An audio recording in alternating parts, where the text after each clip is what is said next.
Record of death 222, February 2nd, 2022. That was the last voice Lin D heard as he lay upon the hospital bed. Darkness slowly swallowed his consciousness. In the final instant of his life, he was filled with bitter unwillingness, yet utterly helpless. Lin, wake up, we've arrived. A voice seemed to echo at the edge of that darkness.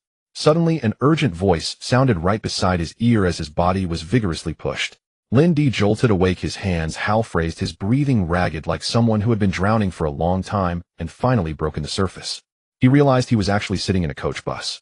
All around him, figures in football jerseys were standing up one after another, while on his right a brown-haired, blue-eyed teammate was pushing at his shoulder. What the hell is going on? He muttered in confusion.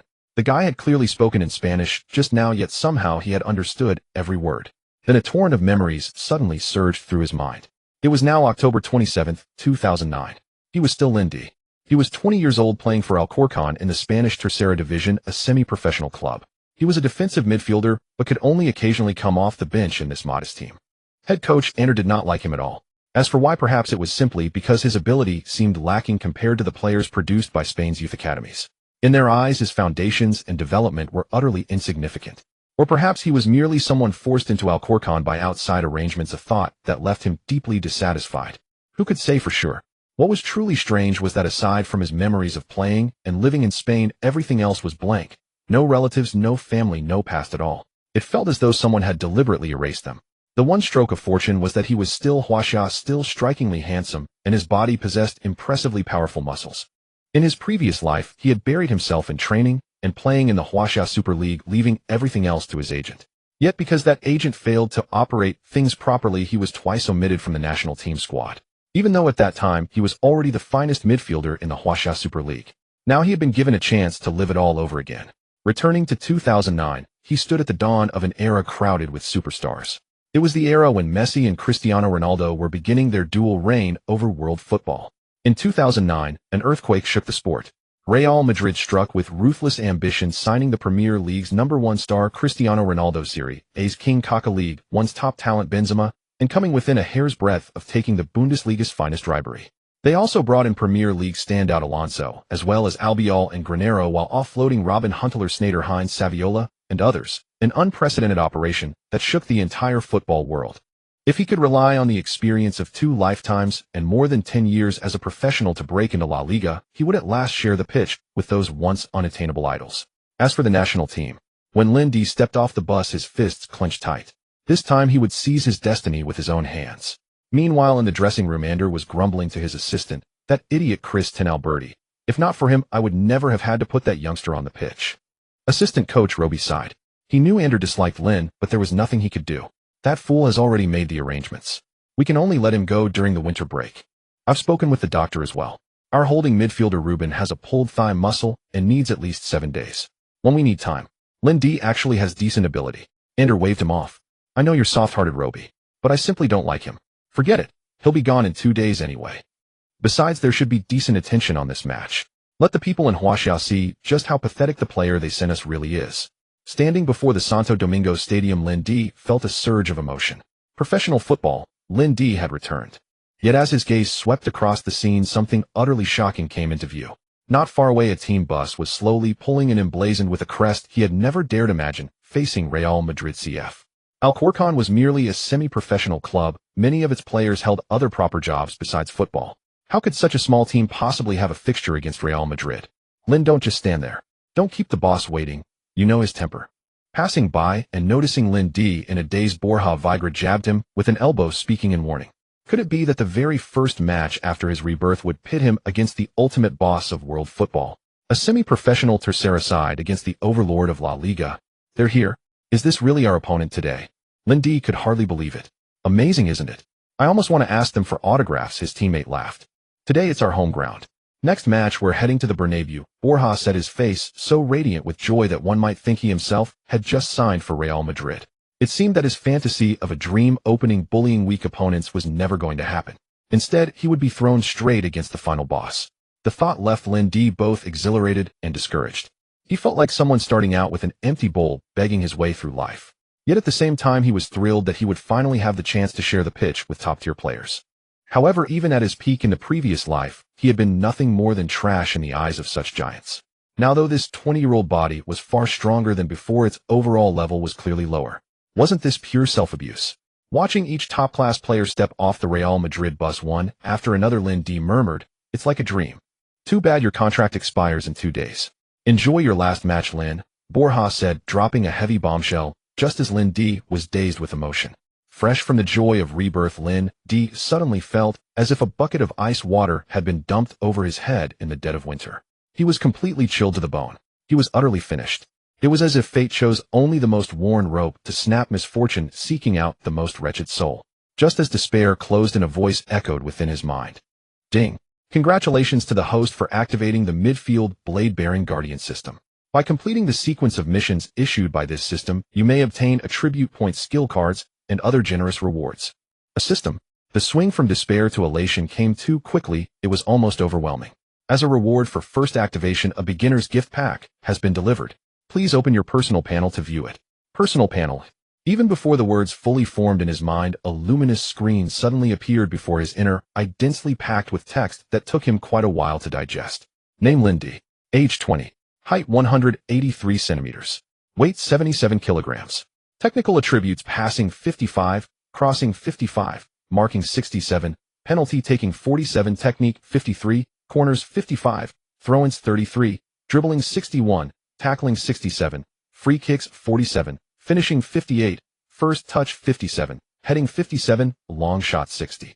Mental attributes: defensive positioning 67, work rate 60, a concentration 55, decision-making 70, leadership 50, aggression 66, a vision 65, teamwork 65, off-the-ball movement 57, creativity 48, determination 80, a bravery 80, a anticipation 60, e composure 85. Physical attributes: acceleration 66, jumping 73, agility 57, stamina 68, balance 75, strength 70, a pace 67, natural fitness 80. This is insanely detailed, he muttered. System: do you have a brainless green version? Available: defensive midfielder, overall rating 67. The simplicity of the summary left him momentarily speechless. Forget it. He would focus on his core midfield attributes from now on. At least after 2 lifetimes, his determination, bravery, and composure were outstanding, essentially at the level of a mid to upper tier La Liga player. The rest was merely passable at best. Still, at 20 years old, Lin D had immense room to grow. He adapted quickly and decided to open his beginner's gift pack. After all, Real Madrid awaited him on the other side of this door. This was his final chance, though only an exceptionally dazzling performance could give him any hope of a contract extension. Or perhaps an even better opportunity. Open the novice gift pack. Lin D murmured to himself, his footsteps still following Borja through the dilapidated corridor and into the team's locker room. Congratulations, host. You have obtained 20 free attribute points, which may be allocated at will. The upper limit for any single attribute is 80. Congratulations, host. You have obtained the Maldini ball retaining slide tackle skill. The random skill included in the novice gift pack will be directly raised to the highest level. Congratulations, host. You have obtained 1 midfield sword-bearing guardian trial card. System: you're ripping me off, aren't you? What use is this tea? Before Lin D could finish speaking, he noticed the note on the sword-bearing guardian trial card. Become a fearsome midfield sword-bearing guardian. After this trial card is used for 5 minutes, your personal ability will be elevated to its peak, 90, with a 90 probability of scoring a goal. The effect disappears after a goal is scored. It seemed he needed to think carefully about how to make the most of this one-time card. He then looked at Maldini ball retaining slide tackle and defense. There is a 50 chance of retaining the opponent's ball after a slide tackle and a 90 chance of not committing a foul. Malicious fouls excluded. Remark: when this skill is used in the left-wing byline area, success rate 20. Seeing this, Lin D finally glimpsed hope. In his previous life, he had only ever seen this move in videos. He had tried it many times, but was never this proficient. Moreover, Maldini had only retired this February. To him, this counted as inheriting the mantle. Yet for a midfielder to obtain a defender's skill still felt somewhat strange. He clicked to activate it. A surge of electricity coursed through him, as if some memory had been implanted into his muscles. Afterward, Lin D pondered seriously and allocated his points to tackling and marking, raising them to 80 and 74 respectively. As for his other attributes, they could only be raised slowly through his own hard work. To become a top-tier midfielder, he would still need more than 500 attribute points. He had to strive to catch up. Ding. The system has detected the host's soaring ambition. First mission released: keep a clean sheet against Real Madrid and secure victory. Rewards will be issued according to the mission rating. System: are you serious? In any season, Real Madrid's attacking power ranks among the very best in La Liga. keeping them from scoring is unimaginably difficult. Not to mention they were merely a third-division side, and he was only a defensive midfielder. How was he supposed to guarantee a clean sheet? It felt like a doomed opening from the very start. Lindy, remember your position. Cover Fernando properly. After you receive the ball, release it, quickly give it to Fernando, and don't hesitate. If you drop the ball on me again today, I'll have you rolling back to your orient immediately. Anders' tactical board banged loudly as he slammed it, yanking Lindy back to reality. The others were quietly snickering, only Borja watching Lindy with concern. Lost in thought about how to complete the mission, Lindy heard the fat man before him hurl such an insult, and a nameless blaze surged up within him. Yet he could not explode, he could only swallow his anger and say through clenched teeth, "Yes, boss." Fernando, whenever possible, play vertical through balls into space behind them or cut inside. Ander ignored Lindy's dark expression and continued his instructions. Diego, you push up to the very front and draw their defenders. Remember, no dribbling. Once you receive the ball, either hold it up immediately or lay it off directly to Borja. The rest of you listen up. Whenever there's a chance, hoof it long to Diego or Borja. If there's an opportunity, target Dren's side. His form hasn't been very stable lately. We'll play defensive counterattacks and focus our offense down the right flank as much as possible. Understood. Ander finally wrapped up his lengthy tactical briefing. Understood. The players answered in unison. All right, lads, relax a little. The total value of the guys opposite us is over 200 million euros. Even if we lose, it's nothing shameful. Give it everything you've got. If we can score just one goal, we'll count it as a victory.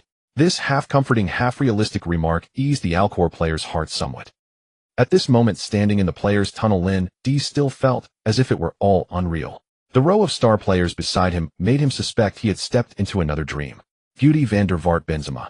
And leading the line was actually Raul. During the warm-up, he had even caught sight of Cristiano Ronaldo, only Kaká had not traveled with the squad. Drawing a deep breath, he knew that if he wanted to prove himself, he would have to climb over these mountains before him. Around him, his teammates were all staring at the Real Madrid players, eyes burning hot. Clearly their feelings were much the same. All of them were dreaming of making their name with a single goal. At the Santo Domingo Stadium, the 7,000 seats were packed to the brim thanks to Real Madrid's arrival, while outside, ticketless fans still lingered restlessly. Even knowing that Real Madrid would not field a full-strength squad, the crowd still flocked in droves. As both teams took the field, cheers and whistles surged to a deafening peak. Yet after the cheers, some sharper voices pierced through. Why is that Huaxia guy on the pitch again? Yeah, in a match this important, couldn't we put someone reliable out there? Ander, are you insane? Someone was already leaning over the railing behind the dugout, bellowing.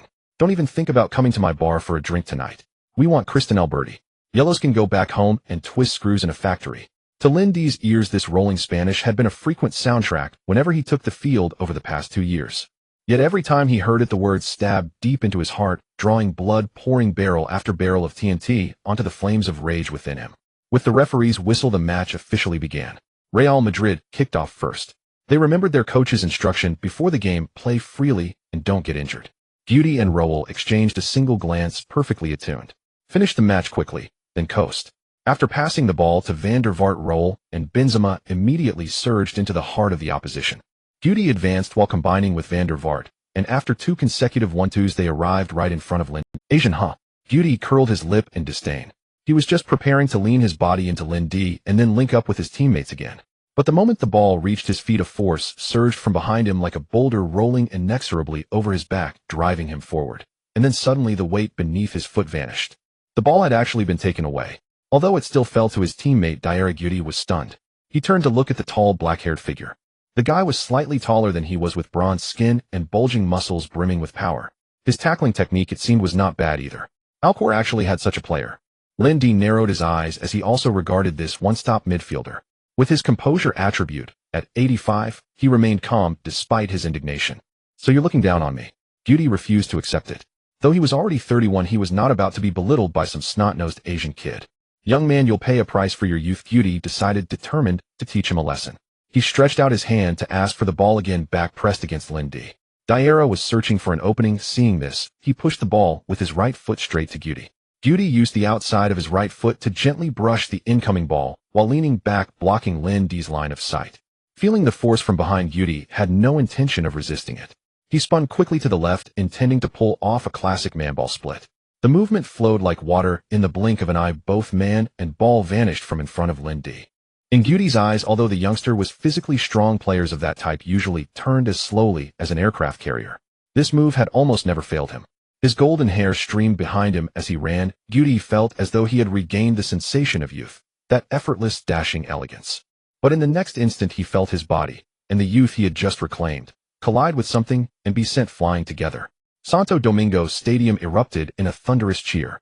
He reflexively rolled twice on the ground, yet no whistle came. Only Van der Vaart's shout. Get up, get back, and defend. Raul, watching the entire sequence from nearby, could hardly believe his eyes. It was a textbook ball-retaining slide tackle. From an Asian player. That defensive technique. Since when had the ball-retaining slide tackle become so commonplace that even a random third division side would have someone performing it? Using a standard sliding posture, Lin D timed the opponent's dribble, precisely thrust his favored foot in just before the next touch, made contact with the ball first, and then drew it under his own control. If the opponent crashed into him at that moment, it would not be considered a foul. Oh my God, what did I just witness? Maldini's ball-retaining slide tackle. Has Maldini possessed him? A beautiful steal. Brilliantly done, Lin. Alcor counterattack. The on-site commentator had completely lost his composure. Limu is a Spanish exchange student. Although he wasn't very willing to study abroad, Compton University is located in the heart of Madrid, where the Royal Madrid Club is also situated. The allure of watching a match live made the seasoned football fan Limu immediately succumb to his parents' financial influence. Although it was Tuesday, he skipped class to attend a match at Santo Domingo. A figure with black hair and yellow skin on the field caught his eye from the moment he stepped onto the pitch. A Huaxiao person, a team from the 3rd division. When Lindy intercepted the ball from Guti twice in a row, he was utterly stunned. He quickly took out his phone and posted what he had just witnessed on the online forum, with an eye-catching title: Huaxiao midfielder single-handedly dominates Guti. You are too humorous. How can a Huaxiao person single-handedly dominate Guti? Ha! Those upstairs are too naive. Thinking about Real Madrid and Guti is just wishful thinking. Is this a sci-fi movie? What you're saying is as ridiculous as a cow entering an air-conditioned room. Most people on the forum believed it was just wishful thinking, as it seemed far-fetched. Limu was furious, turned on the camera, and prepared to record another video as proof. Meanwhile, the fans in the stands all held their heads in disbelief. Where did this Asian come from? Am I seeing things? Is Guti being outplayed? Is Guti in a day? Oh my God, this is impossible. But soon all the fans of Alcor began to cheer excitedly. Alcor attack. Ender at the sidelines was so shocked his mouth could fit an egg. He forcefully slicked back his hair, looking incredulous. Robbie, this has to be luck, right? Such a clean and precise tackle. To guess so. Assistant coach Robbie watched Lindy train hard every day, and he had never seen Lindy use that move. After executing a beautiful tackle and stealing the ball from Guti, Lindy did not spare him another glance. He looked up at his teammates on the field, most of whom were still in defensive positions, just preparing to counterattack. However, Borja had already dashed into the opponent's half. Though his long pass was not very accurate, there were only 3 players in Real Madrid's half: Borja, Albiol, and Midfielder. Lindy swung his thigh back and struck the ball fiercely with the top of his foot. The ball soared straight over the midfield, bypassing Real Madrid's center-backs Albiol and Midfielder. It lacked precision and curve, resembling a haphazard clearance. The players from Real Madrid also ambled back without urgency. At that moment, 2 figures raced towards the ball. It was Diarra and Borja. The center-backs Albiol and Metzelder, realizing the situation, hurriedly turned to chase after the ball's landing. At the edge of the penalty area on the right, Borja finally received the ball, looking at the already well-positioned Diarra and the defenders. He stepped forward with his right foot, pretending to break through from the right, while his left foot deftly nudged the ball, cutting inside and easily evading Diarra by 2 positions. Diarra was momentarily faked out. By the time he reacted and began to chase, he bumped into his own teammate. Seizing the opportunity, Borja struck the ball with his left foot towards the near corner, losing his balance in the process. Under everyone's gaze, the ball flew past Dudek's outstretched fingers and into the net. In the 16th minute of the match, an unbelievable scene unfolded. Alcor, an obscure 3rd division team, led one of La Liga's powerhouses, Real Madrid 10. Everyone went wild celebrating the goal, and Borja was especially ecstatic. The Alcor head coach Andra was in shock. He never dreamed his team could score against Real Madrid. The commentator was nearly going mad as the home team actually scored against the La Liga champions. This was a historic goal for the team. The Alcor fans in attendance also went crazy. Most of them were relatives, friends, and family of the players on the field. Of course, there were also loyal supporters from the nearby area. The players from Real Madrid looked bewildered at their celebrating opponents, hands on their hips in resignation. The Real Madrid head coach Pellegrini intended to observe the performance of the bench players in this match. However, this sudden goal infuriated him. Where did that Eastern person come from? And is Diarra in a daze? Is everyone else just useless? He kicked a water bottle on the sidelines in frustration. But that wasn't enough to vent his anger. He snatched the tactics board from the assistant coach and hurled it away, and as the celebration ended, Lindy, jogging back to his half, was completely unaware of the hidden weapon behind him. "Watch out, Lin." Borja, seeing the flying object, quickly dodged while reminding Lindy. Hearing the shout behind him, Lindy instinctively turned his head. Before he could see clearly, a dark shadow flashed past, and he felt a heavy sensation at his brow, as if struck by something heavy. Immediately after he noticed, everyone's gaze was fixed on him, their eyes filled with terror. It seemed something warm was trickling down his face, and his vision began to turn red. His left hand reached towards one side of his cheek, just touching his brow. A sharp pain shot through him. Looking down at his hand, he was shocked to find blood. Without thinking much, Lindy lifted his shirt to wipe his forehead. However, due to the sweat on his jersey, it aggravated the wound. His blood soaked half of his face, dripping down his cheek and staining his yellow jersey. He glared angrily at Pellegrini, as if he wanted to confront him. The players from his side gradually came over to demand an explanation from the Real Madrid players. What was this about? Was it intentional harm? The main referee rushed over and issued Pellegrini a red card. Whether there would be repercussions after the match would depend on the stance of the Spanish Football Association. The spectators in the stands were anxiously watching Lindy, as blood incidents on the field were rare. Player safety always came first. Under the guidance of the team, Dr. Lindy went off the field for treatment. "The bleeding won't stop, or it looks like I need stitches. I need anesthesia. Prepare to substitute." The doctor looked at head coach Andra. Andra hesitated, as substituting the only defensive midfielder just 16 minutes into the match would disrupt his tactical arrangement. Before Andra could ponder further, Lindy suddenly spoke up. "No need for anesthesia. Please stitch me up quickly." After the earlier interruption, the match had already resumed. The Real Madrid commentator was still explaining the team's earlier mistake that led to the goal, criticizing the Asian player who had tackled Guti twice. However, when the camera returned to Lindy, he was shocked. "Oh my God, what am I seeing?" That Eastern barbarian Barbaro is synonymous with brutal and fierce, was actually stitching up his wound on This match was only being broadcasted by a few television stations, as it was an inconsequential cup match. Had it not been for Real Madrid, it might not have been broadcast at all. At that moment, the camera perfectly focused on Lindy as he was stitching himself on the sidelines, the camera almost glued to his face. People could clearly see the stitching needle weaving near Lindy's brow. Lindy's expression remained unchanged, his gaze fixed intently on the unfolding situation on the field. Because he needed to return to the game, the stitching, originally supposed to be done with 3 stitches, ended up being 6 to prevent the wound from reopening and bleeding further. Andrew, the head coach, looked at Lindy with an extremely complex expression. Meanwhile, those watching on television were left stunned by the broadcast. This Eastern person had completely overturned their perceptions. Aside from Bruce and Jack, they had never seen such a tough Eastern man. The commentator's description of the Eastern barbarian resonated deeply with them. At this moment, Limu was very suspicious whether the tough guy being stitched on the sidelines was Chinese, but the commentator's words about Di Lin could not be false. After all, the pronunciations of Korea and Sakura countries' names are different. However, the trend now is the Korean wave, featuring those thin, delicate, and handsome celebrities.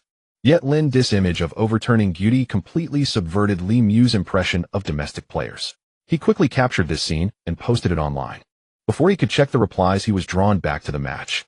He saw the Real Madrid players, after a moment of hesitation, charging towards Alcor's half. However, something very tacit happened. Everyone deliberately avoided Lindy's position, steering clear of the barbarian with his head wrapped in bandages, and relentlessly attacked Alcor's goal. In the 21st minute, Van der Vaart received Guti's pass and Lindy immediately rushed forward. However, Van der Vaart pulled back and directly passed to the trailing Diarra, then quickly moved to the right wing. Diarra did not stop the ball, passing it to Raul, who had evaded his defender, and the latter struck the ball with force. The goalkeeper reacted too slowly, failing to touch the football. The football slammed against the crossbar and bounced out of bounds. Oh, the fans on both sides gasped in astonishment. Raul is in excellent form today. Let's take a look at this long-range shot go. Oh, such a pity it was so close. The Real Madrid commentator expressed his regret over Raul's missed shot. In his view, Real Madrid should at least score 4 goals against a team in the lower division. In the 25th minute, Real Madrid struck back. Without any flashy moves, they simply passed the ball on the ground, and not a single Alcor player, including Lindy, could touch the football. Van der Vaart received a pass from the backfield on the wing, spun past the defender Bermudez, and only when Van der Vaart charged towards the baseline did the latter turn around. Without even giving the opponent a chance to tackle, Van der Vaart reached the vicinity of the baseline. In the center, Raul and Benzema were quickly shaking off their defenders rushing towards the goal. Van der Vaart seized the opportunity, flicking the ball with his right foot. The football traced a beautiful arc in the air, circumventing Lopez at the front post and just clearing over Jordi's head. Heading towards Benzema, the latter leapt gracefully, aiming for a header into the far corner. The goalkeeper once again dove at thin air. However, Lady Luck seemed particularly favorable to Alcor today, as Benzema's header grazed the post and flew out of bounds. Wow, just a bit more, and it could have been a score. It seems today's luck isn't with Real Madrid. Nevertheless, given the attacking momentum, we should at least score 4 goals today. The commentator seemed to be comforting the fans in front of the television. While Real Madrid fans were lamenting 2 missed opportunities to score, Lemieux's posted photos stirred up a storm in domestic forums. Is this really a player from Arhuacia? Oh my god, such a serious injury, doesn't he need to go to the hospital? My brother was sent to the hospital for a finger injury last time. The person upstairs is really like a panda ordering takeout bamboo shoots delivered. So impressive, why is he still in a lower division team? Isn't he just muscle-bound and simple-minded? The neighbor is drying Sichuan pepper, and the upstairs person can't have some expectations for domestic players. No cursing allowed. Once the specific reports come out, we'll know who it is. At this moment, Lindy was anxiously observing everything on the field. He believed in himself. Even if he couldn't manage to stop the serious Real Madrid players, he could definitely cause some disruption. However, the opposing team was now completely bypassing the center, choosing to move along the wings, or rather no longer attempting to get past Lindy. This made him very uncomfortable. At this rate, they would surely concede a goal. The task of keeping Real Madrid at bay was utterly impossible. Just as he was feeling anxious, Van der Vaart easily bypassed the center-back Jordi and took a shot, sending the football directly into the stands. Alcor's goalkeeper Juanma received the football, gauged the timing, controlled it, and then directly passed to center-back Lopez. After stopping the ball with his chest, Lopez wasted no time in sending a precise through ball to Fernando. Fernando received the ball in the open right flank and sprinted fiercely, with Dren chasing from behind. Both teams' players were racing towards Real Madrid's half. However, after running a dozen meters, Fernando was caught up by Dren from behind. Before Dren could extend his foot, Fernando swung his leg, sending the football soaring over 30 meters, precisely finding Diego at the front. Diego leaned against Midfielder, lightly controlling the ball with the back of his right foot, attempting to turn and shake off the defense, but Midfielder tightly stuck to him from behind. At this moment, Diego had completely forgotten the coach's instructions, focusing solely on scoring to seize the opportunity for fame. He kept trying various maneuvers to shake off the defense and shoot. His teammates had already rushed past the halfway line. While Real Madrid's defenders were all in position, the initiative had been lost. Feeling that scoring was hopeless, Diego could only pass the ball back to Borja, but he had delayed too long, and his intentions were already discovered by Diarra. Diarra, who had been chasing from behind, intercepted the ball just before Borja could reach it. In an instant, the tide had turned. At this moment, all Alcor's players had already rushed past the halfway line, leaving their own half completely empty, with 2 defenders desperately trying to retreat. However, Real Madrid's F4 were all near the center circle. Diarra seized the opportunity, sending a long pass to Van der Vaart, who received the ball, and with his back to the defender flicked it with his heel, and turned to slip past from the other side. Raul Benzema, Van der Vaart, Guti, the Real Madrid F4 went full throttle. Meanwhile, Alcor's 2 defenders, seeing the situation, had already given up in their hearts, jogging slowly and pretending to chase. At this moment, Lindy was still in Real Madrid's half. Seeing this scene, it felt as if something in his heart was about to shatter. Was he really going to face failure so soon after arriving? He was unwilling. Did he have to give up from the very beginning? Lindy sprinted back towards his own half, while his teammates looked at him as if he were a fool. He no longer heard the cacophony of the stadium, only his own breath and heartbeat, along with his self-muttering, "I have nothing left now, only the football. Don't give me a chance, I will fight with all I have." Wow, Real Madrid has a chance of 4-0 in the front, no, a 4-1. Alcor still has the last line of defense, their goalkeeper, The commentator's voice could be heard even through the television, filled with schadenfreude. All of Alcor's fans fell silent, while only the traveling Real Madrid fans and neutral spectators erupted in huge cheers. Midfield knife guard experience card has been used. All attributes temporarily increased to 90 points. Enjoy your experience. Suddenly, as Lindy was sprinting towards his own half, he unleashed a tremendous force, and his speed seemed to be powered by a V8 engine. 2 seconds later, he surpassed his teammate center-back Jordi, who was also trying to chase back. 4 seconds later, he was closing in on Guti, who had fallen behind. Van der Vaart faced the goalkeeper, tapping the ball across to Raul, who faced an open goal, gently nudged it, and was about to celebrate. 5 seconds later, he surpassed both Van der Vaart and his own goalkeeper. Raul, preparing to celebrate, heard the roaring cheers and raised his hands instinctively, getting ready to kick. 6 seconds later, the massive cheers suddenly turned into gasps. The football was just a meter away from the goal line when a rushing figure completely threw himself into the fray. Damn! Amid the roar in the shocked eyes of Van der Vaart and the over 7,000 spectators, the figure with a head wrapped in bandages flew towards the football. Bang! Just before the football crossed the goal line, it was cleared away. However, Lin Dis' body crashed hard against the post. The dam ringing in everyone's ears seemed to transform under this reckless figure into "you should not pass." The venue fell into a hushed silence, and after a moment someone stood up to applaud. Soon figures rose one after another, and the entire audience clapped as if moved by this indomitable spirit. Or perhaps it was a sign of respect for the player possessing such an unconquerable soul. That rushing figure resembled a general from an ancient Eastern kingdom galloping alone across 1,000 miles. He leaped across most of the field using his mortal body to block that divine strike. Even the fans of Real Madrid had to admit that Lin Di deserved their applause. Andrew watched that frenzied figure seemingly speaking to himself. "It seems it's time to prepare a contract. I hope the Easterner's modesty won't make him reject it." At that moment the Real Madrid commentator's throat seemed to be choked by something followed by a long drawn-out sigh. It's clear that the Eastern player has impressive speed. Real Madrid missed a great opportunity. After a while the commentator finally managed to squeeze out this sentence. In the stands a man wearing sunglasses stood up to applaud, and he didn't forget to remember the name of this Eastern player in his heart. D. Lin. "Hey old friend, help me investigate someone. It's a bit tricky. There's an Eastern player named D. Lin in the Alcor team of the Madrid region's West B League. Don't worry, the money won't be a problem for you." After sitting down the man made this call. The video of that heroic save was captured by Li Mu, who was always prepared. Then he continued to update his post, pinning it to the top. "Isn't this just a fool? Ahaha." A user who hadn't finished watching the video eagerly came out to showcase his intelligence with the ID Fu Huan. "Is this really a Huaxiao person? Just like a little cow learning to stand upside down, unbelievably impressive. The user upstairs should find a factory job soon. My Real Madrid is actually trailing 0-1. Isn't the poster from a photo editing company? Unfortunately I lack culture. I can only express my shock with whoa. What? Isn't this my brother's son? Why isn't such an amazing player in the national team? User upstairs, hurry up and delete the post. Let such a remarkable player not come back." The players of Real Madrid were left in astonishment, their jaws dropping. That certain goal was astonishingly blocked by that figure. Raul heard the gasps and turned around to look at the young man lying on the ground shaking his head in exclamation, "What a crazy Eastern person." Real Madrid's coach Pellegrini was cursing in the stands. "Wang Defa. Can anyone tell me why is it this Eastern player again?" As the head coach of Real Madrid, losing to such a team would be a stain on his career. Lin Di's teammates had already gathered around him by this time. They patted Lin Di on the head saying, "Well done, Lin. Lin, you're truly impressive." Regardless of their usual relationships on the field, everyone respected the strong.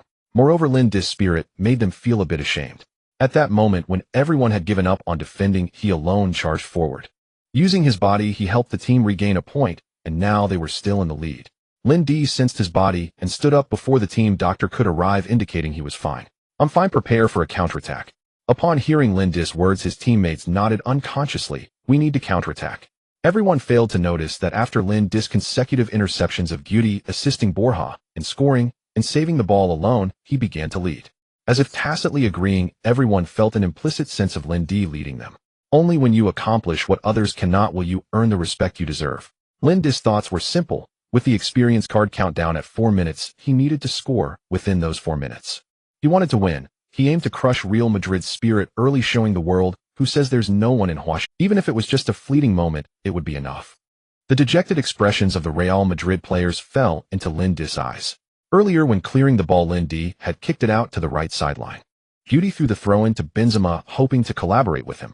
However, Benzema was not in good form today, his mind occupied with competing for a starting position against C. Ronaldo, Kaká, and Higuaín. In today's match against Westby, apart from Kaká and Alonso, no one else came with the team. C. Ronaldo was sitting on the bench watching him make a fool of himself. Wasn't he supposed to rest for rotation to conserve energy for the league and European matches? Lost in complaints, he completely failed to notice that a wall was already waiting behind him. After receiving the ball, Benzema turned around immediately, but collided head-on with that wall, stumbling and falling, naturally losing the ball. As he was momentarily dazed, that wall started moving, crossing over his body with the ball, leaving only a silhouette behind. Lin Di, seizing Benzema's moment of distraction, decisively extended his foot to intercept the ball. He wasn't in a hurry to pass. His current form was just right as he dribbled forward while observing his teammates' positions. Although his teammates' positions were mediocre, Drend seemed to be strolling while Ernesto was desperately sprinting forward. Opportunity. Lin Di swung his thigh fiercely, striking the bottom of the ball with the outside of his foot to send a curve. The ball flew like a precision-guided missile, sailing over everyone's head, surpassing Drend's. Before Drend could react, a dark shadow had already passed him, rushing towards the ball. By the time Dren started, Ernesto had already surpassed him by at least 3 positions.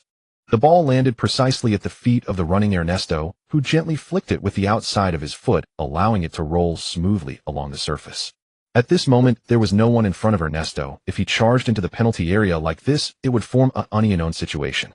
Center back Midfielder had no choice but to abandon Diego and rush over to defend. Meanwhile, Lindy had already pushed forward, running toward the penalty area. Noticing that the defending player was about to cover, he checked his teammates' positions, but none were particularly ideal. Ernesto hesitated for merely a second before lifting his foot to shoot. But it was still too late. Midfielder timely covered, executing a flying interception to block the ball, but it didn't fly far and fell directly at Lindy's feet. Lindy hesitated not at all, directly passing the ball back to Ernesto while charging into the penalty area. The two executed a 1-2 combination, and Midfielder, lying on the ground, couldn't get up in time, only able to watch Lindy rush into the penalty area, forming an unknown. Boom.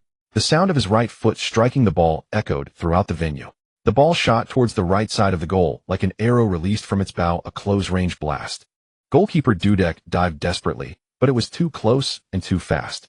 The ball grazed his fingertips and rushed into the net, twisting violently for 2 seconds in the goal. Goal! The commentators and fans of Alcor went into a frenzy. Dylan. For the first time, the name of the Huaxia player echoed in the stadium. Countless jerseys, popcorn, and hats flew into the sky. Meanwhile, the Real Madrid commentators were filled with a sense of humiliation, their minds racing with the thought of conceding 2 goals to a West B team, one of which was scored by that Eastern barbarian. The goal for Alcor's number 32 player scores. The match time is 32 minutes and Real Madrid is trailing 0-2. It seemed that saying another word would be unbearably shameful. Lindy, after scoring, rushed towards Alcor's fan stand, raising his fist and waving it vigorously. Those fans who had once mocked Lindy could only clap one by one to mask their embarrassment. Whoa! Among the crowd, Limu, who captured this moment, found himself at a loss for words. He continued to upload on the forum, the Huaxia Blade Guard breaches Real Madrid's defenses. Lindy absolutely did not expect that this match, which would determine his future fate, would cause an uproar. This season's Real Madrid can undoubtedly be described as ambitious. The enormous transfer expenditure has injected a strong dose of vitality into both the football world and the capital market. They spent over €261 million to restructure the team, and the total value of players coming to the Santiago Bernabéu stadium directly exceeded €200 million.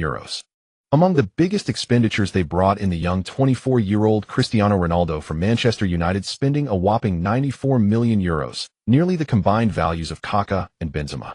The 27-year-old Kaká, as one of the top attacking midfielders in the world today, was offered €65 million by Real Madrid, a price Milan could not refuse. In contrast, the 21-year-old Benzema was more about gradual development, intended to succeed role. Thus, his value was the same as Alonso's at €35 million, a price Lyon and Liverpool would not. Additionally, 23-year-old defender Albiol cost Real Madrid €15 million from Valencia. They sent away 14 players, including Robin Sneijder-Huntelaar and Negrito, effectively replacing an entire. Having all these stars compete on the same stage is akin to a group of celebrities performing together, creating a vibrant spectacle. Everyone is vying for the spotlight, or rather competing to outshine each other. The glances exchanged among them resemble that of a newlywed woman observing other females in her husband's company. What are they? Each one a seductress. Head coach Pellegrini struggles to control these prodigies. Only later, with the arrival of the eccentric Mourinho and the elder statesman Zidane, could the discontent in the locker room be managed. It was merely because everyone had just arrived and conflicts had yet to surface. Even in the locker room, Raul's words carried more weight. Currently on the field, the Real Madrid players cast their gazes toward Diarra and Dren, as if the responsibility for both goals rested solely on them. Having found a scapegoat, everyone breathed a sigh of relief. Since it wasn't their fault, a mere King's Cup match, soon the first half of the match concluded with the referee's whistle, and both teams returned to their locker rooms. The players and coach of Alcorcon were incredibly excited. They had actually taken a 20 lead against Real Madrid in their home ground. This was something they could never have imagined before. In Coach Andrel's original plan, they had prepared for conceding over 5 goals. All they sought was to sneak in and score a goal. Just like the national team's goal, which was merely to break the egg in the World Cup, nothing more. Such a perfect first half left him unable to demand more from the players. The only flaw was the performance of that Eastern player, which was exceptionally extraordinary. It should be noted that prior to this, Andrel had not arranged for him to play for 3 months. Yet today, Lindy's performance was a stark slap in the face to him and the spectators. Helplessly, he could no longer ask for more from the young players. In the locker room, everyone was excitedly discussing the first half. Only Lindy sat alone in a corner. There were still 45 minutes left. If he could hold on for another 45 minutes, he could complete his task. He believed that his performance today could earn him a chance to play. But now the opportunity had not yet come, and everything was uncertain. It was like Schrodinger's cat. Until the box was opened, one would never know the outcome. Meanwhile, on Real Madrid's side, coach Pellegrini was seething with anger at this group of loafers, lazy bums, slackers. If they botched this, he would find it hard to explain later. Not to mention those harsh Spanish media. Just the fans' ridicule would be enough for the president to personally confront him, let alone the proud individuals huddled together, focusing only on themselves. Cristiano, warm up for the second half. Benzema, take a break and prepare for battle. To get the players to accept his personnel adjustments, he also had to find ample excuses and steps down for them. Being a head coach could be quite frustrating. Benzema's face turned grim. He had not uttered a word. Meanwhile, Cristiano Ronaldo, joking with his teammates, glanced at the coach, slightly taken aback. However, he quickly nodded. Then Pellegrini's spitting words arranged the tactics for the second half. But what the players thought in their hearts was beyond his guess. The halftime break quickly came to an end, and both teams reappeared on the field, with the only change being that Cristiano Ronaldo replaced Benzema.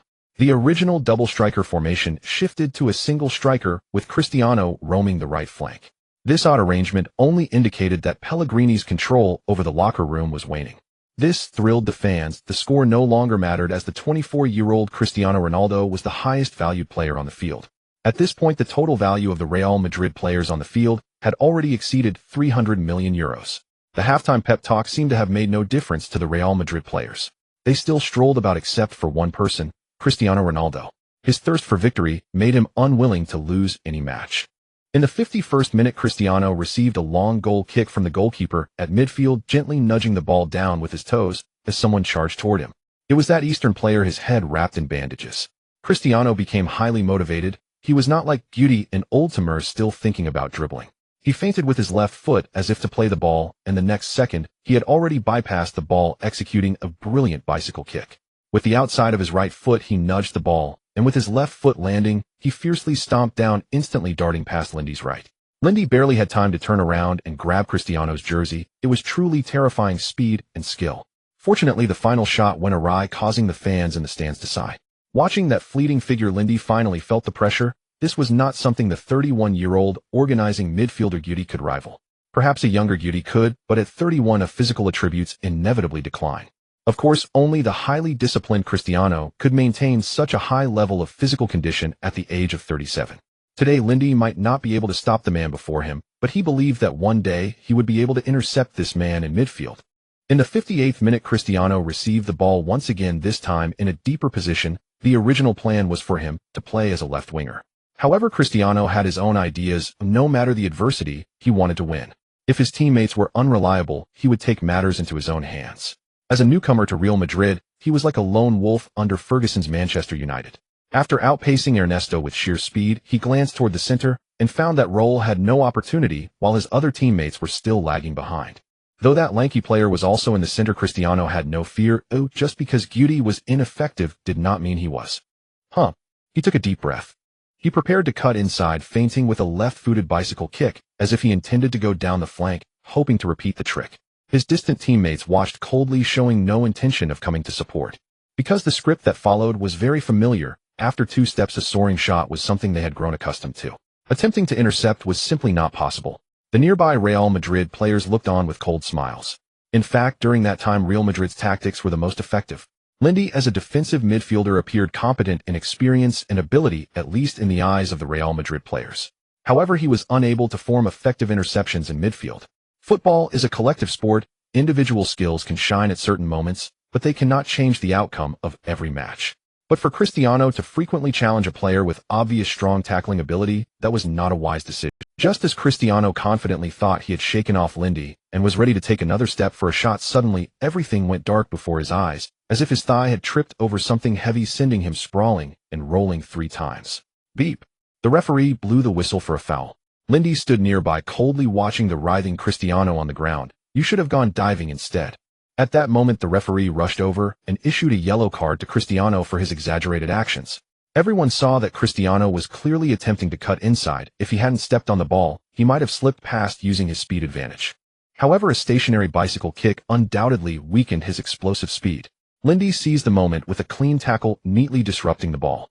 Subsequently, Cristiano's body appeared to have voluntarily collided with him, gently nudging him aside.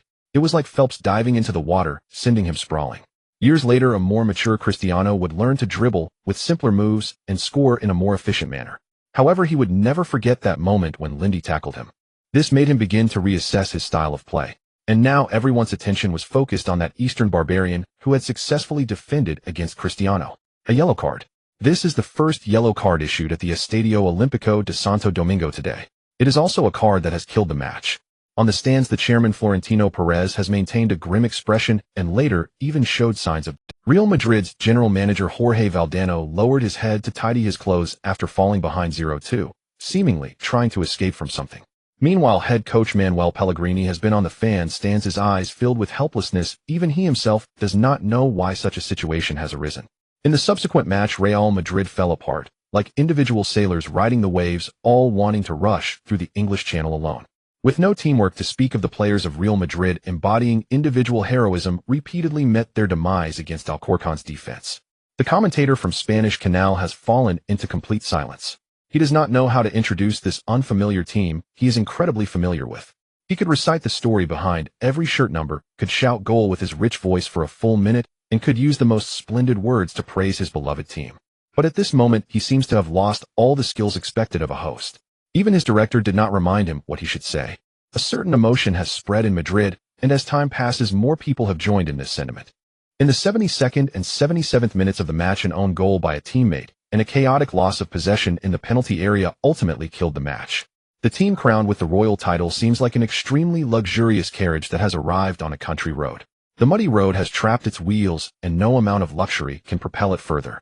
They are like the famed Ninth Legion of ancient Rome, meeting their demise on the country roads of the British Isles. The Real Madrid fans in front of the television in the stands, and those off the pitch, have all fallen silent. Today, October 27th, history will remember this as the day of shame for Real Madrid. Of course, in the future, they will also remember that a legendary midfielder began his journey on this day. 4-0. This is the final score.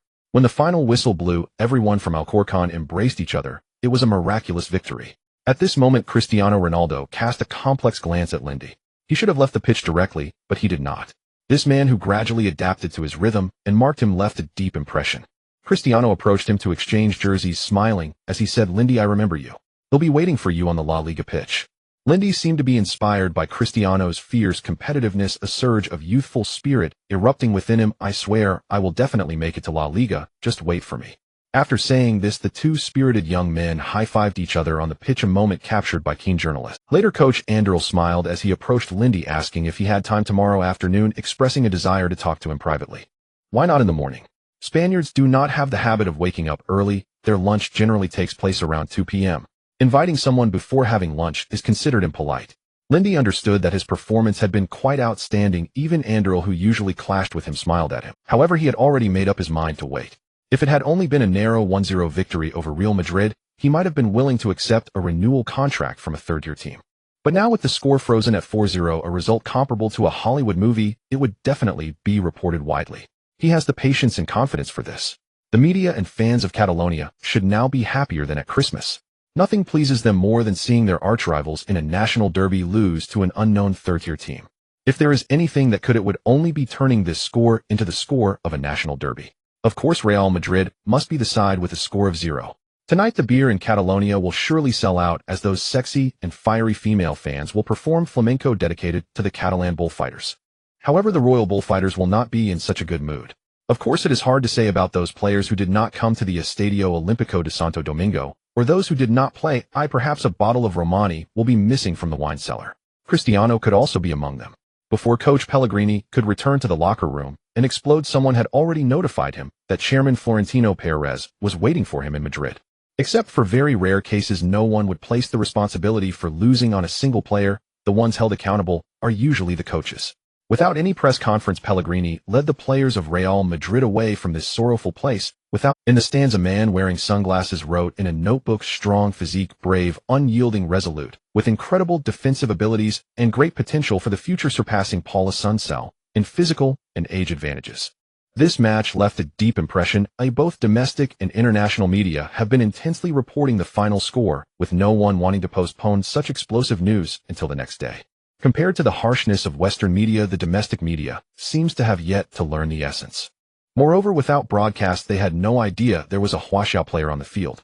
Kings Cup roll, and Cristiano lead an own goal by a defender gives Real Madrid a shocking 0-4 loss to a third-tier team. Kings Cup Real Madrid suffers the most humiliating defeat in history, 0-4 to a third-tier team. This is simply scratching the surface. In contrast, Real Madrid has completely exploded. Damn, it's actually true. Who is this Lindy? Or is it Lin D or D? What exactly is his name? Oh my god, my friend told me a Huaxiao player broke through Real Madrid's defense, and I didn't believe it. Now my friend is asking me why I'm kneeling to look at my phone. Iron-blooded midfielder, the light of Huaxiao? Why is there no report on him? What are our media doing? Tackling duty, knocking Cristiano off his feet. Is this what the strongest midfielder of the national team has come to? Shh. Those upstairs are all fake fans. Real Madrid has been fighting continuously. Their stamina and form are at their lowest. The Kings Cup is a match they have already given up on. It's not strange to concede a few more goals by accident. Real Madrid's budget this season is as high as 422 million euros, while Alcorcon's budget is only 2 million euros, or less than 13.52 of Real Madrid's. How careless do you have to be to lose by 4 goals? I no longer care about Real Madrid. From today on, wherever Lindy is, I will be a fan there. Can someone tell me how to translate AD Alcorcon? At this moment, the entire Western media has boiled over. Real Madrid, valued at over 300 million euros, loses 0-4 to a team worth 1 million euros. Cristiano was tightly marked by a Huaxiao player throughout the match. A great humiliation. Real Madrid is completely defeated by Alcorcon. Alcorcon humiliates Real Madrid, the laughingstock of Real Madrid's history. You can ignore the media reports. Many people can do that. However, the swarm of reporters arriving the next day is the tricky issue that the president, general manager, and coaches of Real Madrid need to face. Of course, they have a whole night to come up with countermeasures, or perhaps be the scapegoat. In the post-match interviews, a reporter found Cristiano and asked him why he exchanged high-fives with Lindy at the end on the pitch. Cristiano smiled lightly. Lindy and I have a pact. Next time we meet, I will definitely defeat him. Of course, on the condition that he makes it to La Liga. P.S. The match result is real, and the comments from the Spanish media are also real. The process has undergone artistic processing with no intention of targeting or insulting Real Madrid. If offended, please forgive me. Tonight in Madrid is destined to be a sleepless night. Some fans have already started calling the club hotline, while others are organizing protests demanding the coach's resignation. However, it's not just Real Madrid and Alcor that are in Madrid. There is also another club, Atletico Madrid. Their scout Rafael Joanes has sent back a match report on their city rivals. Typically, such reports are placed on the desk of head coach Quek Flores the next day. But today, Rafael took the initiative to call Quek, insisting that he look at the report immediately, stating it was very important. Thus, Quek Flores, who was resting at home, was dragged to the office. Real Madrid lost 0-4 to a third-tier team. I've heard of them. They are also a team from Madrid, apparently located in the southwest region of the city. Quek Flores looked puzzled. If it was just the loss of a city rival, he could easily enjoy a drink at home seemingly without the need to rush here. With a scruffy beard, Quek Flores looked at Rafael, who seemed to be waiting for an explanation. Real Madrid losing is a good thing, but there's more good news. As Rafael spoke, he took out a video he had purchased on-site for 1,000 euros and began to play it. The player from Huaxiao, Lindy, 20 years old, is that midfielder. You just listen to me first. I know you just arrived at the team and have a lot on your plate, but as the club scout, I must earnestly tell you that my recommendation for this player is based solely on my over 10 years of experience without any personal bias.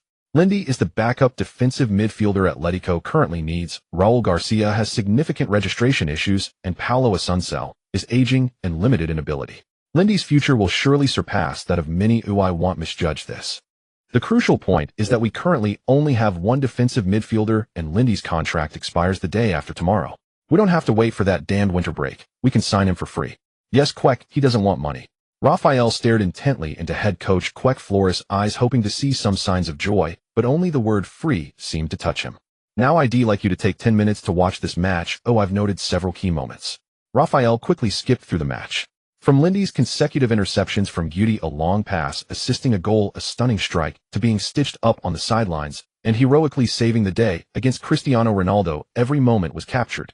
After watching the video, Quek Flores pondered for a moment and raised a few questions. All right, Rafael, I admit this Oriental player has some skill. However, his defensive positioning is poor, his off-ball movement awareness is lacking, and he struggles with ball drop predictions. He hardly won any headers in midfield despite his height. The first time he was beaten by Cristiano Ronaldo, his agility was also insufficient. Quek articulated Lindy's shortcomings as if they were second nature. Rafael listened with a frown, knowing Quek was implying something. Okay, free, I understand, 20 years old, with great potential, indeed in the future, he will surpass Paulo Asuncel. Then let's sign him, but before we do I need to test him one more time, let's arrange for him to come for a trial next week. Quite like a seasoned businessman calculated everything shrewdly. Upon hearing about the trial, Raphael couldn't sit still. Watching Quek's calm demeanor, he felt this new head coach seemed to doubt his judgment as a scout, which made him quite unhappy. Quek trials are only arranged when the coaching staff doesn't trust the player. It's an insult to a professional player. You're putting him alongside those players from the Huaxia Super League. Raphael, rest assured, since he is from Huaxia, coming to Europe for a trial should be something he is accustomed to. With such a great opportunity, I believe he won't miss it. After all, how many Huaxia players come on their own to trial each year, and you know that well. His words left Raphael speechless, even somewhat convinced. He could only shake his head. All right, you're the head coach, you call the shots. He'll go make the call now, hoping he hasn't renewed yet. Quek suddenly retracted his smile and seriously patted Raphael's shoulder. What I just said were all excuses. I have no prejudice against Orientals. But I've only been here a few days, and pushing for the signing of a Huaxia player puts a lot of pressure on me. There will be differing opinions within the team. I need him to conquer Atletico Madrid himself, whether it's the president or the players. This is beneficial for him, and I believe he can do it. Raphael began to reassess the man before him. Beneath his rugged exterior lay such cunning means it seemed he had played the fool this time.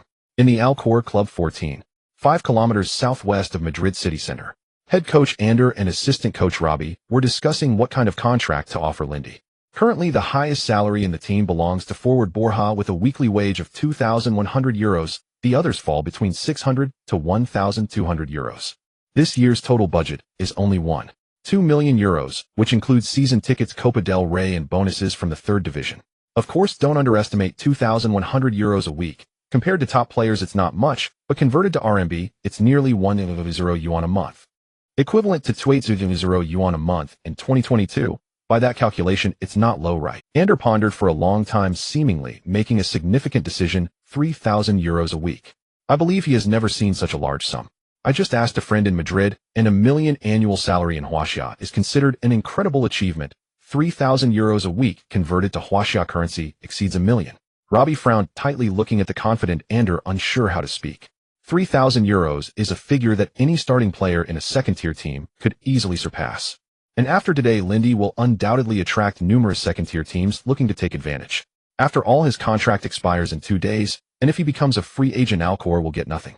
In fact, he had already given up in his heart. Lindy would not renew with them.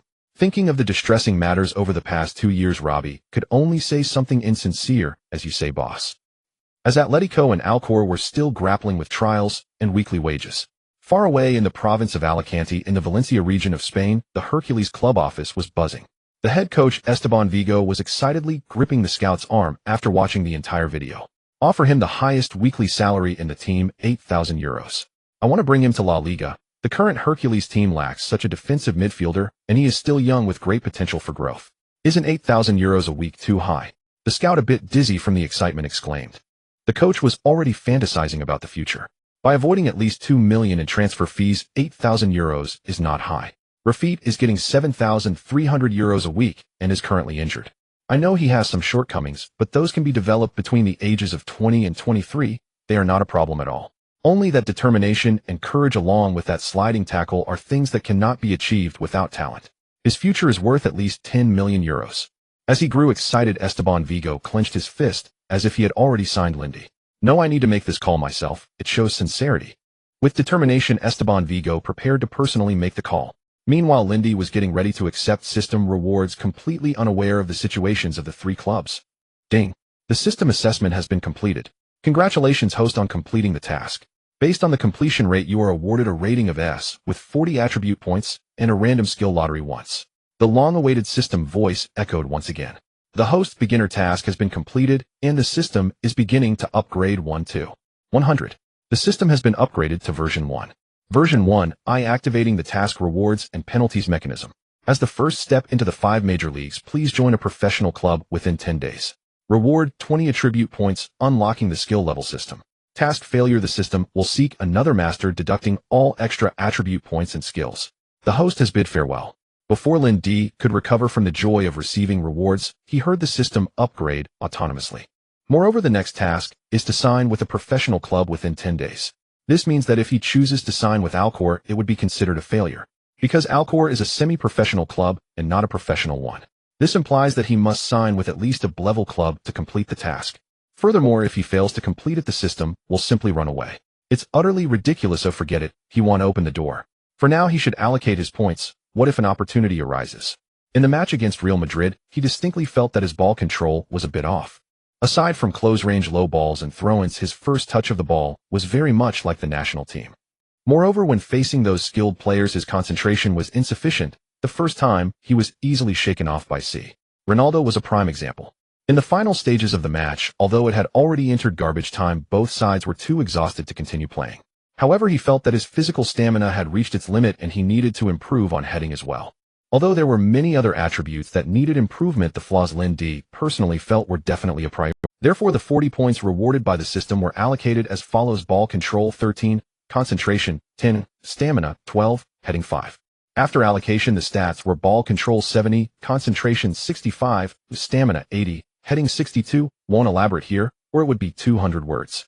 Overall rating reached 60 points, with the defensive rating at 69 points. Just as he was about to draw the skill reward from the system, his phone rang. This puzzled him greatly. During his 2 years in Spain, he had hardly any friends. His best friend Borja had stopped contacting him after being rejected a few times for drinks. He answered the phone, and a strange voice came through. Hello, Mr. Lindy. I apologize for disturbing you so late. I am Rafael Joanes, a scout from Atletico Madrid. You can call me Rafael. Bang, bang, bang. Lindy's mind went blank. He did not hear the scout or Rafael's name. When he heard the words Atletico Madrid, all that remained in his world was the sound of his heartbeat. Even in 2 lifetimes, any club in the top leagues of the 5 major leagues was an unattainable dream for him, let alone a mid to upper tier club like Atletico. Mr. Lindy, are you listening? The voice on the other end came through again. Taking a deep breath and slowly exhaling, he calmed his emotions. Hello, sir, I'm listening. I hope this call is timely. You haven't renewed your contract with Alcor, have you? Yes, not yet. Lindy's heartbeat began to quicken. Could it be? On the other end of the line, it seemed he let out a breath of relief. Great. On behalf of Atletico Madrid, I invite you to join as a free agent and come for a trial training before November 6th. Okay, sir, I will be there on November 6th. Lindy struggled to contain his excitement and replied quickly. Call me when you arrive. I will be waiting for you at the training base at Calderon Majeda Honda at 3 p.m. Goodbye, Lindy. I will be there on time. Goodbye. After hanging up, Lindy made a fist with his right hand. Damn. This is a La Liga team. Before he could calm down from his excitement, another phone call came in. Who could this be? Although puzzled, he felt a bit of anticipation. Perhaps it was another invitation call. Hello, may I speak to Mr. Lindy? I am Esteban Vigo, the head coach of Hercules Club in Spain. He had indeed attracted what he was thinking. Lindy suppressed his excitement. With a call from a La Liga team, it was quite normal for a level club to extend an invitation. He tried to keep his tone as calm as possible. Hello, Mr. Vigo, I'm glad to receive your call. Well, haha, I officially extend an invitation on behalf of Hercules Club, hoping you can join us. If it's convenient, we can discuss the specifics in person. It's actually a formal invitation. Lindy realized at this moment that his earlier excitement had been premature, as this was a formal invitation from Hercules Club, unlike before. The trial training offered by Atletico Madrid was not a formal contract invitation, which made a huge difference. If he did not pass the trial training at the end of the week, he would be at great risk of missing out on other clubs. Does this mean he has to join this level team? Regardless, he could not refuse him now.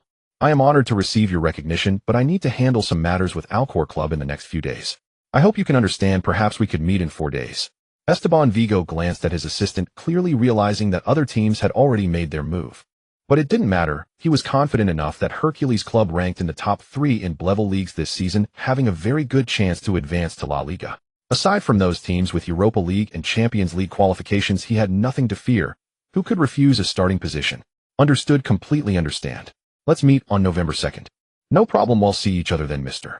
Esteban Vigo. After hanging up, Lindy fell into a dilemma. He didn't have a fear of making choices, but right now he was genuinely troubled. One was a trial training in La Liga, and the other was an invitation to join a level club. One outcome was uncertain, while the other was clear. But the timing did not allow him to look for alternatives. The dilemma has arrived.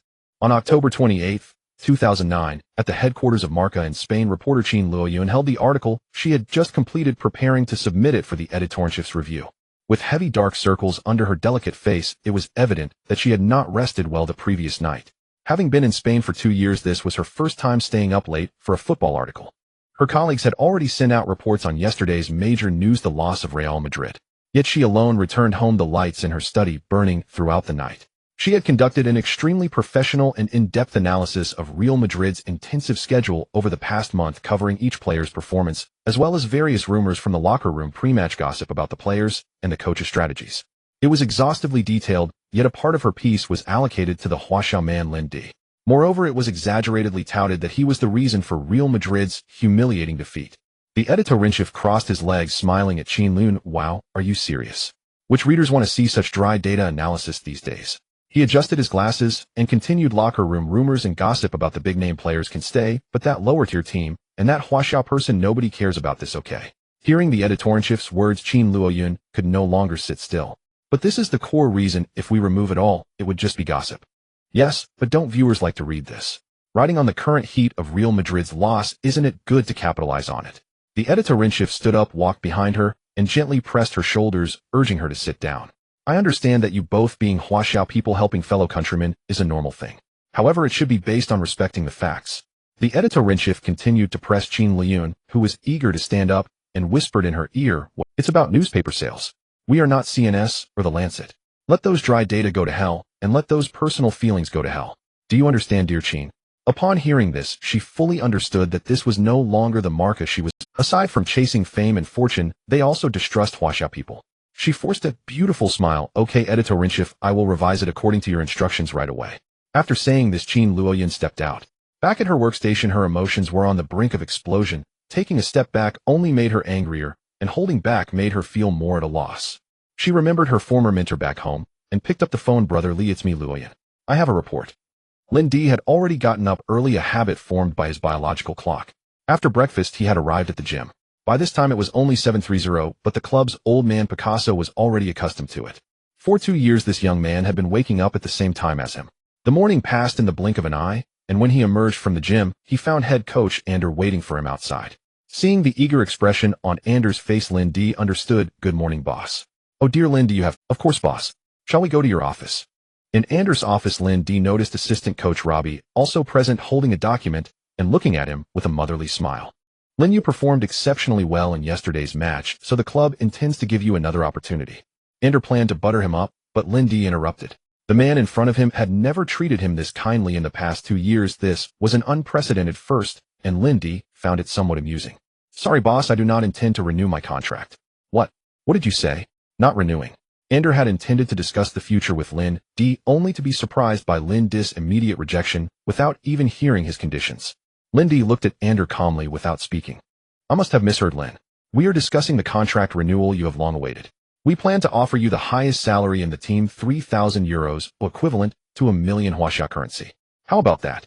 The club is investing heavily." Ander's smile grew increasingly awkward and his speech became more hurried. He didn't know where things had gone wrong.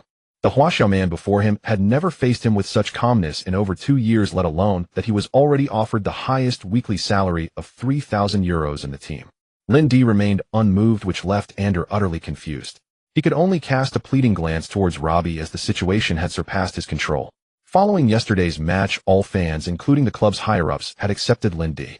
No, it shouldn't be said that they accepted Lin Di, it should be said they were completely impressed by his performance. If we can't sign him and let him leave as a free agent, then don't think about keeping your position as head coach. Assistant coach Robbie felt helpless. In fact, his relationship with Lin Di was quite ordinary, and they hadn't even chatted much. As you can see, Lin, the current highest salary in the team is Borjas 2,100 euros. We are a small team, and being able to offer 3,000 euros a week is already the standard for a level team. I hope you will consider this carefully. Robbie's words sounded more like a formality, very official, and he specifically mentioned that Alcor was a small team, as if reminding Lin Di. Meanwhile, Ander looked at Lin Di with great anticipation. In his impression, most Huaxiao people were primarily motivated by money. Their demeanor seemed to imply that if there was no contract signed today, they wouldn't let him go, which made Lin Di chuckle inwardly. He recalled that just 2 weeks ago he had also been in this office, desperately pleading with Ander for another chance. What was the outcome? Ander had remained silent, quietly enjoying Lin Di's performance for nearly half an hour, as if Lin Di's pleas could provide him with immense psychological satisfaction. How time flies, 30 years in the East, 30 years in the West. Then Lin Di stood up, revealing a harmless smile, appearing sincere. "Thank you both for your careful nurturing, but our contract expires tomorrow. I think it's time for me to pack up." After saying this, he turned and left, not bothering to check the now pale face of Ander, and before he exited, he made sure to close the door politely.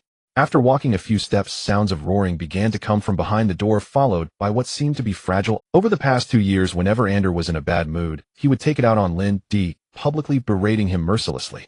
The angry and mocking ugly face remains vividly etched in his memory. Countless times Lin D had thought of simply walking away, but he had gritted his teeth and endured. Before he left, he knew what the environment was like back home. He had broken through all constraints to come to Spain. He absolutely would not return to that polluted environment. This was his vow, and it remains Lin Di's vow. A person may travel to many places in this lifetime, but there are few that one can return to. Thus the places one can return to become especially precious, such as one's hometown, Yuhua. There is another kind of place one can return to called a nightmare from memory, Alcor. Lin D firmly rejected completely scuttling Ander's renewal plan. Ander was extremely displeased, smashing everything on the table in front of Robbie. How could this greedy Oriental refuse me? How dare he refuse me? His flushed face was filled with anger, his hands clenched into claws in the air, while Robbie beside him sighed. If Lin D could not be signed, Ander might not survive this crisis. The fury of fans and the president would tear him apart. The hero who battled against Real Madrid, although mainstream media ignored the name of their team, referring to them as a third-tier team. However, in the small place of Alcor, most of the income came from fan season ticket sales. They were all loyal supporters of the team. If they collectively expressed dissatisfaction with the head coach, then even the president could not protect the coach for long. Suddenly, the irritable Ander calmed down. He turned to Robbie and asked, "Are journalists coming later? This afternoon Marca Sport and several other newspapers and media will come over." Robbie took out his notebook, which listed several media outlets, one of which had a rather strange name, Lian Qin, resembling a Chinese name. Ander grabbed Robbie's arms, his eyes filled with expectation. "Can I trust you, Robbie?" Robbie was taken aback by this gesture. He did not understand what Ander wanted to do, but he still managed to force a smile. "Of course we are partners. Listen to me, we." Magic City Financial Center building. A middle-aged man rushed through the bustling office area, holding a faxed copy, and burst into the innermost office. "Old Gao, we received breaking news from Madrid, absolutely reliable. Take a look." The middle-aged man spoke with uncontainable excitement, leaving Old Gao, who sat behind the desk, confused. In all these years apart from that time in 2002, when they stormed into the World Cup, he had never seen him so excited. As he took the copy, a figure of a Chinese person leaped into view. Beside him, the team doctor held a suture needle with the background showing the scene of a Real Madrid match. "Oldly, is this photo real? Is it our Chinese person? Or another Asian?" He felt his blood pressure rising close to 140. He was the editor-in-chief of the European department of China's largest football media. Football news, purely fictional, will be deleted if infringing Gaoyu. It had been so long since they reported on players studying abroad, most people just went out for a tour and returned exporting their talents back home. Except for the top 5 leagues, Champions League and European Cup, they rarely sent reporters to cover the teams. Because it was too expensive, but now surprisingly, there was a Chinese player in a match against Real Madrid. Moreover, the subsequent article meticulously analyzed the entire match. To the mathematically adept Chinese, it seemed quite professional and authentic at first glance. Undeniably true, the person who gave me the news is very reliable. I've known her for several years, and she has always been meticulous. Oldly seemed to recall that youthful and beautiful face, oh no, recalling the figure of someone deeply interviewing in the countryside. I remember yesterday, wasn't there a lot of buzz online about the so-called first Chinese person? Gaoyu seemed to remember something, and quickly opened his computer to search. On the online forums, there was a plethora of analyses and discussions about this match, especially the photo of that Chinese person, which was being circulated everywhere. Now he could not sit still anymore. Quickly edit it, put it on the front page of the European edition. I'll call the higher-ups. For many years apart from those players from 2002 who left one by one, returning in disgrace. After 2008, there had been no reports on players studying abroad. Soon that evening, 2 entirely different pieces of news emerged from both Eastern and Western media. Of course, they each were still unaware of the situation. Major media outlets in Spain, including Marca, report, seemingly for some correct reason, even other media joined in. Greedy Chinese person refuses a weekly salary of €1,000, demanding €3,000. Poverty breeds greed. Chinese person demands 3 times the contract amount from a third-tier team, €3,000 weekly. A petty person gets ahead. Chinese person Dylan aims to join Real Madrid. Unfaithful Chinese person Dylan refuses the €1,000 signing within the team. This filled everyone with disdain for this emerging and unknown young Chinese player. Ander held the day's newspaper and excitedly said to Robbie, "Now he has no way out but to obediently come back and beg me. Otherwise he can just return to his rural home in the east." His assistant Robbie, however, had a flicker of uncertainty in his eyes, nodding awkwardly in agreement. Meanwhile, on the Chinese side, the internet and offline discussions erupted. Some people saw the front-page headline of Football News: Chinese Hardman breaks through Real Madrid's defense in the Spanish Kings Cup. That was quite exciting. Finally, after brother-son, someone could uphold the banner for the Chinese in the top 5. However, more first- and second-generation fans, after countless hopes and disappointments, had become incredibly calm. They keenly noticed that the Chinese Hardman Lin Di was merely a substitute for a third-tier team in Spain, because the report even clearly stated how he got his opportunity with the team's other two midfielders, one being listed for transfer and the other injured. It indicated that his abilities were ordinary, merely an occasional performance, as he was not even a starter for the third-tier team. Moreover, the latter half of the data further indicated that Real Madrid had given up on this match. They had seen similar reports: Manchester United star, Real Madrid's key prospect, World Cup draw for a favorable match, a draw would suffice to advance. They had been ground down by unscrupulous media. One could say they had lost all expectations. As long as I have no hope, life will not bring disappointment. On the other hand, some continued to support Lin Di, viewing him as the hope for changing Chinese football. This group was mainly the new generation of fans still unscathed by harsh realities. They were the third generation of Chinese fans. The last batch of people began to sing his demise, discarded by a third-tier team contract expiring tomorrow. What are we expecting? A moment of joy followed by emptiness. Isn't it always like this? Look at the Western media's reports, laughing too early. They were right, and yet wrong. Meanwhile, the coach of the Hercules team, Esteban Vigo, was staring at the newspaper with a grim expression. Before him stood the club president, clearly informing him that he would not agree to this signing. Damn media, damn it, damn it, damn it. Repeating damn 4 times could not express all his frustrations. He understood that he was about to miss out on an excellent midfielder. At this moment, Lin Di was still unaware that by rejecting Ander, he had stirred up a storm in media discourse in both the East and West. His alternative club, Hercules, had also internally rejected the coach's signing. The only remaining choice was to accept a trial, which was his only opportunity. Mr. Lin Di, I'm sorry to inform you. As night fell in the player dormitory of the Alcor club, Lin Di was resting after a day of training when he suddenly received a call from the Hercules club. He stared blankly at the phone, wondering if the rising sun was to be pulled back before it even rose. Lin Di was puzzled. Just yesterday, the Hercules club had been full of sincerity, eager to sign him, yet overnight they had changed their minds. Unbeknownst to Lin Di, several other clubs had also chosen to observe before making a decision. Now it seemed the only option left was to attend a trial, and Lin Di clenched his fists. A knock sounded at the door. "Elian, open up," came Borja's urgent voice from outside. Disappointed, Lin Di opened the door. Borja was holding several newspapers. "Is this true?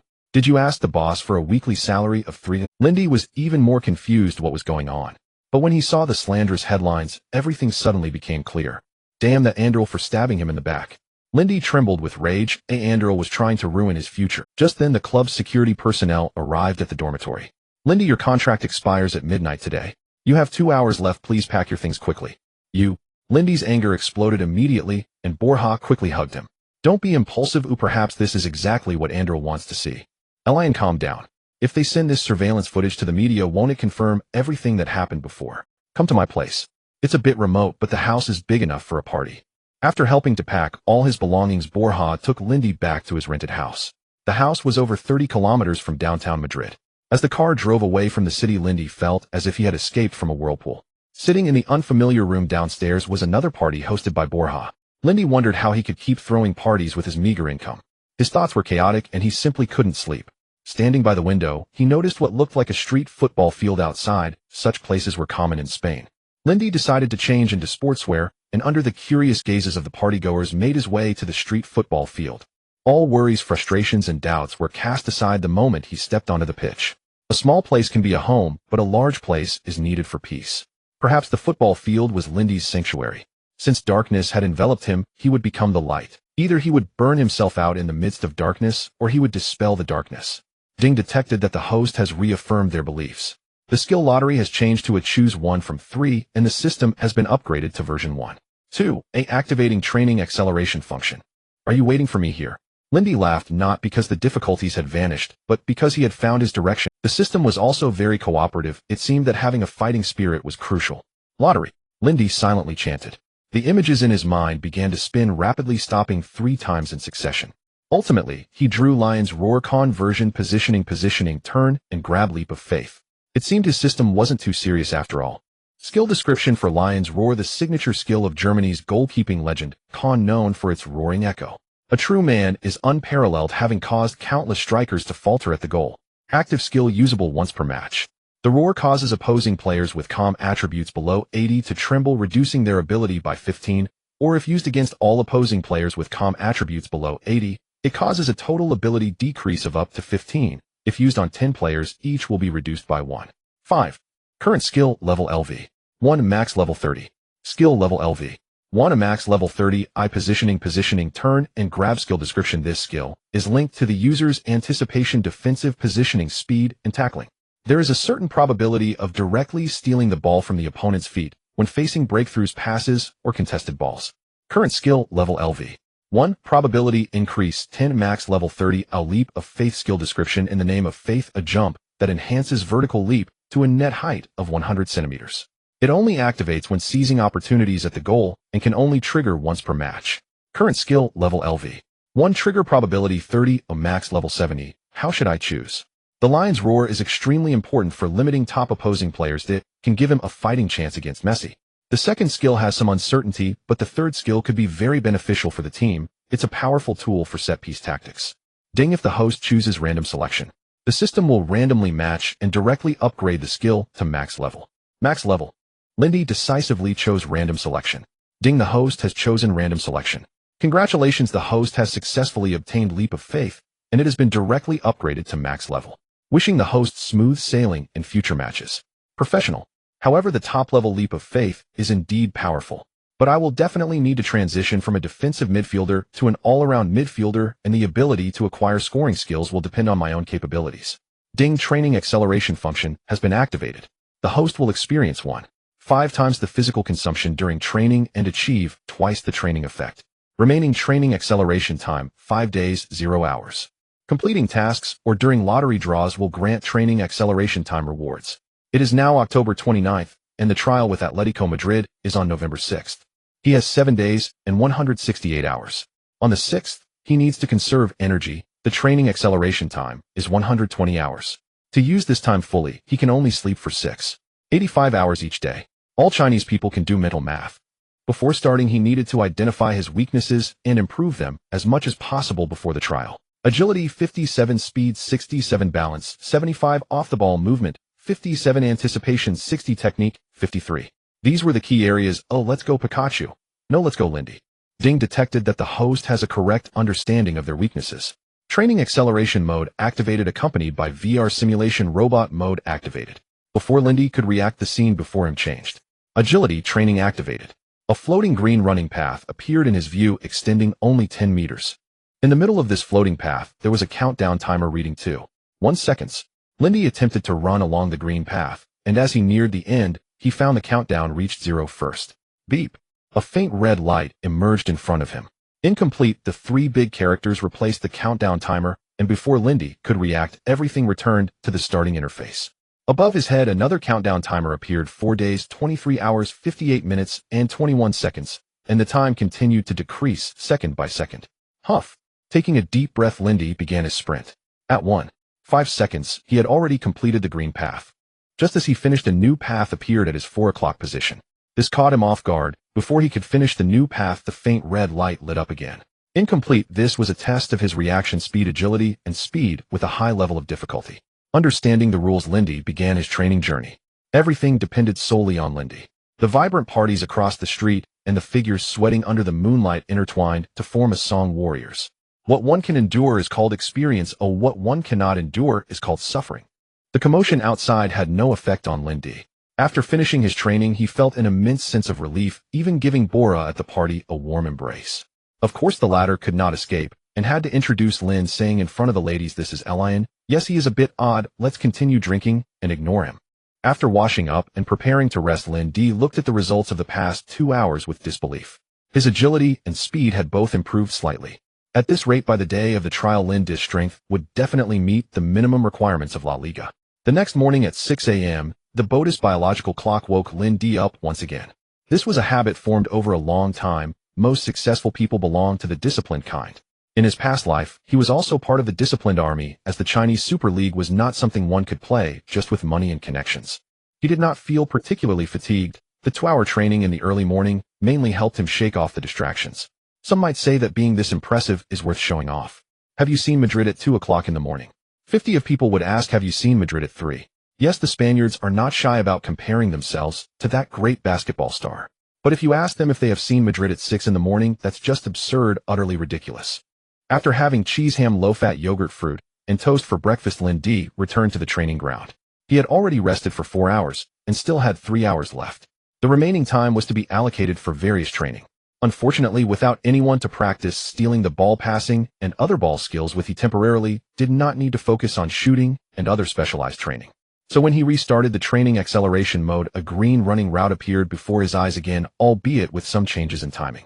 From 2:1 seconds at 2 in the morning, it changed to 2:5 seconds. It seemed that the system continuously adjusted training according to Lin D's physical changes. As for why such a short distance of 10 meters requires so much time, one reason is that even Usain Bolt needs 1:8 seconds to reach that speed. Of course, my speed is even faster. I can finish it in 1:67 seconds. Moreover, the core purpose of this training is to enhance Lin D's agility, reaction speed, flexibility, and acceleration, so the speed requirement is not that high. As the morning passed, the drawbacks of 1.5 times the physical exertion began to gradually reveal themselves. Lin D was drenched in sweat, panting on the sidelines of the street court. 5 hours of training had drained a significant amount of his stamina. However, there were many gains aside from the improvement in physical condition.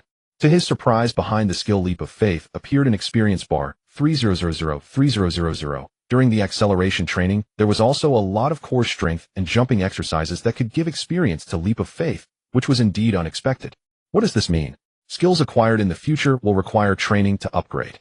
Lin D returned to the residence shared with Bora and found that the latter had not yet woken up. It seemed that last night had really worn him out. As he stepped out of his room, he saw empty bottles and various garbage scattered all over the floor. The sofa and each room were in utter disarray, with disheveled men and women sleeping on the floor, in the hallway, and everywhere. Fortunately, by the time he returned at noon, most of them had already left.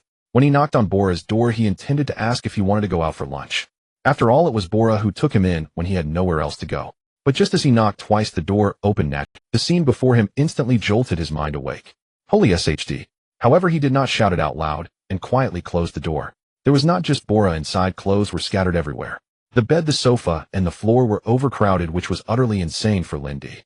10,000 words omitted. Thank you. No wonder Bora often came to training yawning 3 days after the match. For this head coach, Andal had not spared his anger. It seemed that Bora sensed someone was opening the door and slowly opened his eyes while rubbing his head. Wow, damn mate, looks like you drank too much again yesterday. He got up, put on his pants, and headed to the kitchen for a glass of water. Upon exiting, he saw Lin D drenched in sweat and exclaimed, Holy SHD, Lion, did you go exercise early in the morning? That was training. What you did was exercise. Lin D replied somewhat helplessly, to thank you for arranging my accommodation. How about I treat you to lunch? Let me treat you instead. Ooh, I know a great Chinese restaurant. You go take a shower and wait for me. Bora was particularly generous. But what does it mean to go shower and wait for him? Just as Lin D took off his shirt, the doorbell rang outside. Without thinking much, he went to open the door shirtless. In late October, Madrid already hinted at a touch of winter. On such a noon, Qin Luoyun had spent a lot of effort and finally found Lin D's residence. When she knocked on the door, she could not have imagined such a scene. The man before her, with wheat-colored skin, was shirtless and emanating a faint heat. His well-defined chest and full curves even made her feel he was more impressive than herself. Then there were the sharp contours of his 8-pack abs, each muscle looking as though it had been sculpted with an overwhelming scent of testosterone. Standing at 167 centimeters, she prided herself on not being short, but she still needed to look up to see the man's face. A standard Chinese visage with sharp features and a resolute gaze. Unlike the young pretty boys back home, he exuded a sense of masculinity. There was even an unremoved scar on his brow bone. It was him, Lin D. The obviously East Asian woman in front of him looked him up and down. Lin D, somewhat puzzled, asked, Hello, are you look? He'll go get him. As Lin D spoke, Qin Luoyun quickly reacted, covering her face with both hands. I'm here to find you. I'm a reporter from Marca. Could you please put on some clothes first? As she spoke, she secretly glanced a couple of times. Beauty can also be tempting for women. Qin Luoyun's cheeks had turned crimson. Calm down, this little guy is only 20 years old.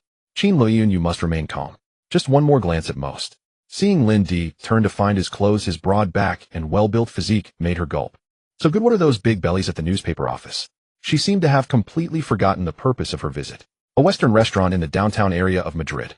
Lin D and Qin Luoyun sit across from each other, the table filled with delicious food, yet both seemed distracted. Qin Luoyun obtained the contract that Alcor originally intended to give to Lin D through special channels. As long as she publishes this document, all rumors and slanders will vanish without a trace. Lin D furrowed his brow, wondering what this beautiful woman was really after. Was it money? He didn't have any. Could it be something else? No wonder she kept staring at him during their meal. Especially when they first met, she had been fixated on his upper body. Indeed, a boy must learn to protect himself when out alone. Half an hour later, they left the restaurant, each going their. Lin D had understood everything and knew what this woman was truly after. He felt deep admiration for such a brave woman. However, his habit of being lecherous was a bit overwhelming. Meanwhile, Qin Luoyun had obtained all the materials she desired. A half-hour close interview was enough for her to report for several days.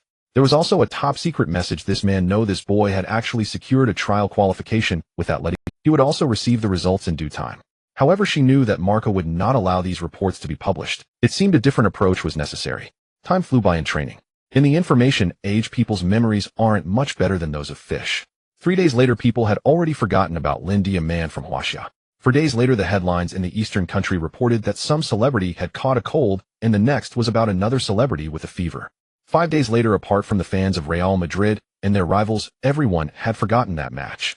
Meanwhile, Lin D and Atletico Madrid had both made their preparations. The quietness of these days, especially Lin D not accepting any interviews, had greatly impressed Atletico Madrid's head coach Quique Flores. Normal young players, especially those without professional agents, are prone to impulsiveness, resulting in loud disputes with clubs and media, unaware that this is exactly the effect desired. Lin D, however, did not fall into this trap. Rafael had made a special trip to Alcor, and the only message he returned was Lin D is in training. Time November 1st is 6:17 a.m. Thus, he wouldn't need to expend energy convincing those old demurs. November 6th arrived with the autumn wind blowing and the air outside turning chilly. Lin D woke up at 6 a.m. as usual, but today he did not immediately dive into training as he normally did. The intense training over the past 5 days had left him in need of rest. Including yesterday, remarkably, he had finished his training by 8 p.m., allowing himself some proper recuperation. The fatigue from the past 5 days had significantly eased during last night's sleep. His physical condition was now sufficient to handle the trial in the afternoon. Moreover, his attributes had greatly improved, a total increase of 46 points. The system reminded him that the difficulty of increasing values varied depending on whether they were below 80 is 70 or 60. Ultimately, agility 57-67, speed 67-72, explosiveness 66-72, off-ball movement 57-67, anticipation 60-70, strength 70-75. Lin D felt that if he continued training like this, relying on his 20 years of single-handed speed, or rather single-handed strength, he could probably shoulder duty with a mere shrug. His overall attribute score had reached 62, and as a defensive midfielder his score had already hit 71, which was on par for entry into the 5 major leagues. Next, he would face the trial with Atletico Madrid. On the third day after the news broke, Rafael, who had called him, came to see him, once explaining the head coach's predicament. Thus, his enemy today was not the head coach, but rather the outdated notions of the entire club. At 2:55 p.m. Lin D had neither the habit of arriving early nor being late. Arriving at the Calderon training base located in the northern part of Madrid, he spotted Rafael waiting for him even before he got out of the car. "Elian, you're really punctual. I've waited here for many young people, and they all come early fearing they would be late." Without waiting for Lin D to approach, Rafael took his luggage and led him into the training base. A middle-aged man with a full beard stood by the field watching the players sprinting and occasionally speaking to those nearby. He was Enrique Quique Sanchez Flores, the head coach of Atletico Madrid. Before the era of Simeone, he had led Atletico to win 2 championship trophies, but whether he could achieve the same in this timeline was uncertain. Seeing a tall Oriental man walking with Rafael, Enrique's face broke into a rare smile.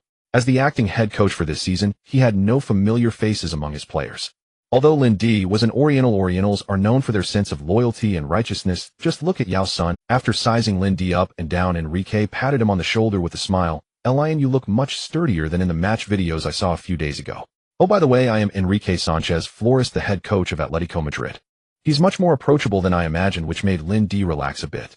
"Boss, oh no, Mr. Flores, I am Lin." Boss is not a title that can be used lightly. It is a term players use for their coaches. "Ha ha ha, I believe you, Elian. Over the years, you are the first young person to arrive at the designated time aside from those seasoned veterans. As a midfielder, one needs a strong heart," he said, tapping Lin D's right chest with his hand. However, Flores suddenly noticed that this young man's chest muscles were somewhat intimidating. "Sandy, take Elian for a physical test." Although his overall strength was only 62, his physical condition was undoubtedly impressive. Half an hour later, assistant coach Sandy handed a report to Flores. "Endurance is quite good. He didn't even breathe heavily after the test. And as for his muscles, it's rare to see young people with such physique. It's evident that he is very disciplined." However, his technical skills are average and need to be tested on the field. Flores nodded. He already possesses the physical foundation for a defensive midfielder. Haha, thanks to the Huasha media and the Spanish media, a free signing is truly fantastic. Let's quickly arrange a training match. He deeply hoped that Lindy could perform as brilliantly as he did in the last match. There were far too many players who shone only briefly. This season, Atletico Madrid faced a three-front battle. In addition to the striker position with star strikers Kun Agüero and Forlan had also aged and was in a significant decline. In midfield, Paul Amzong was decent as a defensive midfielder, but with age he was about to turn 30 into a 30-year-old player cannot handle a three-front battle. He might still perform steadily in La Liga, but on the European stage the physical demands of continuous matches would become the biggest obstacle. It's utterly unreliable to have attacking midfielders bear defensive responsibilities. In modern football, without a defensive midfielder, it's like a man without kidneys. Even if you drip feed them with kidney tonics, it wouldn't help. He hoped this young man wouldn't let him down. What is called a trial training is essentially a competition. One team wears yellow vests symbolizing the main squad, while the other wears white. Flores called all the players on the field over and introduced. I believe you have all seen the news. Yes, it is indeed Lindy, known as the Barbarian of the East. To be honest, this training match is not only a trial for Lindy, but for you all as well. After saying this, he sneered at everyone. With the head coach's attitude, the expressions of those who were initially just watching the excitement all disappeared. It seemed that Atletico Madrid's first team had a sufficient number of players after the transfers this season. They had 23 players including 3 goalkeepers, but the depth of the bench was not high. There were only 3 forwards, and among them Ibra was just a 19-year-old young man. In the defensive midfield position, there were only 2 players, leaving no one to replace them in case of injury. Not to mention fighting on 3 fronts, so Flores, having just taken over, was already in a difficult situation. Considering that Thiago Pena and Pereira were all injured, this training match could only be played with 8 against 8. With the team unable to field 2 complete squads, one could hardly blame Atletico for finishing outside the top 8 this season. Other players were very curious about Lindy, but one Brazilian was nervously watching Lindy. That was Paulo Assunção. Lindy appeared taller, stronger, and younger than him, which put a lot of pressure on him. Lindy wore a white vest representing the substitutes, and was on the same team as Agüero. The 31-year-old Czech veteran Ujifalisi patted Lindy on the shoulder, saying, "Don't be nervous, just perform normally." The training match officially began. After the change of coach, Atletico Madrid had not yet developed a new style, so they basically stuck to their original tactics. The strategy was to find Forlan and Agüero in the front, while the midfield focused more on providing support. There was no ground control play considering Agüero's speed. Pressing in the half, attacking from behind, and quick counterattacks were the core tactics. At the beginning, both sides were still holding back, afraid of making mistakes. However, after Flores' roar, everyone became serious. Fortunately, the few minutes of casual play allowed Lindy some time to adapt.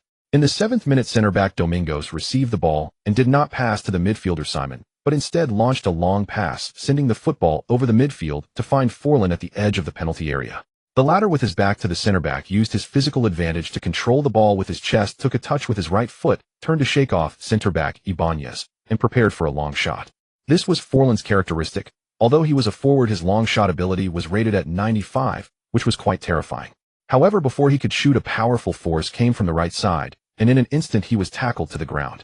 Although he clearly felt that the opponent had pulled back their strength at the end, he was still knocked over. Fortunately, it didn't hurt, so he wasn't injured. He patted his thigh and prepared to get up for the free kick. However, he saw that his teammates were all running back, while Ibáñez, who he had just shaken off, was also heading towards the front. On the sideline, Flores' eyes brightened. Sandy, when did he appear there? This tackle was clean and beautiful. Lindy, on his way back to defend, saw the ball flying over his head. Looking at the positions of Ibáñez and Forlan, he judged from experience that Forlan would definitely receive this ball. Moreover, a tall center-back in motion has a flaw: they turn slowly, like an aircraft carrier making a U-turn. Sure enough, Forlan gently touched the ball, turned, and broke past the 192 centimeters tall, 86 kilograms Ibáñez. Lindy, like a long-awaited hunter, executed a clean tackle to intercept the ball. Considering this was a training match, he held back a lot of strength. After intercepting the ball, he observed his teammates on the field and noticed Reyes making a run into space. He launched a long pass. "Don't talk to me about precision. Sometimes power creates miracles, okay?" Reyes, seeing the long pass from the back, felt like cursing 1,000 times. What kind of pass is this? But he still sprinted 20 meters, finally receiving the ball just outside the penalty area on the right front thanks to a powerful long pass that tore apart the opposing backline. After receiving the ball, Reyes sent a through ball behind the defensive players. Agüero, who had been waiting there, sprinted past all defenders. It's an unknown situation. He easily faked out De Gea and kicked the ball into the empty net. 1-0. What a beautiful pass. Agüero found Reyes and high-fived him. However, Reyes gave a thumbs up to Lindy in the backfield. The timing of that pass was particularly good, even though the precision was a bit lacking. Fine, it had no precision at all, but that did not hinder him from receiving the ball in the open front. It was still a clean interception from the technically proficient Forlan. This Huaxiao player is quite interesting. Forlan looked at this Huaxiao player with disbelief. As a recipient of the La Liga Golden Boot and the European Golden Shoe, he viewed Lindy as if he were a monster. Having seen so many defenders, he rarely encountered someone like Lindy who could cleanly take the ball away from him. Although he was over 30, he still felt that his condition was the best it had ever been in his career. Half gliding, half tackling, he was actually knocked off his feet. Wow, the Huaxiao language is quite appropriate here. Then he smiled, thinking this guy will be my teammate from now on. Why should I panic? After passing the ball, Lindy ran over to help the veteran up, saying, "Sorry, I knocked you over." This remark made Forlan feel quite awkward. How should he respond? It's okay, it's okay. The match continued. Gradually, everyone noticed. If Lindy was active in the midfield, it became very difficult to dribble past him and pass the ball like before. From Simon to Helado, then to Servio, they all experienced what it was like to be airborne. Of course, there was also that phrase, "Sorry, I knock you over." This feeling is hard to describe. However, Simon felt particularly strongly in the past. He was the best playmaker in the front line of the team. But so far he had not made a single threatening pass. It was difficult to perform outstandingly in the front line. Such physically confrontational defense rarely drew cards. The yellow team he was on seemed to have turned into a British team, with defenders frequently making long passes to find Forlan and Helado after a brief period of short passes. However, the latter was often limited by his height. For such high balls, it could only be said to be a matter of luck. Simon had been trying various positions and found that only when he dropped back to his own half to receive the ball, Lindy would not let him eat grass. In fact, Lindy was just relying on his keen intuition, noticing that everyone's gaze after receiving the ball would unconsciously look towards Simon. Of course, he also recognized this talented Portuguese international. When Simon dropped back to receive the ball in the backfield, he had more space to move, and as the space expanded, his individual role appeared to be insignificant. Simon near the midfield did not intend to force a dribble. He wasn't foolish. He found winger Salvio, and the two played a wall pass together. Lindy had limited options against such a well-rehearsed team play. After a few passes, Simon saw he was about to rush into the penalty area. He pulled back his right foot, preparing to shoot, but his eyes secretly glanced at Forlan's position. Sure enough, the veteran Ujifilisi could only lift his foot to block the long shot. Ibanez nearby also came over to help defend, and seeing that enough defenders had been drawn in, Simon tapped the ball with his toes, sending it through the gap between the two, heading straight for the open Forlan, who was preparing to lift his foot to shoot. Suddenly, a figure dashed out from the side, directly catching up to the ball, and then cleared it with a powerful kick. Where did this guy come from? On the side, head coach Flores could no longer sit still. He had witnessed the entire process. Just when Simon and Salvio were coordinating, Lindy had already started to withdraw continuously. In fact, aside from Simon and Salvio having the opportunity to connect, the entire left side of the route was under Lindy's control. You can continue down the wing, but if you want to pass directly, sorry, that's impossible. If you want a long pass to switch sides, then it holds no threat. We often see many long passes transitioning from left to right. When the ball arrives, it usually doesn't take a few steps before defenders swarm in. That's because the football spins too long in the air. Next time you watch a game, don't complain. So he only had long shots or passes to Forlan with no other options. Lindy locked onto this passing route, and intercepting the ball was only expected. Seeing Lindy's defense so seasoned, Flores was somewhat excited, slapping Sandy beside him. It seems we've struck gold. What do you think? Should we adjust? If this goes on, the trial training will lose its meaning. Switch sides. No, you mean practice offense and defense. Flores nodded firmly. 2 rounds, let's conduct a full test on him. Sandy called a halt to the training match and began a new arrangement. Florence took over immediately after the team suffered a 0-4 defeat against Chelsea. They faced immense pressure from a midfield comprised of Deco, Ballack, and Lampard. The technically skilled Spanish upper-tier team was utterly defenseless against Chelsea. After struggling for the first 20 minutes, they completely relinquished control of the midfield. There was hardly any coordination in the midfield, relying on various 45-degree crosses or low balls, or simply long passes aimed at Agüero and Forlan. The technical skills and teamwork seemed to have vanished in this match. All that was left was for Agüero to break through and Forlan to take the shot. The root of the issue was a lack of a strong midfield that could protect Semedo and Rodriguez. However, Florence was not fond of the Argentine, and he was even less enthusiastic about Agüero, perhaps due to their shared nationality. Assistant coach Sandy called a halt to the match to arrange for attack and defense drills, particularly focusing on set pieces. It was Lindy's group that would attack first. The drill specifically focused on practicing corner kicks and set pieces at both the near and far posts. Simeo took the free kick, and due to Agüero's height, he generally positioned himself in the box to capitalize on any opportunities. Most of the time, Atletico's free kicks and corners were aimed at Forlan, Thiago, and Garcia. However, their more frequent goals relied on the performances of Forlan and Agüero in the attacking front. They practiced the near post first, but Simeo seemed off his game, sending the first kick too high. The ball arced beautifully, landing in the goalkeeper's small box. Florence was somewhat annoyed. Simeo's form had been inconsistent this season, and he couldn't even execute a proper corner kick in training. He was about to explode in anger.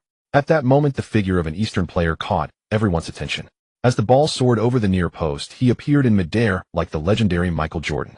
His body soared high, meeting the ball with his head, rising above the defender Domingos.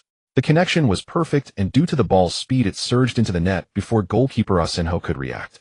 Lindy was a bit surprised. He had only instinctively wanted to grab the near post. When he saw the ball flying slightly high, he initially intended to give up. But suddenly he recalled the skill he had just drawn, leap of faith, and had a wild thought: could this height be reached with the leap of faith? Nonetheless, Lindy did not give up. He met the incoming ball with a powerful leap. It was an unprecedented experience. Time seemed to freeze, and the trajectory of the ball was clear and distinct before him. In the air, he was the only one with the gazes of many fixed on him. Lindy could even hear his heartbeat clearly. He slightly adjusted the position of his head and struck the ball with ferocity. And just like that, a spectacular goal was born. Not only the players on the field, but also Florence had his hands on his head, mouth agape, as if he could fit a tea egg in there. Sandy, standing nearby, looked at the physical test data in surprise and confusion. Was there an error in the testing? The other coaches stared at Lindy's astonishing leap as if they were witnessing a deity. And it was this goal that made the players on the field view the young man from Huaxia with new respect. Agüero walked over from the crowd and patted Lindy's back, saying, "You are the most incredible Chinese player I have ever seen." Simeo looked at Lindy, his eyes devoid of any hostility. They respected the strong, especially teammates. "My God, I never thought anyone could jump this high. Why don't you play basketball? Sorry, I mean no offense, but I think we can really collaborate well in the future, Lind."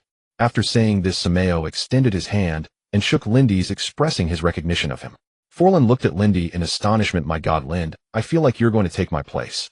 Lopez, the captain, also stepped forward, embracing Lindy with a smile. "Young man, welcome to the team." Without the guidance of the head coach, everyone was captivated by Lindy's performance today. They eagerly hoped this young man from Huaxia could join the Atletico Madrid family, especially given how poor the team's performance had been this season. Even Paulo Asuncel had to admire this young Huaxia player who could match him on the defensive end with skilled tackling and experience. What was even more remarkable was that he possessed the ability of a battering ram, which was rare. Generally, such headers were completed by renowned knights, the tall defenders. It seemed like a midfield knight was about to emerge. "Looks like you were right, Florence." A sudden voice startled Florence. He turned to find the club president Enrique Cerezo behind him. With a resigned expression, he spread his hands. "There's no other way. The best way to join a team is to prove oneself with strength. It seems this year's salary budget may need to be restructured. What do you think?" Cerezo did not commit to an answer. He was all too familiar with the coach's little schemes. This was a request for funds. The total budget remains unchanged. After dropping that remark, he left gracefully. If he stayed any longer, they might start discussing the transfer budget for the winter break. "Bring Lindy over. I need to consider the salary issue first." Florence was already a bit impatient. When Lindy was called off the field, he probably understood what was happening. He knew he was the player Atletico needed right now. With Rodriguez about to leave, the team was in a difficult transitional phase. He silently set a goal for himself. He wanted to become a starter for Atletico and make his debut in the Champions League. He wished to stand on the dream stage and prove that he could do it, that Huaxia people could. "Then you can call your agent now. The president just saw your performance, and I must say it was truly unexpected," assistant coach Sandy said with a smile. Indeed, although he had thought this way, getting it confirmed verbally still excited him immensely. He was finally going to compete alongside stars like Agüero, Forlan, and De Gea. More importantly, this was La Liga, and soon he would face the Madrid derby. And that team which instilled fear in the entire world, the Dream Team 3. It might be too early to say the future was in his hands, but the opportunity had indeed arrived at Lindy's doorstep. For the past 5 days, he had slept less than 7 hours each day. For the past few years, he had gotten up at 6 every morning to train. All of this finally bore fruit today. "Let me carry your dream and charge forward with all my might." Facing the distrust and slander from Alcor coach Andal. Facing the discrimination from Western media and the misunderstanding from Eastern media. At last, Lindy did not wait for the dawn. He transformed himself into that ray of light, dispelling the darkness that had enveloped him. P.S. There are still 2 matches left in the Champions League Group B. Free agents can transfer at any time. Those not registered for the Champions League can participate. Inside the office of the head coach of Atletico Madrid, Mr. Chairman, I feel it is necessary to make this call. Flores must be out of his mind. A weekly salary of €300 for someone who is only 20. The club's general manager Hill Fictional looked at Flores with a very unfriendly gaze. Just think about it, the contract period is 3 years, and if we renew, the salary will have to increase, at least to €500. I will not agree to that. He tried to pressure the club chairman alongside the head coach. This year's league performance had visibly declined, and they had just lost to Chelsea in the Champions League. With the broadcast revenue and match bonuses set to drop significantly this year, maintaining such a high salary expenditure is extremely dangerous. He even felt an impulsive urge to cut the entire $6 million transfer fee for the winter break. Flores, however, looked relaxed. Calm down, Hill. Let's think differently. Maxi must leave, but the one I want you cannot provide the budget for. I know you want to say that this Chinese player is free, but what is his market value? 100,000, 200,000. I just inquired, and his previous weekly salary was €300, which is a 100-fold increase. How about this all image rights for the first year, then 50 of the image rights every year, and at least 3 commercial activities in China annually, with no salary adjustments for 3 years? Flores acted as if he were Lindy's agent, seemingly confident, with every clause hitting Hill's sweet spot. Seeing Hill's cunning expression, Flores sighed. I don't know how long I can stay at Atletico, but one thing I can be sure of is that in a year, as long as it's just 1 year, this guy's market value will skyrocket. I can see it reaching €20 million. What do you say, shall we place a bet? I agree to a weekly salary of €301, but his buyout clause must be €20 million. Upon hearing the final figure of €20 million, Hill finally made up his mind. In modern football, suitable and capable defensive midfielders are as rare as hen's teeth, and it's no longer possible to sign them just because you have money. A 20-year-old free agent at €300 is actually not expensive. Hill continued, although I agree to a weekly salary of €301, I still want to ask you why. No one else would sign him besides us right now.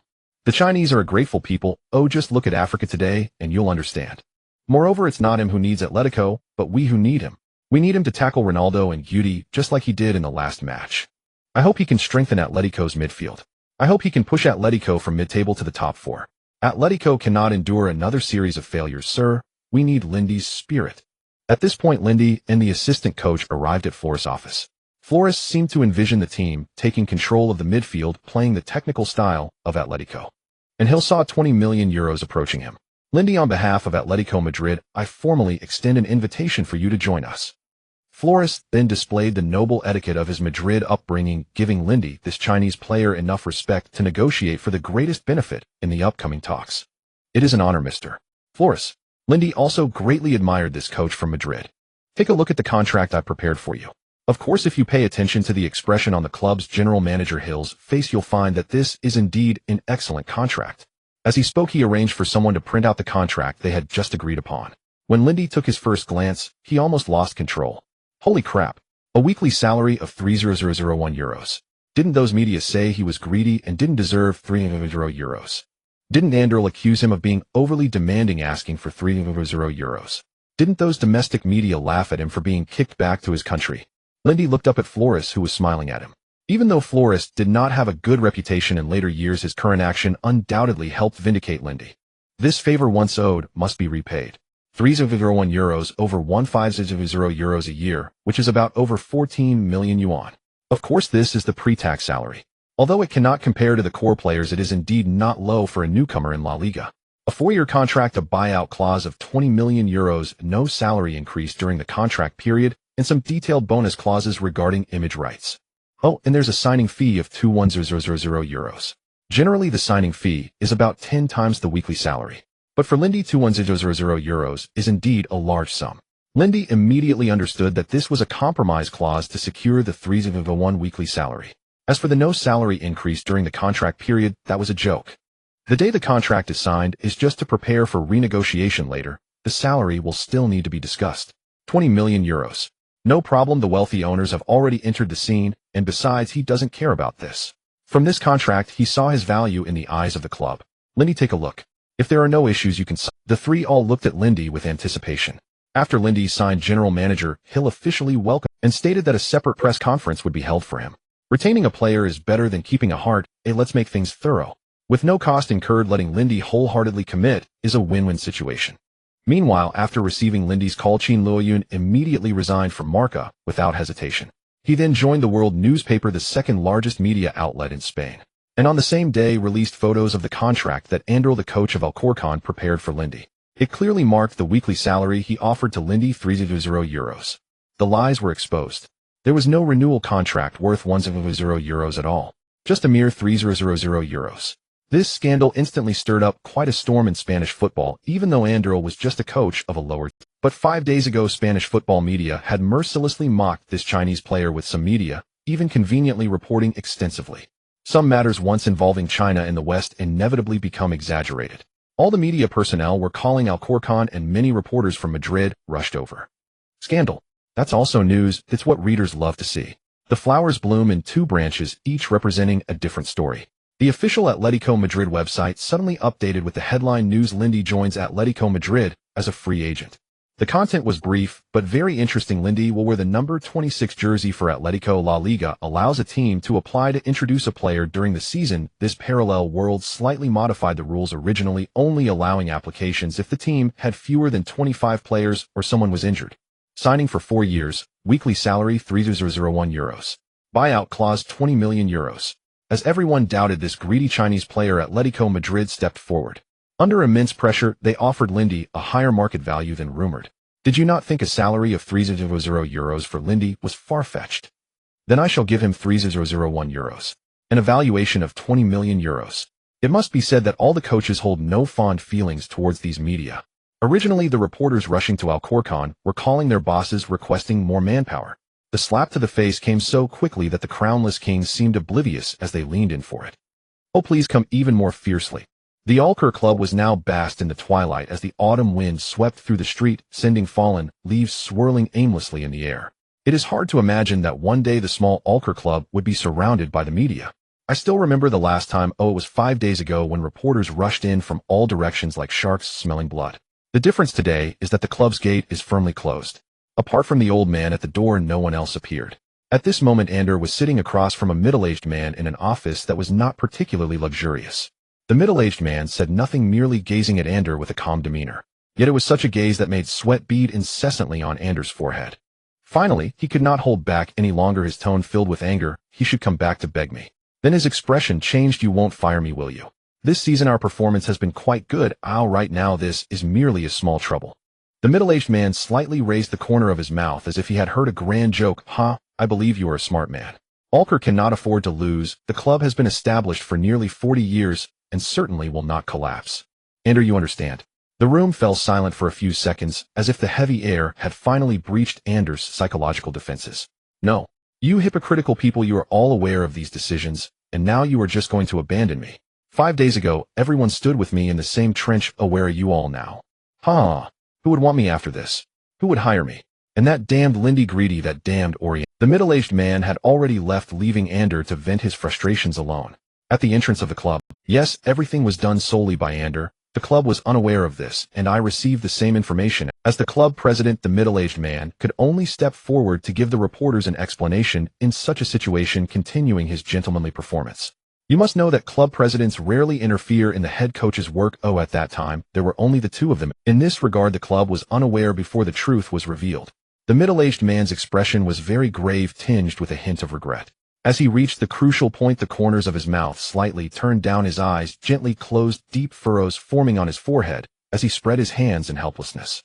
Andor has recognized his own issues and has submitted his resignation to the club. All right, I have an appointment with the doctor. I apologize. Ignoring the reporter's questions, the middle-aged man left in a hurry. Andor was finished. This was the thought in everyone's mind. The rules of football are you can play conspiracies in private, engage in small tricks, or even have the ability to handle UEFA. But you must not be discovered.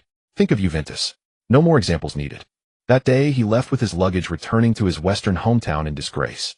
In this lifetime, he might be completely estranged from football. I wonder if the money he saved is enough for his retirement. At this moment, however, a genuine uproar was stirring in the country. Unbeknownst to Lindy, through Lee Mew's organization, he had already established his own forum in the country. After the news about Atletico Madrid was released, it spread rapidly within the Spanish football circle.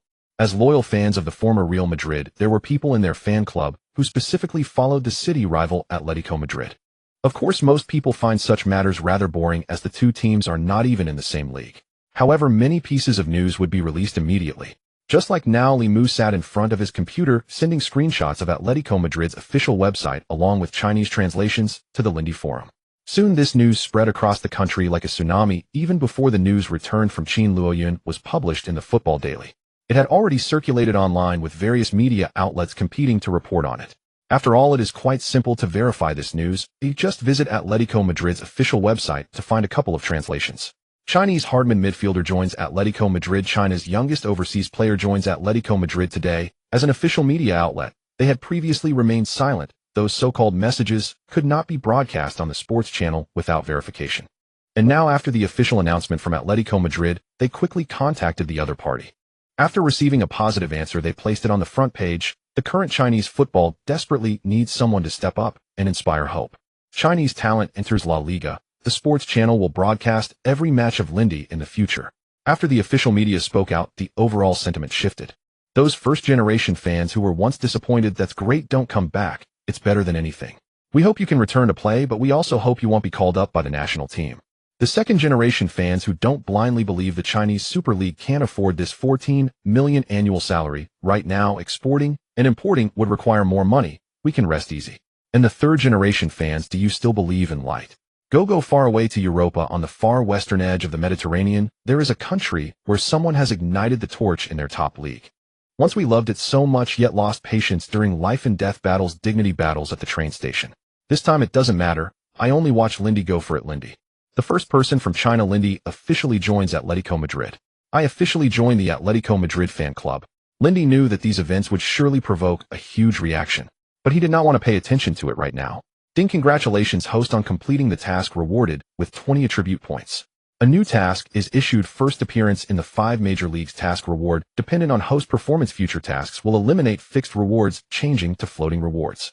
After a brief consideration, he allocated 10 points to defensive positioning, reaching 77 points. He allocated 10 points to anticipation, bringing it to 80 points. Once the attribute points reached 80, he could only rely on actual combat and training to gain more. The next goal was to participate in a match. Therefore, after moving into the arranged dormitory, Lindy began training once again. Without an accelerated training mode, he would have to practice slowly. A group of reporters rushed to Atletico Madrid club in the afternoon, leaving their spokesperson overwhelmed. In a dilemma, he could only state that there was indeed no time. The team was preparing for the match tomorrow night. The press conference was postponed to the day after tomorrow. He repeatedly assured them that Lindy would appear, and only then did the reporters let him go. On November 7th, which is tomorrow, Atletico Madrid will be visiting Almeria as their opponents. This is a team located in southern Spain by the Mediterranean with beautiful scenery. Almeria has been oscillating between La Liga and Segunda División.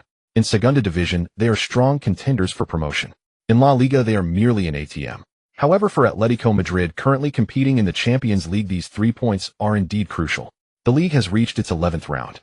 Atletico Madrid has only 13 points with a record of 3 wins, 4 draws, and 2 losses, having played 2 fewer matches, which is hardly satisfactory. Although they have missed 2 rounds due to the Copa del Rey and the Champions League group stage. However, they are currently ranked 12th in the league, while Barcelona has already amassed 27 points, which is a full 2 times difference.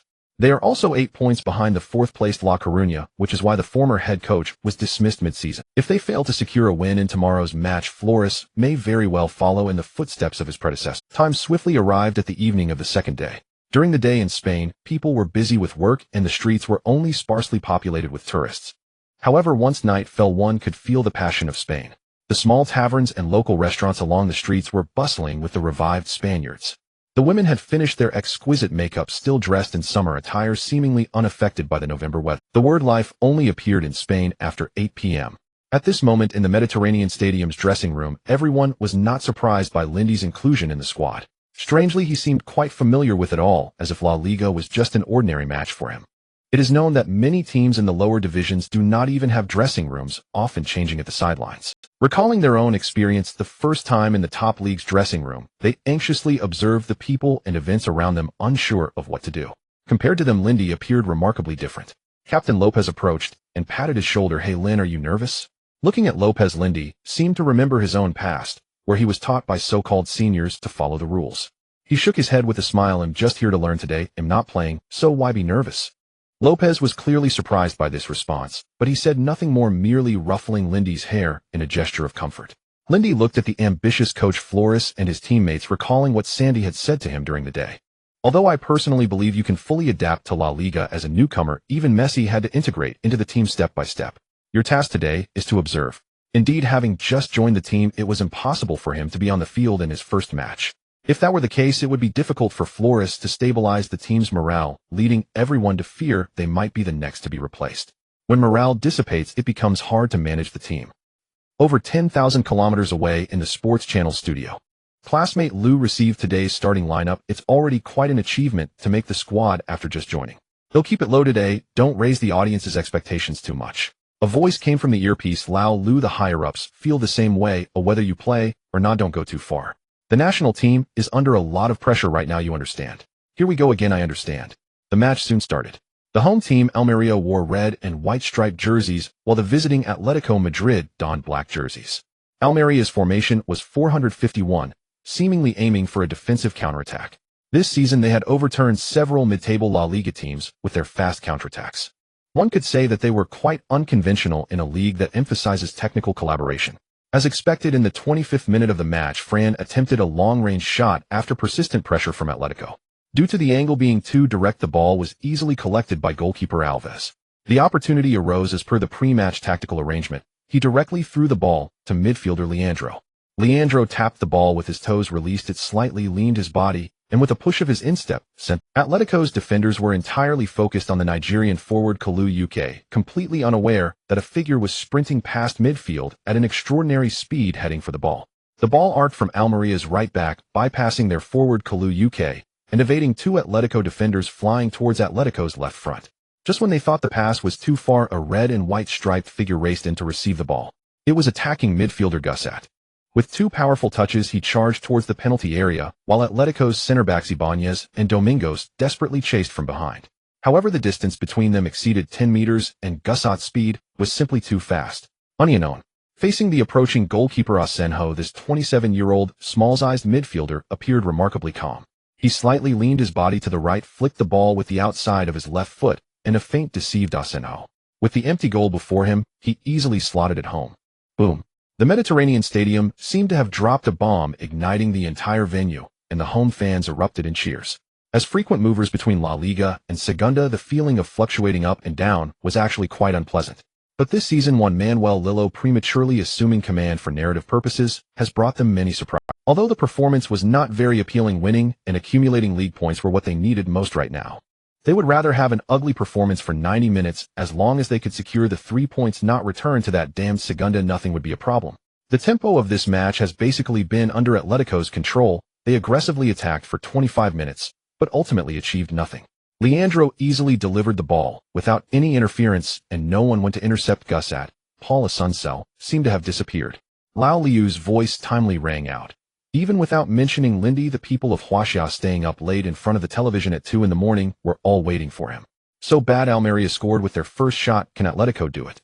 Did I stay up all night to watch a boring game? The Brazilian Samba attacking is not bad, but let's forget about the defense.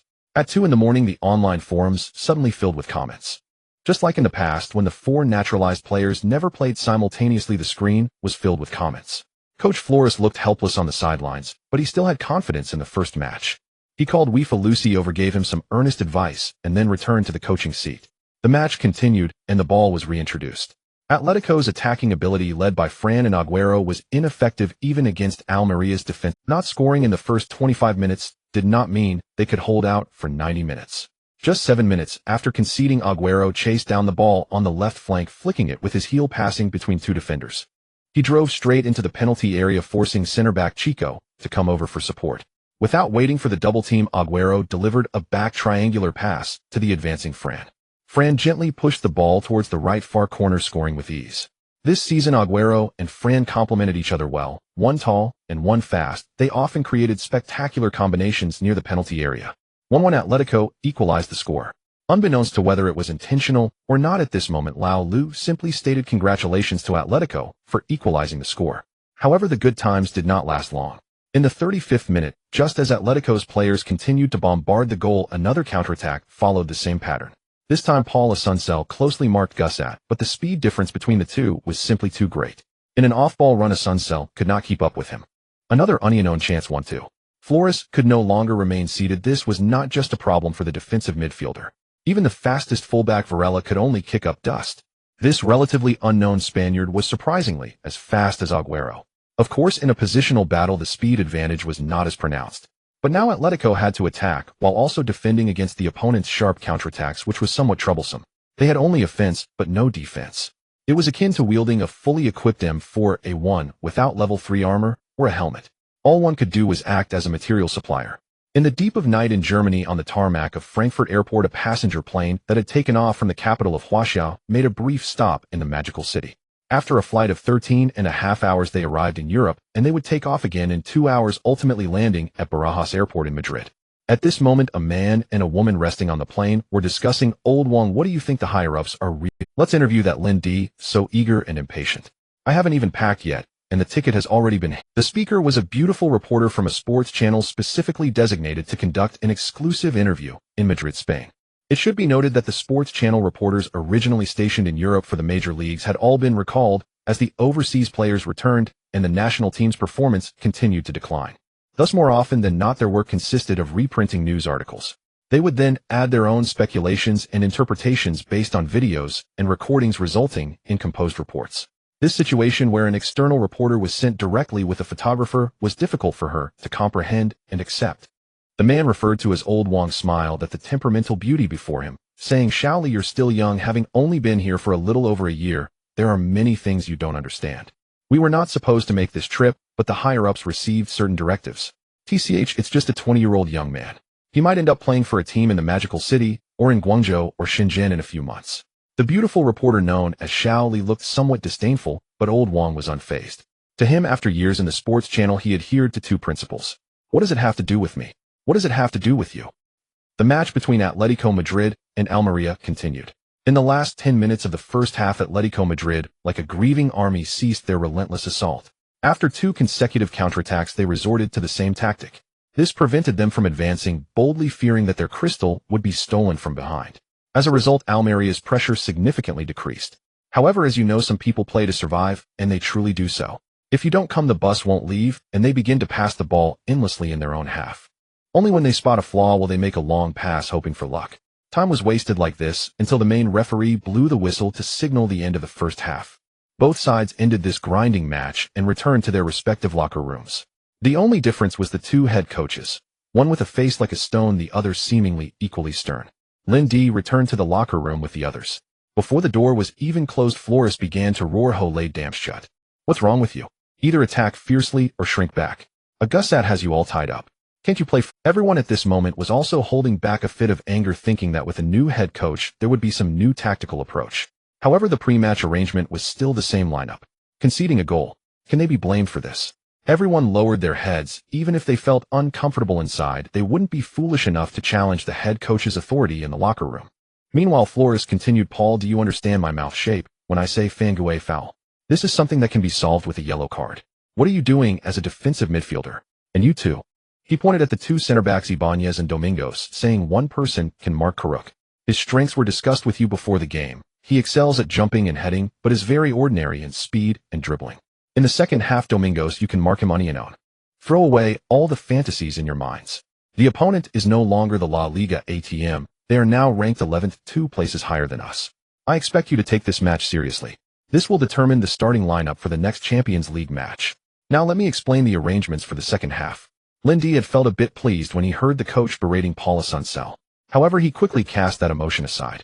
Since they were a team, he should not have such thoughts. He needed to compete for his position fairly and not rely on others' mistakes or poor performances. "I win against you because I am stronger, not because you have weakened." So when Paula Suncel saw Lindy's serious expression, he thought to himself that this Huaxiao person was more upright than he had imagined. 15 minutes passed swiftly amidst Flores' verbal barrage. In the second half, Atletico Madrid made no personnel adjustments and continued with the same tactics as the first half, with Fran and Agüero as the twin strikers, Sameo partnering with Reyes and the rookie Salvio along with the Suncel. However, this tactic did not change the situation on the field. On the contrary, with a 2-1 lead, Almeria became even more defensive. Though Atletico Madrid firmly controlled the midfield, they still could not break through the opponent's defensive wall. Flores intended to break through the bus parked in front by using long-range shots. Fran was the best long-range shooter in the team, but under tight marking, even stepping out of the penalty area made it hard to find good opportunities for a long shot.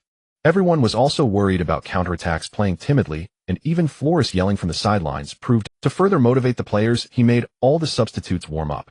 Of course, that included Lindy. Upon seeing this, old Lou finally paused his tedious introduction of both teams' dull histories. Especially the script in his hands had minimal information about Almeria.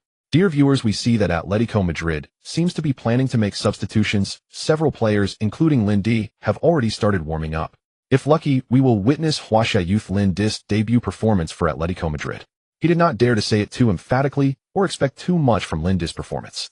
Fans in front of the television shared the same thought. Don't rush, take it slow, and stable performance to gain the trust of the head coach is the most important. Just like how many stopped watching the NBA after the Huasha player of 226 centimeters left, as long as one can get on the field there is hope. At that moment the match reached the 58th minute. After relentless attacks, Atletico Madrid could no longer hold back and slowly pressed forward while all the fans were still immersed in the frenzied assault of the past 10 minutes. Asuncel kept an eye on Gussat and was not prepared to join the attack. Defender Domingos also marked Karuk. No one noticed that someone was preparing to sprint in the crowd.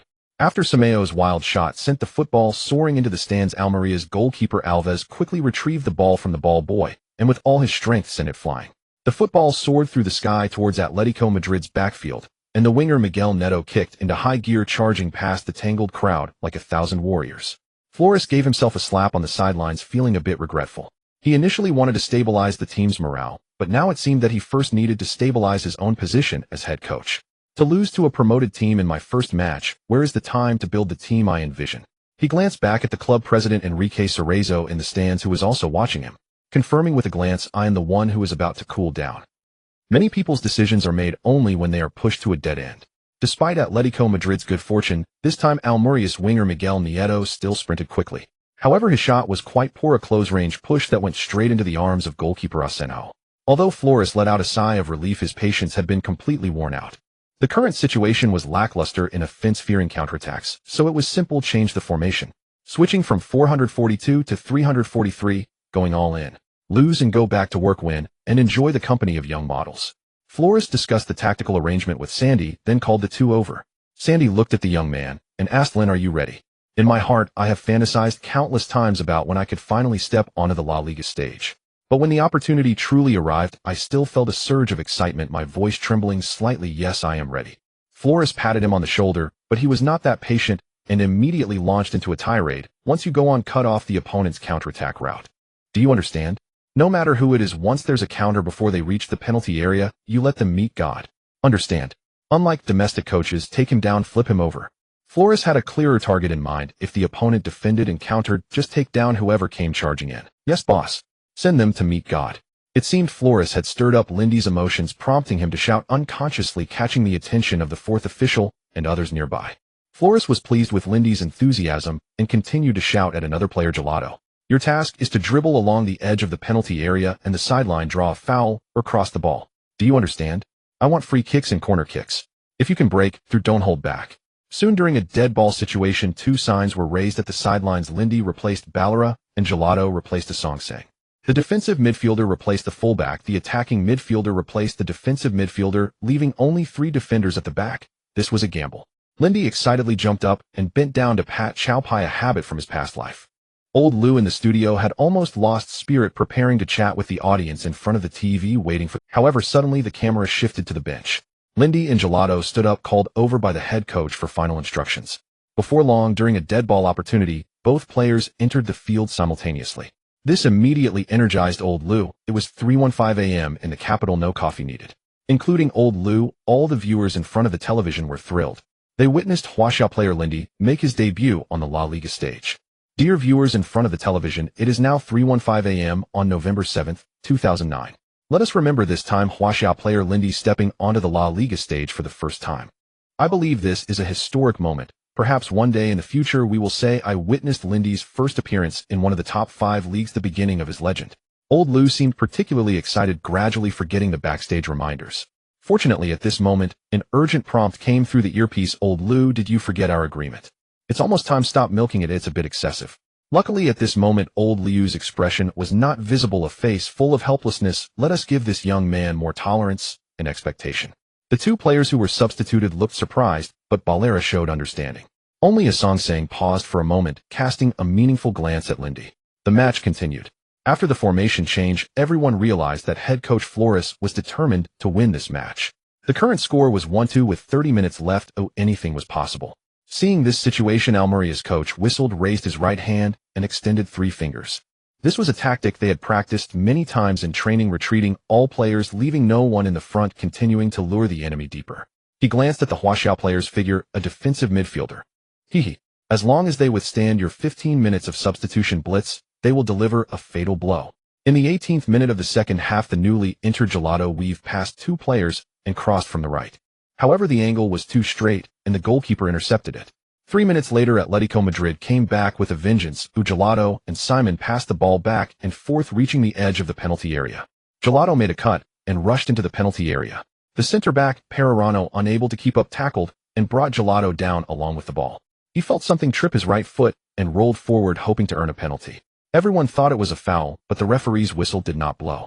Just as Atletico Madrid's players intended to argue with the referee, another Almeria defender, Perarano, did not care about that. He passed the ball directly to defensive midfielder Leonardo, who leaped high and headed the ball to forward Karuk. Though Karuk was only 178 centimeters tall, his jumping and heading ability were exceptional. He then redirected the ball to Gusat, who took it and sprinted. The combination flowed smoothly, and the Atletico Madrid players, realizing it, were about to turn to defend. But they saw a figure charging from the flank, not waiting for Gusat to change direction before crashing into him. The 164 centimeters tall Gusat was sent flying over 3 meters. Not only the players on the field, but even the viewers in front of the television were stunned. When the camera cut to Lindy, it gave him a close-up. In that moment, Lindy resembled a general guarding the city, fists clenched, eyes resolute.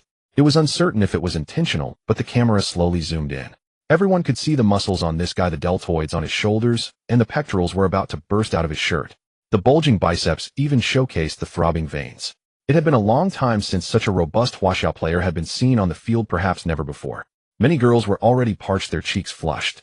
After all, that chiseled face with a striking jawline had deep eyes that were fixed on his opponent. Beep, the referee's whistle sounded, and the assistant referee raised the flag. Foul. As it was a face-to-face confrontation, Lindy did not receive a yellow card. Meanwhile, the downed Gusat looked at Lindy with lingering fear. Just now it felt as if he had been hit hard by a speeding train. For a moment in the air, he even thought he was going to Lindy foul. He knocked down Almeria's winger Gusat. He is truly strong. Among Huaxiao players, I can't recall anyone as strong as Lindy. I believe his success is inevitable, for I have seen the necessary elements for success in him. Old Lou sincerely sighed. How many years has it been? Every time the national team played against the Super League, it was just a group of greasy youths running around. Almeria's players rushed over to check on their teammates' condition and glared angrily at Lindy. However, Lindy was completely unfazed, daring them to try hitting him. I could easily fall to the ground and roll 100 times. Do you believe it? In the end, neither side ended up clashing.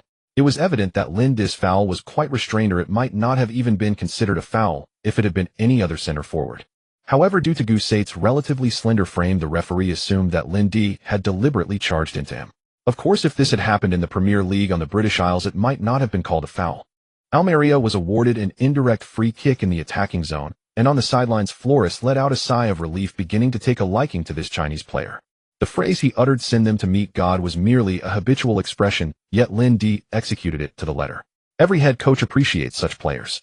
After the fast break was thwarted, Almeria had no intention of engaging Atletico Madrid in a positional battle. They simply employed a set-piece tactic to see if any opportunities arose. However, the ball was easily collected by Arsenio. The 28th minute of the second half saw Agüero presented with another chance. Simon Fran and Gelato executed a combination play that successfully drew all defensive attention.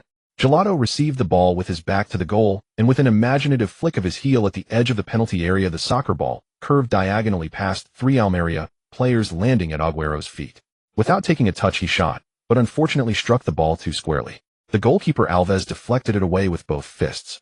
The game returned to square one, and Lindy could only focus on his defensive duties in midfield, as Atletico Madrid's backline was riddled with vulnerabilities. All he could do now was hope that his teammates ahead could score. As time ticked away, old Liu could only helplessly remark as a defensive midfielder Lin-Dis role in this positional battle is to thwart the opponent's fast breaks, and he is excelling at that. However, Atletico Madrid had no particularly good strategies against Almeria's bus-barked defense. Countless coaches around the world sought to crack these two styles of play. One is Barcelona's unbreakable tic-tac of the Dream Team 3, the other is the dense defense. Time was running short for Flores. In the 33rd minute of the second half, Simon received the ball just outside the penalty area, feigning a long shot, while center-back Perolano rushed forward attempting to block Simon's shooting angle.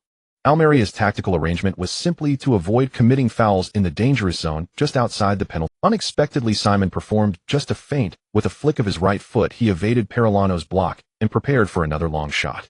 Another Almeria center-back, Chico, also moved in to support. Seeing that he had drawn two defenders, Simon decisively passed the ball to Fran. After receiving the ball, Fran faced the fullback Macedo, swaying his upper body as if to break through, yet his feet remained motionless. Macedo took a step back, realizing that the opponent didn't intend to break through, but rather to take a long shot. At this point, it was too late to step forward, but fortunately the nearby fullback Guilherme leaped in with a sliding tackle, taking down both Fran and the ball. The referee blew the whistle for Almeria's foul. On the sidelines, Flores suddenly had a thought and quickly shouted Lin-Dis' name. Without waiting for the head coach to say anything, Lin-Di had already been anxiously observing from midfield. By this point in the match, it had been proven that unless a miracle occurred, relying on Atletico's positional play would not break through Almeria's goal. This free kick was their best opportunity, even though the angle and distance of the set piece could allow for a direct. However, the positioning was too close to the goal, making it extremely difficult to score. The ball would inevitably rise over the crossbar while clearing the wall. Unless someone like Ronaldinho or Beckham, masters of free kicks, took the shot, it was hard to guarantee a goal. Moreover, time was running out for Atletico Madrid. At that moment, as Simon prepared to take the free kick, Lin-Di whispered a few words in his ear. Subsequently, Gelato was called over by Simon, and the two engaged in another round of hushed conversation. At this point, Lin-Di was already standing among the crowd.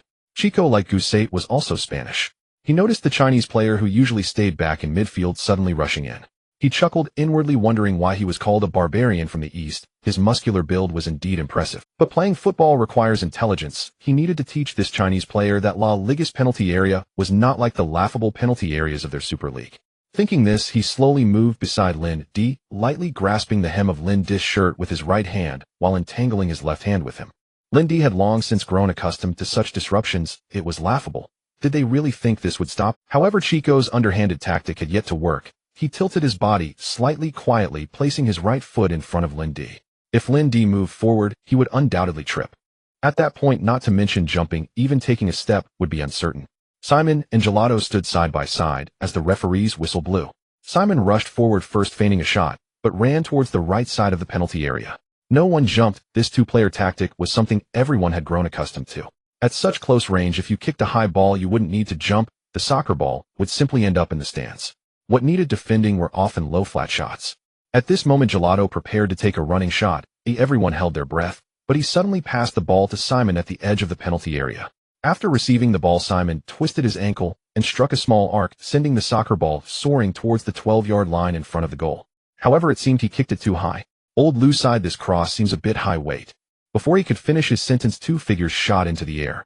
One was the hand of goalkeeper Alves, and the other figure was even higher, surpassing Alves' outstretched hands.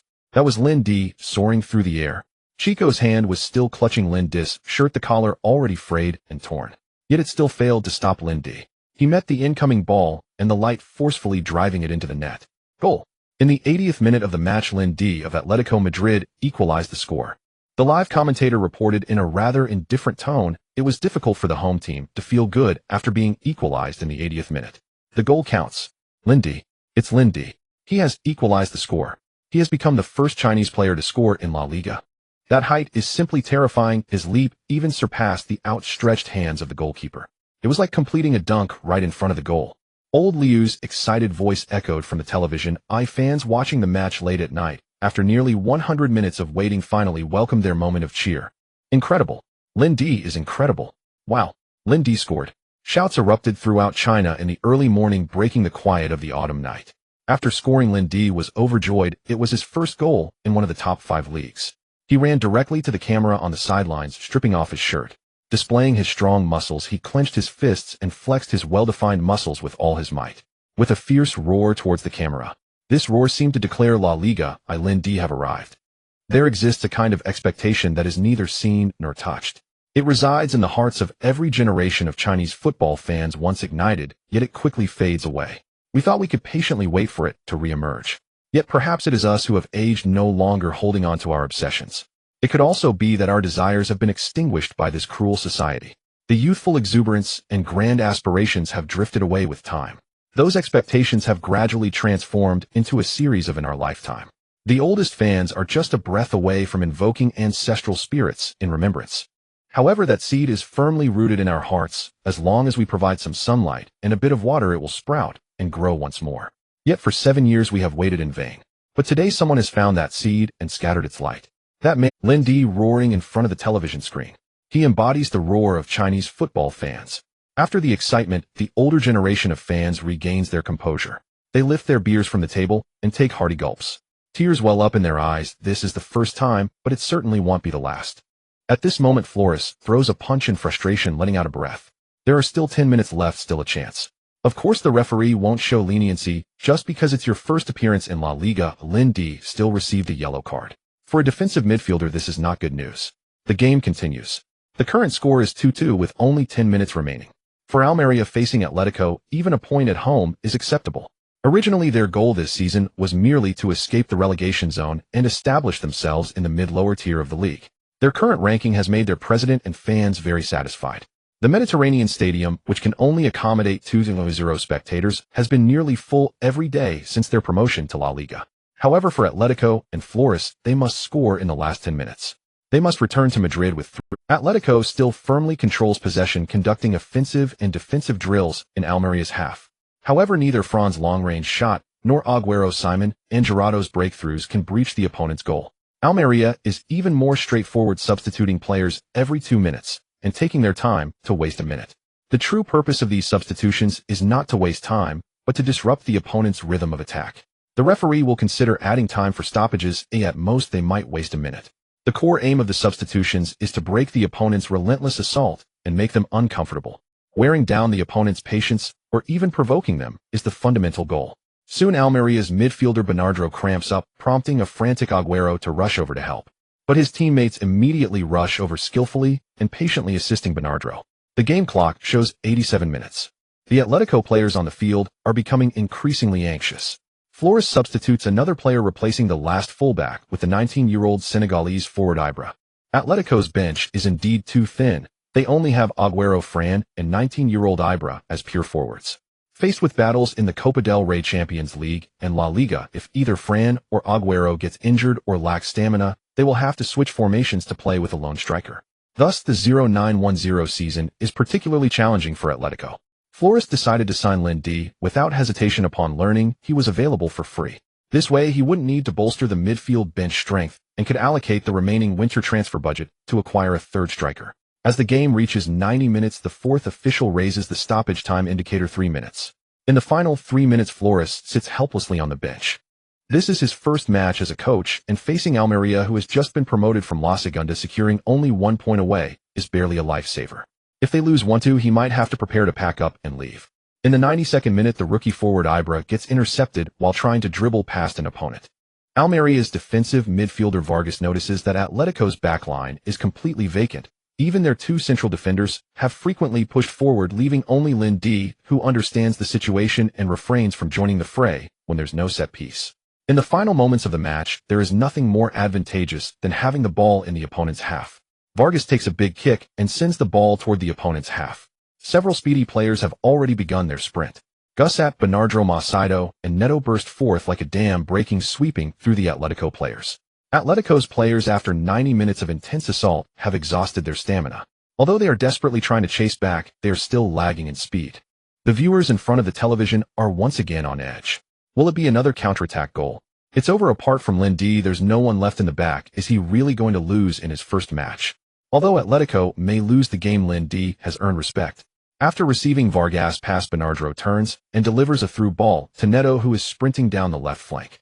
The 4 players begin to sync up, gradually Neto on the left, Macedo on the right, and Gusat and Bernardo in the center. Ahead of them, there is only one person, Lin D. In the face of such a situation, a normal defender would follow the advancing player or retreat to defend the center. But most players realize that one hand cannot clap alone, it is bound to fail. Lin D possesses exceptionally high mental attributes: calm 85, a willpower 80, a bravery 80, a anticipation 80. In contrast to others, he feels a bit excited. Bring it on. The blood that had simmered down in his previous life is gradually being reignited in this life. Facing the attack of 4 players, Lin D shouts, "Damn. Come on," and immediately sprints toward Neto, energized and ready. At this moment, Lin D seems to enter a special state. Neto, who is sprinting, appears to him as the green line he saw during sprint training. Neto, running wildly, sees Lin D charging in and unhesitatingly passes the ball to Gusat in the center. At the instant he strikes the ball, Lin D seems to have a telepathic connection, abruptly stopping and turning. Just like a race car driver pulling the handbrake to drift, he turns and charges toward Gusat. To the audience, it looks completely different. As Neto lifts his foot, having not yet passed the ball, Lin D has already activated his spiritual drift mode. By the time the football reaches Gusat, Lin D is already alongside the ball. Anticipation and calm play crucial roles at this moment. Seeing Lin D about to reach him, Gusat makes a horizontal pass to Ma Saito on the right. Once again, the same situation arises. As Gusat takes a shot, Lin D has already changed direction, running toward Ma Saito's path. He doesn't need to chase after the man. What he needs to do is block the route. Seeing the inward cutting path being obstructed by Lin D, Ma Saito grows a little tense. Ma Saito, from Brazil, is only 19 years old. After joining Almeria last season, he has only played, including this match, it is his 9th La Liga game. With a calm attribute of only 55, facing the aggressive Lin D, he inevitably feels a bit panicked. Having taken only a few steps, he intends to make a horizontal pass to a teammate in the center. But under pressure, he sends a half-high ball with neither angle nor speed being ideal. In Lin D's view, although the pass is directed behind him, it is too slow, lacking the suddenness of a training turn. His right foot stomps down hard on the grass, utilizing his core strength to the fullest. His upper body is firmly held in place. His left foot bends and gathers strength. As his entire body pivots, using the power of his waist and abdomen, the muscles in his thighs and calves unleash immense energy upon landing. His whole body and the flying grass take off in opposite directions, forming a large V shape. At that moment, the football arrives from the right side as if by agreement, and Lin D powerfully heads it forward. The stadium erupts in a chorus of gasps. Defending against 4 attackers, one man stands firm against 1,000. Meanwhile, the Chinese fans in front of their televisions all think the same thing: positioning, make the cut.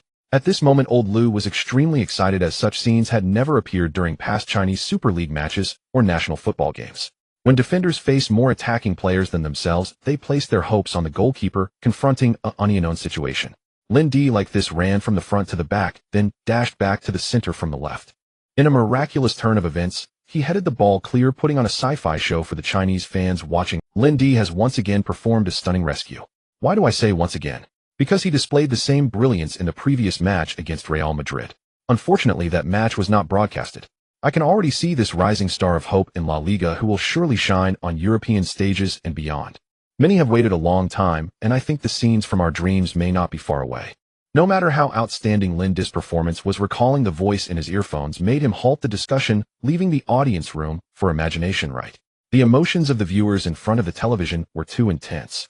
To borrow a phrase from Stephen Chow, life's ups and downs come too quickly and are simply thrilling.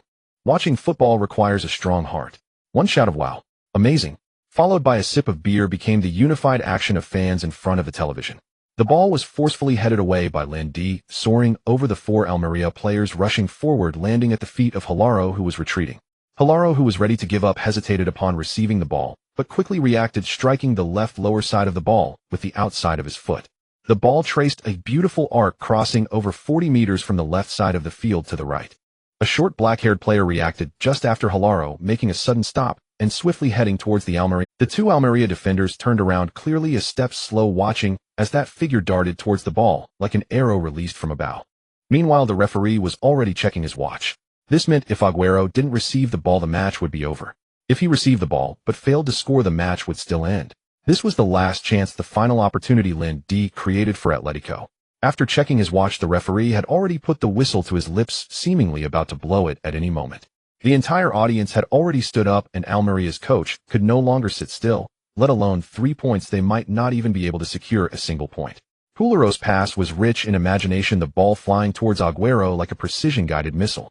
Almeria's goalkeeper had already rushed out, not waiting for him to clear it. Agüero rushed in to poke the ball away, first into the open goal. With a single push, the ball rolled into the net. Beep. The goal was valid and the referee pointed towards the center circle. Old Lou shouted excitedly, "The ball is in." Aguero scores with a push into the open goal. Lindy has pulled Atletico back from the edge of the cliff.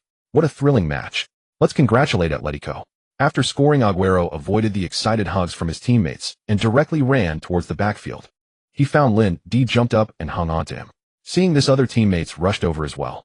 For a moment, even the strong Lindy was buried at the bottom. Now Atletico players genuinely liked this reliable Huaxiao man from the bottom of their hearts. He had become the sturdiest great wall in their minds. Recognition in training matches is a testament to your abilities. But to truly integrate into this team, you must showcase your true skills on the field. Use your performance to earn the respect of your teammates. Clearly Lindy achieved this through his brief 30. The coach on the sidelines, Flores, was more excited than the players on the field, though anyone who has watched football knows how chaotic situations can change. Until the last moment, no one knows the final outcome. Especially in such continuous transitions between attack and defense, Flores' heart was lifted and dropped repeatedly, ultimately crashing down hard. From hell to heaven, even after more than 20 years in football, he found it hard to bear. He pressed one hand against his heart, taking deep breaths, as if a heart attack could strike at any moment. In the 93rd minute of the match, the score changed to 3-2 and Atletico de Madrid secured 3 points with great difficulty at the Mediterranean Stadium. After the celebration, Lindy was preparing to return to the locker room with his teammates when he seemed to hear someone calling his name, Lin. He turned around and saw the Almeria winger Gussat, whom he had knocked down. Gussat took off his jersey, signaling that he wanted to exchange shirts. Lindy was taken aback. This was the first time he was asked to exchange shirts in one of the top 5 leagues. In the past life in the Chinese Super League, what was shirt swapping? It was so awkward since they were all so familiar. Gussat pointed at his jersey and then at Lindis. "Want to exchange shirts?" Lindy asked in fluent Spanish, casually taking off his jersey and handing it over. Gussat looked at this Huaxiao man in surprise. "Why is your Spanish so fluent? Didn't you see the news? I spent 2 whole years in a third-tier team." Lindy laughed heartily. "These short-sighted people, Lin, I think even now Atletico underestimates you." Gussat said seriously. "Thank you. I also think the Spanish national team should call you up, haha." Commercial flattery is a basic skill in the Chinese Super League, and Lindy was not as big-chested and brainless as he appeared. The two exchanged smiles, bare-chested, giving each other a hug. After the match, Lindy was named the best player with 1 goal, 1 crucial save, and 1 indirect assist. Moreover, after Lindy came on, Atletico no longer had any worries. Before Lindy could return through the players' tunnel, he was pulled away by a curvaceous female reporter to a board full of La Liga sponsor logos. At this moment, Lindy had just exchanged shirts, his muscular upper body fully exposed to the air, showcasing the discipline of a football player. The reporter, having never witnessed such a scene on the field, felt dry in her throat. Holding the microphone in her left hand, her right hand unconsciously touched Lindy's pectoral muscle. "Wow." She quickly withdrew her right hand, covering her mouth, but her throat's movement betrayed her. This moment was captured by the camera and featured on the front page the next day. Seeing the flustered female reporter, Lindy acted very gentlemanly, hanging Gussat's jersey around. He covered his pectoral muscles and gestured for the cameraman to raise the lens a bit higher. Then, gently speaking, he said, "Madam, I think we can start now." "Yes, let's begin. This is your first La Liga match, and you've been awarded the best player. What are your thoughts?" Clearly, the beautiful reporter was dazzled by Lindy's muscles, asking the most uninformative question. "I thank the head coach for his trust, and I also appreciate my teammates' support. You know, Almeria is a very good team, but our performance was better and deserving of this victory." Lindy smiled as he spoke, giving a very comprehensive answer that seemed quite seasoned, but lacked newsworthiness. Seeing Lindy's Western style and seasoned response, the reporter was somewhat at a loss for words. Lindy seemed to realize he had come off as overly mature, quickly adding, "La Liga am Lindy now." As the last one to return to the changing room, Lindy enjoyed an extraordinary treatment. All the players lined up inside, giving him a hug one by one as he passed. The last hug came from Flores, the team's head coach, who genuinely wanted to give this surprising young man from Huaxiao a warm embrace. This marks a ceremony of welcome for newcomers at Atletico Madrid, symbolizing the team's formal acceptance of you. Flores smiled and patted Lindy's shoulder, saying, "Lin, you'll join me for the post-match press conference. However, you need to change your clothes first, otherwise you'll be surrounded by enthusiastic Spanish ladies." Everyone laughed at this newcomer except for Paulo Suncel. He had a vague feeling that after this match his starting position might be at risk. Following the head coach to the post-match press conference, he saw the crowded audience below with flashes from cameras relentlessly aimed at him. For the reporters from various media outlets, today's topic was abundant. This was the first La Liga match after Atletico Madrid changed coaches. Moreover, this was Lindy's first appearance in La Liga as a young man from Huaxia. Additionally, it was also his first goal in La Liga. Most importantly, the recently joined Lin Di from Huaxia has become a news figure, having been slandered by his former club and collectively criticized by both Eastern and Western media, yet he delivered such an outstanding performance today. Everyone was immensely curious about this mysterious country, and naturally, they were also very curious about Lin Di.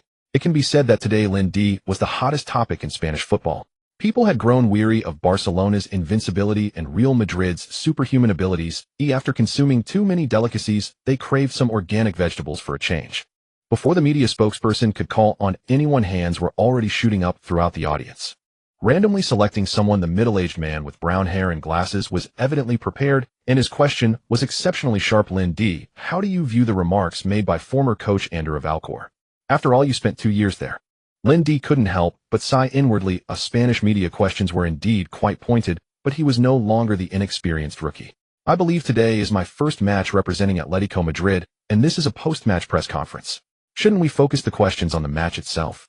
He didn't expect Lin Di to redirect the question, which was not typical of a 20-year-old. However, we all know you spent 2 years at Alcor, but didn't get a renewal opportunity.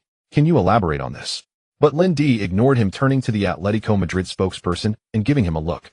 The latter naturally understood. Next, please focus the questions on Lin Di and Atletico Madrid. Thank you. After saying this, he disregarded the Voz Populi reporter and selected a blonde female reporter instead, gesturing for her to speak. However, the football media in Spain were not so easy to deal with. Lin Di, why did you choose not to renew with Alcor and instead join Atletico Madrid? Is there a story behind this? This question should fit within the previous context, right? The audience burst into friendly laughter, redirecting their attention back to Lin Di. How troublesome. Lin Di thought for a moment and replied, I believe everyone is quite familiar with this process. After all, I've been buying newspapers for several days, and they are still posted on the wall of my room. They constantly remind me that it was Atletico Madrid who offered me the opportunity to enter La Liga, and it was Mr. Flores who recognized my abilities. So you can see me here today. Otherwise, if you wanted to interview me, you all would probably be on a Boeing 747 flying to the east. You should thank me for saving you the airfare. This statement caused a burst of laughter. This young Oriental was true. Even Flores, who stood nearby, regarded Lin Di with newfound respect. This young man from Huaxia not only performed excellently on the field, but also showcased the wisdom and humor unique to Easterners when dealing with challenging media. Even Flores, who stood nearby, regarded Lin Di with newfound respect. This young man from Huaxia not only performed excellently on the field, but also showcased the wisdom and humor unique to Easterners when dealing with challenging media. May I ask, you performed exceptionally well in today's match, delivering a crucial save and a stunning header. Do you have anything to say about that? Yes, it was all thanks to my teammates' cooperation, especially Simone's pass, which was incredibly accurate and beautiful. Regarding the unenforced situation in the second half, what were you thinking at that moment? What was I thinking? Oh, I just wanted to intercept the ball. After witnessing the wisdom of the Oriental, any subsequent questions, no matter how tricky, felt insignificant. Everyone felt that listening to him was akin to a purifying experience. He seemed less like a 20-year-old and more like an experienced 40-year-old head coach. In response, Lin Di could only state that they knew nothing about the language of Huaxia. Until an out-of-place voice emerged. Hello, Lin Di. I am a reporter from Sports Monthly. If the national team calls you up, would you accept the invitation? As we all know, on November 14th, the national team will travel to Beirut to participate in the Asian Cup match against Lebanon. Lin Di's expression darkened instantly, but he reacted swiftly, realizing that all his performances would be featured in the next day's newspapers and media. In his previous life, he had desperately sought entry into this realm, and now someone was provoking Lin Di. Suppressing his displeasure, Lin Di smiled. To my knowledge, the veterans of the national team possess rich match experience and have made significant improvements in their technical and tactical levels under the guidance of a highly skilled coach. Moreover, if I recall correctly, during this year's friendly matches, the veterans even drew 1-1 against the formidable German team, which further proves that under Coach Gao's leadership, the national team will surely achieve excellent results. As for me, an unknown 20-year-old rookie, I cannot possibly compare with the veterans in either club match experience or international competition experience. As a newcomer just entering the professional football arena, there are many areas in which I need to learn and improve. In the future, if given the opportunity, I would certainly be willing to join the national team. His words were impeccably crafted. Although he praised the national team and elevated it, he also expressed his own inadequacies. In summary, I will not participate in the national team now. Looking at Lin Di's sincere smile, the reporter had nothing else to say. Once the topic was laid out plainly, it lost its intrigue, so he simply took some notes. The press conference lasted for 20 minutes, and the journalists were very pleased with plenty of material for the next day. However, when they returned to the office to prepare their news reports, they realized that although Lin Di had answered many questions, he had essentially said nothing at all. They racked their brains to piece together two newsworthy articles. Huaxia star Lin Di rejects renewal with former club for Atletico Madrid. Lin Di declines national team call-up. I'm still young and not qualified. At that moment, Lin Di was already lying in bed ready to receive his system rewards. Have you ever heard of a technique that descends from the heavens? When our remote controls computers, mice, or other electronic devices malfunction, the best solution is not to call customer service or change the batteries. Instead, applying a force of 10 newtons with a single palm strike from a 45-degree angle from the upper right is often the remedy. In most cases, it will restore functionality. Of course, if that doesn't work, you can try a couple more times. Lin Di is currently doing just that. Hey system, where's the reward for completing the task? His palm is already raised in the air. If it weren't for the stupidity of self-inflicted harm, he might have already struck down. Push harder. The more you push, the slower it gets. And if you keep pushing, it'll crash. Doesn't the backend server care about time? It turns out the system has its temper. After a few minutes of waiting, a sound finally came through. Ding. Congratulations, host, you have completed the task. The task rating is SS, and the rewards are random skill draw x1 5 hours of accelerated training time, attribute points 20. Notice in the future no attribute points will be provided. They will be uniformly converted into accelerated training time. Please continue to work hard, as iron must be forged with strength. 20 attribute points. Is this the last time? It seems that in the future he will need to rely on his own gradual training along with the random skills granted by the SS rating. Lin Di feels that this is a one-time compensation from the system after he completed these initial tasks. The road ahead will require him to carve his path step by step. After adding the attribute points to agility 12 points and speed 8 points, Lin Di took another look at his panel. It has been 26 chapters, and this is only the second time he's looked. Skills: passing 55, A crossing 55, marking 74, penalty kicks 47, technique 53, A corner kicks 55, throw-ins 33, dribbling 61, tackling 80, A free kicks 47, shooting 58, control 70, heading 62, long shots 60, mental defensive positioning 77, work ethic 60, concentration 55, decisiveness 70, leadership 50, aggressiveness 66, vision 65, teamwork 65, off-ball movement 57, imagination 48, willpower 80, courage 80, anticipation 80, composure 85, physical explosiveness 72, jumping 73, agility 79, stamina 80, balance 75, strength 75, speed 80, endurance 80, defensive midfielder ability, rating 73, skill leap of faith max level, skill Maldini's slide tackle max level. Moreover, the shortcomings are quite obvious. He can only act as a sweeper in the backfield. He only possesses the ability to intercept headers in front of goal. In terms of passing, organizing, and attacking, he is indeed lacking, and this severely limits his future development. The journey ahead is long and arduous, yet age will always be his greatest advantage. System lottery. Instantly, a spinning wheel filled with various skills appeared in his mind, beginning to rotate with his consciousness. Ding. Congratulations, host, you have drawn the skill Iron Body. Skill description: passive skill enhances bone and muscle strength, reduces injury probability, moderately increases stamina. LV. 1 body strength increase 15, max level 45, reduces injury probability 30, max level 90, stamina increase 20, max level 60. Why not skills like leaf ball, crescent moon blade, or elevator ball? Even cowtail would do. Must I really just honestly be a defensive midfielder? While doubting his life choices, Lin Di suddenly received a phone call. He knew who it was: Qin Luyun, that LSP woman. However, she is now a reporter for a sports newspaper, someone he couldn't afford to provoke. Hello, Sister Qin, is there something wrong calling so late? There are many ways to reject a woman, such as calling her auntie or Sister X. If she doesn't get angry, then you should be careful. There are two possibilities: either she has you in her grasp, or she is already contemplating how to take you down. The person on the other end of the line clearly paused, not expecting Lin Di to elevate her title right off the bat. Did all the maturity and sophistication from the press conference just go down the drain? Such a man is either a straight man of steel or is subtly rejecting. Qin Luoyun isn't buying it. Lin Di, don't call me Sister Qin, oh, just call me Xiaoyun or Luoyun. Although she has mentally twisted Lin Di into 3 strands of twist bread for the sake of her grand plan, she must endure. Ha woman, if you can endure this, your ambitions are not small. Are you trying to influence my speed of action? Ha what? Don't be like that, Sister Qin. If you have something to say, just say it. Oh, we are all so familiar with each other, there's no need to fuss over titles. Implicitly, he is saying to get to the point quickly. Stinky man, I just helped him, and after one night, he turned his back. I will bear with it. Winning a match and you've changed completely. This is forgetting all about how I helped you, man. Have you started being ungrateful at such a young age? I might get hurt. I'm telling you. Qin Luoyun pinched her nose, trying to make her voice sound soft and gentle with a hint of doo-doo-doo-doo-doo. He actually hung up on me. Qin Luoyun was about to go crazy. Is this man possibly a beautiful woman like her personally calling, even sweetly whining, and he hung up. Another call went through. Lin Di saw the number and felt a typical headache picking up the phone. Meanwhile, Qin Luoyun had already changed her approach. Brother, one must not forget their roots.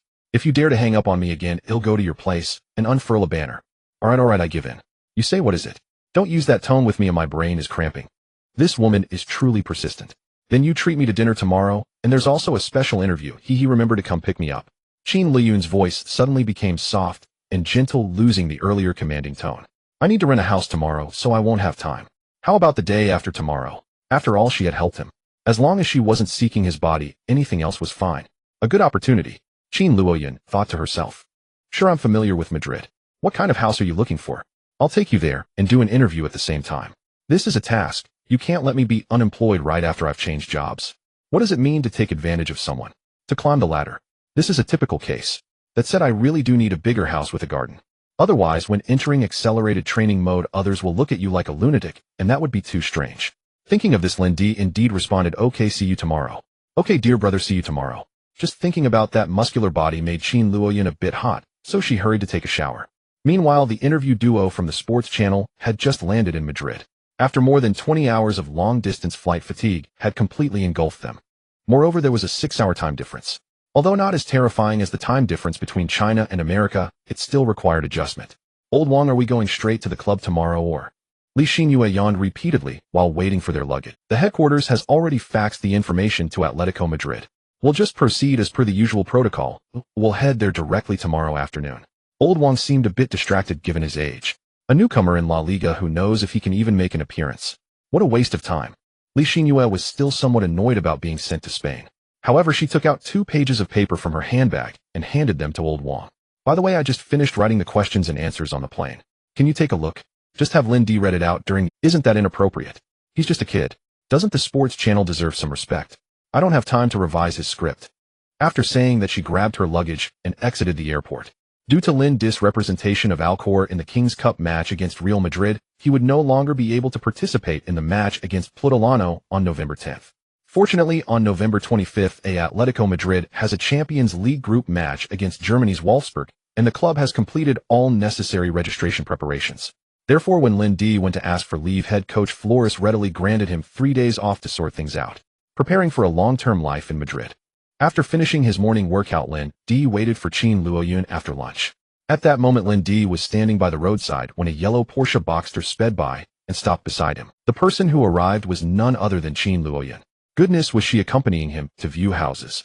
It felt more like she was taking him out for a fashion show. Her figure, with a height of 167 centimeters, it was truly remarkable, with a slim waist and curvy hips.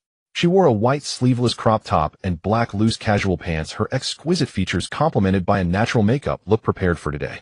According to international customs, it seems one can also wear Balenciaga underneath their pants. Is she imitating the beautiful ladies from the States? Lin Di's past experiences told him that this woman had ulterior motives. She wanted an older man with a younger woman. He must not let this woman affect his reaction time. Are you interviewing without professional tools? What can a mini Dior tote hold? Pure and innocent. There's nothing to be done, as the saying goes. Well, since you're here. The two searched several houses in downtown Madrid, but none were satisfactory. Lin Di needed something a bit closer to the training base, something more convenient for living. Ideally, it should be near a street soccer field, or have a relatively large garden. Qin Luoyun raised an eyebrow, pointing out that his demands were not much different from a colorful black. However, in recent years, Spain's economy had indeed been struggling, and many wealthy people had moved away, leaving behind houses that were often hard to sell. They could only entrust leasing, but perhaps Lin Di was lucky. They ultimately found a small detached house with over 500 square meters. However, the rent was significantly higher than normal, but for Lin Di, now buying it wouldn't be an issue. Once all the paperwork was completed, he placed his only piece of luggage, a suitcase, into the villa. It was already past 9 p.m. The club staff called Lin Di to inquire about his latest address, saying that 2 reporters from Huaxia wanted to interview him. Seeing this, Qin Luoyun immediately stated, "Dear brother, you must accept my exclusive interview first. This is what you owe me." With that, she tilted her head, gently licked her lips, and threw a flirtatious glance at Lin Di. At that moment, only the two of them were in the villa, and the atmosphere gradually became somewhat ambiguous. 3 questions, and don't stand so close to me. After asking, I need to start training. Lindy seemed a bit anxious. This villa was somewhat dated and the rooms and appliances appeared rather old. Most young people wouldn't like such a house, but it was hard to resist the allure of having a huge garden of over 500 square meters for training. On the 16th, there was a match against Espanyol, and on the 21st, another against Osasuna. After these 2 matches, there was also a Champions League match that Lindy wanted to participate in. He didn't want to waste time on meaningless interviews or on this woman who always seemed to want an older man with a younger woman. Seeing Lindy's disinterest, Qin Luoyun couldn't help but doubt her own charm. Had it not been for her numerous admirers while working at Marca, she might have seriously questioned her life. The young man before her had more determination than she had imagined, knowing exactly what he wanted and not easily manipulated by others. He was also very disciplined. Normal men, when faced with her, might say humble words, but their eyes would betray their true intentions. But his gaze was incredibly clear, not at all deceitful. What the hell? Is he made of glass? Qin Luoyun thought in astonishment, and couldn't help but ask you. You wouldn't be, you know. Lindy rolled his eyes. Was the woman's thought process really that peculiar? No, my preferences are quite normal. First question. This little man was becoming increasingly interesting. His preferences were normal, but he was wary of her. What cannot be obtained is the most delectable. No rush, there is plenty of time. Mr. Lin, first question, why did you ultimately choose Atletico Madrid? I want to hear the real answer. If not, I'm not leaving. Seeing that Qin Luoyun seemed to have given up, Lindy let out a sigh. It wasn't that the woman in front of him was unattractive. He understood that as long as he succeeded, more women would be drawn to him. Thanks to Andel, I thought that match would be the beginning of my fame, but it turned out to be the end of the movie. Secondly, to be honest, it wasn't I who chose Atletico, but Flores who chose me, for which I am very grateful and will always remember. Second question, Huaxiao fans seem to be very eager for you to join the national team. Is there anything you want to say? Good question. I need to clarify that I have just joined La Liga. As a newcomer, I must focus on the upcoming matches and improving my abilities. I believe this is also the wish of the fans. Third question, what kind of girl do you like? Fearing Lindy might misunderstand, Qin Luoyun planned to explain. Is this a trap? Haha, women. Of course I know the fans are asking why. I understand. I like cute girls who are younger than I am. Alright, Sister Qin, let me see you off. This cunning little man, just wait. Qin Luoyun glared at Lindy with gritted teeth and stormed out. It was already close to 10 p.m., and the outskirts of Madrid appeared particularly tranquil. As soon as Qin Luoyun stepped out, she bumped into Lao Wang and Li Xinyue. It turned out that the two had woken up at 5 p.m. And by the time they found Atletico Madrid, the staff was preparing to close. After inquiring about the address, the two intended to grab a bite, but unexpectedly dining at a Spanish restaurant took 2 hours. By the time they reached the address, the moon was already rising. Qin Luoyun immediately recognized that they were the reporters who had called to interview Lindy. Although there were many Huaxia people in Spain, the others possessed a unique aura of media professionals. Li Xinyue also saw the alluring woman coming out of Lindy's residence, still holding the press release that she hadn't had time to put away. As they were about to speak, they heard sounds from the garden. The three turned to look, and in the vast garden it was eerily only a faint light intertwined with the moonlight cast on Lindy, creating 2 strong shadows on the lawn. He was already bare-chested, starting his training. His training was somewhat unusual. There were no auxiliary equipment or footballs. Amidst his heavy breathing, he first did 100 push-ups followed by 100 sit-ups. The muscular contours outlined by the interplay of light and shadow were enough to make women scream. Half of his face was shrouded in shadow, leaving only the resolute side visible, making him appear even more mysterious. The rhythm of his body and the sweat pouring down created a breathtaking scene that captivated the heart. This spectacle once again ensnared a woman, Li Xinyue. She swore, having interviewed no less than 100 football players, she had never seen such a sexy and mysterious man. Just like the saying goes, you moved me without needing to touch me. When Lindy began his unique training mode, everything changed. He sprinted with all his might, suddenly stopped, changed direction, sprinted again, dodged, then sprinted again, turned, tackled, got up, and sprinted once more. It was as if there were enemies in front of him that he needed to overcome continuously. His entire demeanor underwent a tremendous shift, different from the shuttle runs and simulations typical on the training field. The stance he took made it seem as though there were indeed living enemies before him. The 2 women were utterly mesmerized. They had never seen such training, had never witnessed someone persist alone, and had never beheld such beauty in the moonlight. In the entire garden, there was only Lindy and his shadow. Qin Luoyun took out her camera from the car by the roadside and began to take photos of Lindy as he trained. Lao Wang beside her also took out his equipment to start recording. So this is why this young Huaxiao man could stand on the stage of La Liga. This is the answer. Just as people commented on Kobe training at 4 a.m. in Los Angeles, he was fighting with himself. Qin Luoyun whispered, he was fighting with shadow. The next day, the Spanish sports newspaper published an exclusive interview with Lin Di. As a recent news hotspot, a newcomer in La Liga, and a Huaxiao person, Lin Di garnered considerable attention. While it may not have reached the point of overwhelming popularity, the headlines in the Spanish sports newspaper indeed attracted many purchases, causing a sudden spike in sales. Qin Luoyun also gained significant recognition, but while receiving public praise from her superiors, her eyes remained fixed on the figure in that newspaper. Accompanied by a photo of Lin Di training shirtless under the moonlight, it was extremely eye-catching. People's attention was divided into two parts. Fans exclaimed Lin Di's discipline and dedication, while women admired his impressive physique. In just half a day, a large portion of Spain was circulating this photo. It is said that modeling agencies were already preparing to sign Lin Di. Meanwhile, the domestic scene was embroiled in controversy due to the reports sent back by Li Xinhua. It turned out that last night Li Xinhua changed her initial intent and quietly noted down Qin Luoyun's words after watching for a long time. What was sent back to the country was merely a single sentence and a photograph the night in Madrid and Lin Di. The photo that brought tears to the eyes of those who saw it and sorrow to those who heard of it must have been shocking for the leaders of the sports channel. What kind of reaction would emerge if this report were to be released? Ultimately, the boss made the decision personally, saying, "What is there to fear?" At the same time, Li Xinhua was allowed to post on Weibo and forums at her discretion. Once the news was released, the fan circles exploded. Quick tag the national team players to watch this sci-fi movie. The national team, do not believe rumors, do not spread rumors, beware of scams. It turns out that behind success is day-to-day effort. Keep it up, gold will shine eventually. Indeed, gold will shine eventually, you got that right. The words from above sound a bit strange. After seeing the newspaper, the superiors of the national team said nothing, silently remembering Lin Di and this female reporter. The rest commented he-tui. After Li Xinhua's operations, she was designated as the correspondent for the sports channel in Spain stationed in Madrid. A day passed amidst Lin Di's intense training, and Atletico Madrid fans gradually discovered his residence. However, they did not disturb him, at most just passing by. If luck is on your side, seeing Lin Di in training means you can snap a few pictures to drool over. However, on this day, a major event occurred in the football world. The German national team's main goalkeeper Robert Enke committed suicide. The football world mourned. On the same day, the second round of the Copa del Rey's fourth round was held. Atletico Madrid won easily with a score of 20, which meant they would face Barcelona in the fifth round of the Copa del Rey scheduled for January 6. However, without head coach Andal and Lin Di, Alcorcon was brutally defeated by Real Madrid, who were eager to avenge their home loss with a score of 6 goals.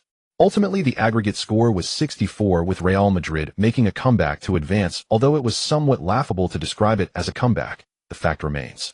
Furthermore, due to the 10-year World Cup training camp of the Spanish national team on November 16, the next round of La Liga was entirely rescheduled to December 16.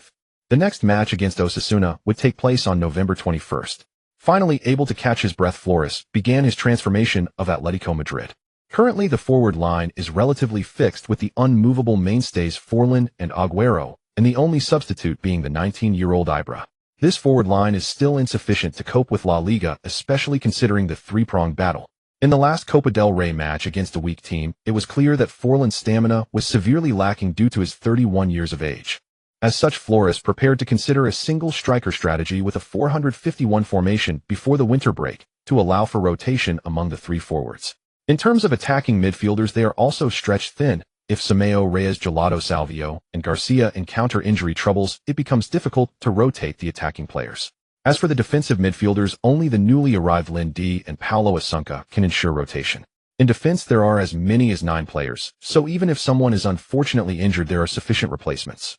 Looking at it this way, the forward line can barely be maintained, and there is a need to balance the playing time of Agüero. There are only 7 midfielders, but the 5 positions are also tight, making it necessary to have someone with excellent fitness to ensure the rotation in the midfield. Moreover, Agüero as a shadow striker performs quite well. With this arrangement, they can switch back and forth between 442 and 451. On the desk in front of him lay a newspaper featuring Lin Di's photo with the large words, "He was fighting with shadow," making it hard not to take notice. Thinking back to the figure he saw when passing by the gym that morning, Flores already had an idea in mind. Everything awaited the match on the 21st. Meanwhile, Lin Di, who could finally train with the team, focused more on his passing aside from regular training. As a professional player, he keenly sensed that Atletico's midfield and forward depth was truly insufficient. As a midfield sweeper, his future growth was also limited. Thus, he learned to enable himself to play a more significant role in the offensive end. To this end, he specifically approached coach Juan Sebas, expressing his desire to engage in some technical training. In recent days, the coaching staff responsible for various training sessions had been relatively free due to the national team's training camp. Upon hearing Lindy's request, Juan specifically asked Flores. When he learned that Lindy had proactively asked to improve his passing skills, Flores couldn't help but marvel at how driven this Huaxiao person was. At the same time, he looked forward to Lindy becoming the catfish of the team, injecting vitality into the whole squad. Isn't competition a good thing? Sometimes it can be quite beneficial. In these 10 days, due to insufficient personnel, they mainly conducted half a day of basic training before letting everyone go home to rest. Only Lindy chose to stay behind for extra practice. After all, at the club, he had access to ample training equipment, and more importantly, there were no onlookers taking pictures of him. It caused other players to privately complain that this Huaxiao person truly brought the concept of hard work from the east to the west. Flores expressed extreme support for this, stating, if these young guys could all be like Lindy, then this season's goal could be aimed at the league championship. 10 days passed in a flash, and the form of various top teams was not particularly good. After all, their main players had just gone through national team training and needed time to recover. Atletico also had 8 players called up, and the fatigue from travel combined with the hard training and matches made them urgently in need of rest. The next day's roster was announced: goalkeepers Asenjo De Gea, defenders Valera Lopez, Ibanez, Dominguez, Cabrera, Juanito, midfielders Paulo Asunca, Salvio Lin, Di Simeo, Garcia, Gelato, forwards Forlan, Agüero, Ibra. Thiago and Wifalusi were injured and would not be able to play until at least after the winter break. Looking at the fatigued team, Flores was already prepared to ask the club for some funds to supplement personnel during the winter break. Osasuna's situation was much better, with only one national team player in good form. Without European competitions, they had played 12 league matches this season, currently accumulating 17 points, ranking 7th in the league, which is their best performance in recent years. At the pre-match press conference, Florence did not wish to engage too much with the barrage of questions from reporters. After praising Osasuna's outstanding performance this season, he expressed great confidence in his position within the team. The atmosphere of the press conference was simple and peaceful, far from what the so-called uncrowned kings had anticipated. However, Flores did not give them a chance, smilingly concluding the press conference. Unlike the previous Mediterranean Stadium, today more than 5,400 fans would flood into the Calderon. As the team bus entered the stadium, enthusiastic fans sang the team anthem Atletico, Atletico, Atletico de Madrid. The fervor of the home crowd also excited Lindy. His first match was at the Santo Domingo Stadium, where most of the thousands of fans were from Alcorcón. However, they were also from Madrid, so it's perfectly normal to like both teams, right? Isn't that considered fickle? Speaking of which, those who flirt with many opposite sexes are called sea kings. Those who idolize many male-female gods are sea dogs. So what do you call someone who likes more than 2 teams? Sea cucumber, no sea god. Therefore, the atmosphere was not particularly heated. The second match was at the Mediterranean Stadium, playing away with not many fans. But today it was at Atletico's home ground, Calderon Stadium, and a sea of red and white Atletico jerseys filled the stands. This made him feel an entirely different football atmosphere. In his previous life in the Chinese Super League, the most common chant he heard was refund. Fool. There was also the chant get out. Feel free to add more. Of course, there would be cheers when the team scored, but experiencing such fervent atmosphere before the match was something he had never encountered before. He was still a bit dazed when the coach announced Lindy's name in the locker room. In this match, Flores wanted to give more young players a chance also to adapt to the single striker tactic. This season, Atletico had scored 17 goals in the 10 matches already played, averaging 1.7 goals per game, which was quite decent. However, this was mainly due to Fran's performance this season, as he topped the scoring charts with 8 goals. But conceding 15 goals meant their defense was in shambles. It's worth noting that in the 0910 season, the best defense was Barcelona, conceding only 0.63 goals per game. This was the real reason they could win La Liga in the 0910 season, even after Real Madrid spent hundreds of millions of euros. Flores aimed to place Atletico in the top 4 of the league this season, and the first thing he did was rebuild the team's defense. Deploying a 451 formation was clearly intended to strengthen defense, although fans might have objections. However, he believed that as long as they continuously brought back 3 points to Madrid, he could persuade the fans and the president. The final starting lineup was thus announced: goalkeeper De Gea, fullbacks Baleares and Lopez, centre-backs the young 18-year-old Cabrera paired with the 30-year-old veteran Perea, midfield Lindy and Asuncion as double pivot, with playmakers Simon and Gelato paired with 19-year-old Salvio. Forward Fran as the lone striker. When Lindy's name was called, Asuncion's face darkened instantly, but soon his own name also appeared in the starting lineup. This was a whole new attempt. Although Osasuna was currently ranked 1 place higher than Atletico, they were still inferior in terms of strength. Today's Osasuna also lined up in a 451 formation. Their lone striker was Pandiani, who had played 12 times this season, scoring 7 goals and assisting 3.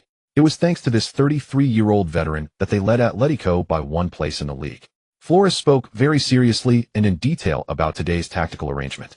In summary, it was just a few words: short passes through the middle, relying on the 2 defensive midfielders to control the midfield. Before the match, Lao Lu had already interacted with the audience, speculating whether Lindy would start. To this end, he even connected with reporter Li Xinhua stationed in Madrid. "Hello Xinhua, this is the studio in the imperial capital. I am Lao Lu. International protocol, 2 seconds pause. Hello Lao Lu, this is Calderon Stadium in Madrid. I am Li Xinhua." She had specially worn her newly purchased Atletico jersey today. Of course, this one had no name. Originally, she wanted to buy a jersey printed with Lindy's name and other merchandise, but the club said they had already ordered it from Iwu, but shipping would take time. Hello audience friends, you can see that I am wearing an Atletico jersey today, and our Chinese player Lindy's jersey will be available soon. Please participate in our SMS interaction. We will randomly select 3 lucky viewers to give away. After finishing, she spun around beautifully, and one must admit she was indeed stunning. No wonder every time those soccer beauties are selected, they must have something special. Otherwise, if you cover their heads, you can't tell the gender apart. Next, she randomly interviewed several Atletico fans outside the Calderon Stadium.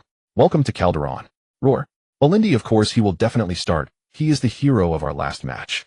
He is a young and very energetic guy. I believe he can start. We need players like Lindy, who Atletico will definitely win. Yes, we like this Chinese kid." What is Atletico's motto? A middle-aged man holding a beer and with his friends around him asked his companions, and the fans together shouted courage y corazon. Passion and courage.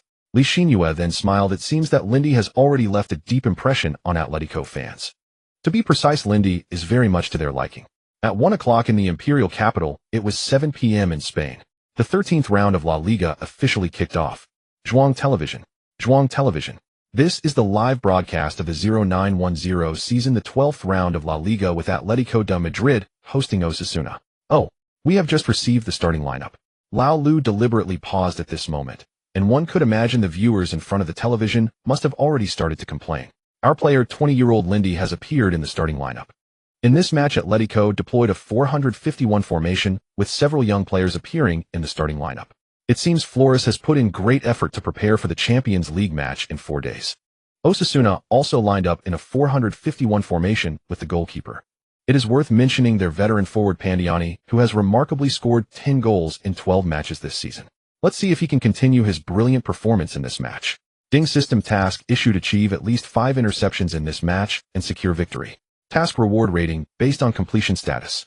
Suddenly the sound of the system appeared in Lindy's mind while he was in the player tunnel. His brows furrowed tightly. This task was extremely difficult and could only be accomplished during defensive plays. If Atletico dominated the game, the task would definitely be impossible to complete. With the referee's whistle, the match officially began. Even though they deployed a 451 formation, Atletico at home did not intend to play defensively. After a brief series of passes, they pressed the entire team into Osasuna's half. Amid the cheers of the home fans, Atletico players were filled with fighting spirit, especially several young players. In the second minute of the match, Simon broke through Osasuna midfielder Nico's defense in the middle, attempting a long-range shot from outside the penalty area. Naturally, the football flew into the stands without surprise. However, this shot opened the floodgates for Atletico's offensive in this match. In the following matches, players strictly adhered to Flores' requirements, playing short passes on the ground. This was quite different from their previous matches. In the past, Agüero's agility allowed him to break through on both sides frequently. His speed also helped the team find some opportunities behind the defense in open play. Now, however, there was a greater need for teamwork. Yet some of the newcomers were obviously a bit overly excited. In the 6th minute of the match, the 19-year-old Argentine talent Salvio received a pass from Simon on the right flank. The Atletico players had just begun to move slowly toward the penalty area, waiting for a cross. Facing Osasuna's left-back Monreal, he executed a step over to bypass him. His mind was filled with thoughts of his emerging fame. He hardly regarded his opponent. After 2 quick stepovers, he flicked the ball outward with his right foot, attempting to break through from the right side. Little did he know Monreal, being left-footed, executed a clean tackle and intercepted the ball. Salvio didn't react in time, and the ball was already lost. Osasuna's counterattack. On the sidelines stood a familiar figure for future Chinese fans, Camacho. This gentleman began coaching the national team in the summer of 2011, creating the infamous 0-8 defeat to Brazil and the 1-5 shameful loss to Thailand. With an annual salary of 5 million euros, they dismissed the former coach and brought in this guy. Back then Lindy was also turned away from the national team because of him. At this moment Camacho wore a smile, having spent over 10 days studying for the away match against Atletico. Although Atletico made a last-minute formation change, it was of no great concern. Camacho's core strategy could be boiled down to 3 parts: pressing, counterattacking, and victory. Unlike the previous match where Almeria relied purely on speed, Osasuna's counterattack was much more stable. After intercepting the ball, Monreal did not rush to attack deep into Atletico's territory. Instead, he coordinated with his teammates in the backfield, preparing for a steady advance. After all, with their fastest player O'Donker injured, the other players excelled in positional play. This was also due to Osasuna lacking a defensive midfielder. All 5 of their midfielders were offensive-minded. Inheriting Spain's traditional playing style, they followed a technical route emphasizing cooperation. However, when the ball reached the feet of the diminutive Spanish midfielder Comunas, he was abruptly knocked off balance. It was Lindy, a protective midfielder whose core duty was to apply immediate pressure when the ball was lost in the air. When he saw Salvio trying to dribble past, he sensed trouble. This young player had been overly excited in the player. Lindy understood that such excitement in the face of insufficient strength was a ticking bomb, so he remained vigilant. Sure enough, the ball was lost. Lindy seized the moment, charging toward Comunas. As he received the ball, Lindy approached him from the side to apply. Comunas did not hold onto the ball for long. The head coach had repeatedly emphasized before the match that Atletico had a Chinese player who was very good at defending, particularly in tackles. He quickly released the ball to the approaching midfielder Hopness. However, Lindy pressed forward, and in the midst of his sprint something flashed in his mind. Suddenly he shouted to his teammates behind him, "Everyone come here." It was important to note that they were still in the opponent's half, not even reaching the midfield yet. That shout pierced through the crowd, resonating throughout the stadium. Seeing his teammates still unmoving, Lindy bellowed again, "Get over here for the counterpress." After a brief moment of surprise, the Atletico players instinctively turned and returned to Osasuna's half to launch a counterpress, not perceiving Lindy's demand as overstepping. Full-field pressing and immediate counterpressing were not the same. We saw how Barcelona excelled in those years, using their technical advantage for high pressing and counterpressing, taking down whoever they could. If Osasuna had employed a quick counterattack strategy, they could have entered Atletico's half within a few passes, which might have been effective. But now, under Camacho's guidance, Osasuna had adopted a technical counterattacking style. As the saying goes, no matter how good the technique, a single tackle can take you down. The Atletico players seemed to have been activated by that shout, like soldiers hearing the charge call on the battlefield, led by Lindy. Hilado, Simon, Salvio, Asuncion, and Fran formed the second wave. Lopez and Bale stood back, starting from a slow jog. Gradually, the collective momentum of the players seemed to merge into one.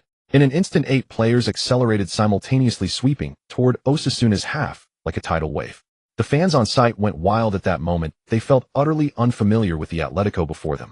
Just 2 weeks ago, they had suffered a crushing 0-4 defeat to Chelsea, unable to contend against the opponent.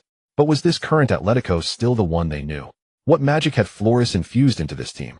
Amid the frenzied cheers, someone started singing Atletico's anthem, "Atletico, Atletico Madrid, Atletico. Fight victory as if you were the best." Soon after, the entire stadium united in singing Atletico's anthem even louder than at the start.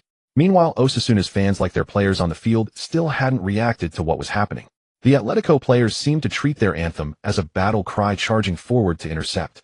Before Osasuna's players could respond, several Atletico players had surrounded a few defenders on the left side of the penalty area, using their numbers to apply pressure. Atletico's young talent Salvio was intercepted while attempting to dribble, alas, still too young. Lindy is trying to counter-press, but he is alone. Hey, it seems he is shouting something at the teammates who are tracking back. Wow, what do I see? Atletico's players, led by Lindy, have turned and sprinted toward Osasuna's half, charging bravely, like fearless warriors, toward the enemy's stronghold. Interception. Opportunity. Lindy's tackle blocked the ball that defender Jose Tiso was about to pass, redirecting it to Hilado. Hilado. A beautiful dribble. He is cutting into the penalty area. Pass. Fran. Goal. Just 8 minutes into the match, Atletico leads 1-0. In the studio, old Lou rubbed his eyes. Since 2002, no Chinese player had made him feel so excited, unable to control himself. The commentator on site, after 2 minutes of tongue-tied exclamations, finally transformed into G goal. Fran. The entire crowd erupted, a terrifying cheer and scream enveloping the stadium.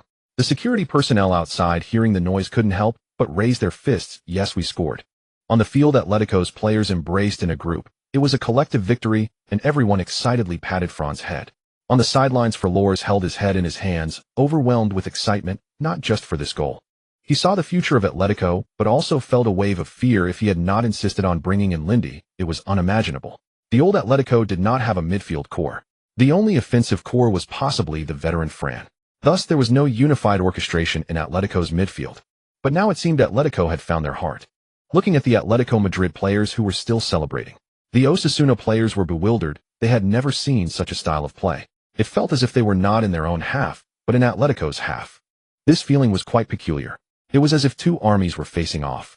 According to the rules, they should first duel their generals before engaging in battle. However, just as the commander from Osasuna stepped out, a barrage of shots rained down, disregarding the martial ethics. The gaze of the Osasuna players towards Atletico changed. Since you are unkind, do not blame me for being ruthless. On the sidelines, Camacho was even more bewildered than the players on the field. Oh, what was happening with Atletico today? Have they taken gunpowder? A full court press. The match restarted. At this moment, Atletico was still immersed in their previous state. Whether on offense or defense, they sought to complete their actions in the opponent's half. Osasuna was not to be outdone. Go ahead and attack. If you cannot break through, then I do not bear the surname Osasuna. Atletico's aggressive approach ignited Osasuna's fighting spirit. In the 11th minute, Simon was brought down by an Osasuna defender just outside the penalty area, earning a free kick for the home team. The free kick taken by Fran hit the crossbar, causing Osasuna's goalkeeper Roberto to break out in a cold sweat. The angle of the previous free kick was extremely tricky, and the ball traveled quickly. He had actually done his best, but he had not touched the football at all. Fortunately, the crossbar assisted, or the score would have been rewritten. In the 14th minute, Salvio had just received a pass from Lindy on the left flank, when he was immediately knocked down by the midfielder Munoz. A chorus of boos erupted from the stands. This continuous malicious fouling was obvious even to a fool. If once or twice could be considered accidental, the subsequent changes in the situation far exceeded Atletico's expectations. It is worth noting that before the match, Flores had already warned the players. The main referee for this match was David Fernandez Borbalin, known as the card-happy referee. In his last 9 La Liga matches, he handed out a total of 50 yellow cards and 3 red cards. Among these, he issued 8 yellow cards and 1 red card in the match between Mallorca and Santander. It should be noted that this is Spain, the land of technical football, not the Anglo-Saxon north of the British Isles. In the 18th minute, Haladu was bringing the ball forward when he was tackled out of bounds by Osasuna's fullback Azpilicueta, taking both the player and the ball out. Before anyone could react, Lindy dashed forward with a swift step, arms behind his back, pressing his head against the head of the young Spaniard. Damn it, you bastard. Lindy used Chinese. He was no newcomer to the field, and rushing in to hit someone would be a huge loss. Do you believe I can crack your skull and let you know why the flowers are so red? He glared with wide eyes, baring his teeth in a cruel smile reminiscent of the ominous signs preceding an explosion of anger. Of course, the post-match Spanish lip-reading translation was quite professional. Due to the camera angle, only the latter part was captured. Does your grandfather believe that I can dye your hair and let you know about the beautiful red flowers? This translation allowed him to escape a suspension after the match.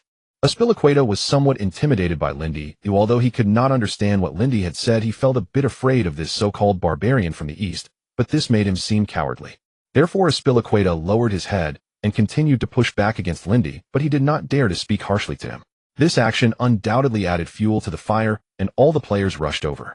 Lindy's strength was evident. A muscular man standing 183 centimeters tall faced a 178 centimeters slender teammate, making it seem like bullying. Osasuna's big brother center-back Josetso of Team 34 was the first to rush in front of Lindy. Standing at 185 centimeters and weighing 79 kilograms, he appeared taller and more imposing than Lindy. Josetso angrily attempted to shove Lindy away. However, when he reached out to push Lindy's shoulder, it felt like crashing into a wall. Lindy did not budge at all, but he was knocked back by the rebounding force and lost his balance, eventually sitting down on the ground. Afterwards, Lindy regretted not covering his face and lying down immediately. Oh, what a blunder. Boom.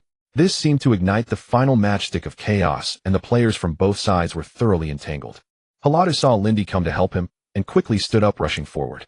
The players and coaches from both teams, including the referees, rushed over for safety. Josetso, lying on the ground, still felt embarrassed about what had just happened when he noticed his teammates had already crowded around. Just as he was about to get back up, he saw a figure in red and white striped attire fall towards him.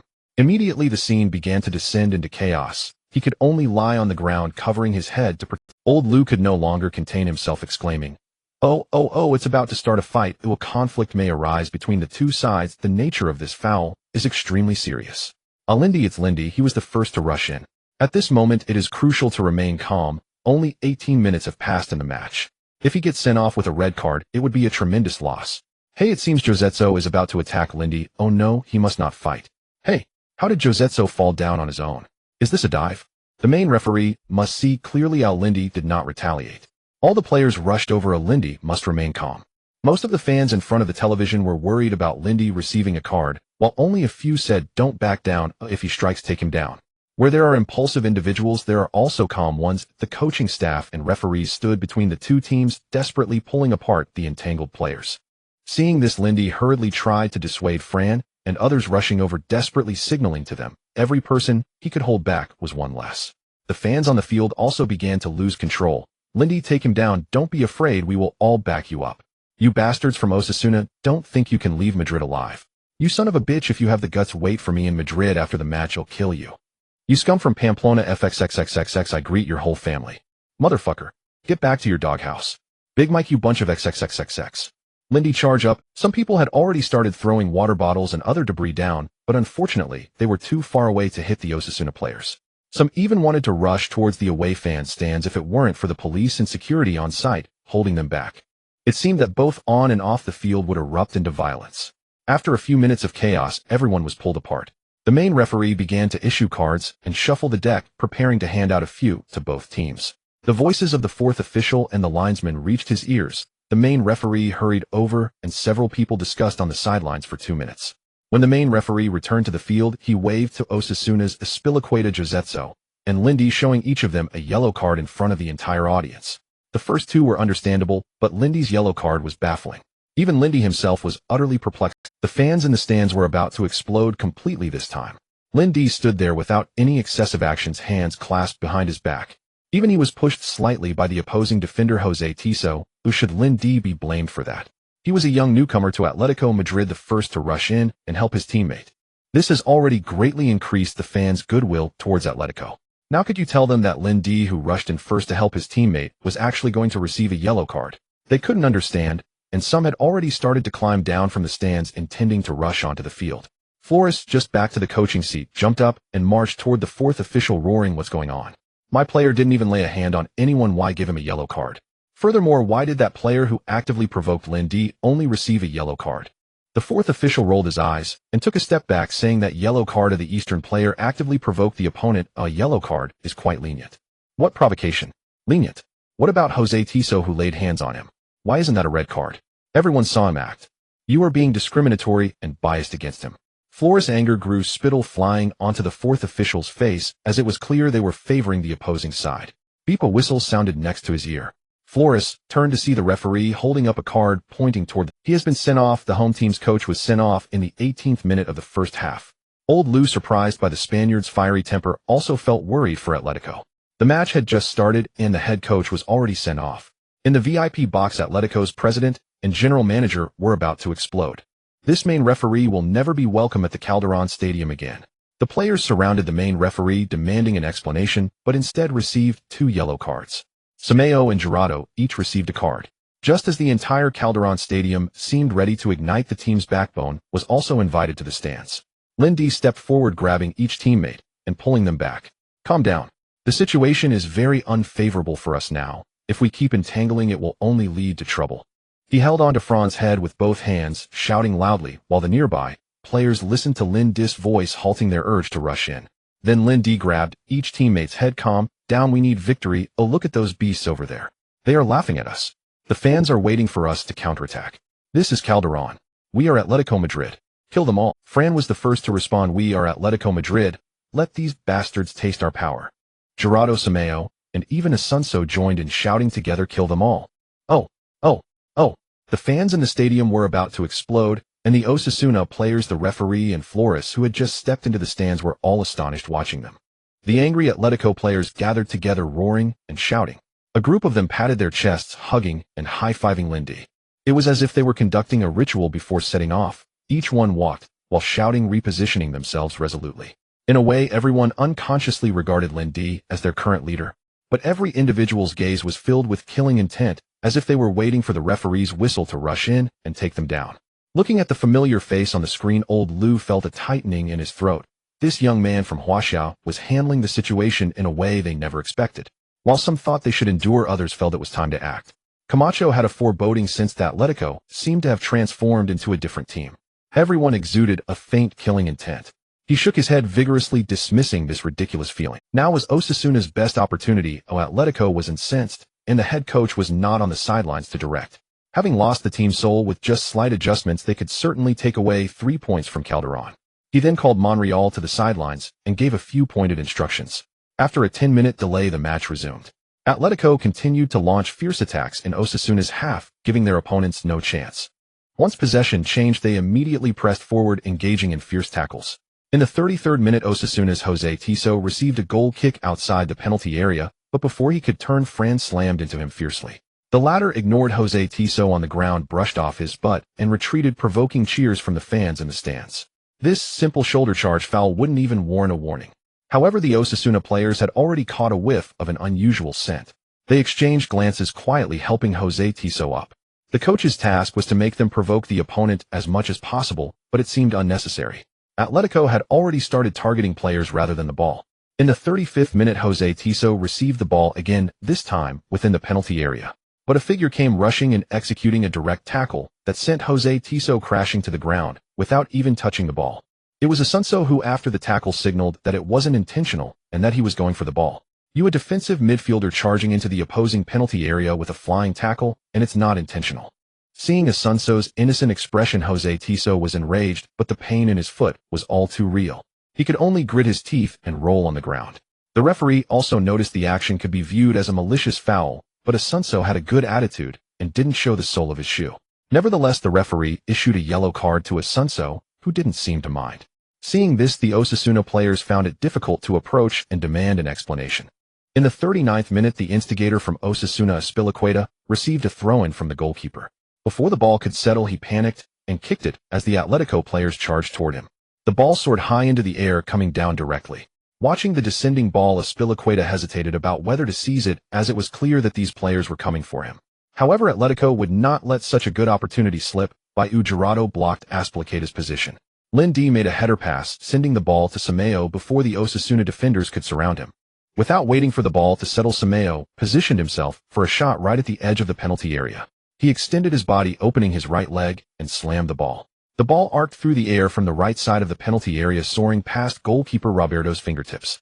It struck the net hard, spinning against it for a moment before finally settling down. 2-0. The entire stadium erupted. How can one describe this goal?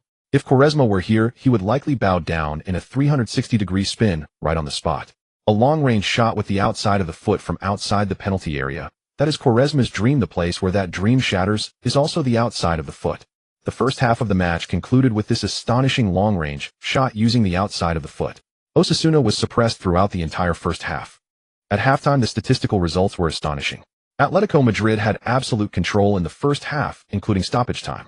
Their possession time in the first half exceeded 85, with 11 shots, 4 on target, and 2 goals. The passing accuracy also reached 90, completely overwhelming Osasuna. According to the data before the 18th minute, the possession rate of both teams was around 37, but from then on, Atletico Madrid took control. In the locker room, Flores praised the players on the field vigorously. "Well done, lads.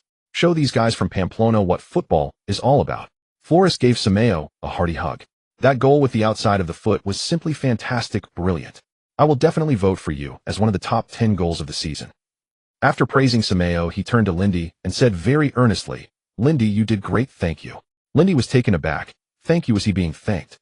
When praising Sameo and the other players, it was all compliments, but with him, it was just a thank you. At this moment, Captain Lopez led the applause.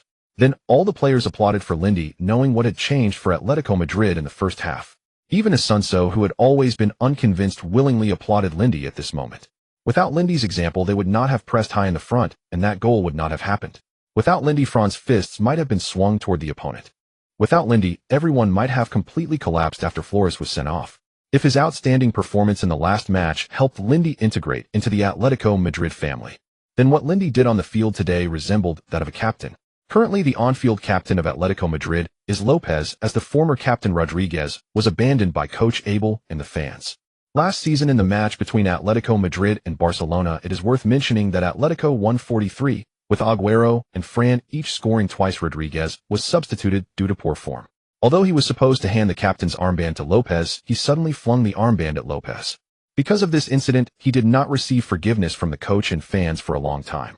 Ultimately, in the summer, he relinquished the captaincy, handing it over to the second captain Lopez. However, the fans still did not buy it, and some even called for the quick sale of this former hero. Before Flores arrived, the free agent Maxi Rodriguez left the team.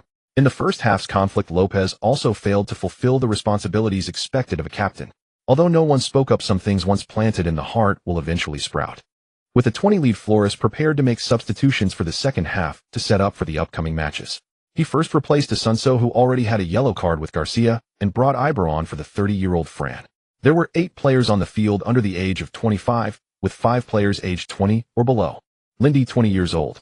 De Gea, 19 years old. Iber, 19 years old. Cabrera, 18 years old. Salvio, 19 years old. The average age on the field reached 23, a true youth storm. At this time, next door Klopp from the Bundesliga was also forming his own youth guard. After the match, several media outlets interviewed Flores about whether there had been in-depth communication between the two. Meanwhile, Camacho still hadn't recovered from his days in the first half. A rigid, conservative, and arrogant Spaniard always harbors skepticism toward things beyond his control. At halftime, he was still angry that the players failed to execute the tasks he had assigned. Meanwhile, the Osasuna players exchanged glances. Has this old man lost his mind? The opponent is already in a frenzied state. Surviving on the field is already quite fortunate, yet he asks us to provoke them. Didn't he see that none of the players who received yellow cards rushed in recklessly? Have you ever seen a raging orc warrior still having his wits about him? This is the feeling that Atletico Madrid gives to Osasuna. As a coach, Camacho's career can be described as a complete failure. Sometimes fans simply cannot understand why the team would hire Camacho. Between the 90-95 seasons, he was at his peak, leading Espanyol and Rayo Vallecano to La Liga. Perhaps coaching in the lower leagues is his true calling. In the 96-97 season, Camacho coached Sevilla and smoothly led them from La Liga to La Liga. In the 97-98 season, Camacho returned to coach Espanyol, but quickly got booed off the stage by fans. As a Spaniard, he only knew how to resort to long balls over the British Isles. Of course, he had his glorious moments. In 1998, he coached Real Madrid, but got the sack after just 22 days. However, this old Spaniard had deep connections within the Football Association, allowing him to surprisingly secure the position of coach for the Spanish national team. Naturally, as expected, the Spanish national team suffered due to this. 1-4 loss to Germany. 0-3 loss to the British Isles. Stopped in the quarterfinals of the European Championship. Stopped in the quarterfinals of the World Cup. Ultimately, this earned Camacho the title of King of Qualifiers. From 2002 to 2004, the consistently championship-winning Portuguese giant Benfica also fell victim to him. In the 3 years he spent there, he never won a single competitive title. From 2004 to 2008, he continued to fail both Real Madrid and Benfica. Ultimately, in 2011, he successfully extorted the national team for 50 million yuan in compensation, making quite a profit. Of course, now he is exploiting Osasuna. In the second half, completely abandoned the midfield. Carlos Aranda, you go on. Our playing style is very simple. Once the defenders receive the ball, they should not hold it, but pass it directly to the teammates up front. Janata's Nico, you need to be prepared to receive and ensure possession of the ball in the front line. Caray and Camina's, my requirements are simple. If you can get to the byline and cross, do it. If not, cross from a 45-degree angle. Atletico Madrid's technical advantage is at their feet, while our advantage lies in the air. Let the ball fly. Camacho has already begun to indulge in self-fantasy, imagining a great turnaround against Atletico Madrid in the second half. The second half of the match began amidst Camacho's aspirations. Once Atletico made their personnel adjustments, everyone was astonished by how distinct this Atletico team was. The Madrid youth squad. Atletico fans were thrilled as the glory of the older generation felt far removed from them. The club's most recent championship was the Segunda División title in 2002, and their beloved team had been in silence in La Liga for far too many years. Looking further back, in 96, Atletico won both the La Liga title and the Copa del Rey. They had longed for change and for championships for quite some time. This current Atletico on the field represented the change they wished to see, although the new lineup had yet to show its full power. However, compared to the previous dull and outdated style, Flores had clearly brought new vitality to the team. Of course, the most significant change began with Lindy joining Atletico. The fans excitedly sang the team song once more, as if to inject the soul of Madrid into this young team. Atletico, Atletico Madrid, Atletico. And the match commenced. Atletico leveraged their youthful advantage, constantly launching attacks against Osasuna. Abundant stamina, a desire to perform, and a thirst for victory unleashed boundless energy from this youthful Atletico squad. Their relentless high press made Camacho's long passes seem like a joke. Even if the defenders didn't stick to the ball, Atletico didn't miss any opportunity to press. In the 48th minute, Osasuna's Kalayan received the ball and made a long pass aimed at the forward Pandiani. However, before Pandiani could receive the ball, Lindy had already surged forward, leaping high to intercept, and this thwarted Osasuna's counterattack. Interception completion 25, the ball landed at Garcia's feet, leading to Atletico's counterattack. Taking advantage of the gap, while several players sought opportunities up front, wingback Baleares surged up to assist. Ultimately, the young Baleares attempted a long-range shot from the edge of the penalty area, but unfortunately the angle was too direct and was collected by goalkeeper Roberto. On the sidelines, Camacho cursed under his breath, hands on hips, helplessly watching the unfolding situation. In the 52nd minute, after Salvio's long shot went wide of the right post, he was frustrated for being too focused on the angle.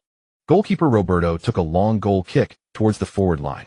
Due to the excessive force, forward Pandiani chased down 20 meters, but the ball still flew out of bounds. You could tell that Osasuna was becoming anxious as they sent a long pass forward before their teammates had properly positioned themselves. From Camacho's record, it's evident that the teams he coached have always favored this style of attacking play, which had achieved great success in the Segunda División 10 years ago. However, in this match, they directly surrendered the entire midfield without engaging in any midfield battles, bypassing the midfield organization to seek counterattacking opportunities with the forwards. This tactic requires players to possess enough stamina and explosive speed. According to the information we have, Pandiani's strength lies in his excellent shooting skills, decent heading ability, but his speed. And the fastest player in the team, O'Donker, is injured, leaving the others lacking in speed. If Camacho doesn't implement any tactical changes, this match could very well turn into a performance by Atletico. As the match progressed, Osasuna's condition deteriorated. They even struggled to reach the halfway line as long passes were either intercepted in time by Lindy Garcia and others, or they would simply fly out of bounds or over the end line. The players began to doubt the viability of this tactic, especially given its long-standing history.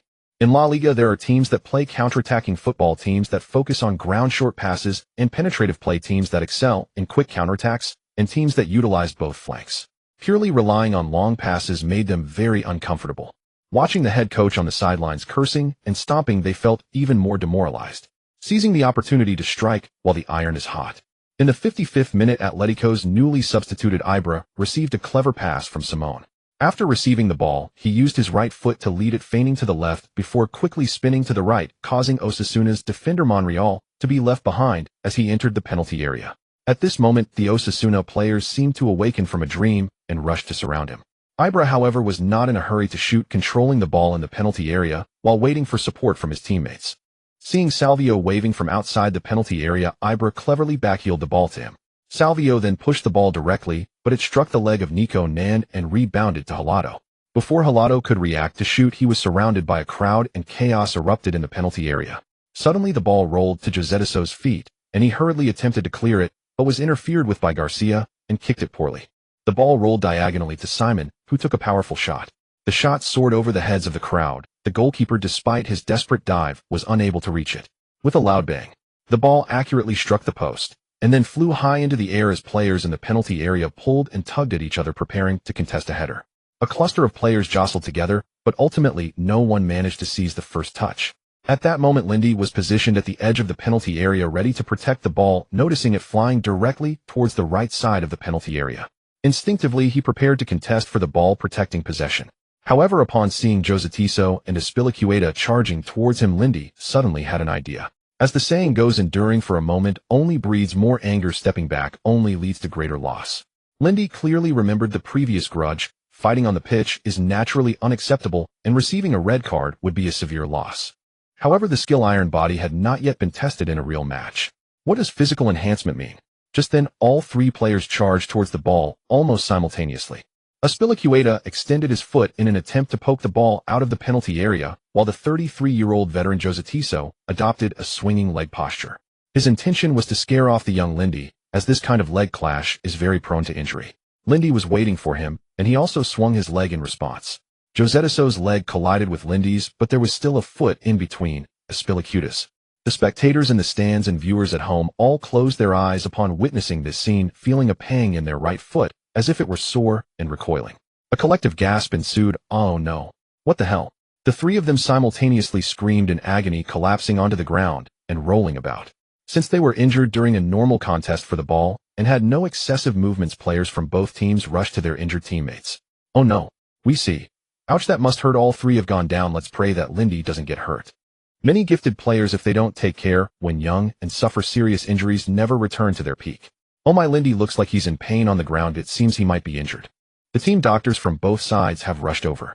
It appears that Josetiso might be injured. The team doctor has already signaled for a stretcher. Let's check the slow motion replay. While through the slow motion, we can clearly see that Josetiso's calf appears distorted. He may have a fracture. This is terrifying. Aspilicuta's foot was caught in the middle and may have a toe fracture. Lindy's leg shows no obvious deformation, but everything will depend on the doctor's assessment. Old Lou in the studio looked anxious. He was genuinely worried about this rising star from Huaxia. Meanwhile, Lindy was writhing in pain on the ground, glancing occasionally at the other two. Truly clever and resourceful. Within the confines of Osasuna's penalty area, two teams of medical staff were fervently attending to the injured players. It was evident that Jose Tiso and Aspas Quito were hurt and needed to be substituted for treatment. From appearances, Jose Tiso seemed to be in a more serious condition, potentially suffering from a fractured tibia. Lindy, witnessing this, felt a bit bewildered, as that was not his intention. To break someone's leg over a minor altercation was simply excessive. Yet upon reflection, if the other party did not harbor such intentions, how could their legs have collided? The team doctor palpated Lindy's tibia and inquired with concern, "How does it feel? Does it hurt here?" Captain Lopez rushed over from the backline, seeing that Jose Tiso was already being carried on a stretcher, anxiously asking Lindy, "Are you all?" The other teammates gathered around. Feeling somewhat trapped under the scrutiny of many eyes with cameras pointed at him, Lindy felt a bit uncomfortable. With two players from the opposing team already injured, what would others think if he simply stood up? This was the original character of Lindy coming into play. Despite possessing a robust physique and decent skills, Lindy had never been a regular starter at Alcor. The reason stemmed from his overly reserved nature. He was not good at communicating with others or showcasing himself. He often responded to inquiries about his performance with humility, saying, "I guess it's okay." In his past life, although Lindy was also a diligent player, his personality leaned towards being outgoing and competitive. He yearned for recognition and aspired to shine on the world stage. However, two failed attempts to proactively maneuver had left him disheartened. Now he cast aside that ridiculous notion, why pretend? Why should he worry about how others perceive him? Should he bear the responsibility when others were injured under fair circumstances? Was he some sort of scapegoat? Did he think that pretending to be injured would absolve him of blame? If the first half was about standing up for his teammates, then now it was time to stand up for himself. In this dark jungle, displaying even a hint of weakness would invite a pack of wolves to surround you. Ultimately, it would lead to total annihilation. Next year, several esteemed seniors would also join the top 5 leagues. He needed to set an example for the Chinese people in Europa. The domestic ethos of humility, kindness, and yielding would not work in Europa. As Tang Taizong once said, barbarians fear power, but do not cherish virtue.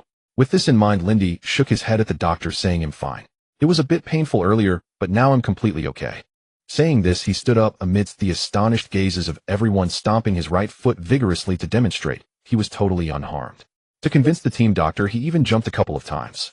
Gelato stared at Lindy as if he were a monster, having seen everything up close just moments ago. Lindy's legs had collided fiercely with those of the two injured players, and none of them had held back. However, Jose Tiso and Aspas Quito were both seriously hurt, and the Osasuna medical staff clearly stated it was fractures. Yet Lindy seemed completely unscathed. It was utterly bewildering. He patted Simon on the shoulder, saying, "Lindy is truly a genuine monster. Thankfully, this guy is our teammate." Simon was equally astonished, exclaiming, "Is this guy too terrifying? He broke 2 legs all by himself." Nevertheless, they were pleased, though after all he was their teammate. For a moment, Atletico Madrid's morale soared. The fans in the stands erupted in cheers, having just worried that Lindy might be injured like the 2 Osasuna players. "Well done, Huaxiao Lin. Wow, amazing. Great job, Lin. Take them down." Old Lou in the studio let out a sigh of relief. We can see that Lindy is back on his feet.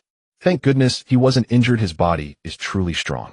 Osasuna is preparing to make substitutions. It seems Jose Tiso and Aspas Quita are severely injured, causing significant trouble for Camacho. Trailing 0-2, with 2 key players injured, the upcoming match will be extremely difficult for Osasuna. The audience in front of the television was also astonished, each one excitedly shouting, "What the hell? How amazing, taking down 2 players and not suffering any issues himself. Breaking their legs. What are you saying? This is about treating them. Osteoporosis, the earlier you see a doctor, the better. Lindy's legs are definitely well trained, trust me. After living for decades, I can tell if this circuit has power just by a touch." Initially, the Osasuna players thought Lindy would also be taken off due to injury. However, they saw him stand up as if nothing was wrong, and even more absurdly, he jumped a few times. An unnamed surge of anger welled up, only to vanish without a trace. The 3 had collided, but none had employed dangerous maneuvers. Everyone was going for the ball, yet two teammates were injured while the opposition remained full of energy. This left them feeling somewhat frightened. What if they were to experience the same? Professional players are often not afraid of losing, but are more terrified of getting injured, which could end their careers. Countless precedents exist. Of course, the most dedicated players fear nothing. They see only victory. The way they looked at Lindy changed, transforming from hostile glares to fear. Lindy noticed this too. Whenever he gazed at someone from the opposing side, they instinctively averted their eyes. It turned out to be true. As long as you are strong enough, you can earn enough respect. Taizong was not wrong. The Osasuna players looked at Lindy as if they were witnessing the scourge of God that once swept through Europe, filled with dread. The remaining match lost all suspense. Although Camacho was anxious on the sidelines, shouting in frustration, it could not change the situation on the field. Osasuna had completely lost confidence in this match. First being pressured high up, they became agitated. Then they failed to gain the upper hand in a conflict which instead provoked the opposition. As the score gradually fell behind, and the coach's tactics completely failed, they were utterly at a loss. The final straw that broke the camel's back was the injuries to Jose Tiso and Aspas Cuita. At this point, the entire team's morale was shattered, and every minute on the field felt like torment. Coupled with the notorious Calderon Stadium, it was akin to enduring a torturous time. In the 63rd minute, facing the demoralized Osasuna, Atletico scored from a free kick as Lindy headed the ball into the net. The score changed to 3-0. The fans in the stands grew even more excited, as if witnessing a massacre. It was thoroughly exhilarating. In the 77th minute, Lindy finally completed his 55 interception mission. In the 91st minute, after the referee raised the sign for 5 minutes of stoppage time, the Osasuna players collectively sighed with relief, feeling as if the train were announcing the next stop is the terminal. Please gather your belongings and prepare to disembark. Yet, just as they relaxed, Simon broke through two defenders on the edge of the penalty area, cutting across and shooting towards the far corner. The ball grazed the fingertips of goalkeeper Roberto and flew into the net. The final score was locked at 4-0. Atletico Madrid earned a full 3 points at home and scored 4 goals. Naturally, they also secured a future star.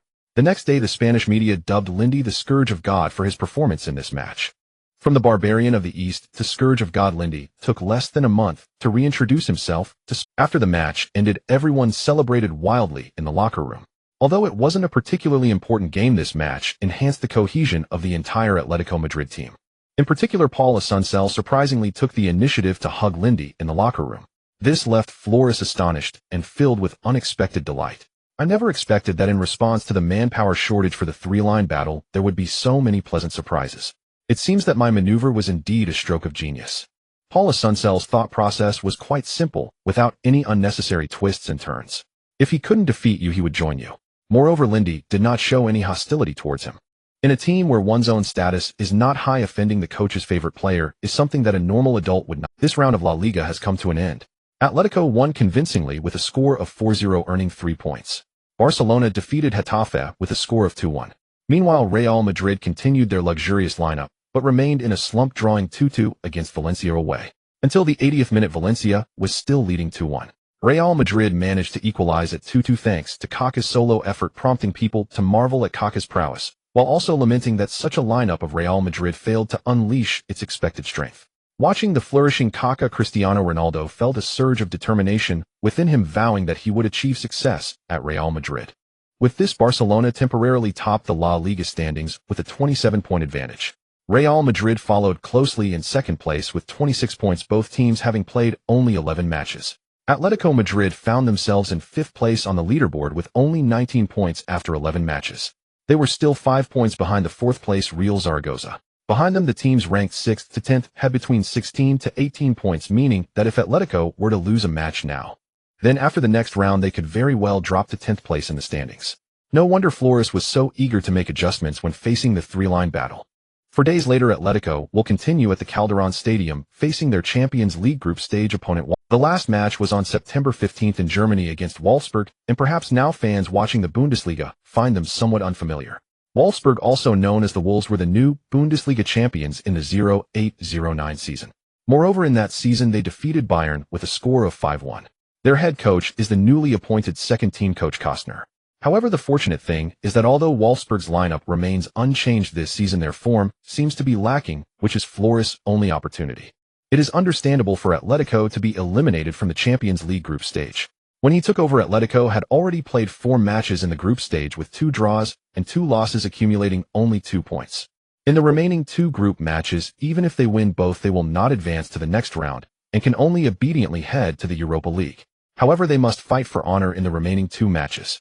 A record of 0 wins in 6 matches could lead to Flores' immediate dismissal. On the bus back to the base, Lindy received a text message. In 2009, there was no WeChat from Qin Lun. Dear brother, you performed well today. I have prepared a bottle of red wine and will wait for you at your doorstep. Since his rebirth, he has always been alone. The appearance of Qin Luoyun seems to be filling the void in his heart. Moreover, Qin Luoyun has both a great figure and looks alongside commendable qualifications. Lindy didn't want to refuse. In this unfamiliar environment, he also needed companionship. In matches, he could possess iron-like willpower and fear no strong adversaries. However, in life, he is not as strong as he imagines. He can feel loneliness and solitude. He prefers to take. It's not that he is desperate, but having Lindy lie down on the bed and wait for others to take the initiative is not his style. He finds it hard to accept. What Lindy desires is to take control. Upon returning to this world, he hopes to have everything under his control. However, he doesn't mind that Qin Luoyun is 3 years older than him. After all, at 23 years old, a woman is in her prime. She knows what she should and should not understand. Just as he was about to refuse Qin Luoyun, he received another text message. Lindy, congratulations on winning the match. I am Li Xinyue, a reporter from the sports channel. Can I come to your house for an interview tomorrow morning? Li Xinyue. Isn't she that famous, beautiful journalist? 1 in the evening, 1 in the morning. Lindy shook his head, dismissing these unrealistic thoughts. Whatever comes, he will face it. Did he think that if he disagreed, he would be eaten? It seems he has some connection with the reporters. His fingers kept tapping on the keys. Thank you, Sister Qin. But isn't it too late today? Can we change the date? Thank you, but I have training from 6 to 8 in the morning. I will be free after 8. After sending the message, Lindy closed his eyes to rest. When he opened his eyes again, the bus had arrived at the club. After getting off, Lindy planned to take a taxi home. However, he found that even taxis were out enjoying the nightlife at this hour. His teammates drove their cars home one after another, leaving Lindy standing alone by the roadside. He felt a bit of a headache and was just about to call for a ride. A flash of lights and the roar of an engine quickly turned into the sound of screeching brakes. It was that yellow Porsche Boxster, and Qin Luoyun elegantly tilted her head towards Lindy, inviting him to get in. While she directly came to the club. Today, Qin Luoyun had discussed with her girlfriend for a long time, and specifically wore her manslaying battle robe. The mature woman styled her big waist with a low-cut bodycon dress, and crucially, she wore black stockings. In fact, she also secretly brought fishnet stockings and white stockings for emergencies. Even to test the effectiveness of this outfit, she deliberately changed into her battle robe before finishing work, putting on the black stockings. By the end of the day, almost all the younger male colleagues in the company had fallen for her. Those who were married may have been slightly more reserved, stealing glances at her. Of course, some were bolder, directly coming over to ask Qin Luoyun out. This made her extremely confident. Stinky brother, what? Are you going to reject me? Lindy felt a little guilty. This woman was quite fierce. Even he, who had some masculinity, found it hard to withstand. He looked around. Hey, didn't we agree to change the date? Qin Luoyun flashed a wicked smile. Change the date. Are you sure? Stinky brother. The tire rolled unexpectedly over Lindy's face, leaving a deep imprint. Surrendered, he thought. Let's go. Otherwise, he really didn't know what kind of lewd words she would say. The two arrived at Lindy's residence. It must be said that Qin Luoyun's driving skills were indeed impressive. It took only 3 minutes to get from the club to Lindy's place. Driving her Porsche, she was well versed in the art of driving. Straight stretches may not feel fast, as anyone with feet would hit the gas. It's the curves that reveal true speed, which is why Lindy held onto the seatbelt tightly throughout. This crazy woman treated the 2-kilometer road as a racetrack. After getting out of the car, Lindy took a long look at the beautiful woman and said, 3 minutes from the club to here. Are you out of your mind? It seems I need to buy a car. Next time I should drive myself. Qin Luoyun stepped out with her long, beautiful legs, the black stockings accentuating her stunning figure, making Lindy's heart skip a beat. Not bad, little brother. I hope you can beat 3 minutes next time. Lindy rolled his eyes to the heavens. Don't call me little brother. It sounds strange. And please don't speak in that alluring tone. You just talk normally, will you? Are you rejecting me, little brother? You have 2 choices. 1, return to normal, and let's go inside to celebrate with. Or 2, you get in the car, and I go home. We each find our own peace. Lindy was starting to lose patience with Qin Luoyun. You can be beautiful and clever, but please don't treat me like an inexperienced younger brother. This body, according to the memories Lindy had acquired, belonged to a lifelong singleton, one that needed to be artificially destroyed early on. He felt a sense of impending novelty. Humans are creatures governed by hormones, yet one cannot live solely by hormones. Thus, when Lindy's serious expression fell upon Qin Luoyun, it spoke volumes. This man was either extremely upright, or perhaps bent. Regardless, entering either way would not be disadvantageous. Okay, you win. Look, this is the red wine I prepared for you. With that, Qin Luoyun pulled out a bottle of red wine, striking a seductive pose. Although she claimed to drive fast, she was in truth still a virgin. She had dated once in college. However, the day after she received a confession from her crush online, her roommate revealed that the guy was juggling 3 relationships. From that point on, Qin Luoyun kept a distance from any man who pursued her. A partner must be actively sought after by herself. As for those conversational techniques and vocal skills, they were carefully nurtured by her close friends over the years, and she graduated with a major in journalism. In terms of a mature voice, whatever type of voice you want, she has it. The two finally sat down to drink together.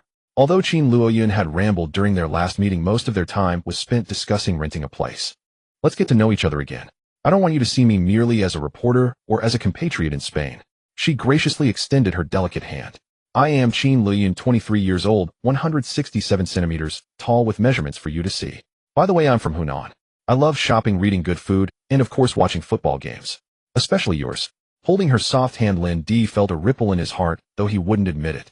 I am Lin D, 20 years old, 183 centimeters tall, and I enjoy playing football. Thank you for your gallant words last time. So how do you plan to repay me? Qin Luoyun laughed, her alluring curves captivating. Lin D was momentarily stunned. It turned out this woman was truly beautiful. Not going to talk. Alright, I won't tease you anymore. Are you accustomed to being alone in Spain? Qin Luoyun suddenly changed the topic. Lin D smiled bitterly. For football and survival, I must adapt, even if it's uncomfortable. Is it tough? She hadn't expected that a simple change of topic would touch something deep within the man before her. Is it hard? Perhaps it is. Lin D unconsciously reached for his glass, slowly drinking. Qin Luoyun looked at this brave man on the field who now seemed to exude an indescribable loneliness. It was as if he had many stories to tell, more akin to the kind of mature man who evokes such feelings. She gently reached out, wanting to comfort the man before her, but felt it might not be appropriate. Her outstretched hand froze in the air. The earlier words seemed to have unearthed the stories buried deep within this man. His gaze seemed to narrate tales as he stared into the distance. After a while, Lin D appeared to have regained his composure, his eyes sparkling once more. Qin Luoyun found herself entranced. The allure of a man does not lie in his appearance, muscles, or wealth, but rather in the maturity and confidence he exudes. Do I have a story on my face? Lin D turned, positioning himself sideways to her. Yet to Qin Luoyun's eyes there seemed to be a mysterious narrative in his brows. Shall we talk about your past? Her curiosity about the man before her deepened. The past? Lin D chuckled bitterly. Was the past of this body still his own? Turning his head, Lin D gazed into the woman's eyes. Qin Luoyun met Lin Dis, gazed, their eyes locking. The eyes are the windows to the soul. If you can understand the other, looking into their eyes is sufficient. No words were needed. Yet in Lin Dis' eyes, Qin Luoyun seemed to see the vastness of stars and seas, leaving her spellbound, utterly captivated. Unconsciously, Qin Luoyun stepped forward and embraced Lin D, unable to articulate why. The latter's body stiffened, but the fragrant scent wafting towards him seemed to melt the ice within his heart. The loneliness and solitude of this body, along with various hardships, appeared to dissipate slowly within this embrace. Just as Lin D was savoring the moment, he was suddenly pushed away. The beautiful face before him flushed. This is a comfort from a compatriot, Qin Luoyun stubbornly explained. However, Lin D quickly pulled her back into his arms, not allowing her to resist. Qin Luoyun leaned her face against Lin Dis' broad chest. Now can you share your story? Well, Lin D began to recount stories from his childhood before sharing his experiences in Spain. The two occasionally raised their glasses to drink, sharing their thoughts. Gradually, they moved from the living room to the lawn in the backyard, leaning against each other. Like two seemingly strong souls finding their mutual support in a foreign land. In the night sky, there was a small shop with shelves piled high with the moon and stars. On the ground, there were two individuals named Lin D and Qin Luoyun. Lin D groggily opened his eyes. He could feel an intense headache, and the faint dizziness combined with a heavy sensation made him regret drinking so much last night. His dry throat reminded him to replenish his fluids. Lin D had no choice but to struggle to sit up. Suddenly his right hand brushed against something soft, causing him to freeze. As if recalling something, Lin D swallowed his dry throat, slowly turned his head, and then closed his eyes while looking up. Sure enough, he lifted the blanket. It seemed he had indeed overindulged last night. He wondered if this woman could handle his body. But wait, if he was so drunk, how could he even move? However, looking at the crimson stain on the sheets and the slight furrow on the sleeping woman's brow, Lin D felt a pang of heartache. Woman, you don't need to go so hard. Qin Luoyun, who had been studying abroad for a long time, loved fiercely and hated just as intensely, far beyond Lin Dis' imagination. At that moment, he felt a desire to protect this woman from harm. Deep down, he always considered himself as 33-year-old Lin D. He leaned down slightly and gently kissed the woman on the forehead. Then he picked up the pants that had fallen to the floor, intending to pour himself a glass of water. The outside of the room was also a mess. Could it be that last night was truly so wild? It shouldn't have been, considering the pants were still in the room. Shaking his head, Lin Di began preparing breakfast, his movements so skilled it was almost heartbreaking. Whether in this life or the last, it felt like fate. The skills of cooking and playing ball, two unrelated abilities, were etched into his body. However, boiling porridge with an induction cooker was truly a challenge. Glancing at the time, it was 8:30, so he set the cooker to the automatic porridge mode. Lin Di planned to go for a run and also do some grocery shopping. Returning home, he glanced at the silent upstairs. He took a shower, then continued to busy himself in the kitchen. 2 hours later, Qin Luoyun had already woken up. She looked around, feeling the pain and slight discomfort in her body. Well, apparently her riding skills had improved last night. She had really succumbed to this little man's. It's over, I'm such a fool, how could I? Qin Luoyun closed her eyes in pain, feeling a bit regretful. She had originally just wanted to tease the younger man, but unexpectedly this man's charm had completely ensnared her. It must be the alcohol that led to this. She only remembered her friend saying that to win a man over, one should get him drunk. How did she end up getting herself drunk? However, she had overestimated her and Lin Di's alcohol tolerance, 2 bottles of red wine, and they both ended up drunk. Their pace had indeed been too quick. What should she do? Suddenly, she seemed to smell a delicious aroma, and her stomach betrayed her by growling. Qin Luoyun found one of Lin Di's shirts and tiptoed out of the room. Hearing a woman's voice coming from the living room, she felt a surge of anger. She was still here. Why was there? Unbeknownst to her, she had unconsciously started to see herself as the mistress of this place.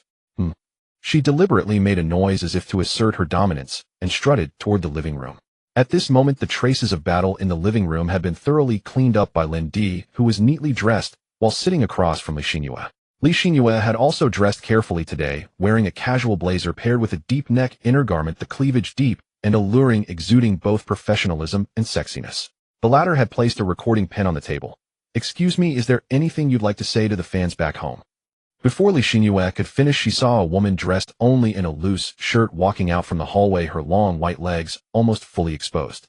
Li Xinyue was stunned, her heart racing. Wasn't this Qin Luoyun? Qin Luoyun, why are you here? Why are you wearing Lin Di's clothes? Li Xinyue was almost going crazy. This man she had her eyes on, and she hadn't even made a move. How could someone else have gotten there first? She had even specially sent old Wang away for today's exclusive interview. And this is the result. Qin Luoyun was filled with suspicion. Oh, what was this woman doing here? Who goes directly to a player's home for an interview and dressed like this? A seductress trying to lure my Lin Di. With that thought, she put on a facade of the mistress, smiling as she asked, "Lin, we have a guest at home. Why didn't you say anything?" At home? Could it be they really?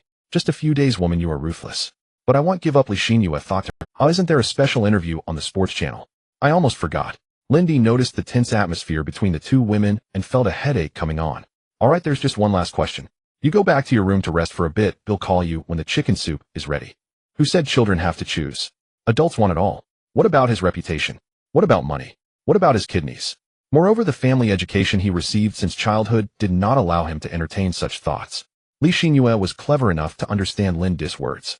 This man in front of her was becoming more and more interesting. She reopened the recording pen. "Mr. Lin Di, may we start over?" Of course. Although Li Xinyue felt unwilling, she still decided to strategically retreat to leave a good impression on Lin Di. Right now, she didn't have the qualifications to fight in someone else's home ground. Oh, just wait. After Li Xinyue left, Qin Luoyun still hadn't come out from the room. He smiled and called out, "You already had your way with me yesterday. What else do you want? Come out and eat. I've made chicken soup for you." Lin Di found it amusing. Just moments ago she was acting like the host, and now she was hiding like a turtle. He set the lunch on the dining table, the rich aroma of chicken soup wafting through the air. Qin Luoyun smelled the fragrance and couldn't resist. After all, sleeping until noon after a hangover made her both thirsty and hungry. A small head peeked out first, shyly glancing at Lin Di. Then she stepped out with her long, fair legs. Due to Lin Di's good build, the shirt wasn't too big, just barely. However, once she started moving, the fluttering hems truly revealed a boundless spring scene. Lin Di couldn't help but stare softly, murmuring, "What a temptress." "What did you say?" Qin Luoyun was initially a bit shy, but upon hearing temptress, her heart filled with joy, even though her face showed anger. "I was complimenting your beauty. Sit down. I know you're not feeling well today. I already texted the newspaper to ask for a leave on your behalf this morning." After saying that, Lin Di got up to serve her a bowl of chicken soup, reminding her, "I specially went out to buy this in the morning. It's not like the soup back home. You should try it. It's a bit hot, so take your time. A man who can cook is truly handsome." Qin Luoyun's eyes were already smiling like crescent moons. If you like it, it'll cook for you often in the future. Saying this, Lin Di scooped a spoonful of soup blue on it and fed it to Qin Luoyuan. Tasting the chicken soup that was hard to find in Spain, Qin Luoyuan felt she had indeed found the right person. The man before her was both gentle and considerate, fierce like a warrior on the court, and could even cook at home. Drinking the soup, he made Qin Luoyuan felt warmth in her heart. I want you to become a shark on the court. As she spoke, she handed her hand to Lin Di. And this also allowed Lin Di, who had lived alone in Madrid for 2 years, to find a sense of home, a feeling both familiar and strange. From then on, no matter how dark the nights in Madrid were, there would always be a light left on for him. As for the upcoming match against Wolfsburg, he had already developed an obsession. As usual, Lin Di was the first to arrive at the training base. After changing into his training uniform, he headed to the gym to resume training. During the last 10 days of training, Lin Di specifically requested the tactical coaches to focus on his passing technique. Lin Di had his crossing and passing skills increased by 5 points each, his ball control increased by 3 points, and his jumping ability increased by 2 points. His crossing and passing skills reached 60 points, still pitifully inadequate. Lin Di planned to enhance his passing after receiving the rewards from the last match. His ball control was now 73 points, and his jumping ability reached 75 points. Thanks to the boost from the leap of faith, his jumping ability often had defensive benefits. System, can I claim the rewards from the recent match now? Lin Di silently pondered. Ding, the rewards for this task are ready. Task rating S reward, 10-hour training acceleration card, or a random skill card ranging from B to SS. Should I draw a card, or choose training? Even without the 1.5 times training boost, as long as I work harder than others, I can gradually become stronger. However, skills if missed could really be missed for good. I choose to draw a random skill. The familiar wheel appeared in Lin Di's mind again. As the pointer spun rapidly, it gradually slowed down, eventually stopping at the S skill segment. Ding, congratulations to the host, you have obtained the skill 1-man passing chaos. Skill description: once per match, twice at full level, you get an unexpected passing opportunity with a triggering probability of 10/30 at full level, sending the ball in a way that others least expect, creating an offensive threat. Currently, at level LV1 is 01000. This is an offensive skill which immediately reminded Lin Di of Pirlo, the world-renowned midfield maestro. Is this the direction I should develop towards? Ding, since this skill requires a minimum passing attribute of 70, and it has detected that the host's passing attribute is only 60, it will temporarily increase to the minimum requirement of 70. If the host does not reach 70 through training, all training will not yield attribute improvements. Please improve yourself through training as soon as possible. It seems I need to make the most of my training time. Honestly, Lin Di glanced at his own stats. In a parallel comparison with the top midfielders in La Liga, his greatest advantage lay in his defensive skills and physicality. Of course, at the age of 20, Lin Di had an edge in mental attributes as well. Anyone who has died once would certainly develop a strong mentality. However, the biggest drawback was his lack of involvement in offense. Besides the leap of faith, he had nothing significant to show. The moment of brilliance in the last match made Lin Di realize, as a defensive midfielder, if his contribution to the team was limited to intercepting in the midfield, then his future path would be very narrow. Why do those excellent forwards often have higher market values than midfielders and defenders? In the later world, the top 10 players in market value were almost all offensive players, with only the 11th being Joshua Kimmich, affectionately known as Chicken Brother. However, Chicken Brother's temper is a bit volatile. Yet the market value of the 11th player is a full double. Ranked first is Mbappe, valued at 160 million euros. Ranked 11th is Chicken Brother, valued at 80 million euros. This is the difference between offensive and defensive players, while Chicken Brother's stats in the Bundesliga show 28 matches, 3 goals and 12 assists. Mbappe's League One stats show 35 matches, 28 goals and 19 assists. Personally, I feel it's like sailing a battleship into battle. It's powerful, truly powerful. In the Champions League, 8 matches, 6 goals and 6 assists. Is it strong? Quite strong. However, Paris Saint-Germain advanced as second in the group, not first. In the knockout stage, they were defeated by Real Madrid with an aggregate score of 3-2. Why? Is it because Messi, Neymar, and Mbappe are not strong? No, it's because they hardly participate in defense. When Real Madrid went all out to counterattack and pressed high, Paris Saint-Germain's goalkeeper had no protection. No matter how strong the spear, the future of a team is still limited. No matter how strong the shield, it cannot help the team score. Lin Di already had a clear understanding of his future. In a year, he set a small goal for himself. Within a year, while solidifying his defensive abilities, he must improve his offensive skills. Not only passing, but also dribbling, shooting, and movement. He still had much to learn. Within 2 years, he aimed to become a world-class defensive midfielder. A man must stand tall. Time passed quietly in Lin Di's diligent training. Many things happened during the first thing was that he successfully pushed a Song Sang out, and would represent Atletico Madrid in the upcoming Champions League group match against Wolfsburg. Upon hearing this news, Asong came over, punched Lin Di lightly on the chest, and then gave him a hug. If you don't perform, well, don't blame me for taking your position. Another thing was that Qin Luoyan was invited to move into Lin Di's residence, and she tidied herself up nicely. Every time Lin Di finished training and returned here, there was someone, there were lights and a homey atmosphere. This warmth could wash away his fatigue and loneliness. There was no soul crossing through a sea of people. No enchanting smiles in the crowd that could disrupt one's lifelong cultivation. There was no mention of love as a descent into free will. Their encounter was like a downpour in life that one can never escape, arriving unexpectedly. That day the sun shone brightly, and you happened to appear. What Qin Luoyan loved most was watching Lin Di cook for her shirtless and showing off his muscles. And what Lin Di loved most was watching this sexy beauty put on glasses and work seriously. Every time the fragrance of the pear blossoms on Arenal Street wafted over crossing the sunset, it brought a hint of fragrance to their little home. And the match day quietly arrived amidst the little days of the two. The UEFA Champions League group, where Atletico Madrid resides, is quite intriguing, having already diverged from the original timeline. However, the one constant remains: Chelsea, the perennial underdog, still finds itself lurking in the grass of the group stage. Furthermore, the same combination of moves led to a 4-0 victory over Atletico Madrid. After 4 rounds of matches, Shakhtar Donetsk has achieved 3 wins and 1 draw, accumulating 10 points, securing early advancement from the group. Chelsea has 2 wins, 1 draw, and 1 loss from 4 matches, totaling 7 points.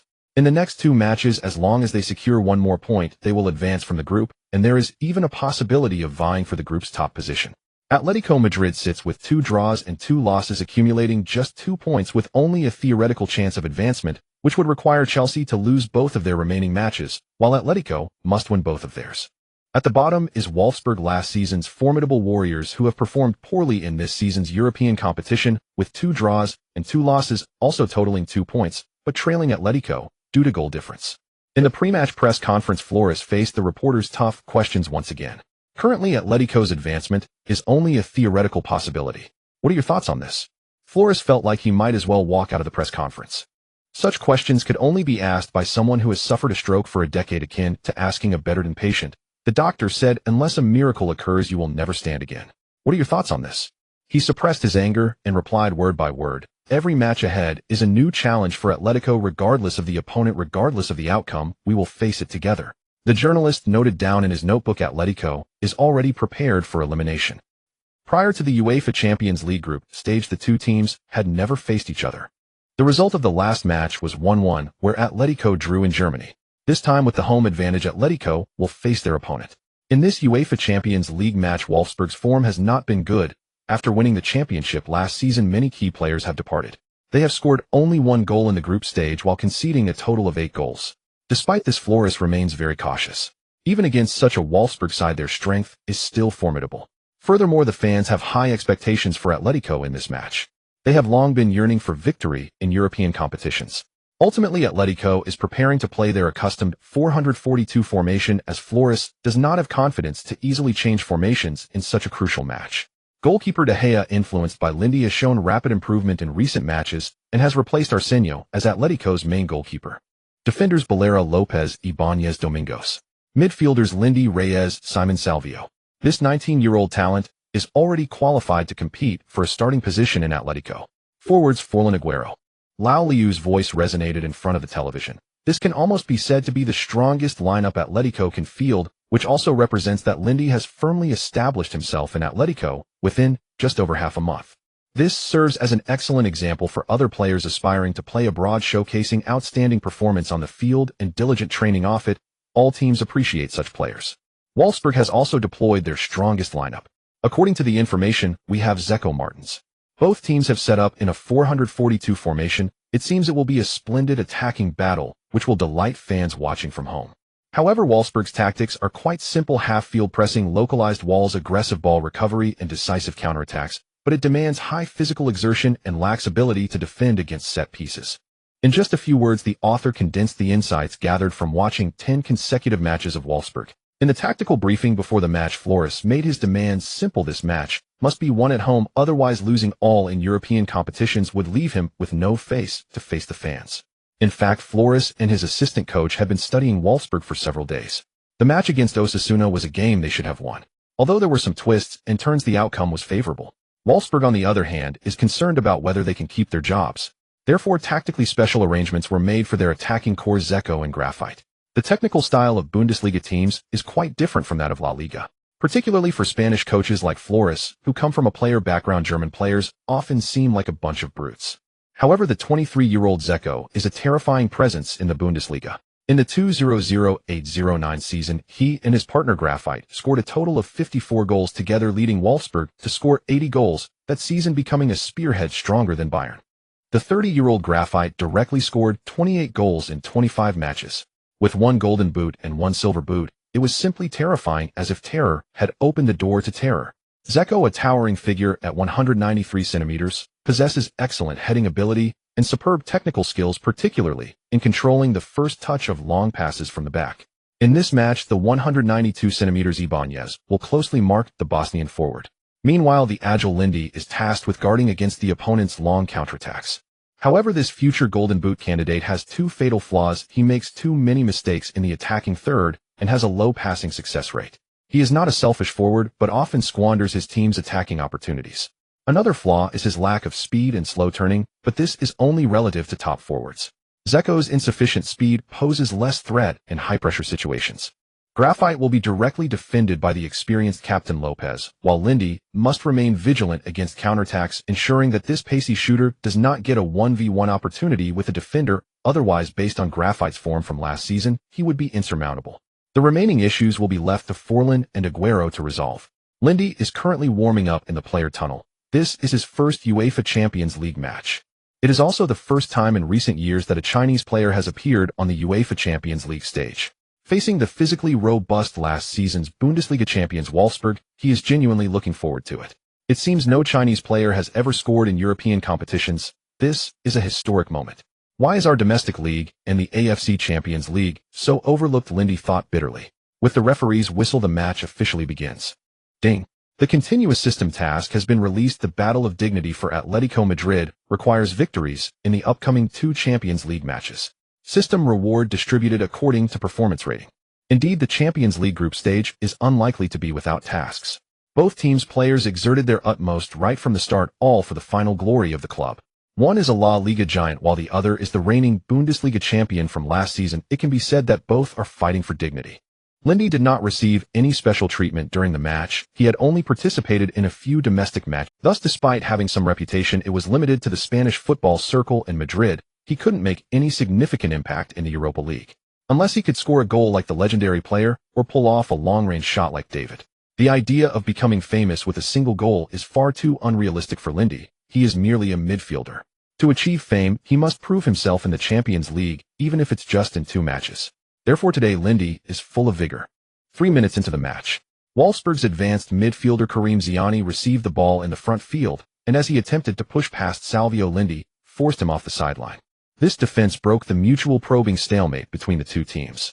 The clash between the fierce style of the Bundesliga and the technical flow of La Liga officially began. Both sides engaged in an active battle for control in the midfield. Atletico pressed high up the pitch, while Wolfsburg executed tight zone marking. However, Simeo, Salvio, and Aguero particularly struggled with this tactical approach. In the 7th minute of the match, Atletico sent a long pass from the back, crossing midfield to find Fran. The latter leaped high for a header, directing the ball to Aguero. Wolfsburg's 3 defenders, Barzagli, Riviere, and Schaefer, immediately surrounded Aguero, and before he could pass, they combined to intercept the ball.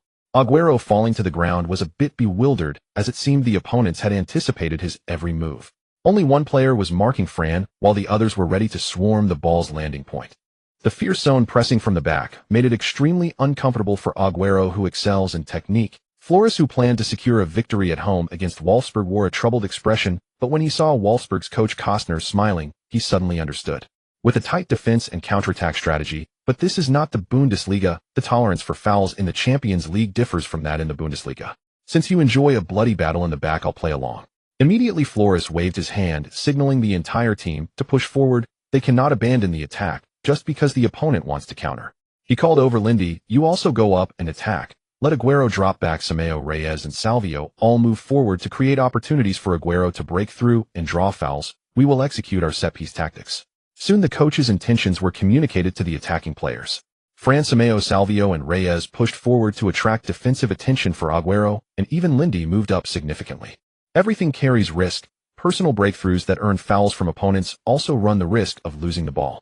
Even someone as strong as Messi loses possession at times. In the 13th minute, Agüero finally found an opportunity on the right flank, facing the fullback Schaefer as he attempted to break through. He feinted twice. Seeing that Schaefer was unmoved, he decided to use his speed to push forward. Thinking that the 182 centimeters German giant opposite him might not be quick to turn, he executed a nutmeg move attempting to outpace him along the sideline. However, before he could take 2 steps, he felt a strain on his left shoulder, stumbled, and was pushed off the sideline. The ball was naturally intercepted before the Atletico players could rush back to reclaim it. Schaefer seized the moment and sent a pass to Graphite, who was sprinting in the midfield, while Zeko was desperately chasing from behind. The Atletico players were quick to react. Today they were playing at home and did not wish to be criticized in front of their fans, so everyone raced back. But Graphite was faster. The moment he received the ball, he made a quick turn to evade Atletico defender Ibanez. Moments later, he had already surged into the left front field. Facing Balera's defense, the 30-year-old veteran seemed particularly excited today. Yet this season his form in the Bundesliga has not been good. It seemed all his luck had been exhausted since winning the Bundesliga Golden Boot in the 08-09 season. In the first 13 rounds of the league, he had scored only 3 goals. It's worth noting that last season his goal-scoring average exceeded 1 goal per game. People still vaguely remember when facing Bayern Munich, this 189 centimeters Brazilian giant skillfully dribbled past 4 defenders, ultimately evading the goalkeeper's block with an exquisitely beautiful backheel shot, fooling the entire Bayern defense. However, just a year later, Graphite felt that his physical capabilities were declining rapidly, and the fierce pressing in the Bundesliga made it increasingly difficult for this speed and technique-oriented forward. This was his last appearance in the Champions League. His peak arrived at the age of 29, but like a fleeting flower it vanished in an instant. It felt as if the power of time had returned to that moment when he held the Bundesliga Golden Boot aloft. Graphite is charging towards Atletico's penalty area with only Balera in front of him.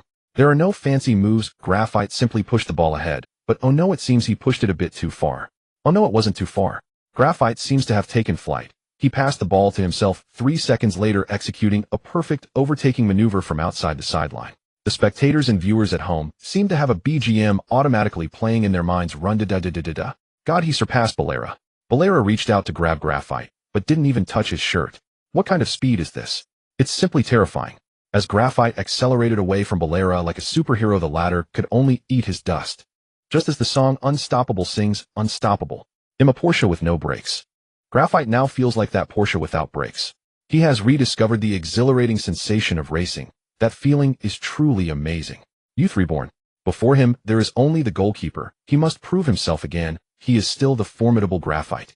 On the sidelines, Flores was already stunned and stood up. The pre-match scouting report clearly stated that the form of this 30-year-old veteran had sharply declined. What is this? Flying like an airplane. Is this what they call a decline in form? The entire Calderon Stadium, with over 5,000 fans, fell silent, all eyes fixed on this man. His speed was increasing, and Balera could no longer stop this man. The shortest distance between 2 points is a straight line. Even though today's protagonist is Lindy, old Lou couldn't help but shout it out. At this moment, Graphite had a clear path ahead. He accelerated as if he were channeling the last of his strength into this opportunity. Starting from the midfield, he first passed to Baines, and then overtook Balera on the curve. However, in the center, a figure was sprinting, desperately clad in a striking red and white jersey. He surpassed Baines and was still accelerating. The fans in the middle stand could clearly see that vibrant figure surpassing Balera on the parallel line. Amidst the gasps of the crowd, Lindy seemed to be possessed by Sugu. In a short distance of just a few dozen meters, he ran at a speed that surpassed that of an Asian. It was as if the ground beneath his feet was not grass, but a synthetic running track. Lindy's speed had reached 80 points after training, although it couldn't compare to the nearly 100 of Deschung. However, compared to the full-blown peak of Graphite, he was still lacking 5 points, but Lindy was running in a straight line. Graphite, on the other hand, was taking a diagonal path and had to navigate a curve. Lindy. It's Lindy. He has caught up from the front. If Graphite is like a luxury Porsche without brakes racing across this green field soaked in over 60 years of history, then Lindy is the grassroots youth sprinting through the fields, having nothing and alone in a foreign land. Yet the spirit of the Huaxia nation is the energy engraved in his veins, a legacy of 5,000 years that cannot be defeated. Old Liu's excited voice seemed to echo in the broadcast studio and resonated in the hearts of fans in front of their televisions. Old Liu recalled his childhood days of poverty and hunger, and how he broke free from the shackles of fate to study in the capital. He also remembered running across the field with his classmates during college and the hardships of working as a temporary staff for 6 years at the sports channel. Everything seemed to merge with that figure, moistening his eyes. The unwillingness to yield may be a spirit, but the refusal to accept fate is the true legacy of this land. Griffith had already rushed to the edge of the penalty area, and De Gea also took the initiative to intercept the opponent's shooting path. At this moment, Lindy was less than 3 meters away from Griffith, who had already lifted his right foot to shoot. If he went a block at this moment, it might be too late. But if he went for a tackle, he could very well take a hard hit and collide directly with Griffith. After all, a body of steel cannot compare directly to a deity, and it is not without injury. Lindy, without any hesitation, made a sliding tackle towards the direction the ball was about to be shot.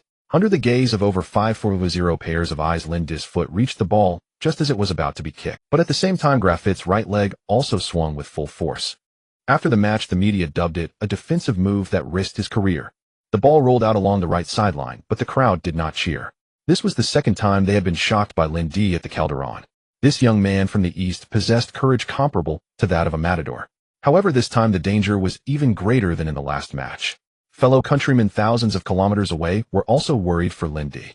At the moment Griffith kicked, he seemed to catch a glimpse of a figure rushing in from the corner of his eye. However, the arrow was already on the string and had to be released. If he got tangled up with the defenders, this counterattack would be completely over. Yet as he kicked out with all his might, he felt something was wrong. It was not the sensation of touching the ball. It seemed he had kicked a person instead. There was no time to hold back. His first instinct was not to look at where the ball flew, but to crouch down immediately. What he saw was the young man with a huashow face lying on the ground in pain, clutching his right thigh and letting out a mournful wail. He figured he must have kicked his thigh. That last kick he hadn't held back, nor could he have. Moreover, he had been in excellent form just now. Had that ball hit, it would surely have been a world-class goal. Before De Gea could rush over, Griffith stood up first, signaling to the staff on the sidelines for medical assistance. After a long silence, old Lou slowly spoke. Lindy proved his determination through action, but I am quite certain that Griffith put his all into that kick. We cannot blame him, for he did not see Lindy behind him. Today he showcased the spirit of the East to Europa. Only a noble soul can convey a will as strong as iron. In less than 5 days I must pray again, hoping Lindy is uninjured. I believe the style and spirit he displayed on the field have now become the banner of huashow football in Europa. We all hope this banner can stand tall in the sky of Europa a little longer, waiting for the next person who can carry it. The medical staff is urgently checking Lindy, reminiscent of the scenes from the last match. Are you trying to throw your life away? If you had kicked your calf, your career would be ruined. Think of Cisse. Lindy was quite frightened by the team doctor's words. How terrifying is a broken leg? He had only focused on blocking Griffith's shot and had forgotten about this point. Who is Cisse? He knew all too well. In 2004 and 2006, he suffered 2 broken legs, once in a match between Liverpool and Blackburn, where he broke his left calf in a collision with the opposing defender McVeigh. The other time I need not say, oh, everyone knows. Since then, Cisse could only linger in mid-to-lower-tier teams and never appeared on the list of the French national team again. If he had been a moment slower just now, he might have followed in Cisse's footsteps. After such a terrifying injury, how could a primarily defensive player have the courage to engage in those dangerous moves again? After the examination, the team doctor was also surprised by Lindy's robustness. If it had been a few years earlier when he was still at the Royal Academy, they might have considered bringing Lindy in for study. This guy's muscles are quite solid. No, they should be described as excessively solid. Having taken such a severe kick, he only had some slight redness and swelling. There was no sign of muscle tears or injuries to muscles and ligaments as one would have imagined. However, he still needed to be checked. The Atletico fans at the Calderon watched as a group surrounded Lindy without any feedback for quite some time. Everyone's hearts felt suspended. Unlike last time, this time Lindy had been severely kicked. Moreover, due to the angle of the broadcast camera, it was impossible to determine whether the kick had landed on his calf or his thigh. But looking at Griffith's tall and muscular frame, it was clear how powerful that kick had been. In the stands, there was one person who was more worried about Lindy than anyone else, tears streaming down her face like a flood that had burst its banks. Jean Leon, wearing the exclusive jersey Lindy gave her, covered her face with her hands, her eyes red. She no longer cared about the outcome of the match, as she only cared about the man she loved. No matter how the commentators and others praised Lindy's heroic save, she would have preferred if he hadn't been there at all. All she wanted was for him to be safe. When hope is born, those who carry it must bear the weight of that hope. Lindy is just such a person now. While the youth in his homeland prepare for college, brimming with the vitality of spring, he resides in a foreign land where hope feels small, solely belonging to him. Thousands of miles away, the bright moon bears the hope of his hometown. Once the shackles are broken, hope is no longer his alone, nor can it be entrusted to the moon. At this moment in the hearts of countless fans yearning for a rise from that distant land, it is he, Lin Di, who carries the hope. The weight is immense. Though he has not yet paid attention to the media and internet, back home sports channels have already sent reporters, so this match is likely to be broadcasted right. Thus countless pairs of sleepless eyes will be watching him. He cannot let his hometown worry too much. The team doctor sprayed some Yunnan Baiyao aerosol on Lin Di, indicating that there should be no issues, and that treatment was complete. Unlike the previous match's pretense, Lin Di stood up, extended his right hand, and gave a thumbs up to show he was fine. Everyone sighed in relief, and the tension in Flora's heart finally eased. This Chinese man truly gives his all. It seems the club needs to add a new physiotherapist, preferably one who can collaborate with a large hospital. Having an expert on board would be more reliable. Currently, there's a shortage of staff. After a recent injury, the report stated he could recover in 13 days.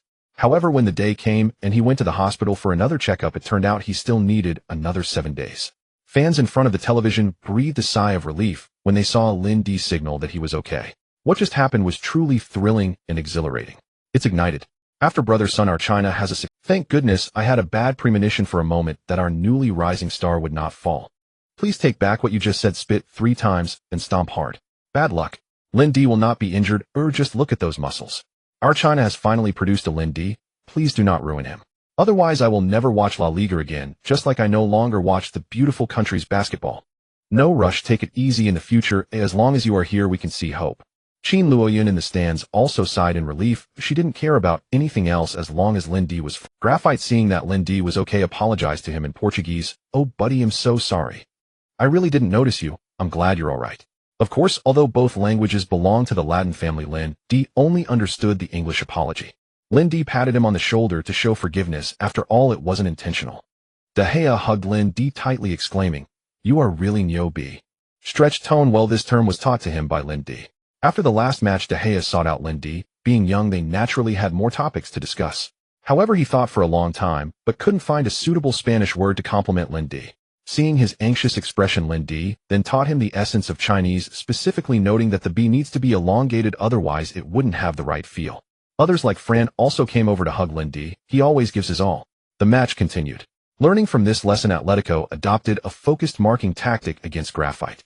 They no longer dared to easily concede goals in the front field against Wolfsburg. Only Agüero's expression was complex. Originally, he was supposed to be Atletico's rising star with everyone's attention on him. Fran was getting old, and the future of Atletico's frontline relied on him. Yet now he felt a strange sensation, as if his parents had given birth to another younger brother, and all the attention and love had shifted onto the younger brother. It was just like that classic line, "Elder brother, can you let the younger brother be?" He wanted to prove himself. His future belonged to Atletico, and Atletico's future also belonged to him. Another person with a complex expression was Graphite. Although everyone was amazed by his stunning overtake, only Graphite himself knew that his youth and peak had truly passed. He felt fortunate to have once possessed those glories. Yet today, at the moment of shooting, Graphite thought he could return to his peak.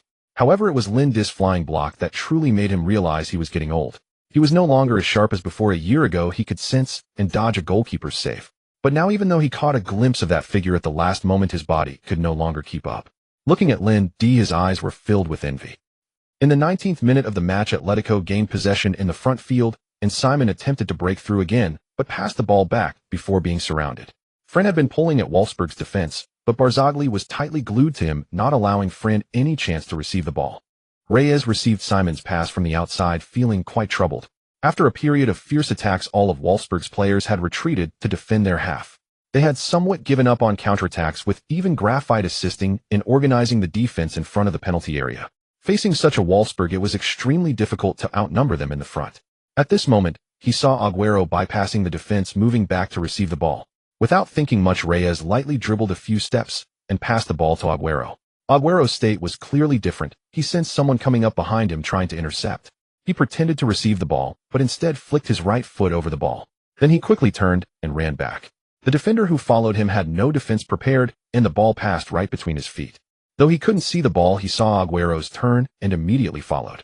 A hint of embarrassment and annoyance crossed his face. It was clear he had been outsmarted by Agüero. Not far away, Fran was entangled with Barzagli as they charged towards the penalty area. Simon was closely marked by Schaefer, while the others were tightly monitored by Wolfsburg. Agüero merely glanced to see there was no opportunity to pass, so he decided to take it on himself. Ahead Reville was already rushing over, and behind him was Reiser as he was about to be sandwiched before reaching the penalty area. Haha, you know nothing of speed, graphite. Agüero felt a hint of excitement. What are Agüero's technical? Stable lower body, fast speed, superb shooting skills, top-notch dribbling. Without waiting for the two to close in, Agüero suddenly accelerated. He changed direction.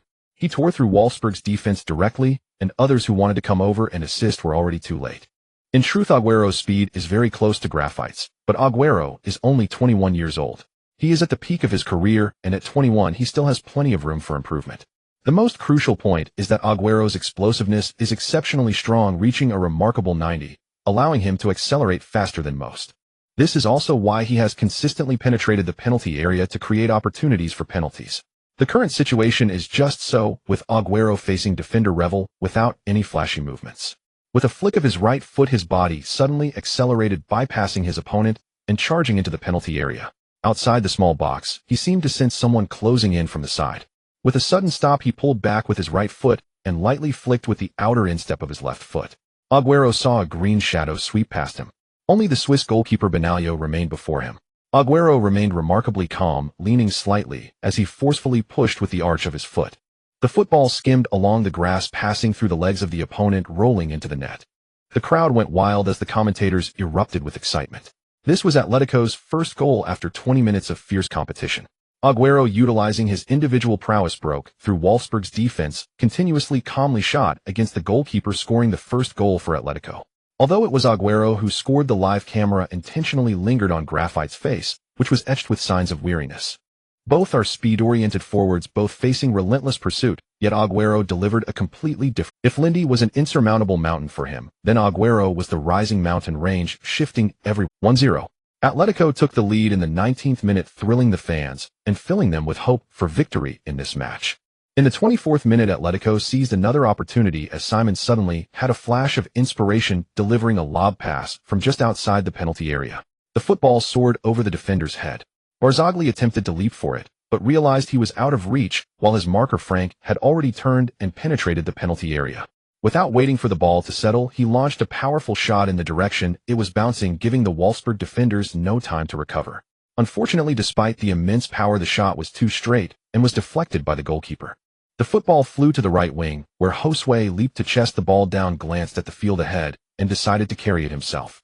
Wolfsburg's counterattack. On the field, red and green figures were rushing in the same direction. Atletico's players were scrambling back, but their eyes were mostly focused on Graphite and Zeko. For a moment, no one stepped up to defend Josue. Lindy, sensing the urgency, immediately turned back to intercept. Upon seeing Lindy approach the opponent, being clever, decided not to carry the ball further. A direct pass was made, handing the football to the equally sprinting De Jager. The latter touched it with his toe, continuing forward. Lindy could only change direction and charge in preparing to challenge this attack.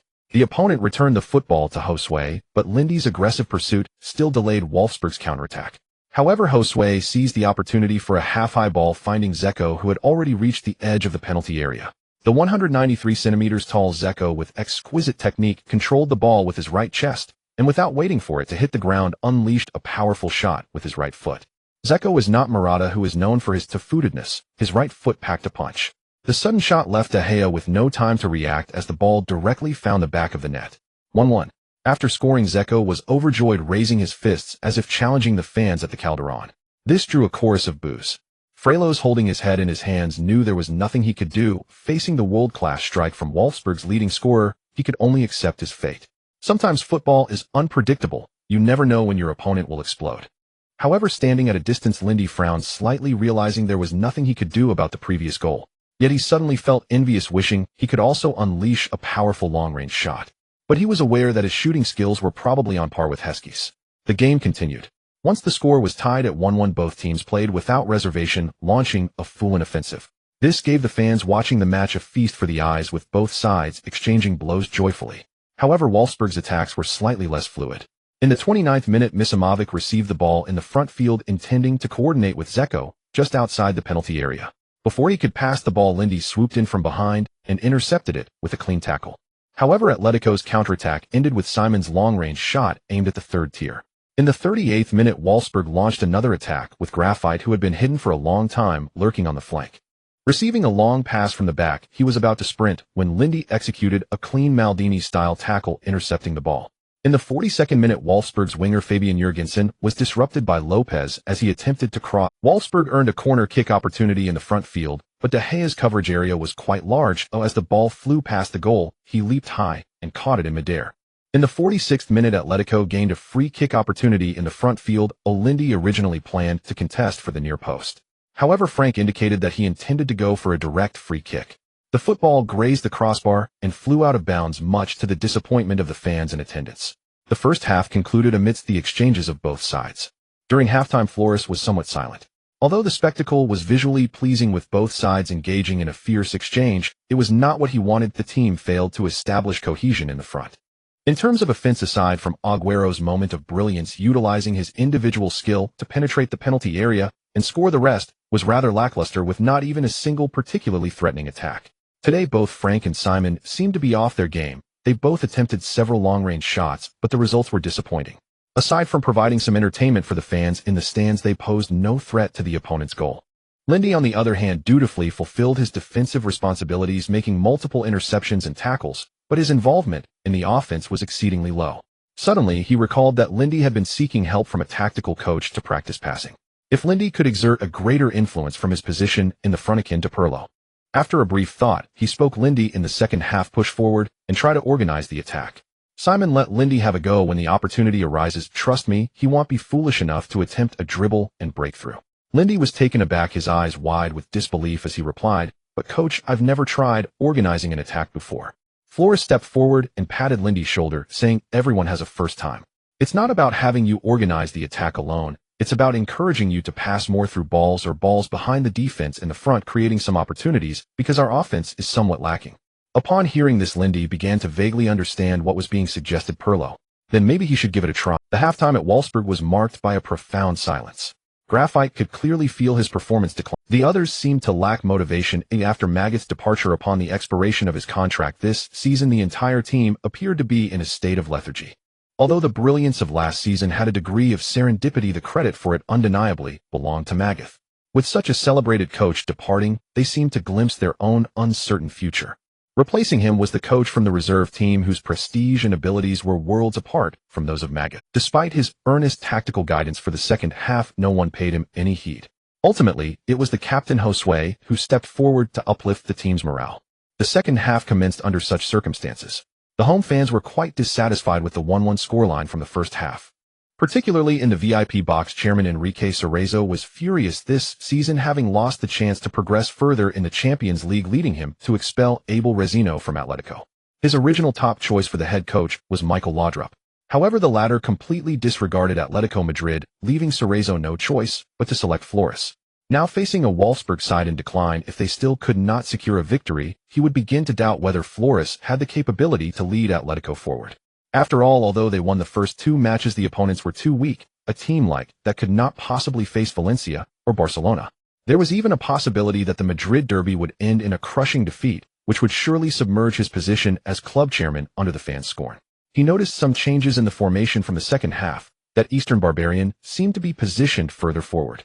Did Flores intend to use this defensive midfielder as a playmaker? What a joke. There is only one Pirlo in this world. He turned to the club's general manager beside him and said, it seems Flores is a bit frantic, actually thinking of letting Lindy act as the playmaker. It's simply absurd. The club's general manager Hill wore a bitter expression. After all, it was you who chose him. It's not like I have the right to interfere. It was you who picked him, and now you're dissatisfied with him. In front of Enrique Cerezo, he would not voice this opinion. Of course, I feel the same. Although I must admit that Lindy possesses great talent, Flores signing him for free saved us a considerable sum, but he seems less experienced in tactics than you. If Flores could hear the thoughts of the two club executives above him, he would probably spit blood. Thankfully, they at least understood the importance of respecting the head coach, not overstepping by meddling with the starting lineup. At that moment on the field, Lindy felt quite differently. In the past, he often viewed his team's attacks from the midfield. In necessary situations, he would push forward, but that was mainly to better protect Simon and Reyes. If the attack was lost in the front, it was Lindy's job to disrupt the opponent's counterattack or to regain possession. However, now under Flores' instructions, he was asked to push forward. He realized that in these confined spaces there was not much room to maneuver. Once he made a passing error, it could lead to a counterattack from the opposing team. So in the first 10 minutes of the second half, although Lindy had numerous touches, organization, and passes in the attacking zone, they were all relatively conservative, failing to achieve the exquisite through ball or the imaginative passes akin to De Bruyne that Flores envisioned. Even old Lou noticed Flores' tactical changes. We can clearly see that Lindy is positioned further forward than in the first half. Atletico's head coach Flores seems to intend for him to organize the attack. However, we all know that the data shows Lindy has always played as a defensive midfielder prior to this. He has never been mentioned in the MC or AMC positions, which should pose a new challenge for him. Of course, we also look forward to whether Flores discerning I can cultivate an all-around midfield core for us from Huaxia. But right now Flores was already feeling a bit regretful. Asking Lindy to attempt some organizing duties might be too challenging for him. Just as he was contemplating this, the situation on the field took a turn. In the 58th minute, Wolfsburg regained possession through a high press in their own half and launched a counterattack. Fullback Schaefer did not wait for the Atletico players to recover. He delivered a long pass to Zeko in the attacking zone. The latter combined with Graphite shaking off Ibanez's defense at the edge of the penalty area and took a distant shot. The ball flew towards the far corner, and De Gea dove palming the ball away. Wolfsburg earned a throw-in, and winger Ciani, aiming for a swift attack, quickly threw the ball far towards Zeko. At that moment, Lindy suddenly appeared, leaping high to flick the ball back to the recovering Simon. Simon controlled it with his chest and quickly charged towards Wolfsburg's half. Atletico's quick counter was on its way. Lindy also accelerated to keep up, reminding himself of his mission to participate in the attack, continuously brainwashing himself. Simon during the attack was double-teamed by Misimovic and Josue and had no choice but to pass the ball back to Lindy. Lindy was still chanting attack, attack. Suddenly Simon made a backward pass. Lindy was caught off guard and nearly missed the ball. This delay allowed most of the Wolfsburg players to cross the halfway line. Even old Lou couldn't help but sigh out. The problem with Huaxia players still lies here. They are particularly feeble in attack, rarely executing beautiful quick attacks or successfully receiving long passes, their basic skills still. Before old Lou could finish, Lindy suddenly sent a long pass, his second long pass since joining Atletico, as he usually cleared the ball with a big kick. After all, he could see his own statistics, so he knew his capabilities. Unlike some people who couldn't see their own statistics or trust official data, displaying a mysterious confidence. The ball sent by Lindy flew over 40 meters across the field, soaring over the heads of the sprinting Barzagli and Agüero. Everyone assumed the ball would fly out of bounds, including Barzagli and Agüero. Agüero had already slowed down. Barzagli, noticing that Agüero was no longer pursuing, also relaxed, gradually easing his pace.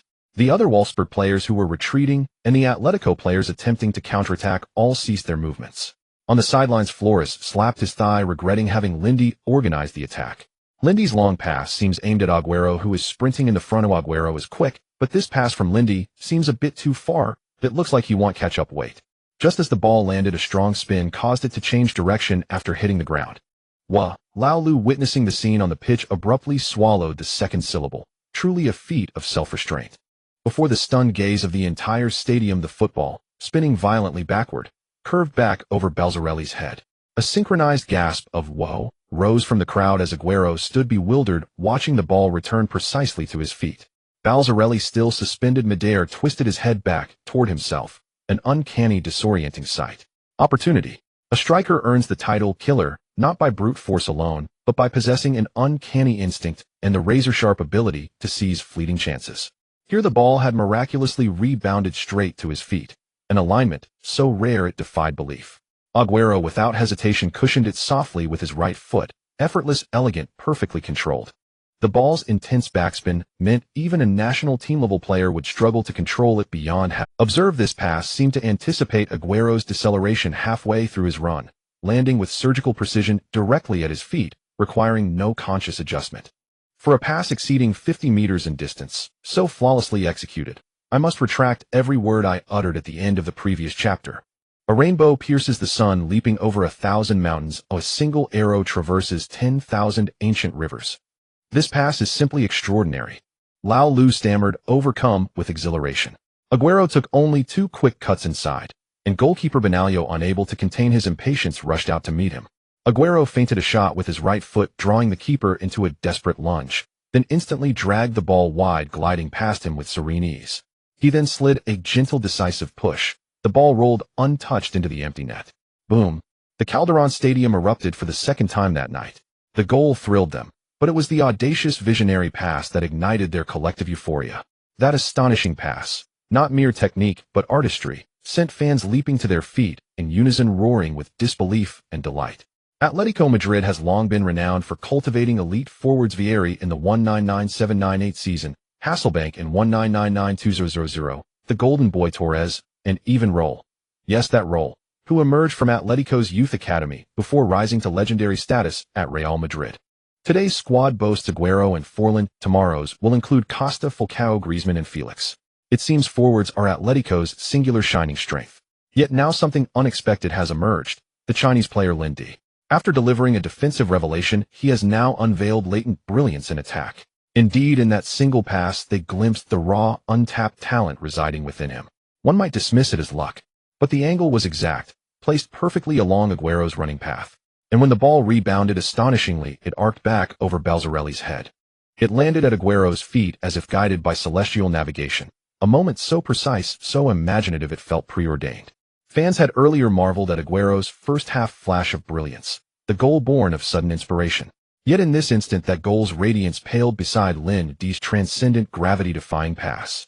Flores still seethed inwardly over Lin Di's earlier errant clearance, when suddenly the ball materialized at Aguero's feet, as if by magic. Aguero danced past the keeper and scored. Flores stood frozen mouth agape, eyes locked on the pitch, while teammates and staff celebrated around him. His mind replayed the pass in slow, reverent motion. It was utterly unimaginable. His original intent had been modest: to nurture Lin Di's understanding of forward-linking play, to integrate him into attacking combinations. For a midfielder of such caliber to be relegated solely to defensive duties would compel Atletico to sign a dedicated playmaker, a necessity, yet one fraught with complications. This season's transfer budget was severely constrained. Worse, the team's early exit from the Champions League group stage had cost the club dearly in broadcasting revenue. To acquire a creative midfielder required not only a candidate, but funding. With none available, Flores devised a pragmatic solution: deploy Lin Di in advanced support, thereby liberating Semeo's creative potential. He never anticipated that Semeo would remain partially shackled, while Lin Di instead unveiled an extraordinary gift for vision and delivery. Yet the most elated were neither players nor coaches, but Chinese fans watching live across the globe. Thousands of miles away in China, midnight reigned, but sleep had vanished.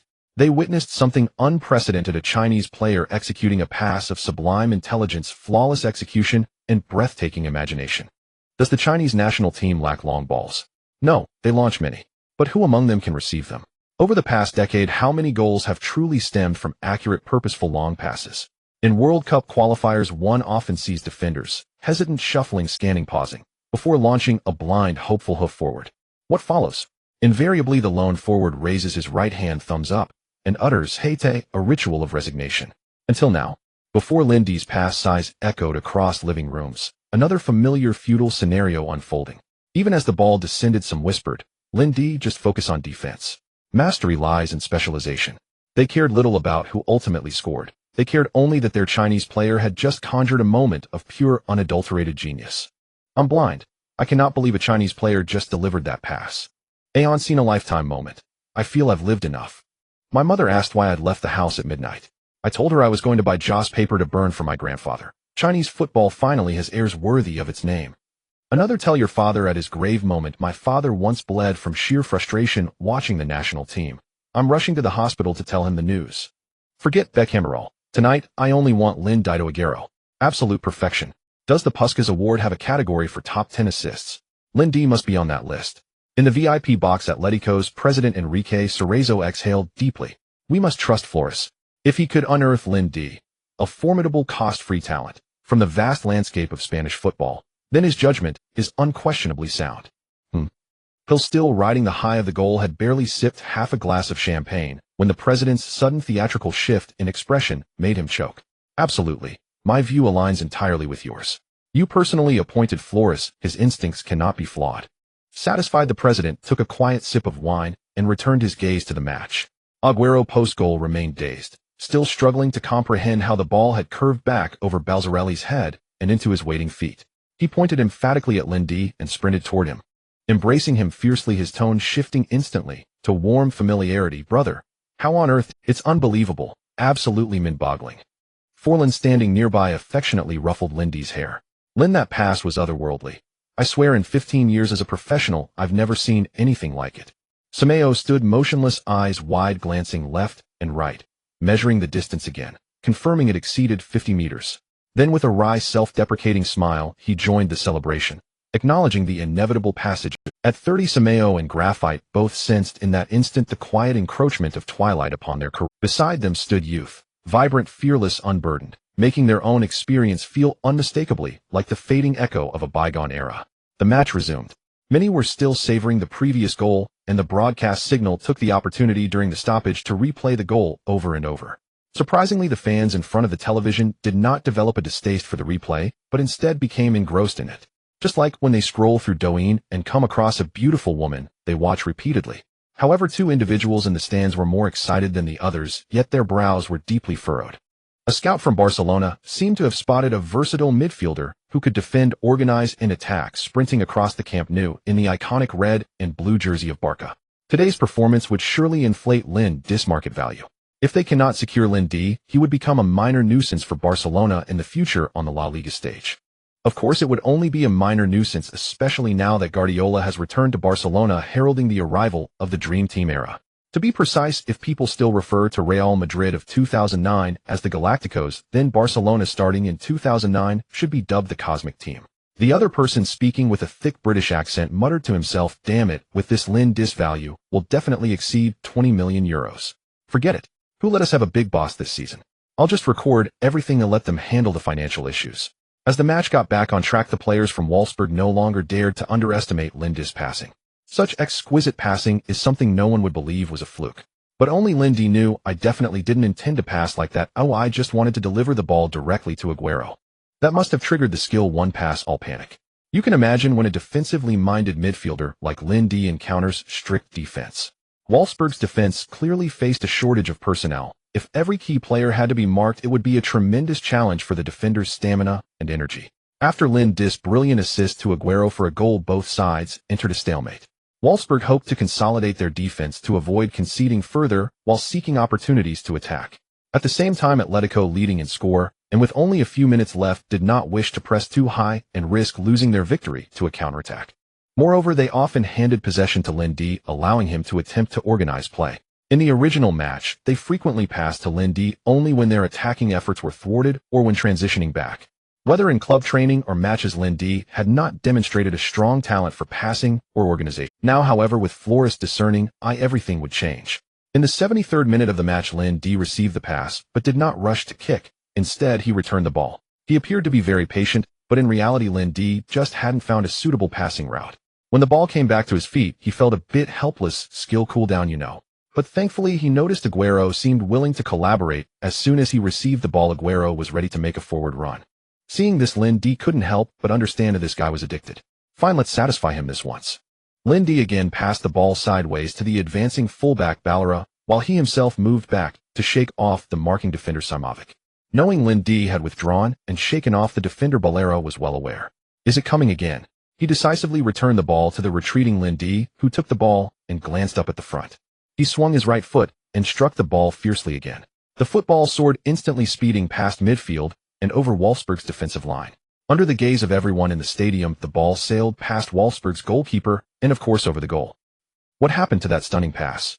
Aguero stared at the ball in disbelief, thinking, this isn't coming back, is it? Wasn't it meant for me? This might be a lob shot. Linde must have seen the goalkeeper Benaglio positioned too far up and tried for it. It should be like this. Old Liu's awkwardness was almost palpable through the television screen. One can only imagine he had scratched the floor of the studio into a three-room apartment with his toes by now. The fans in the stands cheered excitedly, not expecting the ball to soar high and softly land outside the baseline. The cheers abruptly ceased, creating an awkward situation. My bad. Linde felt a bit embarrassed and could only raise his hand to signal. The Atletico players were fine. After all, everyone makes mistakes, and it was not surprising. If every pass could pose a threat, what would Wolfsburg even be playing for? The Wolfsburg players sighed in relief. That previous pass left a deep impression on them, and if it happened again, the match would be without suspense. In the 78th minute of the match, Linde intercepted a pass from Wolfsburg at midfield, glancing at the running Colorado, planning to send a ball behind the defense.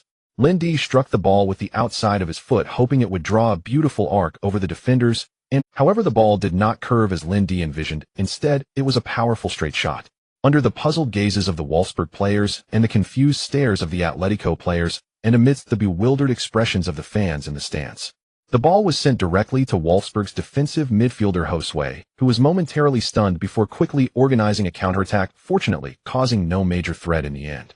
Flores and the Atletico players now looked somewhat panicked whenever Lindy made a pass.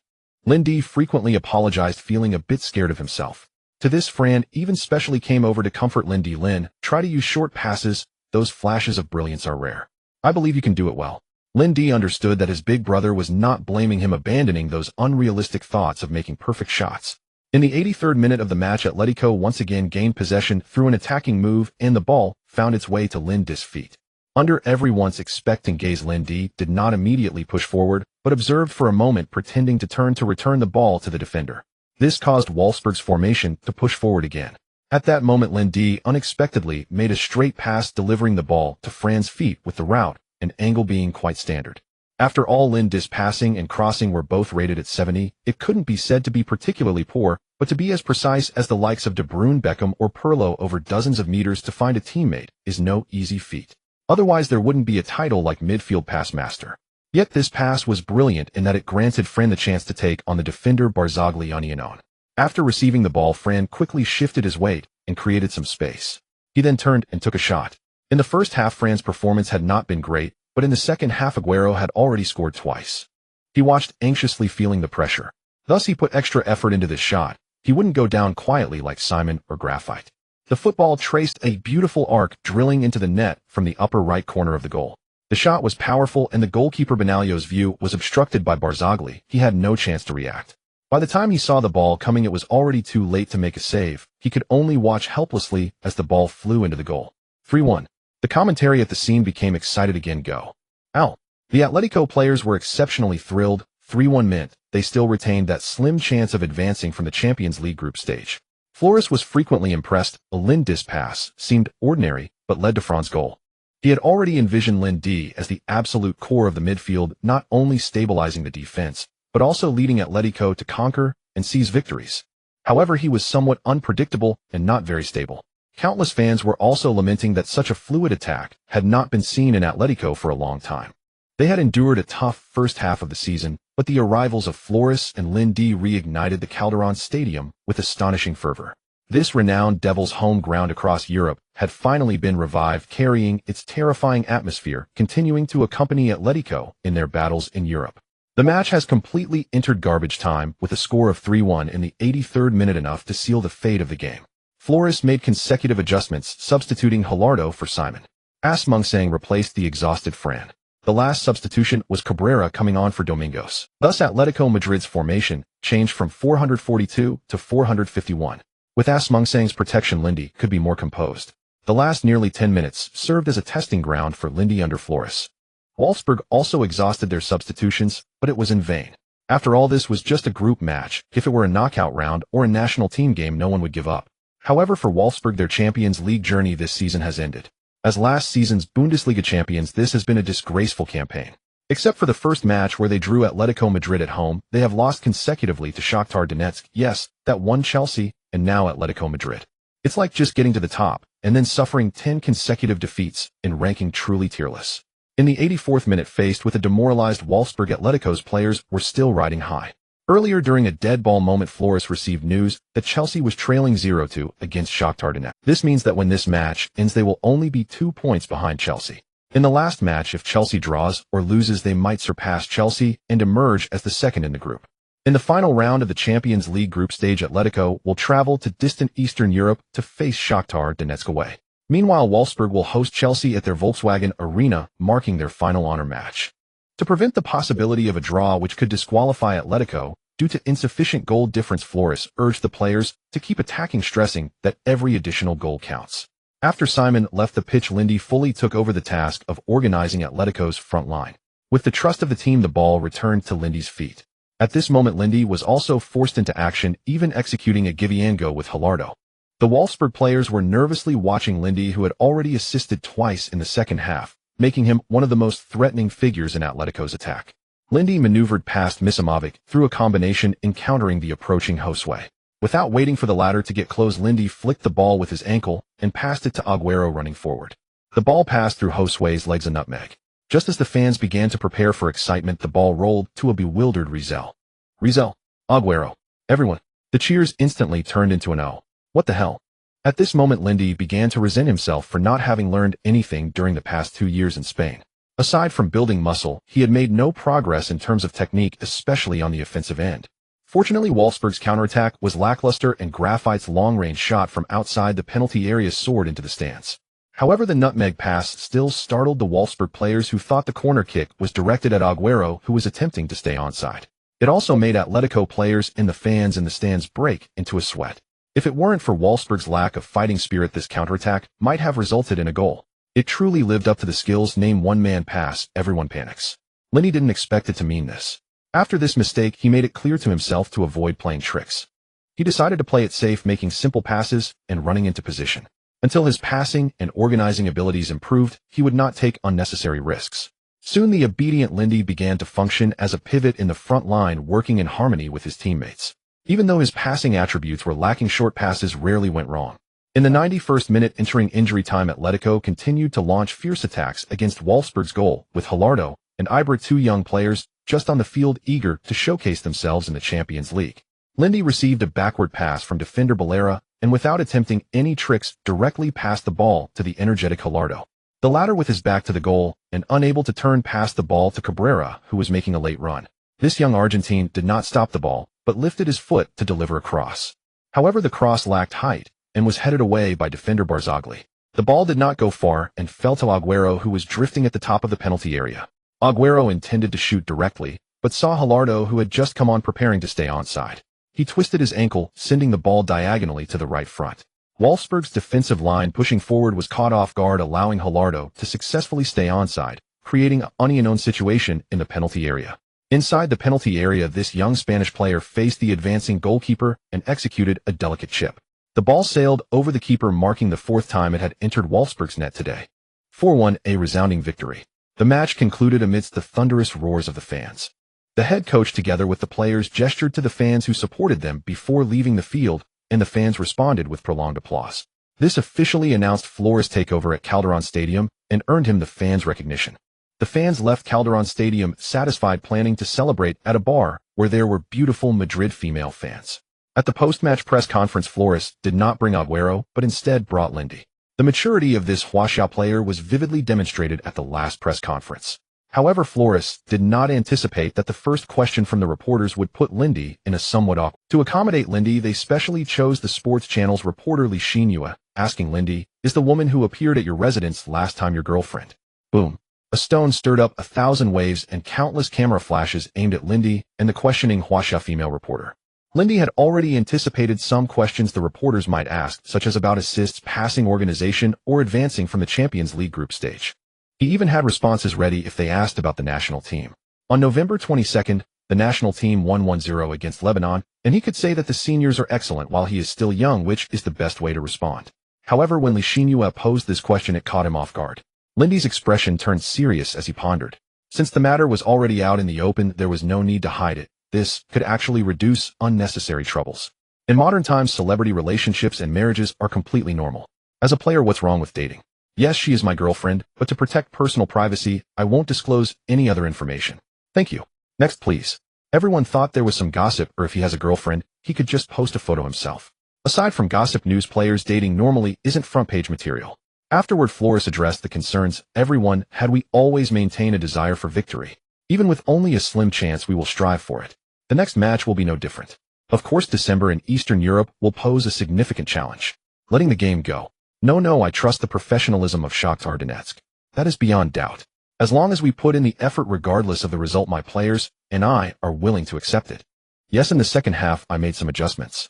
The team's tactics need to be adjusted according to different opponents. This is not a surprising thing. Goals. Our target this season will not change. Chairman Mr. Cerezo has stated this long ago. That's all for today's press conference. Thank you. In the group where Atletico participated, Chelsea ultimately lost to Shakhtar Donetsk with a score of 0-3. Meanwhile, Atletico defeated Wolfsburg 4-1, leading to a suspenseful conclusion. The two teams were only 2 points apart, leaving the qualification for the group stage uncertain, with 1 round left. Moreover, due to the significant score differences in this round of matches, the goal difference between the two teams was also narrowed. Chelsea scored 8 goals and conceded 6 in 5 matches with a goal difference of 2. In contrast, Atletico scored 7 and conceded 7 in 5 matches with a goal difference of 0. This means that if Chelsea draws in the last match and Atletico has a goal difference of 2 or more, they could advance as the second in the group to the knockout stage. Atletico's advancement exists only as a theoretical possibility. This match did not cause a significant stir in the football world. After all, it was just a group stage match of the Champions League 1 between the bottom 2 teams. If we speak of the highest attention aside from the fans from Huaxia, it may belong to Chelsea. At this moment, Ancelotti's mood is extremely complicated. Originally, they had the mindset that a draw would suffice to progress traveling far to Eastern Europe, yet they ended up losing the match. Currently, Chelsea ranks second in the league, and they are also second in their Champions League group. Manchester United has won the league title for 3 consecutive seasons in the Premier League, and both the club and fans, as well as other fans from the British Isles, hope that someone can break Manchester United's terrifying dominance. As the most formidable competitor for the current champion, Chelsea has received significant attention. This season, Chelsea boasts a key player, the man who leaves 3 marks on the ground after scoring a goal. The beast, Drogba. It is also this man who has enabled Chelsea's attacking power to rank first in the... However, the current situation puts Ancelotti, the head coach, in a precarious position if they cannot progress from the Champions League group. He will face the unbridled wrath of owner Abramovich. When Lindy returned home, it was already quite late. However, the lights in the living room were still on, and Qin Luoyun was waiting for him. In fact, Qin Luoyun had considered waiting for Lindy outside the player tunnel, but that would be too conspicuous. Even though she did not mind being exposed, not every woman is willing to be surrounded and photographed. Upon returning home, Lindy saw Qin Luoyun in the living room wearing his jersey with a pristine towel wrapped around her arm, looking at him with a playful smile. "Dear brother, you worked hard today? The hot water in the bathroom is ready and you can enjoy my massage while soaking in." After saying this, she threw a flirtatious glance at Lindy and turned to walk toward the bathroom. Watching Qin Luoyun dressed only in the jersey, her swaying figure danced before his eyes. Lindy understood that this night would not be peaceful. He shook his head and followed her into the bathroom. One must not rest on their laurels and continue to fight. Unlike the calmness of the Europa League far away in Huaxia, someone was beginning to suffer a headache. A suddenly emerging Huaxia player appeared rather bewilderingly in a match against Real Madrid, and inexplicably signed with the La Liga giants Atletico Madrid, becoming the only Huaxia player in the top 5 leagues. However, the current performance of the national team is far from satisfactory. Facing Lebanon with a population of just over 6 million and frequently threatened by war, they could only manage a 1-0 victory. This was only the qualification round, and it was already so difficult. The future opponents will be even stronger, and no one has the confidence to say they will win. Huang Waihalu, as the team leader, is under considerable pressure. Although fans have not been vocal in criticism, discussions about whether Lindy should join the national team have already been circulating in various online forums. Why didn't Lindy, the main midfielder for Atletico Madrid, appear in this Asian Cup qualifier? The national team standards are getting higher, and even main players from the top 5 leagues can't get in. No wonder we've started preparing for the 14th World Cup. They've only played a few matches. Which player in the national team has less experience than him? Can we not win just because Lindy doesn't come? Don't forget, we only lost 1 match this year, and even drew with the German team. The 14th World Cup is definitely not a problem. Those upstairs are negotiating how much per article. This kind of money cannot be earned by one person. I don't know what you all think, but for me it's a painful dilemma of wanting Lindy to come back and not wanting him to come back. I'm fed up, or after watching football for over a decade, once Lao Sun and Lao Fan returned, no one else went. Forget it, don't come back. Although I really want the national team to win, that's just my wishful thinking. There must be some stories we are not aware of. Given the current situation, it is clear that someone does not want Lindy. Then just don't come back and disturb things. To focus on playing in La Liga. Good luck. I don't know when we started to gradually place our hopes on a certain overseas player. Just like now, Wu 7 is under immense pressure. Yes, he may not be outstanding, but he is one of our best and most obedient players. Lindy's sudden emergence after extensive media hype and coverage has caused the previously niche fanbase of the top 5 leagues to surge, especially in La Liga and the ongoing Champions League group stage. Many domestic online media outlets are negotiating to jointly secure the online broadcasting rights to synchronize with television channels for the La Liga matches. All of this is because of one person, and that is Lindy. As for that kid in Metz, France, he is still lying in the hospital, and the higher-ups have completely locked down the news. I believe that in the short term there will not be a large-scale leak of information. Now he faces a decision with the media and public opinion so high on Lindy should they summon him. The remarks made at the post-match press conference were merely to placate the fans. Everyone is a crafty fox. What kind of ghost story are you trying to play with me? These words have thoroughly angered the higher-ups of the Football Association, and someone has hinted that if Lindy insists on joining the national team, they will handle it according to the triple penalty rule. Moreover, there are additional conditions, otherwise there is no room for negotiation. Just like the top scorer of the Huaxia Super League Li Jinyu, who was not selected for the 2002 World Cup squad. The player who replaced him on the roster, Gao Yao, did not receive a single minute of playing time. Forget it, such matters are beyond his control. When in doubt, let the higher-ups handle it. Therefore, Huang Weilu directly called the newly appointed head of the Football Association. "Hello, Director, I've encountered a small issue and would like to consult with you. Is it convenient for you?" A tired voice of a middle-aged man came from the other end of the phone, and beside him seemed to be a woman's teasing voice speak. "Lindy has been in the spotlight recently. What do you think? Should we consider him? Is it that one who was so sarcastic last time?" "Yes. Have you followed the rules?" "No, not yet." "Does Xiao Gao lack confidence against Syria?" "Of course there is confidence. Xiao Huang, you are still too young. A team, especially a national team, requires stability, not constant changes in formation. Randomly summoning players. Have you considered Xiao Gao's feelings? Have you considered the future development of young players? Public opinion. Can public opinion dictate the national team? Can it help the national team win? No. Think about this carefully. I have something else to attend to, so we'll hang up." "Understood." Although the director didn't say anything, he actually said everything. "Can you just lay back and do nothing?" Thus the voice of Lindy joining the national team was aborted in the face of the Football Association's inertia. Of course there's no rule that says such a thing can only happen once, right? Unperturbed by the chaos back home, Lin Di gently kissed Qin Luoyun, exhausted and still fast asleep, before deciding to run to the club. Having weathered his previous match, Lin Di had begun forming his own insights. The difficulty of earning rewards was steadily increasing while his progress grew ever slower. If even ordinary league opponents now posed a challenge, how would he fare against Barcelona, Real Madrid, or worse Champions League contenders? Originally, he had calculated that a single season, combining La Liga fixtures with Champions League matches, would suffice for him to ascend to the rank of a world-class midfielder. Now he retained only the abilities he'd gained at the outset. Task difficulty escalated with each new assignment, as did the challenge of securing rewards. What if one day he failed a mission issued by the system? That was not what he desired. Success was no dinner party. Lin Di, reborn into this life, cherished this opportunity more fiercely than anyone else. Thus Lin Di resolved to seek help from head coach Flores today, to assemble a private coaching team for himself. He had few friends in Spain. As the man who had scouted him and trusted him with a chance, and welcomed him into the squad, Flores remained someone Lin Di deeply trusted. He had already earned a considerable sum, appearance fees, goal bonuses, assist incentives. Though he couldn't afford a lavish coaching entourage, assembling such a team had become imperative. Checking his bank account, he found 250 remaining, a stark reminder of just how steep Spanish rent truly was. Gritting his teeth, he decided no car, no apartment, but a professional team was non-negotiable. He had decades ahead to savor life's pleasures.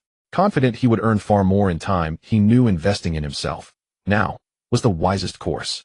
This conviction had grown stronger since Qin Luoyun entered his life. In his past life, he had died in a car crash before marriage, leaving behind a girl he'd never fully known. Lin Di often told himself that youth was merely a dream walk, where you were the only guide. Now Qin Luoyun stood before him, not a memory, but a living, breathing woman. That responsibility he vowed he would shoulder. It was the second day after the match. Having secured a resounding victory, Flores had granted the squad a day off upon dismissal the previous evening, and announced that the next training session 2 days hence would focus solely on recovery. Many players' work rest schedules were irregular. Under a stricter coach, training might resume as early as the day after a match. Their next fixture was against Malaga, currently third from bottom in the league. Incidentally, Flores hailed from Malaga. Malaga's season had been dismal: 13 matches played, 2 wins, 3 losses, 8 draws, 13 goals scored, 24 conceded. Flores intended to use this match as an opportunity to further develop the squad. The Atletico Madrid youth side had delivered an impressive performance in the second half of their last encounter. He planned to retain the same lineup, especially since following their match against Malaga on the 29th, they faced Deportivo La Coruña, 5th in the league, on December 2nd, a clash that would significantly impact their standings before the winter break. They would then host Racing Santander on December 5th. Fortunately, both upcoming fixtures were at home. No travel fatigue to contend with. Yet on December 8th, they would travel deep into Eastern Europe for their final Champions League group stage match against Shakhtar Donetsk. For matches within 10 days left, Flores alternately cursing La Liga's punishing schedule and fretting over. Just as Flores sat in his office with the coaching staff wrestling with these concerns, Lin Di knocked and entered. At the sight of Lin Di, the weary lines on Flores's face softened into a rare smile. Signing this young Chinese talent had been the shrewdest decision of his managerial career. Though only a handful of matches had passed, the young man displayed none of the raw hesitation typical of a newcomer to La Liga. His composure felt utterly natural. It was as if he'd sprinted across tens of thousands of roaring stadiums countless times before. Flores had initially worried about his integration into the squad and adaptation to La Liga, yet the very first match had stunned him with its brilliance. Lindy was unquestionably his lucky star. Yet why was he here today? Lindy, didn't you take your rest day? Are you training again? After yesterday's match, I realized there's still much room for improvement. I'd like to bring in a professional team to support my training. Though during club sessions I'll train alongside everyone else with no special treatment. A professional team? What do you mean? Is our coaching staff insufficiently qualified? Flores asked, bewildered. The other coaches exchanged sharp glances, their expressions turning distinctly wary. Lindy flinched inwardly and quickly clarified, that's not what I meant, coach. You know me. I train every morning and evening. But without specialists to assess muscle fatigue, calibrate intensity, or pinpoint training priorities, I'm flying blind. Your staff is undoubtedly world-class, but frankly you can't dedicate yourselves exclusively to one play. Seeing Lindy's sincerity, Flores remained perplexed. Lynn, if there's something troubling you, or some obstacle you're facing, speak freely. Honestly, even in my playing days, I've never seen anyone push themselves this relentlessly. Are all Chinese players like this? Don't you have a saying, haste makes waste? In most La Liga clubs, training began at 9:30 am, followed by a midday break and another session in the evening. Dinner often not served until 10 p.m. To be fair, Spain excelled in youth development, but with senior squads, emphasis leaned heavily toward collective tactical execution. Lindy saw it differently. A person without ambition or purpose was no better than a dried fish. During his days at Atletico, he'd begun subtly adapting, especially during group sessions where he deliberately tempered his intensity. After all, no one wished to be ostracized. When everyone else was quietly coasting, or even feigning effort, you stood out dangerously by striving alone. And once isolated, your days in the squad were numbered. Rising at 6 a.m. in Spain was already considered extreme. Word had leaked and teammates had complained more than once. How then could he explain this to Spaniards? He certainly couldn't tell Flores, you Spaniards slack off, while we Chinese work tirelessly. After all, even their slacking off left opponents utterly disoriented. Lindy struggled to articulate concepts like slacking versus overcompetition, and Flores remained baffled as to why. Watching the two talk past each other, Nicola Bisotti, the fitness coach, finally interjected, Kiko, if a young man wants to train, why stop him? Lindy, wait here. I'll make a few calls. But be warned, long-term contracts won't come cheap. Right, salary. He recalled a report Cristiano Ronaldo's personal trainer earned $1,500 per month. That was far beyond his means. I'll need a physiotherapist, a nutritionist, and a technical coach to refine my skills. Physiotherapists and nutrition consultants in Madrid typically command weekly salaries of $3,000, but bear in mind, they work 5 days a week. Don't import your Chinese work ethic here. Technical coaching will cost more, $8,000 per week. Think carefully. Lindy's current weekly wage stood at $3,000, meaning this trio would consume half his salary, amounting to roughly $5,400 monthly. Even prepared for high costs, Lindy recoiled slightly. At $5,400 per person, just 3 professionals strained his budget, and future expansion would only escalate expenses further. Clenching his jaw, Lindy steeled his resolve. He would build his private coaching team. He had absolute confidence. He would earn it all back and more. Nicola Bisotti quickly found several candidates through his connections in Spain. Lindy, here are their contact details. Have your agent discuss the contracts with them. Saying this, Bisotti handed Lindy a note. It then dawned on Lindy that he did not have an agent. Although he currently had nothing to manage or operate, he indeed lacked expertise in contracts. Thank you, Mr. Bisotti, but I don't have an agent at the moment. It seems I should find one. His previous agent, aside from failing to get him into the national team, was actually quite capable. However, now in Spain, the only agent he could name was Mendes. It's troublesome when key figures overlook a mere defensive midfielder. Upon hearing that Lindy still lacked an agent, Flores suddenly had an idea. In just under a month, Lindy was growing at a visibly rapid pace. Moreover, this talented and hardworking young man from China was surprisingly tenacious. It seemed he had only heard that Cristiano Ronaldo had a personal team to assist in his training. He had not heard of anyone else. The Catalan players only trained for 50 minutes a day. If given a bit more time, Lindy's abilities and ambitions might outgrow Atletico Madrid. Having an agent is indeed a good idea. Lindy is a professional player. It's essential to have an agent. You shouldn't be burdened by these so-called matters. How about this? He'll introduce you to 2 agents. You should meet with them in the next couple of days. Why not directly recommend one agent? That would seem too utilitarian. At the most confused age, doing the least confusing things, such a person should avoid trying to play any tricks. Lindy didn't care about Flores' intentions. To him, Flores was the one who could save his career, and he appreciated this favor. Besides, he wasn't a child. He was well acquainted with the ways of agents. Thanks, boss.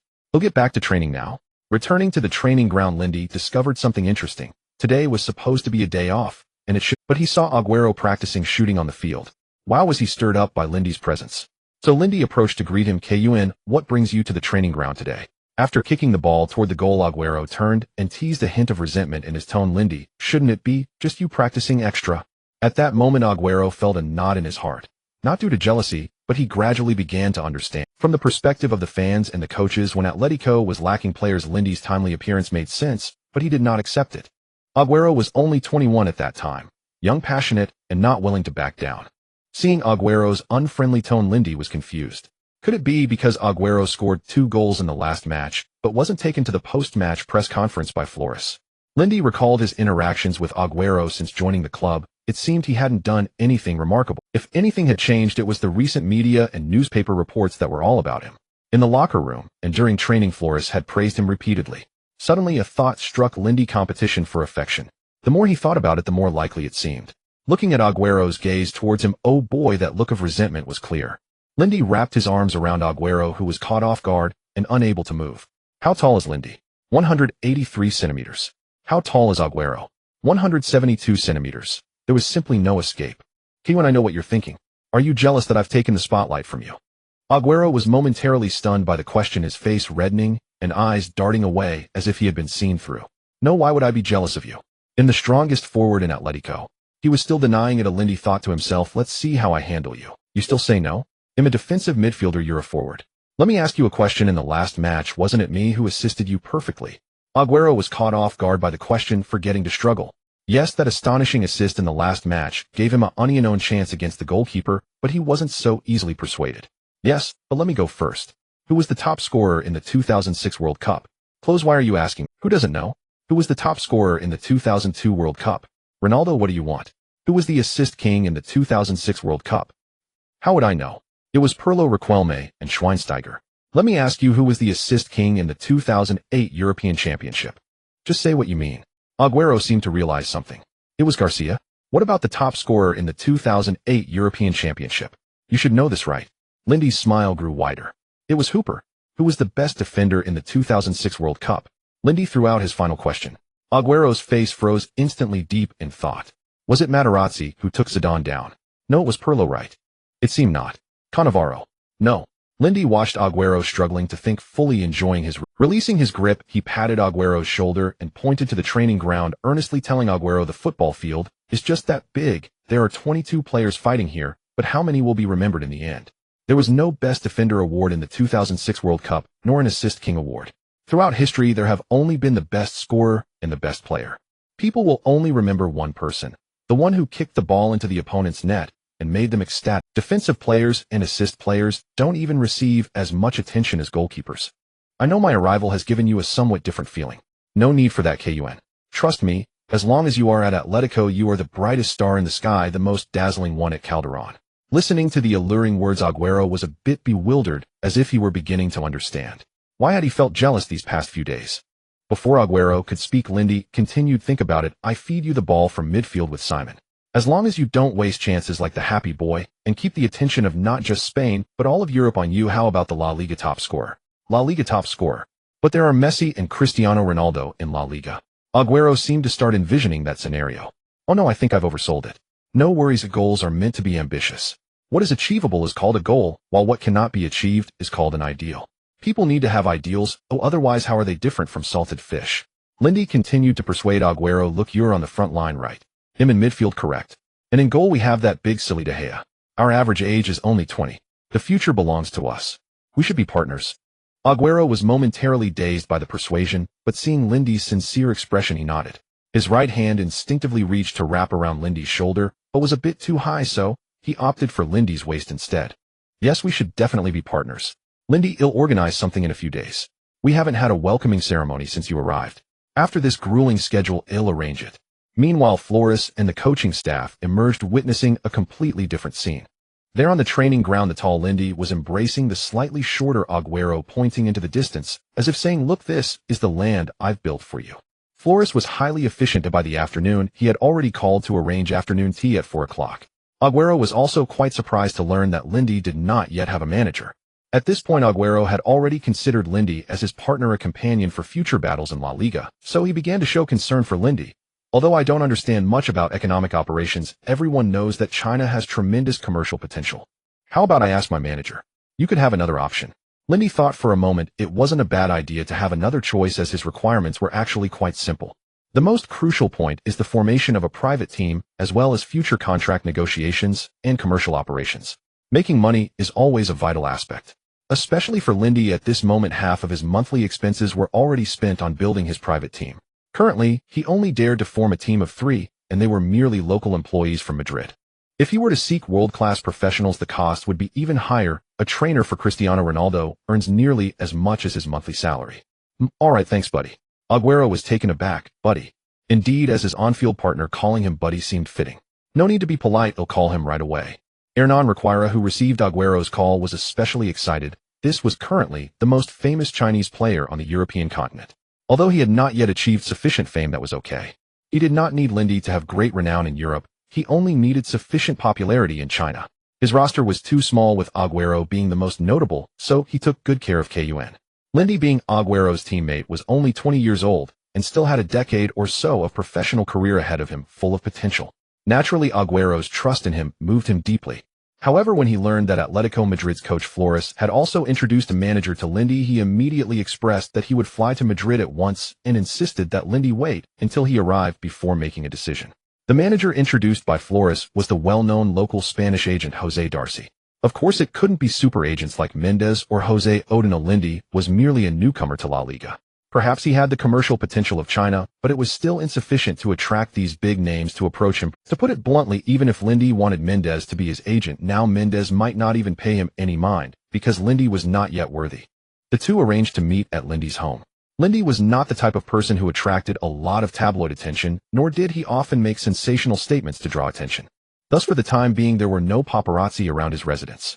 Jose was 45 years old this year, but he looked quite young. His physique was well maintained, indicating he likely exercised regularly.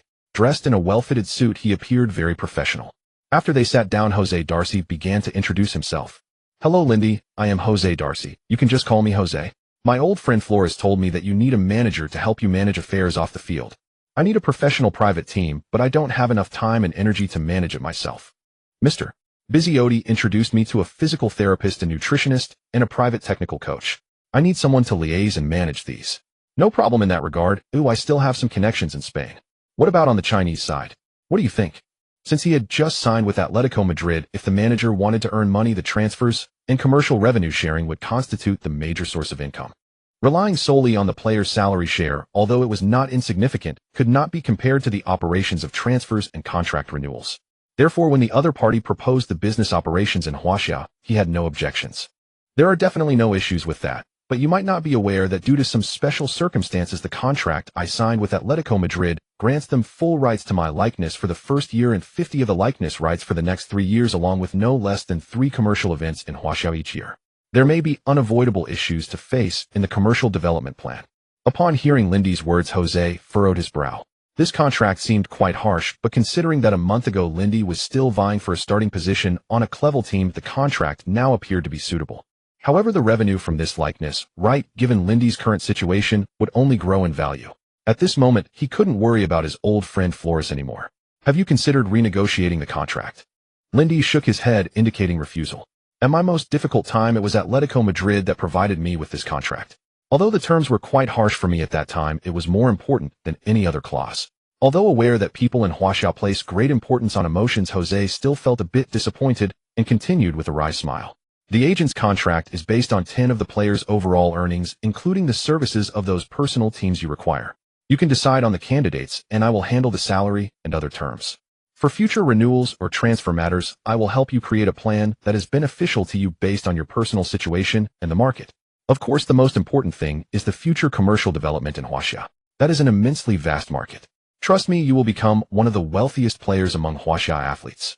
He paused slightly, feeling that his words might be a bit exaggerated, and thought of a more quantifiable statement. At least 50 million a year in commercial endorsements in Huaxia, as long as you maintain your current competitive state. In fact, Lindy had expressed very clearly that he needed someone to help him manage a personal team. If it's a personal team, it must be centered around his will. Although he knew that most agents were like vampires, the Jose in front of him seemed solely focused on his own commission and Lindy's future commercial development. 50 million. That's just a tiny fraction, isn't it? Are you trying to fool a child? All right, thank you, Mr. Jose Darcy. I think I might need some time to consider and digest this.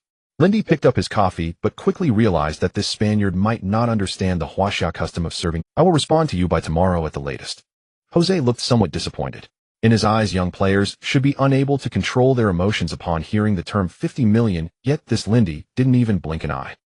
After Qin Luoyun returned, Lindy told her about Jose's matters and his plan to use half of his income to build a personal team to enhance his strength, mentioning that there would be guests coming to their home in the evening. After hearing this, Qin Luoyun gently embraced Lindy and comforted him. Don't worry. Agents are essentially no different from capitalists. It's normal for them to focus on making money. I don't have much work tonight, so I can accompany you to listen a bit. I forgot to tell you I have dual degrees in journalism and law. Since Qin Luoyun learned that Lindy planned to use half of his income to improve himself, she felt both happy and worried. After all, she was 3 years older than Lindy, and this man seemed to be moving further along his path of progress. Watching Lindy, who could get up at 6 o'clock every day to exercise, she felt very concerned. On a certain day, as Lindy advanced further in his career, she felt she was stagnating. Thinking of this made her somewhat melancholic. Looking at the distant sunset, Lindy sensed the slight sobbing of the woman behind him. Not quite understanding, he still pulled Qin Luoyun closer, allowing her to lean on his shoulder. I want to spend time with you in this twilight until the stars fill the sky and our hair turns gray. Don't worry, I will always be by your side. Hernan Requira, weary from travel, finally arrived in Madrid in the evening. Upon reaching Lindy's residence, he saw Lindy training in the garden even before he knocked on the door. This left him greatly shocked. As an agent, he was quite well informed. However, having recently been occupied with matters in Britain, he had not paid much attention to events in Spain, and thus was not very familiar with Lindy's style. As for the information in the newspapers, he did not believe any of it. They could even claim the dead were alive. Therefore, upon seeing Lindy training so diligently at home, he realized he was about to face a young man filled with ambition and an insatiable desire for success. The muscular Lindy felt a bit embarrassed. Mr. Requira, you're a bit earlier than I expected. Please allow me to take a quick shower. Soon the two sat across from each other in the living room, just as they had in the afternoon. However, Requira's first words were, Lindy, what do you want me to do? Although Requira had few players under his management, it did not mean he had little contact with them. For players with ambition and ability, mere pressure or temptation may not yield the best results. Agüero had already made things clear to him over the phone, and Atletico's head coach Flores had also recommended an agent to Lindy. Thus, he did not want to miss this opportunity. He aimed to impress Lindy with a more sincere and direct approach. Lindy exchanged a glance with Qin Luoyun, finding this slightly plump middle-aged man quite interesting, asking, what do you want me to do? Though he presented himself very humbly, he appeared exceptionally wise at that moment. Such a clear indication of a hiring relationship greatly endeared Lindy and Qin Luoyun. After a brief contemplation, Lindy expressed his goal, saying, I need someone to help me manage my personal team, which includes. And he spoke at length for several minutes. As Lindy spoke his first words, Requira took out a notebook from his bag and began to take notes. By the time Lindy finished his entire speech, Requira's notebook was filled with notes, and such a professional attitude greatly increased their goodwill. Requira did not look up, his eyes fixed on his notes, starting to speak. There are absolutely no problems. While I may not have the extensive connections of those top agents, creating a personal team is certainly feasible. In this regard, I suggest you don't necessarily look for people in Spain, as the coaches here are quite expensive. I have a few friends in Italy who are very capable in physical and defensive coaching and have previously been part of the Italian national team coaching staff. As for speed and muscle strengthening training, I also have a few friends on the west coast of America who previously handled training for the Olympic athletics team and are planning to come to Europe for job opportunities. Of course, I will devise a plan for you. While the number of people may increase, rest assured the costs will not exceed too much. After all, in terms of negotiations, you can completely trust my professional capabilities. For the commercial aspects in Huaxia, I suggest focusing on endorsements, allowing them to come directly to Spain for filming.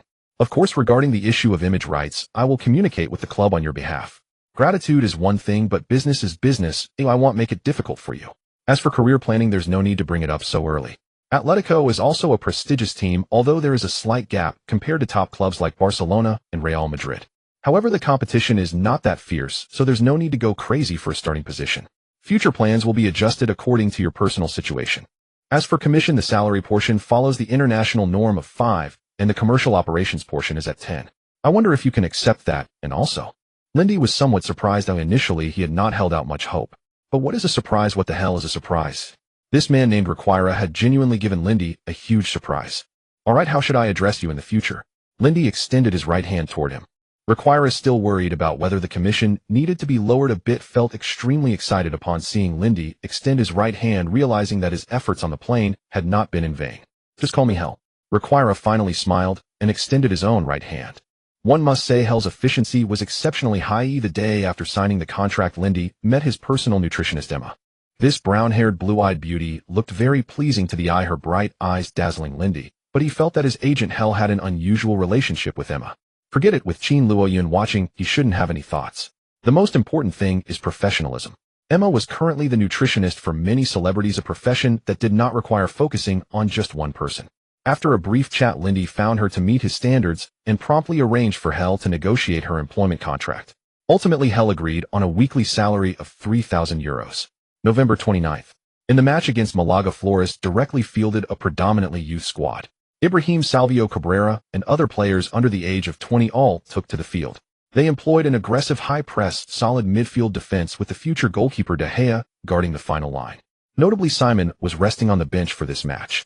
Paula Sunsell replaced Lindy's position to protect. Lindy was moved to midfield, acting as a pivot between the front and back lines.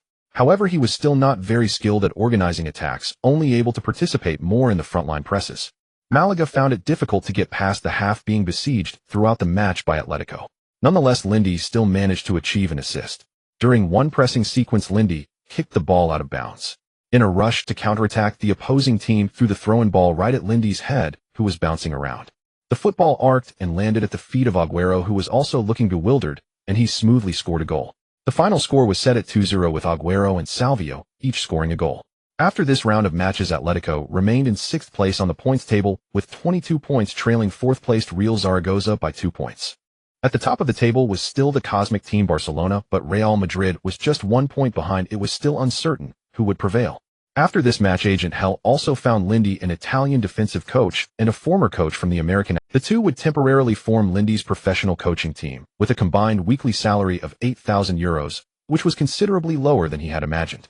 Hell told him that the income of these professional coaches was not high. That old man was quite the rascal, merely trying. Hell being in this together with Lindy meant there were no middlemen profiting off the difference. Many European head coaches earn around 1 million euros a year, which translates to just about 2,000 euros a week, while the weekly salaries of first-team coaches generally range from 300 to 500 euros. Thus, the fees for professional private coaches were more than sufficient. Next week, a Spanish specialist coach will also arrive, responsible for enhancing Lindy's footwork skills. Hell had already settled on a price of 3,000 euros per week. As for the physiotherapist, they would also arrive next week with a weekly salary of 2,000 euros. In this way, under Hell's management, Lindy's entire personal team was assembled in less than a week. The physiotherapist was responsible for alleviating Lindy's muscle fatigue and preventing injuries. The nutritionist was in charge of Lindy's dietary arrangements, ensuring his health and body fat percentage. The Italian defensive coach was specifically tasked with improving Lindy's defensive awareness. Although Lindy's defensive skills were relatively strong among midfield players, there was still a significant gap to the top level. The fitness coach was dedicated to enhancing Lindy's stamina, speed, agility, and balance, ensuring he was in the best condition on the field. The Spanish technical coach was responsible for Lindy's footwork skills, including passing, dribbling, organization, and even a portion of attacking training. Lindy's entire season training plan was packed to the brim. This was the beginning of his conquest of Europe. The La Liga matches in November have finally come to a close, and the official announcement has been made for the best lineup of the month, with Lindy making his first appearance as a player from Huaxia. Also on the list are goalkeeper Valdez, Barcelona; defenders Alves, Barcelona; Peak, Barcelona; Puyol, Barcelona; Felipe, Super La Coruña; midfielders Lindy, Atletico Madrid; Zabi, Alonso, Real Madrid; Xavi, Barcelona; Navas, Sevilla; forwards Cristiano Ronaldo, Real Madrid; Messi, Barcelona. This November best lineup clearly shows that the Universe team is indeed invincible this season. There is a saying that holds true: the only ones capable of defeating the Universe team apart from time are Mourinho's Inter Milan. When this selection result reached the domestic fans, they were once again thrilled beyond measure. However, more discordant voices emerged. This is clearly just a publicity stunt by La Liga for the Huaxia market. After only playing a few matches, how can they be praised like this? Osasuna, Malaga, Almeria, tell me which of these is a strong team. Looking at those also selected, which one isn't stronger than him? Can we stop the forced praise and just be realistic? If you didn't know any better, you'd think we qualified for the World Cup. Ooh, just a monthly best lineup, and everyone is in a frenzy. Is this it? Just a couple of remarks, and everyone's defenses are down. Across various football forums and message boards, debates about whether Lindy deserves a spot in the best lineup have erupted. I suppose the day Wu7 broke through Barcelona's defenses resembled a scene like this. Ironically, the coaches of Spanish clubs have not expressed any doubts. As professionals, they have shown great recognition for Lindis' efforts and performances after all modern football lacks strong midfielders. Naturally, fans supporting their own club players voiced opposition to this newcomer from Huaxia occupying a spot in the La Liga monthly best lineup. However, once the specific statistics were released, doubts gradually disappeared. In 3 matches, an average of 5, 33 interceptions 0, 66 assists 0, 66 goals per match, a success rate of 100 in duels, and a passing accuracy of 78. Come on, find another one. Missing match tickets, deleting posts, changing allegiances. Are you all from the Sichuan opera? Don't be angry upstairs. That guy was a music fan who never watched a match. Oh, just a few days ago, he was discussing Macabaka with someone. Lin Di is amazing. Following Sun Gu, he is another player to enter the best lineup. It seems we have hope for the World Cup in 2014. Don't dream too much upstairs. A Lin Di can't even make the national team roster right now. It's better not to come back, yet have you forgotten Messi? Just wait for the 2014 World Cup qualifiers. There are still 2 years left. Let's set other competitions aside and focus on growing in La Liga for now. Agreed. No problem, just train in La Liga for now and build a solid foundation. Strongly agreed. On December 2nd, Atletico Madrid welcomed the challenge of Real La Coruña, hereinafter referred to as Super La Coruña, at home. After several matches, Atletico Madrid's new lineup has gradually become familiar to everyone. Their competitors are also closely monitoring Atletico's lineup changes, progressing from 13th to now being 6th in the league, which is a significant improvement. Everyone has noticed that Atletico often employs a double forward tactic in their many matches. However, they only have 3 forwards in total, one of whom is the 19-year-old Senegalese forward Ibra. Now, with Atletico competing on 3 fronts, League, Champions League, and Copa del Rey, this congested schedule leaves them with only 3 forwards. Therefore, the forward line's performance may fluctuate, which we can simply call forward weakness. Moreover, apart from Hilaro in midfield, Atletico lacks any particularly strong organizing players, and the makeshift Lin Di is not taken seriously by them at all. Thus, Super La Coruña set up a 451 formation. The 2 defensive midfielders were designed to stifle Atletico's currently weak midfield organization. Of course, the main reason is that their main forward Ricky suffered a groin injury in previous matches, and it is initially estimated that he will need 913 days to recover. To be safe, the Super La Coruña coach Lodina still intends to solidify their defense, aiming to leave Calderón Stadium with at least 1 point. However, at the pre-match press conference, Lodina played a little trick. We are currently tied with 4th-ranked Real Zaragoza at 24 points. Our goal this season is to finish in the top 6. We have accomplished our goal well in the first half of the season, but the opponents in the second half will be very strong. So to achieve our seasonal objective, we will definitely take 3 points from Calderón. Flores cunningly added. As we all know, this season Fran is in excellent form, and Aguero has scored 6 goals and provided 3 assists in 7 matches. We will have a true showdown with Super La Coruña at Calderón. In fact, Atletico has also set up a 451 formation in preparation for their match against Shakhtar Donetsk on December 8th, with Fran as the lone striker. The 2 veteran coaches exchanged silent glances after receiving the opposing team's starting lineup, each dismissing the other while feeling helpless. With a classic kickoff from the weaker foot, the match between the 5th and 6th places began. From the outset, the game appeared very dull as both sides had thoroughly studied each other. Paula Suncel partnered with Lin Di to form an iron gate in midfield for Atletico. Veteran Sergio and Brazilian Antonello organized a solid defensive line in midfield for Super La Coruña. Since both teams only deployed 1 forward each, this resulted in a situation where there was a clear lack of attacking players in both sides' front lines, and both coaches adopted a defensive counter-attacking strategy, with players waiting for mistakes from the opposition as per the pre-match tactical arrangements. The result was utter boredom. It was lonely to the point of being ridiculous. Throughout the first half, the best-selling items at Calderón Stadium were undoubtedly snacks, as the fans were simply too bored. It seemed that both sides were engaged in an endless tussle in midfield, and the atmosphere was quite intense, yet in the full 45 minutes each team managed only 1 shot. Even old Lou couldn't help but brew a cup of strong tea during halftime, saying, "The competition in La Liga is very fierce. A single point or goal can lead to changes in league rankings." The team in 4th place has 24 points, while the team in 12th has 18 points, with only a 6-point difference between them, yet their rankings differ by 8 places. Before the winter break, any slip-up in a match could have a huge impact on the team's league ranking. However, one point to note is that Real Zaragoza has played 1 more match than Atletico, so Atletico still has a great chance to directly enter the top 4 in La Liga at the end of this round. Before halftime, the camera focused on Flores, where we could see anxiety on his face, Perhaps Atletico's second half will bring us something different. Today, 3 matches are simultaneously taking place in La Liga. They feature Real Madrid against Valladolid and Barcelona against Sevilla, with both Titans having already taken the lead in their away games.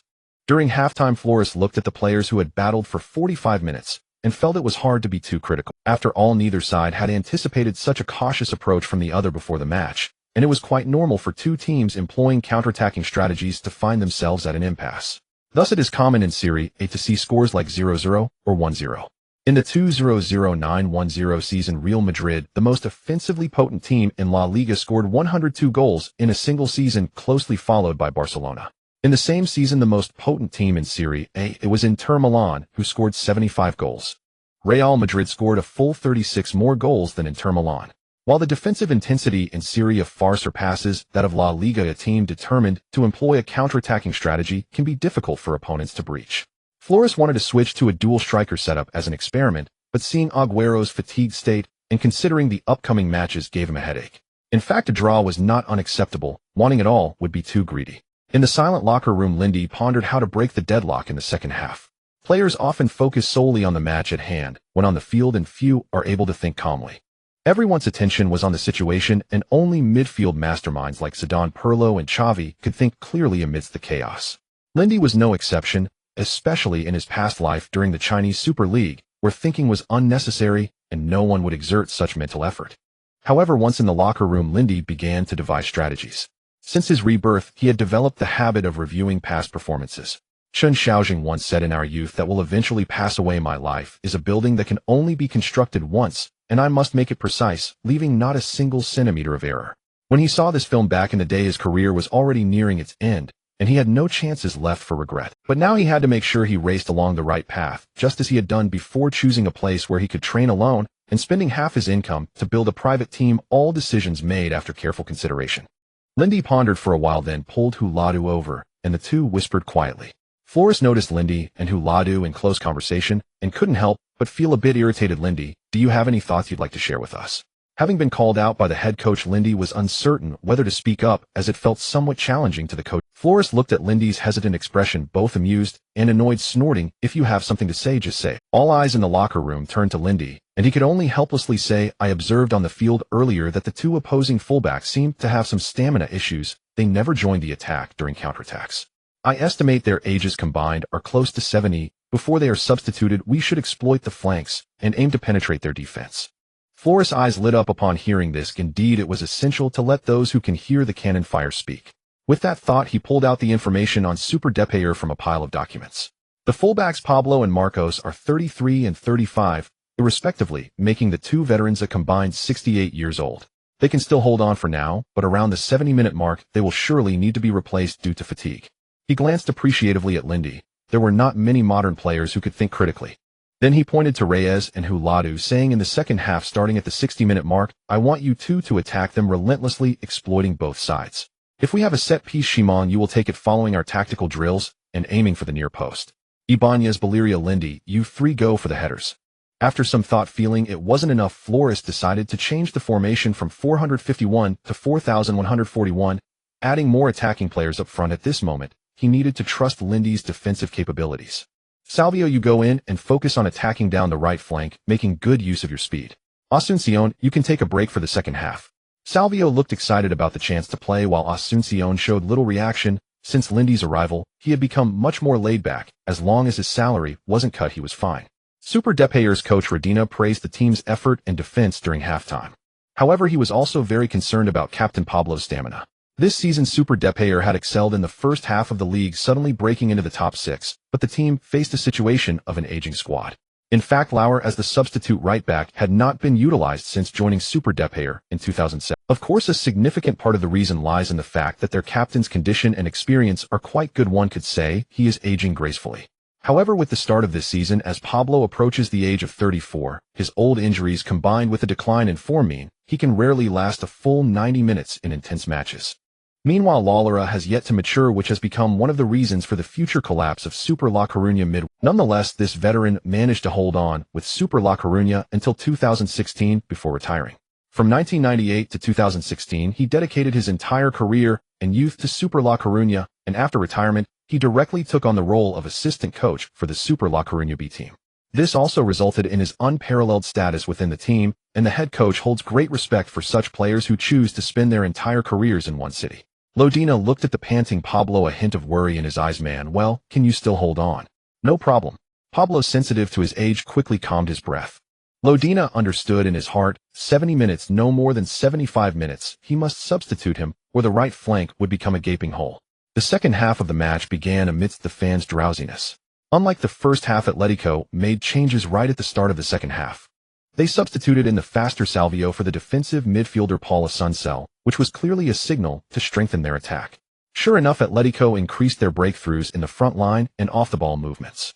Particularly in unknown breaks under mutual coverage, it severely drained the stamina of the defending players. The stamina of the Super La Coruña players rapidly diminished under such consumption, and the balance of victory seemed to have shifted.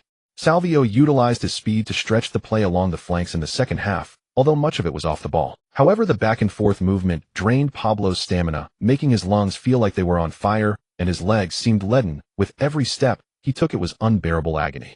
His gaze was fixed on the young man sprinting ahead, reminding him of a time when he too was that young and full of vigor, his presence filling the entire flank. He remembered the year 2000, when he won the La Liga championship with his team, feeling invincible. That same year, due to his outstanding performance at the club, he also joined the Spanish national team. Pablo glanced at his thigh where a steel plate lay embedded. That serious injury almost ended his career. Nonetheless, he persevered and remained active in La Liga. Now the glories of the past seemed to be gradually slipping away from him. He found it hard to keep up with the young man, but he was unwilling to give in. The match had reached the 55th minute. Atletico Madrid was on the attack. Lindy, as the link between defense and midfield, was the starting point for nearly all the attacks, and the team's perception of him had significantly shifted over just a few matches, evolving from a purely defensive midfielder to one capable of creative sparks. Of course, as long as Lindy didn't get carried away with wild ideas, they were all willing to accept him. After receiving a pass from Balera in the backfield, Lindy observed Pablo on the right flank, who after each run rested his hands on his hips, suggesting that his stamina had reached its limits.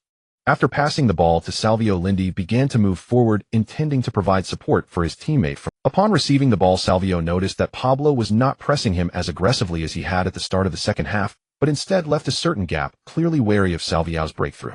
Jurado, Reyes, Simon, and Fran were all actively pushing forward, stretching the defense of Superleco, while Balera and Lopez also joined the attack from the back. In an instant, Atletico Madrid launched an all-out assault, putting immense defensive pressure on Superleco. Coach Lodi shouted anxiously from the sidelines, waving his right hand to instruct his players to pull back the defense. The fans in the stands were electrified by the sudden offensive surge. Led by the announcer, the crowd began to sing Atletico's anthem again: Atletico, Atletico Madrid, Atletico. The atmosphere in Calderon suddenly became lively, boosting the morale of Atletico players, while the opposing players appeared somewhat flustered. Salvio was determined not to give the opposition a moment's respite. He took the ball and advanced towards Pablo. Then, with a sharp change of direction and a powerful touch, he burst down the sideline. Salvio's speed was nearly reaching 90. With explosive power and agility, he was well aware of his advantages and understood why the coach had sent him on. In that moment, when Salvio dribbled past his defender, Pablo felt as if time had frozen. He could clearly see the wild joy on Salvio's face, his eyes filled with hope and ambition reminiscent of himself a decade ago. That once youthful visage was marked by fearlessness. Pablo could only hear his own heavy breathing akin to a bellows and the rhythmic thumping of his heart, so vivid. He wanted to turn back and chase, but his body remained immobile, as if only his mind was still functioning. Pablo began to realize that he was aging. Next month, he would turn 34, and the boy who played football by the seaside in the Canary Islands was gradually fading away. The cheers returned to his ears as if he had made a resolution. The originally resolute expression on his face was now filled with relief. The referee's whistle blew, granting Atletico a free kick in the attacking zone, as both Pablo and Salvio fell to the ground. Lying there, Pablo rejected his teammate's outstretched hand, saying, "Let me come off." Atletico finally got their first opportunity for a free kick in the attacking zone of the second half. At the edge of the penalty area, players were jostling for position. Except for Lopez, all of Atletico's best headers were up. Ibanez at 192 centimeters, Domingos at 182 centimeters, and Balera at 184 centimeters. This was the confidence behind Flores' set-piece strategy. Following the tactical arrangement from training, Simon struck the ball forcefully with his right foot. Unlike a typical high ball, Simon's kick was fast and floating, heading straight for the near post. Everyone surged towards the penalty area with center-back Castro reacting the quickest, ready to clear the ball. But someone was faster than him. This was also the first time Lindy realized that the leap of faith could not only jump high, but also jump far. In that moment, the entire audience held their breath. Lindy leaped with all his might from 3 meters away from the ball, arms arched back, his body perfectly parallel to the ground, resembling a shark leaping out of the water to catch its prey. The two players were almost about to touch the ball at the same time. It was a collision between the red and white jerseys and the black jerseys. Castro's cleats were only a few centimeters from the ball, and if Lindy did not make contact, he could collide directly with the sole of Castro's shoe. In that moment, all he could see was the incoming ball and the empty goal. To conquer fear, one must become. Finally, Castro hesitated for a moment in the face of Lindy's determination, and it was that instant that allowed Lindy to connect with the ball first. Veteran Alan Subia spread his body as much as possible, hoping to block the angle of the shot. But the ball did not wait for him to react. It had already flown into the net. 1-0 Atletico finally scored in the 59th minute of the second half. Atletico's free kick opportunity taken by Simon. The ball is sent to the near post. What a chance. Lindy, he has leaped a beautiful diving header. It's a goal. Atletico leads 1-0. The scorer is Lindy. The excited voice of old Lou echoed, and the fans in front of the television, who were almost dozing off, also began to cheer. Gee. Ow. The cheers of the Calderon Stadium echoed through the heavens. Lin Lin Lin. Under the guidance of the announcer, the entire crowd began to chant Lindy's name, marking the first time that Calderon Stadium had so uniformly called out the name of a Chinese player. After scoring, Lindy excitedly ran to the stands facing the fans. He grabbed the badge on the left side of his jersey and kissed it passionately. The fans in the stands were going wild, various drinks flying through the air, and several burly men shouted especially loudly, "Well done. Lind, I freaking love you. That was amazing. Lind, you are our hero." Flores was so excited that he almost dashed onto the pitch. Due to Real Zaragoza playing one more match, previously a win in this postponed game would secure a place in the top 4 of La Liga. The team's ranking had been rapidly rising over just a few matches, and it would be a lie to say he wasn't thrilled. But amidst the excitement, he also prepared to make tactical adjustments, as Super Leco would undoubtedly retaliate in the upcoming matches. A score of 0-1 was no different from 0-2 in the league, but this was Atletico's best opportunity. On the other side, Lodi was also preparing to make substitutions. In the last 30 minutes of the match, both sides would continue their battle of wits. On Atletico Madrid's side, Flores replaced Fran with Agüero, instantly increasing the speed of their. Perea, known for his incredible speed, was brought on to replace Ibanez, who had clearly exhausted his stamina, not wanting to repeat the same mistakes as his opponent. On the side of Royal La Coruña, Redina substituted Casia for Sandro, while Rodriguez replaced Crona, intending to unleash fresh troops to challenge Atletico's defense. The match suddenly awakened from its dullness, and whether in the stands, or watching on television, or in bars, the fans were all energized. Royal La Coruña changed their previously cautious oh-no defensive counterattacking style, now opting for a strategy of attacking from both wings. Adrian and Rodriguez both possessed impressive heading abilities, and the ball flew around Atletico's penalty area. Atletico's fans watched in anxious anticipation, while neutral fans cheered in exhilaration. Fortunately, Atletico's defense was strong in aerial duels, and the newly confirmed De Gea had been performing exceptionally well recently, especially with his height of 188 centimeters and remarkable jumping ability. This left the previously injured Sergio Asenjo feeling helpless. Some opportunities once lost could never be reclaimed. In the 69th minute of the match, winger Alvarez combined with the newly substituted fullback Lore to find an opening, successfully crossing the ball. Adrian shook off center-back Domingos, but during his jump, he collided with Lindy, both heading the ball simultaneously. Like a scene from a painting of two dragons playing with a pearl today. However, the east wind prevailed over the west. Adrian suddenly felt a tremendous force at his neck, and then his entire body was thrown backward. As he fell to the ground, he saw a dark shadow looming over him. Damn it, it was that Lindy, he thought resentfully. The ball was naturally headed away by Lindy, as they were both contesting for it, thus it wasn't considered a foul. However, this moment was incredibly shocking to those around. The players of Royal La Coruña seemed to see a monster. Adrian, being one of the younger and more energetic members of the team, was just 1 year older than Lindy, yet found himself utterly overpowered. This was a complete domination. The Atletico players were left in disbelief, covering their heads with their hands in a show of respect that felt akin to a rival performing a spectacular dunk only to be caught and thrown away by Lindy with one hand. How could it not be shocking? Just as everyone was still in astonishment, several figures in red and white jerseys began sprinting. The ball cleared by Lindy landed perfectly at the feet of Hüller, who charged forward with the ball. There was another player faster than him racing toward the gap in the right forward area. Hüller would not let this opportunity slip, launching a long pass to Agüero. The freshly substituted Agüero, full of energy, did not wait for the defenders to close in, instead, using his speed to outmaneuver Royal La Coruña's defender Lobo. Finally faced with the goalkeeper, he calmly took a shot, finding the near corner. The goalkeeper Alan Subia could only helplessly watch the ball roll into the net. Just 7 minutes after Agüero's substitution, he scored again for the home team, excitedly sliding on his knees, leaving 2 marks on the grass before being covered by his teammates. 2-0. The commentator's voice rolled out at a speed of 300 words per minute. Al. The crowd of fans joined in unison, shouting Agüero. The remaining match had no suspense. Royal La Coruña, already lacking in firepower, struggled to regain some dignity in the last 20 minutes. But Lindy tirelessly intercepted in midfield, turning Royal La Coruña's final efforts into mere illusions. The score of 2-0 held until the end, as Atletico claimed another victory at the Calderón.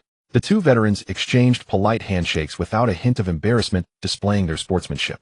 In the post-match press conference, Redina congratulated Atletico on their victory, but also praised his own team's performance. "We had a good showing in the first half, both in our challenges and player enthusiasm.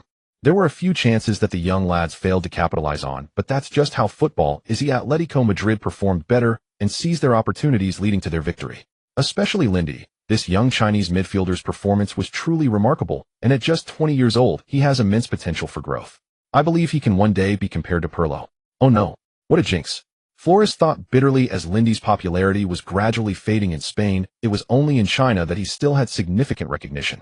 After all, in the current La Liga scene, Messi and Ronaldo, in no particular order, were dominating, with everyone's attention focused on them. Personal evaluations of certain players, especially those from the head coach, would certainly make headlines. Can't you just jinx someone if you can't beat them?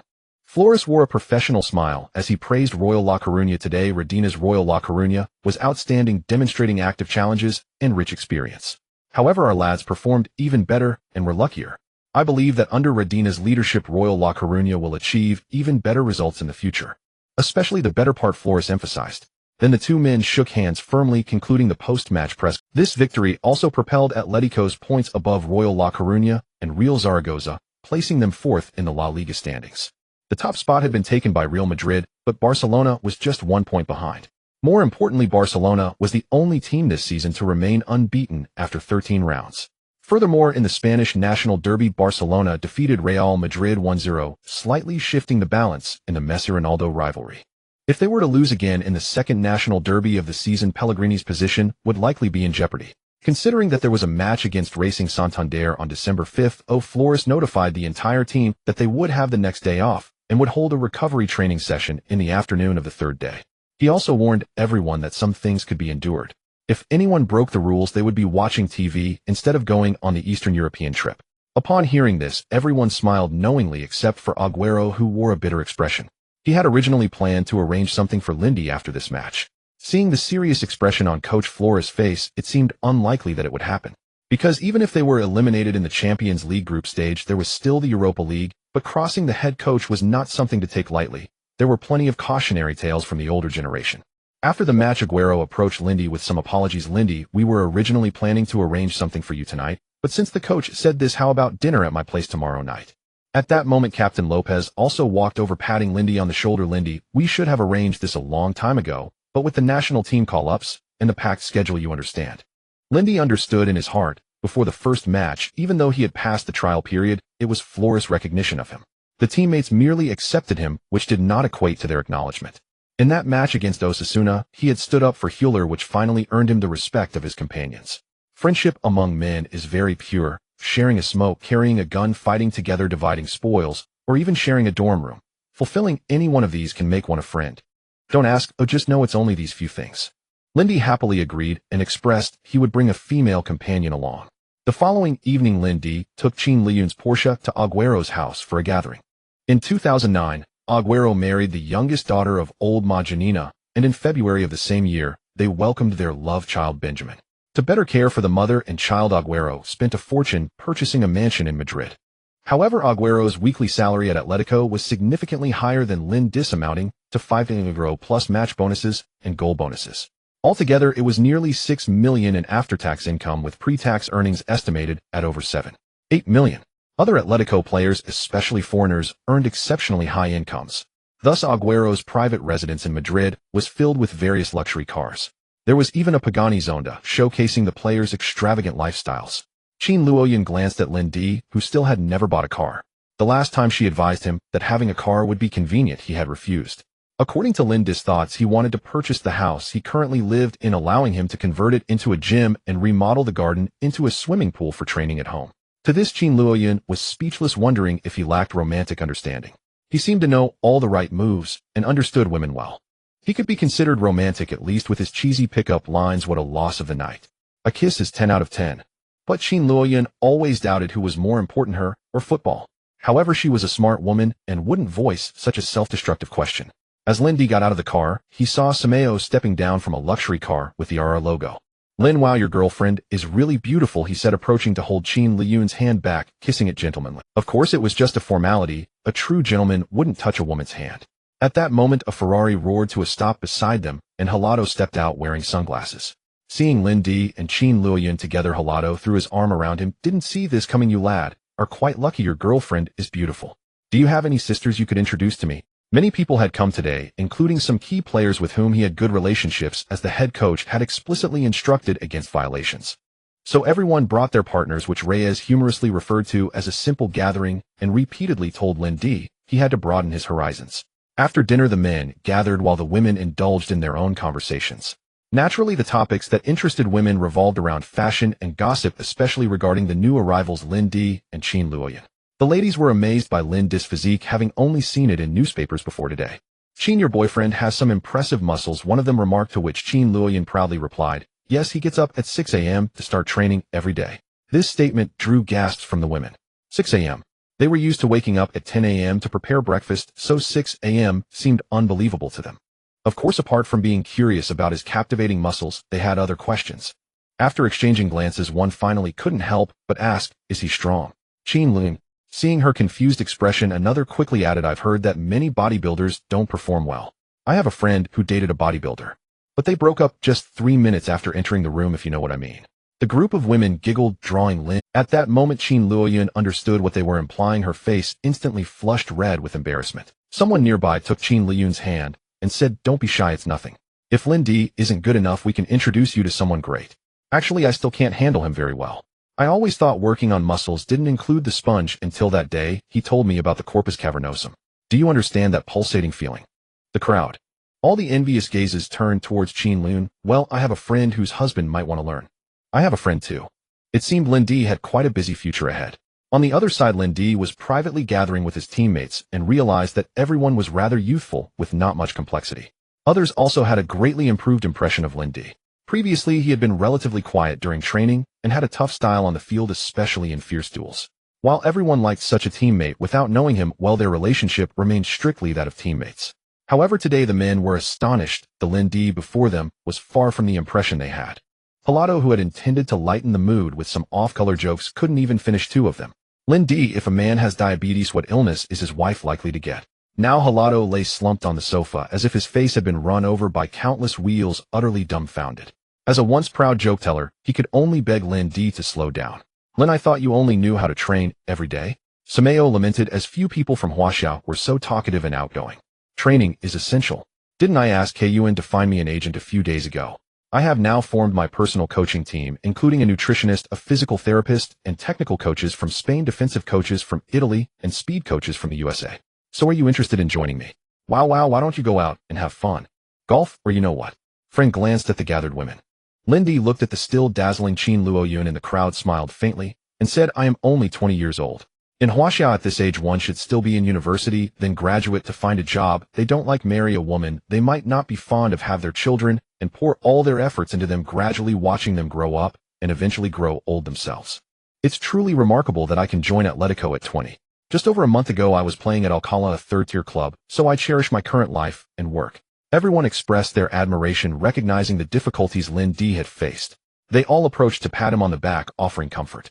Only Aguero listened intently, fully aware of his own technical characteristics and his shortcomings in shooting and long-range efforts. Additionally, he always felt there was room for improvement in his speed, but didn't know how to achieve it. Lin Di's method seemed to suit him well, and Aguero appeared to see a glimmer of hope for his own advancement through Lin Di. In the past year, although he had been training with the team, the gap between Spain's youth training and professional teams was immense. He felt he had not changed much from a year ago, perhaps only gaining considerable match experience. Noticing the atmosphere had turned a bit dull, Lindy realized he might have been overly sentimental earlier and quickly shifted the topic. Do you know how mad cow disease comes about? After the gathering ended, someone quietly approached Lindy. Lynn, could you tell me more about your private team? PS tax rate explanation. In 2009, a significant event occurred in Spanish football tax reform. Players who joined La Liga before 2009 could enjoy a preferential tax rate of 24 under the Beckham Law, while local players had to pay a tax rate of 43. What is the Beckham Law? In 2003, to attract Beckham, Real Madrid president Florentino used various connections to successfully persuade the then Prime Minister Aznar of Spain to establish a clause reducing taxes for foreign employees. According to the clause, eligible foreign players only had to pay 24 personal income tax, while local players faced a tax rate as high as 43, which is what is known as the famous Beckham Law. Isn't that extremely exaggerated? However, in November 2009, this law was repealed due to collective resistance from local players. The new law stated that players signed after 2010 would pay the same tax rate of 43 as local. Thus, it explains why many players' fees seem astronomical. For example, Lewandowski's annual salary upon joining Barcelona is $9 million after tax.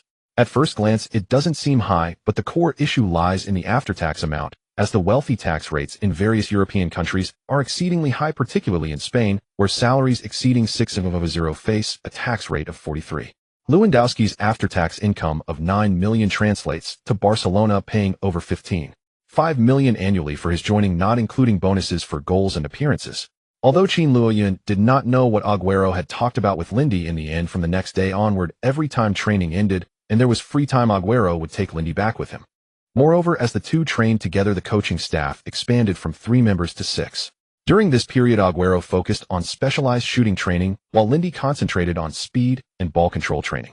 To facilitate this, they specially purchased a ball machine and a series of equipment, while other players rested or entertained themselves at home. The two of them secretly started pushing each other in Lindy's yard. Compared to Lindy's training intensity, Agüero's training was relatively simple, focusing solely on scoring shots, while speed training, after professional testing, was placed after the shooting drills. In front of the goal, various movable human-shaped obstacles were set up with 2 differently angled ball launchers on each side. The goal was divided into 9 zones, and he needed to receive the incoming ball randomly without any preparation, avoiding obstacles, and complete an accurate shot within 1 second based on the target direction called out by the coach. Typically, when receiving a pass in the penalty area, if a player cannot shoot immediately and wishes to make adjustments or perform any unnecessary movements, they would inevitably lose the opportunity to shoot after 1 second. Thus, after understanding Agüero's technical characteristics, the private coaching staff developed this training. However, this training intensity made Agüero, who considered himself exceptionally gifted, groan in despair, as he had likely never experienced such intensity in a year with Atletico Madrid. While Agüero was panting and resting by drinking water, he nearly spat it out when he saw Lindy's train. On the other side, Lindy was carrying a fitness coach on his back with sandbags strapped to his legs, arms, and waist, doing squats. After completing each set of squats, he had to perform a shuttle run, leaving Agüero in disbelief. Was this the kind of training a football player should do? Agüero was filled with doubt. Shouldn't this be training for UFC fighters or other professional combat athletes? Looking at Lindy's muscular arms, and then at his own. Then he glanced at Lindy's thighs, and thankfully, he felt somewhat reassured. However, when Lindy turned around to sprint back, Agüero found it hard to bear the sight of his chest and abs. This monster shouldn't be playing football, he belongs in rugby. As Agüero lamented Lindy's monstrous training, Lindy began his second training session. Unlike Agüero's intermittent training, Lindy's training seemed endless, one session following another. Meanwhile, the heart rate and breathing monitors showed that Lindy was in excellent condition and did not need to rest. As long as he took a cold bath after finishing training, that would suffice. Lindy wrapped a belt around himself and went to the far end of the garden, where there was a long strip of sandy ground, tying the rope from his waist to 2 enormous rubber tires, 1 on each side. Then, under the coach's timing, he began to drag the 2 huge rubber tires while running back and forth. Agüero estimated that the tires stood taller than himself and couldn't help but exclaim, "This is the Hulk of China." Hearing this, the physiotherapist and shooting coach nodded in agreement. "I wonder what would happen if the Rock faced off again. Maybe he's just missing a head of hair," Agüero replied uncertainly. Days passed in their training, and not only Lindy, but even Agüero made tremendous progress in this short time. During team training, Flores noticed that Agüero's ability to capitalize on goal-scoring opportunities had greatly improved, and he specifically praised Agüero's training attitude. Before heading to Eastern Europe, there was a match against Santander on December 5th. Although Atletico's schedule had been tight over the past 10 days, most of the games were at home, sparing them the trouble of long travel. Flores rarely set up a 442 formation against Santander at the Calderon and instructed the players to fight hard in the first half. Having not played aggressively in a long time, the Atletico players went wild under the encouragement of the fans. In the 6th minute of the match, Fran received a right-side pass from Sameo, and from the edge of the penalty area unleashed a powerful long-range shot to put Atletico ahead. 1-0. The opening goal nearly left the visiting Santander players stunned. In pre-match analysis, coach Portugal noted that Atletico had been struggling due to a congested schedule and a shortage of attacking players. They often deployed a single striker formation of 451 and frequently used a counter-attacking strategy in recent matches. After reviewing the footage, he decided to deploy the fastest player Mohamed Tachet as the final killer. Thus, for this match, to secure 3 points at the Calderon, they specifically set up a 442 counter-attacking formation. After receiving the starting lineup before the match, they also issued specific instructions for counterattacks. Unexpectedly, Atletico's offense was so sharp that they gave Santander no chances at all. In the subsequent match, Atletico's players grew increasingly confident, daring to attempt bold moves. In the 11th minute of the match, Lindy executed a beautiful Maldini-style tackle in the midfield, drawing cheers from the crowd, and successfully intercepted the ball from Santander's midfielder Paulson. He then delivered a precise through ball into the vacant space behind the defenders, where his good friend Agüero surged forward to score. Having spent every day together, they had developed great chemistry, and this goal was the best proof of that. As soon as Lindy intercepted the ball, Agüero was already prepared to make a forward run into the empty space, and as soon as he started, Lindy's pass was perfectly timed. 2-0. The two of them celebrated with a special move they had planned during training. Agüero mimicked aiming a sniper rifle, and as Lindy cooperatively handed him a bullet, he coolly fired. In the 33rd minute of the match, the furious Santander team launched a massive counterattack, bombarding Atletico for over 10 minutes. Yet Atletico seized the opportunity with a skillful combination between Hilado and Salvio. Salvio utilized his speed to break through on the wing, cutting inside and delivering a back pass to the incoming Hilado, who directly slammed the ball into the net while moving at high speed. 3-0. Flores was now comfortably seated in the dugout, smiling slightly, fist clenched in celebration. His demeanor suggested that everything had gone as he anticipated. Inwardly, he had already slid back and forth on the pitch several times. The recent matches had been going increasingly smoothly, making him feel a bit euphoric. In the following matches, there were no further surprises. During halftime, Atletico made consecutive substitutions, bringing off Lindy, Agüero, and Fran, replacing them with Ibra Reyes and Raul Garcia. The formation changed to 451, leaving Santander's coach Portugal frustrated yet helpless. In the second half, Reyes and Salvio each scored a goal, while Santander managed to pull one back with a set piece. As the match approached its end, a defensive error by Atletico allowed Mohamed Tachet to score a consolation goal. In the end, the score settled at 5-2, marking another significant victory for Atletico at home. The fans were greatly satisfied, rising to applaud Flores after the match. In the Kings Cup Champions League group stage and league, Atletico had achieved 7 consecutive victories, boosting both the teams and fans' morale to unprecedented heights. Although some questioned the strength of Atletico's recent opponents, dismissing them as weak, those doubts were quickly drowned out by cheers. The club's higher-ups were also elated, with President Cerezo planning to increase investment during the winter break to ensure Flores could build a strong contender for the La Liga title. Additionally, they had reset their internal goals for the season to finish in the top 4 in the league and to make a strong push for the Kings Cup Championship. As for the Champions League, fans were optimistic, believing the team would definitely qualify from the group stage, with some even claiming they would reach the quarterfinals. After the latest round of La Liga matches, Atletico Madrid has accumulated 28 points over 14 rounds, currently sitting 4th in the standings. The top 2 spots are still held by Real Madrid and Barcelona, with only a 1-point difference between the two clubs. On the other hand, the Yellow Submarine has made some missteps in the first half of the season, currently ranking 9th after 14 matches. However, the gap between Valencia and Atletico is not large, with a mere 8 points separating them. Only Athletic Bilbao has surged, unexpectedly climbing to 3rd place in the league during the first half of the season. The next match is in 3 days, which is the final group stage game of the UEFA Champions League, determining whether Atletico can remain in the competition. However, the key to advancing hinges on whether Wolfsburg can hold Chelsea at home. Unfortunately, my brother Lukaku has not yet joined the Blues, though otherwise Atletico's progression to the next stage would be virtually guaranteed.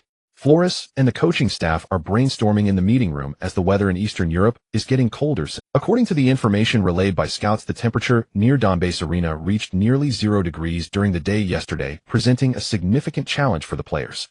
Another report indicates that starting today, snow is expected in eastern Ukraine, with the snowfall predicted to last for a week. During the snowfall, temperatures across the entire eastern region will drop to between 7 to 10 degrees. Of course, the match will not be relocated due to snow, as the Donbass Arena has only just been completed and delivered.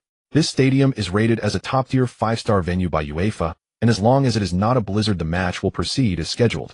However, the Donbass Arena was destroyed by war in 2014, which is very unfortunate. Before 2014, a Shakhtar Donetsk's home ground was known as a devil's home ground, instilling fear in visiting teams from Europe. But after 2014, I have a homeland, but no home. Flores is deeply worried. The timing and location are against Atletico, and they have only one path to victory. Otherwise, even if Wolfsburg defeats Chelsea at home, Atletico will have no chance of advancing. The only advantage might be that Shakhtar Donetsk has already qualified and may send a reserve team to face them. After much consideration, Flores decided to depart on the afternoon of the 6th to acclimatize to the cold temperatures of eastern Ukraine, avoiding any flight delays due to snowfall that could increase the players' fatigue. The distance of 3,300 kilometers requires at least 8 hours of flight with layovers, and the issues concerning tickets and flights will be handled by the club's general manager.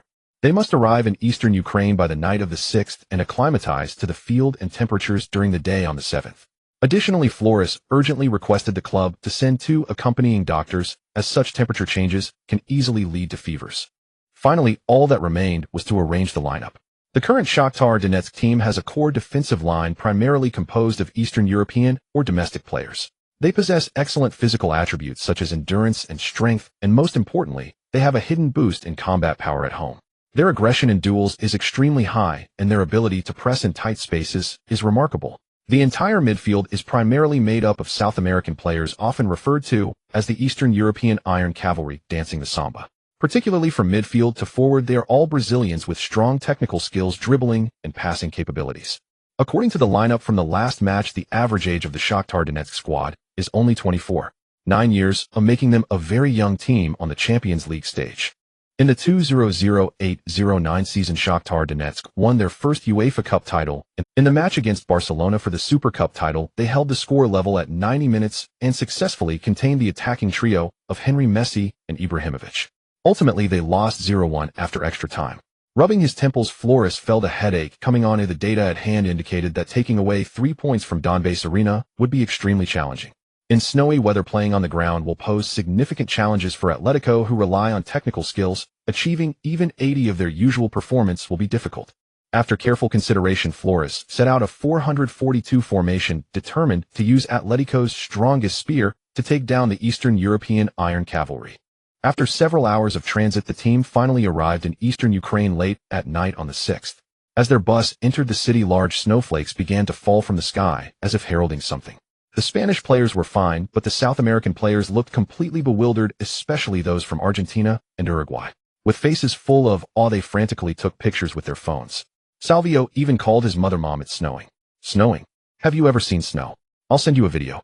Before they could marvel at the weather in eastern Ukraine, a group of fervent fans had already surrounded the team's bus outside the hotel. The orange flags of Shakhtar Donetsk blocked all the windows of the bus, and while the unified roars were indecipherable, they certainly were not pleasant.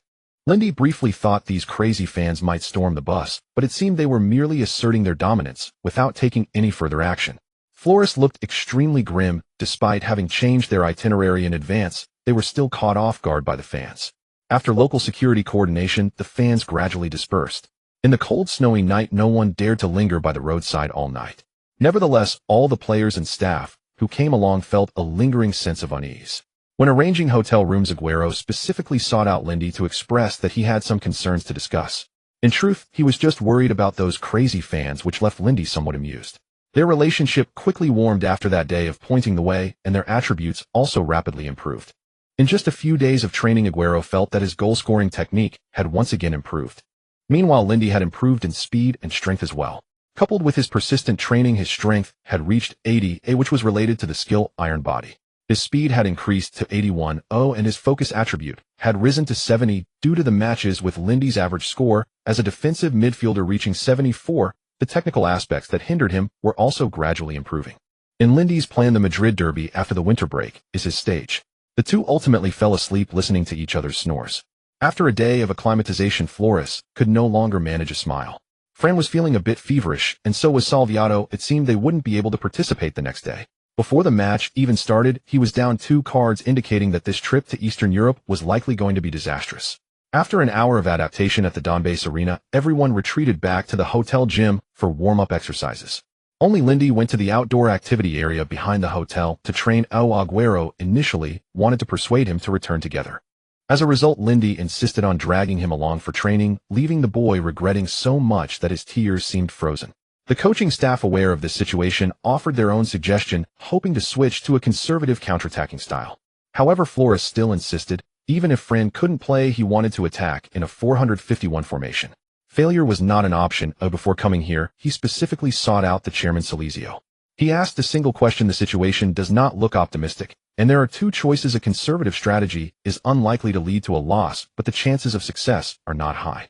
However, an attacking play through ball possession could lead to a severe loss, yet it held the potential for advancement. Silesia stared at Flores for a long time. After these few matches, he had gained a deep understanding of the newly appointed head coach, bold and willing to take risks. Although not the person he desired, he could become the one Atletico needed most at this moment. So he patted Flores on the shoulder and said Atletico's motto includes another phrase: endure difficulties. Go on, if any issues arise, I will face the fans. The final match of the Champions League group stage thus commenced amidst a heavy snowfall. For the sake of fairness, Chelsea's match against Wolfsburg was also held at the same time. The domestic sports channel broadcasted this match live, as Lindy's recent performances had significantly boosted the viewership ratings, leading to the pairing of our old comrade Lou with veteran Duan. Zhuang Television.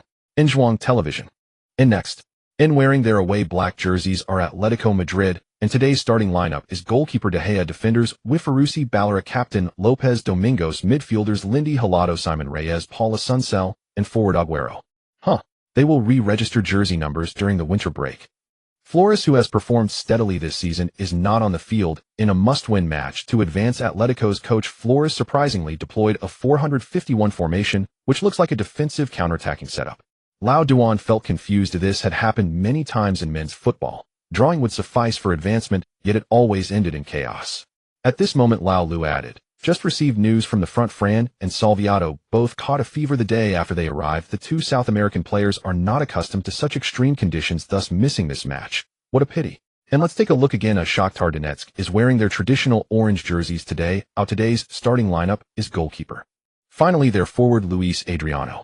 And the sky above the Donbass arena is still snowing, but it seems lighter than yesterday. We notice many Atletico players wearing gloves, indicating that the harsh weather poses a significant challenge for them. And with over 5,000 fans cheering inside the Donbass stadium, both teams have taken their positions. With a classic opposite foot kick from Adriano, the match officially began. Despite having already secured the top spot in the group, Shakhtar Donetsk stated before the match that they would give their all fighting for the fans. From the initial display, it was evident. Right from the start, Fernandinho and Stepanenko executed a brilliant combination on the flanks. Receiving Adriano's opposite foot kick, Fernandinho quickly nudged the ball to Stepanenko before swiftly making a forward run, as the 2 Brazilian players shared a tacit understanding. The latter pulled the ball back to avoid the approaching Hilado and passed it back to the advancing Fernandinho. As a forward born in Brazil with keen instincts and excellent footwork, before encountering Lindy, Fernandinho made a lateral pass with the outside of his right foot, delivering the ball to the sprinting William. At this moment, Adriano had tangled with Domingos on the edge of the penalty area, with both players vying for possession. Seeing this scene, William hesitated no longer, and before Paula Sunsell could intercept, he took a powerful long shot from distance. The shot from 30 yards out was powerful, but unfortunately, it was too straight, easily caught by goalkeeper De Gea. This also marked the beginning of the match, as Shakhtar Donetsk demonstrated through their actions that they were determined to win regardless of the competition. In the studio, Lau Lu and Lau Duan exchanged worried glances, seeing concern reflected in each other's eyes. Just as Flores took his seat on the coaching bench, he jumped up and shouted angrily from the sideline, "Get moving. Don't let him kick so easily. Has the cold frozen your body, or is your mind frozen too?" Seemingly still unsatisfied, he continued to yell, "Lindy, were you just practicing your balance? Is this all the skill you possess?" Flores noted the earlier situation. Compared to the agile Shakhtar team, Atletico's players seemed to be a step slow in their reactions. Lindy was taken aback by Flores yelling. He had indeed been a bit slow, but it seemed that his teammates hadn't reacted either, which was quite dangerous. Before this match, he had been given specific instructions by Flores to protect the defense, while also assisting in the attack, as Atletico simply had no one else available. "Ciao!" Lindy suddenly shouted to warm himself up a bit more. Although he had already done some adaptive training with Aguero the day before, the weather was getting colder by the day, and it was indeed hard to bear. However, his teammates all looked at Lindy with Halato appearing confused. "Lin, what are you shouting? Is that Chinese?" This is a perfectly normal expression back home, but it seems inappropriate here. Lindy awkwardly fabricated an explanation. "It's Chinese, it means up. Chow up." Halato joined in, and others followed suit. Then, without waiting for the goalkeeper to kick the ball, all Atletico players shouted, "Chow up." This left Lao Lu and Lao Duan quite puzzled. There may have been some changes happening on the field that we are unaware of. Although the sounds are somewhat familiar, the distance makes it unclear. Although unsure of what the players were shouting, seeing everyone reinvigorated, Flores still returned to the coaching seat with satisfaction. After all, standing by the sidelines would give players and fans a sense of anxiety. Indeed, after the shouting, Halato felt invigorated.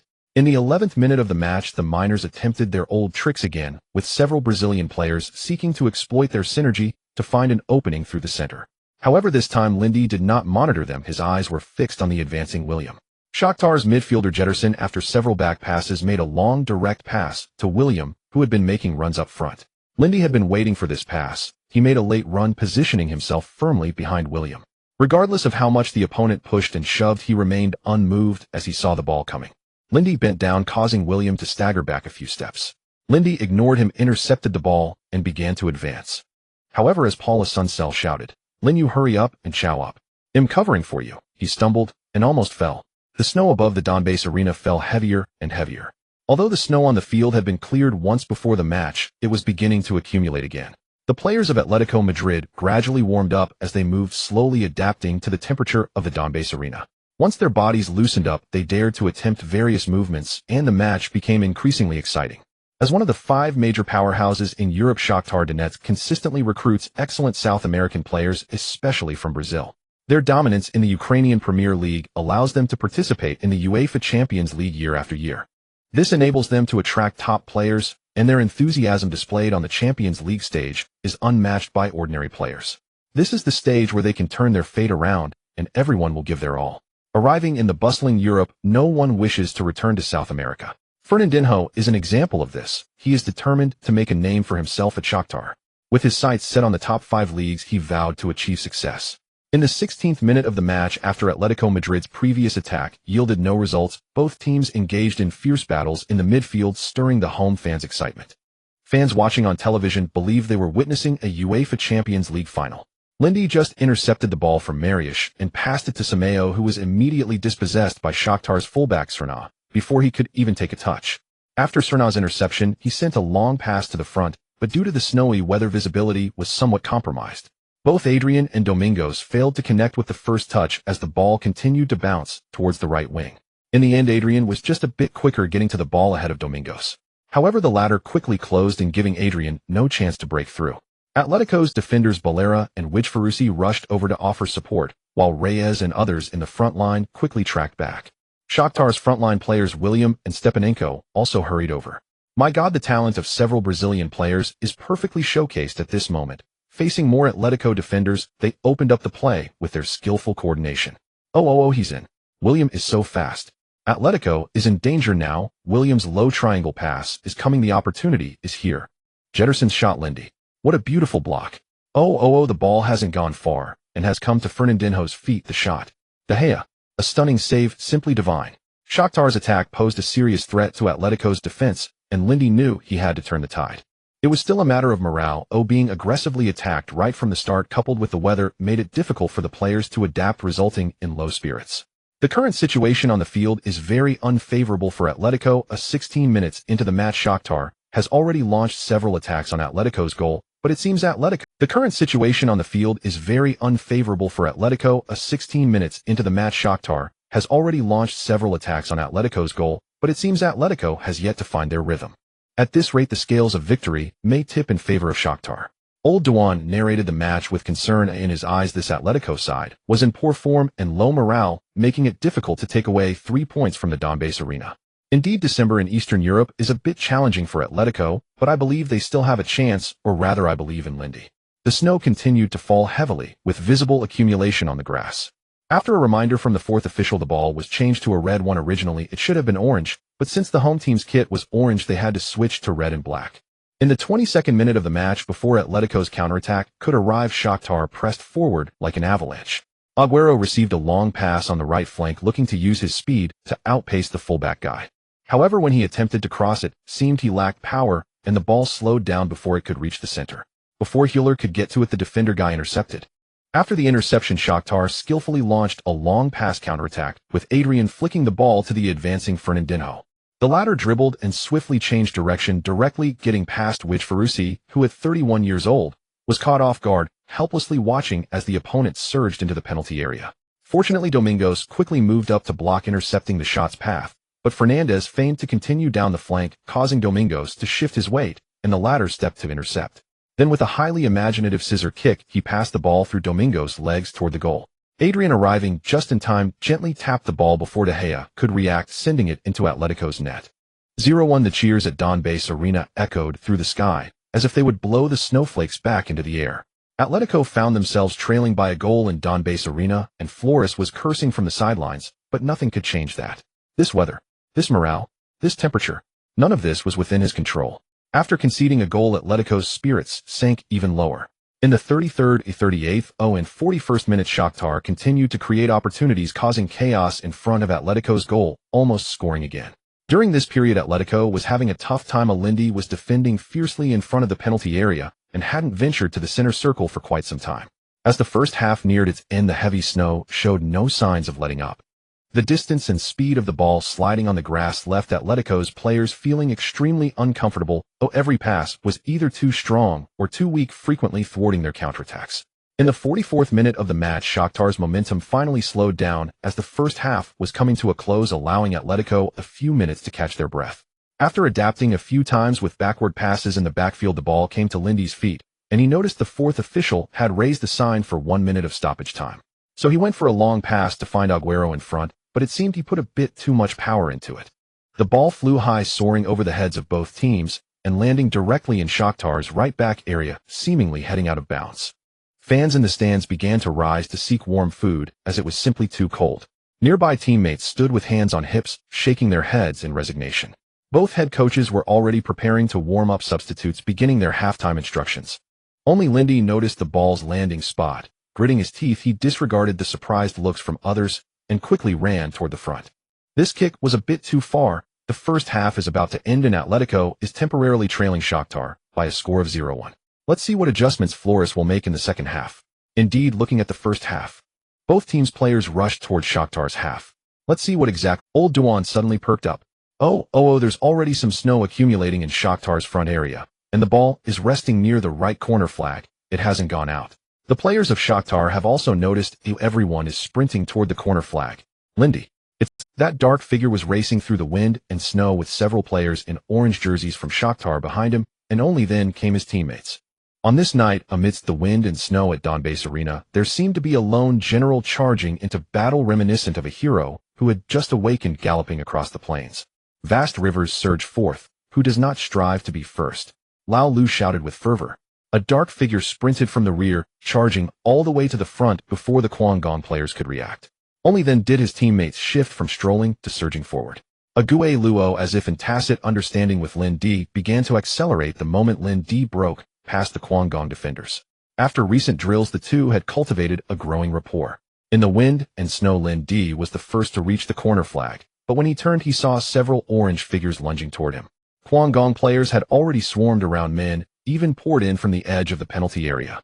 Though they knew Lin Di was a defensive midfielder, they showed no slack in vigilance. The situation put Lin Di in a dilemma. He had possession, but he had charged so far forward that his teammates had not yet caught up. When he surged forward, he had little hope, yet seeing the first half slipping away stirred his unwillingness to concede. Besides, there was a system task to complete. So Lin Di grit his teeth and ran on. I will give everything, the rest I leave to fate. Seeing Lin Di alone up front, Fu Luo Lei, Si could no longer sit still and leapt up shouting, everyone get up there. Let Lin Di dribble through. What a joke. Even Meishi might not make it. As the Guangdong men closed in, Lin Di surprisingly steadied himself. Amid the blizzard there was besides the orange a streak of black charging at high speed.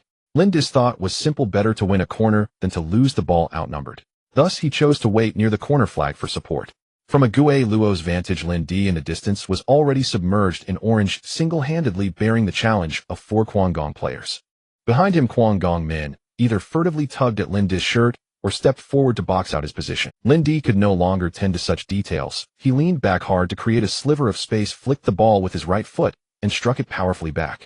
Now he could only hope a teammate would reach it. The red ball flew out of the crowded mass toward the penalty area with a Gue Luo and the trailing Sier Na in relentless pursuit. The ball landed on the left side of the large penalty area, then slowly came to a stop. The ball is out. It has stopped midway. This position is awkward. Both sides have a chance to get it. The goalkeeper is coming out. A Gue Luo is accelerating. Sier Na is chasing him from behind. The crowd held its breath. Kwang Gong head coach Mi Air Xia Lu Sai Si Ku stood at the touchline, wordless, his expression betraying unease. Fu Luo Lei's heart nearly stopped. He ground his teeth and murmured, "Faster. Faster." Chairman Sai Leizhua, who had been angry at the halftime deficit, could not help clenching his fists. If they could equalize before the break, the second half would still offer them a chance. Lin Di's astonishing pass gripped every heart in the stadium. Under the fans' gaze, a Gue Luo unleashed a burst of speed. In that instant, he was slightly farther from the ball than goalkeeper Paya Tuafu. Yet the Ma Jing number 10 pushed beyond his usual speed limit, moving an extra notch quicker than normal. Because the first half had been dominated by Kwang Gong's attacks, goalkeeper Paya Tuafu had been idle and a little stiff, his reactions a half beat slower than usual. Seeing this, Paya Tuafu could only fly out to lunge, hoping to clear the ball before a Gue Luo arrived. In the end, he was a beat late. A Gue Luo reached the ball before the keeper gently prodded it, then powered his legs to lift himself and evade the goalkeeper's tackle. Facing an open goal, he drove the shot into the net. Sier Na, racing behind, slid desperately, but was a step too late. 1-1. Beautiful pass, beautiful beat of a man. Goal. Ma Jing has finally equalized. A Gue Luo, in the final moment of the first half, has put the ball into the opponent's net. The two young Ma Jing lads linked up. The Lin Keyuan connection pierced the Eastern European Iron Cavalry's defense. Lao Duan nearly rose from his seat in excitement. Lao Lu kept exclaiming this play could be said to be Lin Di passing to the forward version of himself. If not for this weather, we might never have seen it. Ma Jing equalizing at the last moment of the half has reignited suspense in this group. In the other simultaneous match, Xia Ershi and Lang Bao remain locked at 0-0. Ma Jing still retains a sliver of hope to advance. He exhaled deeply. It was truly a test of the... At this moment, netizens in Huaxiao fell into an uncommon silence until someone could not help but speak. Wasn't that a brilliant play from Lin Di? The sequence is too complex. I haven't recovered. The desperate chase for the ball was thrilling, but that pass, my heart can't take it. After the goal, a Gue Luo pointed to Lin Di and the two embraced. Lin, how did you think of that? I thought the ball was going out. Hearing this, Lin Di smiled wryly. How long has it been since we counterattacked? Their half already has snow. Hey, forget that. Have you gotten a bit faster? A Gue Luo seemed to sense it himself. It feels like I'm a little fast. Keep it up. Aim to be the fastest man in La Liga. Lin Di patted his shoulder in encouragement. Teammates, stirred by the hard-earned goal, trooped over to celebrate. The first half thus ended. Players hurried to the sidelines to throw on down jackets before returning to the dressing room to rest. Fu Luo Leici learned that the Chia Air Shilang Bao match had also finished the first half at 0-0. Intent on consoling the players, he nevertheless, remembering how they had been pressed for 44 minutes, switched to scolding a draw at halftime. Are you satisfied? Shall we take this score back to Madrid? Paul, where were you in the first half? I didn't see you. Bao Luo a song sang looked aggrieved. The weather had hampered him. This weather. Too cold. Frozen stiff. Want a holiday for the second half. Before Bao Luo a song sang could answer, Fu Luo Lei Si kept berating him. Aware of his own shortcomings, Bao Luo a song sang lowered his head in shame. He had indeed not done well, and the boss was right. Why are you smiling? Balai, why didn't you cover that goal in the first half? One by one he pointed out each player's first half errors, Lin Di included, which somehow balanced everyone's conscience. That too was Fu Luo Lei's cleverness. When the atmosphere stabilized, he told them the other match is tied, and Lang Bao holds the advantage. If we score one more goal, we can qualify. Wow. The dressing room ignited at once. One more goal, and they could progress from the Champions League group. They barely thought it through. Swept up in Fu Luo Lei's rhythm, they followed his line of thought like puppets. Only Lin Di glanced at him puzzled, then under Fu Luo Lei's fierce gaze muttered a feeble wow wow. He put on an act and joined the mindless jubilation. In contrast to the atmosphere in Atletico Madrid's locker room, the Shakhtar team felt much more relaxed. Even the last-minute equalizer from Atletico in the first half was not a significant concern. They had already secured their spot in the next round, and this match was more for the fans, so there was no pressure. However, head coach Lucescu faced considerable pressure from public opinion, especially from the media in Britain. Various comments suggested that they would intentionally underperform in this match, putting immense pressure on the club's higher-ups, which was ultimately transferred to the coach. In the second half, he did not plan to make significant adjustments. These Brazilians were eager to prove themselves at Shakhtar, so let them strive for it themselves. Let me emphasize one more point: while the pitch won't have standing water, it will definitely be very slippery, so be careful to avoid strains. Watching the playful crowd, Lucescu raised his voice. During the halftime break, the field was cleared of snow once again. However, the snow and wind above the Donbass arena continued relentlessly, as if the snow was determined to fill the stadium. After discussions, the fourth official and the refereeing team decided that the match would continue with the current temperature reaching -9 degrees. During the halftime break, Lindy specifically checked the skill one-man pass causing chaos, and found that it had dimmed, entering a cool-down period. There were not many weapons left to use in the second half. Sometimes he felt anxious, but was indeed powerless. Dribbling breakthroughs and powerful long shots were not his strengths, and after finally getting an attacking skill, he was left with a clumsy pass that made people uneasy. First, stabilize the defense. Oh, I am the backbone, and I am strong. A strong backbone means victory. Oh no, I've been infected by the clumsy system. The match quickly resumed. Atletico's substitutes had already begun warming up. In this weather, failing to warm up before a temporary substitution greatly increased the risk of injury. As the second half began, Atletico was reinvigorated during the halftime break and launched a fierce attack against Shakhtar right from the start. In the 48th minute of the match, Atletico gained an opportunity on the right flank with Simon continuously breaking through Ilsinho and Gay passing the ball to the center. However, Agüero, who followed up, failed to reach the first touch due to the interference from center-back Hubisman. The ball was cleared out of play, granting Atletico the first corner of the match. Lindy was eager to try. He stood at the edge of the penalty area, signaling 3 to Simon, who understood and gestured back the same. About this way. He then struck the bottom of the ball with force, sending it flying straight towards the goal, without any curve. At this moment, Lindy had already sprinted from near the penalty line, leaping high. The corner has been taken. It's the near post. It's Lindy. He charged up. Defensive midfielder Mariusz cleared the ball before Lindy could reach it. Old Duan's voice carried a hint of regret. We can see that Mariusz had been lurking in the penalty area. He wasn't marking anyone else. His eyes fixed on Lindy, clearly prepared in advance. One must admit that Lindy's offensive options were indeed limited. Old Lou had become a staunch fan of Lindy and was somewhat displeased. For a player doing one thing well in their career is already commendable. At least Lindy has improved Atletico's defensive capability. As a defensive midfielder acting as the hub for transitioning from defense to attack, Lindy is still doing a competent job. The fans were also unhappy. Is the team's victory or defeat solely dependent on one person? If so, why not change football to unknown matches?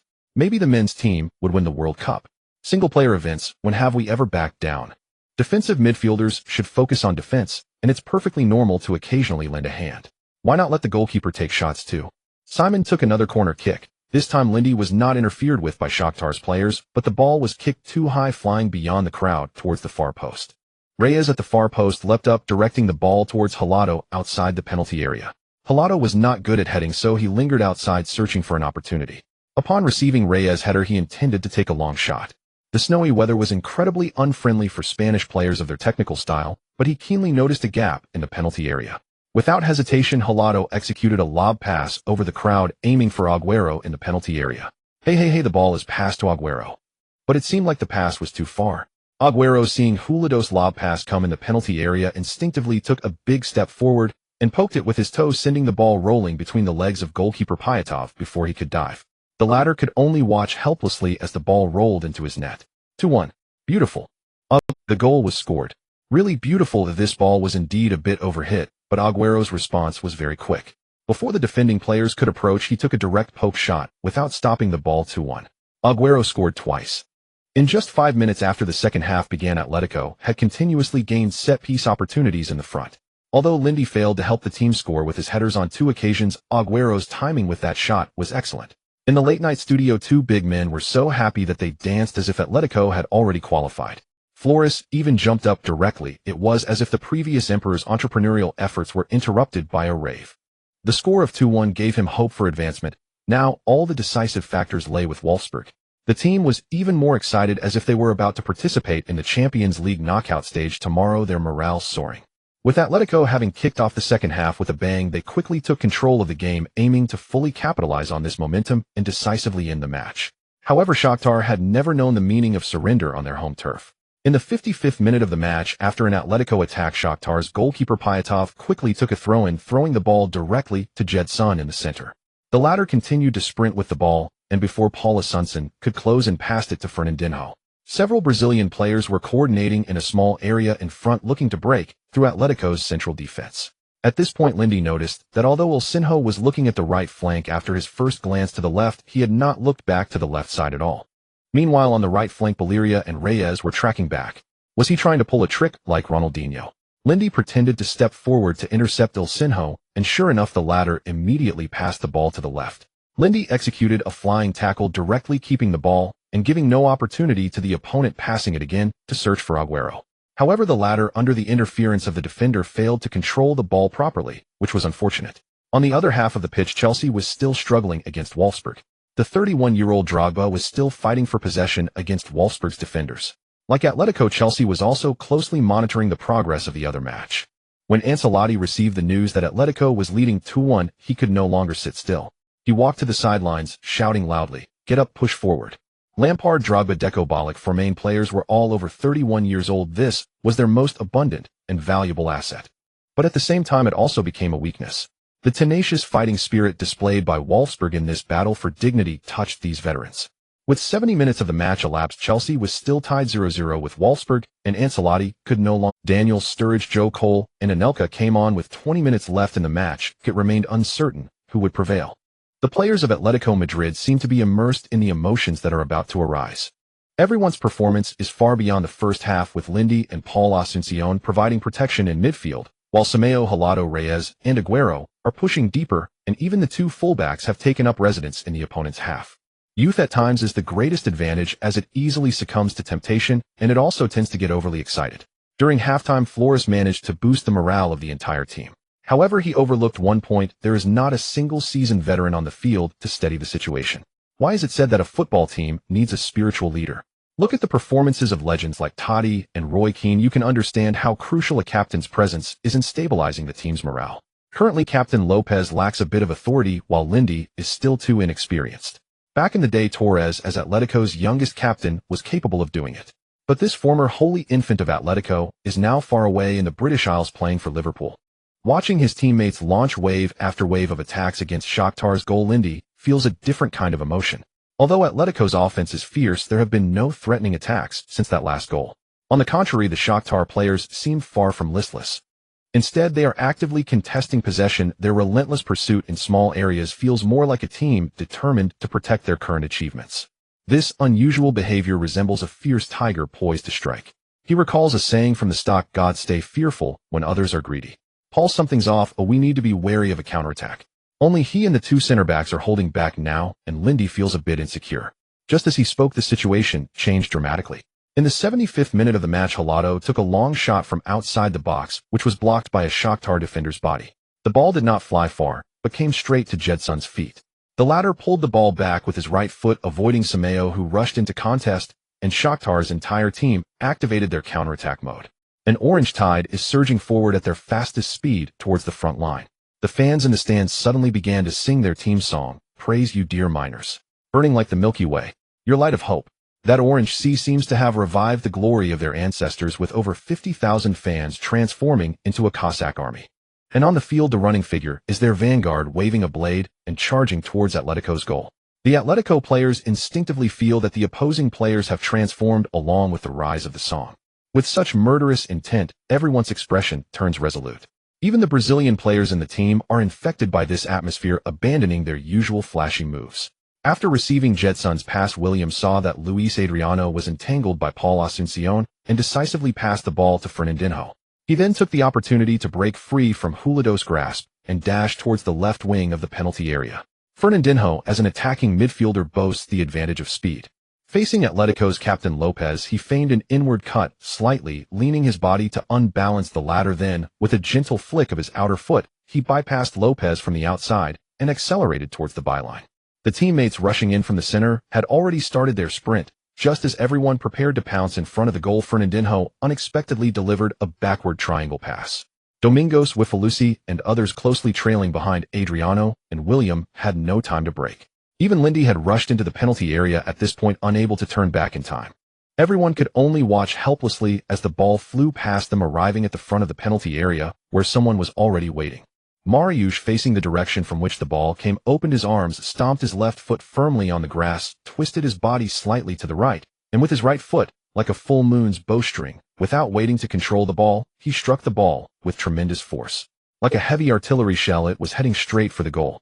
Mariusz, who stands 185 centimeters tall and weighs 85 kilograms, is very confident in this shot the moment he struck the ball. He knew that this shot was unstoppable, and both the contact point and his preparation were perfect. The Miners' fast break. Fernandinho broke through. Captain Lopez attempted a second interception. The ball was passed to the goal. No, wait. Everyone was deceived. The ball was passed to the front of the penalty area. Mariusz long shot. De Gea's line of sight was obstructed. The ball. Lindy. He blocked the ball off the line. That was truly perilous. Let's take a look at the slow-motion replay. As the cross came in, Lindy had already run into the penalty area. Domingos tried to step forward to block it, but was completely out of time. The ball flew like a cannonball. Oh. Lindy blocked the ball with his face. In slow motion, we can see that his entire face was deformed. Old Lou, watching the terrifying scene on camera, felt a lingering fear. Mariusz's shot was powerful and precise. Lindy tried to block it with his body, but was too late, getting hit in the face by the ball. I hope Lindy is okay. The ball has been cleared off the sideline by a teammate, and Lindy is now lying in front of the goal as the team doctor rushes over at De Gea's call. That shot was indeed very dangerous. De Gea was surrounded by bodies. By the time he saw the ball coming and made a save attempt, it was already too late. Fortunately, Lindy was there to fill in. Flores' heart nearly leapt out. If the score were equalized at this moment, it would be game over.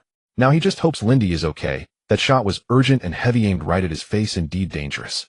At this moment, Lindy's ears were filled with a loud buzzing, and his mind was blank. In a daze, he seemed to hear someone calling his name, and then a beam of light shone into his world. The buzzing sound gradually diminished. Lynn, wake up, are you alright? The voice slowly began to reach his ears. He slowly opened his eyes to see the team doctor and his teammates' faces. I should be fine. Recalling what had just happened, Lindy sat up and anxiously asked, where's the ball? Did it go in? I remember. Captain Lopez hugged Lindy tightly. Well done. De Gea, seeing that Lindy seemed fine, also let out a sigh of relief. Awesome. Just now, Lindy's intention was to block with his body, but the ball was too fast and caught him off guard. After being hit in the face, he briefly lost consciousness. Had he been prepared, it wouldn't have been so serious. It seems Lindy is okay. Everyone can rest easy now. Old Lou and Old Duan also sighed in relief. Lindy, facing the Ukrainian superpower, the last Eastern European Iron Cavalry, transformed into Atletico's shield, flying in to block that certain goal. Clearly, the long pike of the Eastern European Iron Cavalry shattered against Lindy's shield. With Old Duan's passionate commentary, Lindy has regained consciousness and stood up. There are still 15 minutes left in the match. Note: on March 11, 2020, a Leipzig player was once hit in the face by a ball, leading to tongue swallowing and loss of consciousness, which was very dangerous. Lindy usually cannot train his facial muscles, nor can he train for facial impact. That's just how it is. Sorry for being late.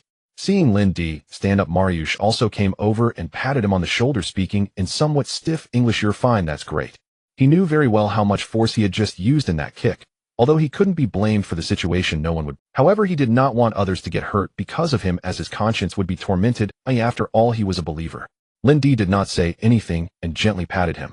The match continued. Just now, Reyes saw Lindy fall in the penalty area and directly kicked the ball out of it. The Miners were also preparing to return possession to Atletico Madrid. Jetterson threw the ball in, and Fernandinho kicked the ball towards Atletico's penalty area, intending to return it to the opposing goalkeeper. All the defenders tacitly chose not to receive it, allowing De Gea to take the ball and restart play. At that moment, an orange figure suddenly emerged, intercepting the ball amidst the confusion and charging straight towards the goal. De Gea looked at the Miners forward, charging at him with both shock and anger, having no choice but to rush out and attempt to persuade him to stop. Hey, what are you doing? But the other party clearly did not understand Spanish or pretended not to, turning suddenly and scoring into the empty net. Atletico's players were furious, and even the fans in the stands were momentarily unsure whether to celebrate, exchanging glances as they sought answers from each other's faces. Beep! The referee's whistle sounded at the right moment, pointing to the center circle, indicating the goal was valid. Lopez and Wefalucci rushed in to surround Adriano, followed closely by all Atletico players. Seeing this, the Miners players also hurried over to help their teammate clear the situation, even though the goal was extremely disgraceful. Head coach Lasescu looked serious, observing everything happening on the field without intervening or showing any particular attitude. What the hell are you trying to do? Look at what you've done. What's going on? Is this your first time playing football? Get back to your position. Adriano looked bewildered. Why were they surrounding him when it was their own team that was losing? Scoring was what forwards were supposed to do. At that moment his teammates also came over as some apologized while others were simply there to protect him. Lindy knew he shouldn't act impulsively, but at this moment he couldn't help but want to punch someone. No player in any league would stoop to such a level. It was simply a disgrace. If Atletico failed to advance because of this goal, everyone present, including the fans, would not let this guy. He kept telling himself not to strike first, but his mouth was uttering familiar Mandarin, "My mother, you bastard." However, halfway through his cursing, he realized that the Brazilian didn't understand him at all, saying, "Ayo, fu abichi fa kayu." Lindy aimed to provoke the other party. He had already seen that Adriano's breathing had become heavy, and he began responding in a language Lindy couldn't understand. Good, the first goal had been achieved. Just as Lindy was about to make further moves, the referee blew his sharp whistle and approached, initiating a dialogue between the two captains. Flores was already furious. Seeing the Miners' head coach Licescu completely indifferent, he finally couldn't help but shout, "Don't you feel ashamed? Is this the game you wanted?" Licescu looked serious, glancing at the enraged Flores without saying a word. The latter was already preparing to rush over, fortunately being held back by the coach behind him, otherwise it could have caused chaos. Adriano's goal shouldn't have happened. Didn't the teammates form a tacit understanding? Old Liu's tone was full of confusion. This basic etiquette or sportsmanship, isn't it something every professional player should be taught? Old Duan was also a bit angry, beginning to articulate eloquently, what is sportsmanship, or what is the sportsmanship of football? This sport is not only a contest of experience, skills, techniques, and strength, but also a battle of courage, wisdom, willpower, adaptability, resilience, confidence, cultivation, ambition, and endurance. It is a test of character strength. What we gain from the field is not only the mesmerizing enjoyment, but also the inspiration and influence of the spirit it embodies. The charm of football at its core is the appeal of humanity's pursuit of spirit. What do we see now? I do not wish to judge the right or wrong of this matter. I trust everyone's eyes. On the international stage of the Champions League, such events occurring is quite shocking. Right and wrong are ultimately determined by the hearts of people. The law will not give us an answer, but time will provide an answer. Let us wait and see. Not only the fans from Huaxia, but also Atletico and neutral fans couldn't help but speak out. God grant us courage, love, and kindness, yet you use them as toilet paper. God said, "Let there be light," and there was light in the world. God grew tired, lacking spirit, and Luis Adriano. High emotional intelligence, heavy snow hindered his vision. A low emotional intelligence, he is just a bastard. If this were 70 years ago, the two countries might have directly gone to war. Reflection. Doesn't this need reflection? Come on, all of you, think about it. After a few minutes of dispute, both sides seem to have laid down their grievances, and the Miners agree to return a goal to Atletico. It seems both sides have reached an agreement. Sometimes impulsiveness is inevitable and understandable. The match restarted. Aguero dribbled forward alone. We saw the Miners players clearing a path for him. The charm of football lies in why it is the greatest and most influential sport in the world. Old Liu's words suddenly halted, witnessing the most unbelievable scene of his commentary and viewing career. Based on the agreement between the captains, they would allow Atletico to have a goal, and their players would not interfere. Lopez assigned this task to Aguero, hoping he could score 3 goals. After the kickoff, Aguero slowly dribbled past the Miners players, facing little resistance. However, when he passed Stepanenko, the opponent suddenly stretched out his foot and intercepted the ball. "Hey, what are you doing?" Before Aguero could speak, Stepanenko had already started dribbling. The others also moved. Atletico players were furious, gritting their teeth. It seems there are some conflicts among the Miners players, preventing Aguero from smoothly completing the shot. Honestly, this is the first time I've seen such a situation. Everyone can interpret it as they wish. By the end, old Lou was quite angry. It was truly shameless. However, as a host, he had to maintain his composure. Fans both domestic and abroad were speechless. After so many years of the Champions League, this was the first time such a thing occurred on the field. Flores was utterly speechless. This was completely immoral. Lindy glared at the two quietly, taking out a small notebook from his heart, writing down the names of Adriano and Stepanenko in red ink. Note 1. Based on true events, this incident occurred in the Champions League match between FC Nordjylland and Shakhtar Donetsk. Afterwards, the Miners' head coach apologized, stating he did not notice that goal. Adriano remarked, "I saw the ball at my feet, and it triggered my instincts as a forward, so I shot." As for the interception, the Miners said at that moment, "We wanted to let the opponent score," but Stepanenko disagreed. Eventually, UEFA stated that Adriano would be charged with violating player ethics. Ultimately, he was suspended for 1 match. As for why it was just 1 match, it was because there were no applicable laws or rules. The news that Atletico Madrid had equalized to 2-2 against the Miners quickly reached Chelsea's side. Ancelotti let out a sigh of relief, then raised an eyebrow. "Can we confirm what this goal means?" The assistant coach was taken aback, then realized that the news they received was in the 77th minute of the match. Atletico Madrid was tied 2-2 with the Miners, as the Miners forward took advantage of a chance to score into an empty net. In just 2 minutes, Ancelotti looked somewhat confused at the white-clad Blue Army racing on the field. The 21-22 season was yellow, murmuring, "Is Chelsea really going to advance based on this result?" Then, feeling increasingly unwilling, he shouted, "Nicola, run. Don't let me see you strolling. We need to score." As the snow fell heavier over the Donbase arena, it seemed to resonate with the injustice of the recent goal. The only comforting thing was that the recent goal by Luis Adriano did not trigger a huge cheer from the fans, although a hint of disdain still lingered at the corner of his mouth. The match continued, and the Atletico players had already treated this game as their last Champions League match, playing without mercy. It was the 79th minute. Paul Asuncel made a reckless tackle from behind, bringing Stepanenko down. Without hesitation, the foul clearly had a vengeful nature.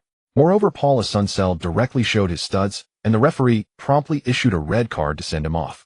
The Atletico players silently watched this scene, then went to embrace Paul Asuncel, saying, "Well done." Lindy also ran over and ruffled Paul's hair. "You were a bit too eager, just wait, and see how I'll take them down." Flores on the sidelines slapped his forehead, realizing that the players' anger was becoming uncontrollable. He could only roar from the sidelines, urging the players to calm down. But no matter how heavy the snow fell over Donbase Arena, it couldn't suppress the fury burning in the hearts of Atletico players. Watching the players fuming with rage, he felt a sense of helplessness. When Paul Asuncel came off, Flores personally draped a down jacket over him and comforted him. "Paul, in my younger days I would have taken him down too."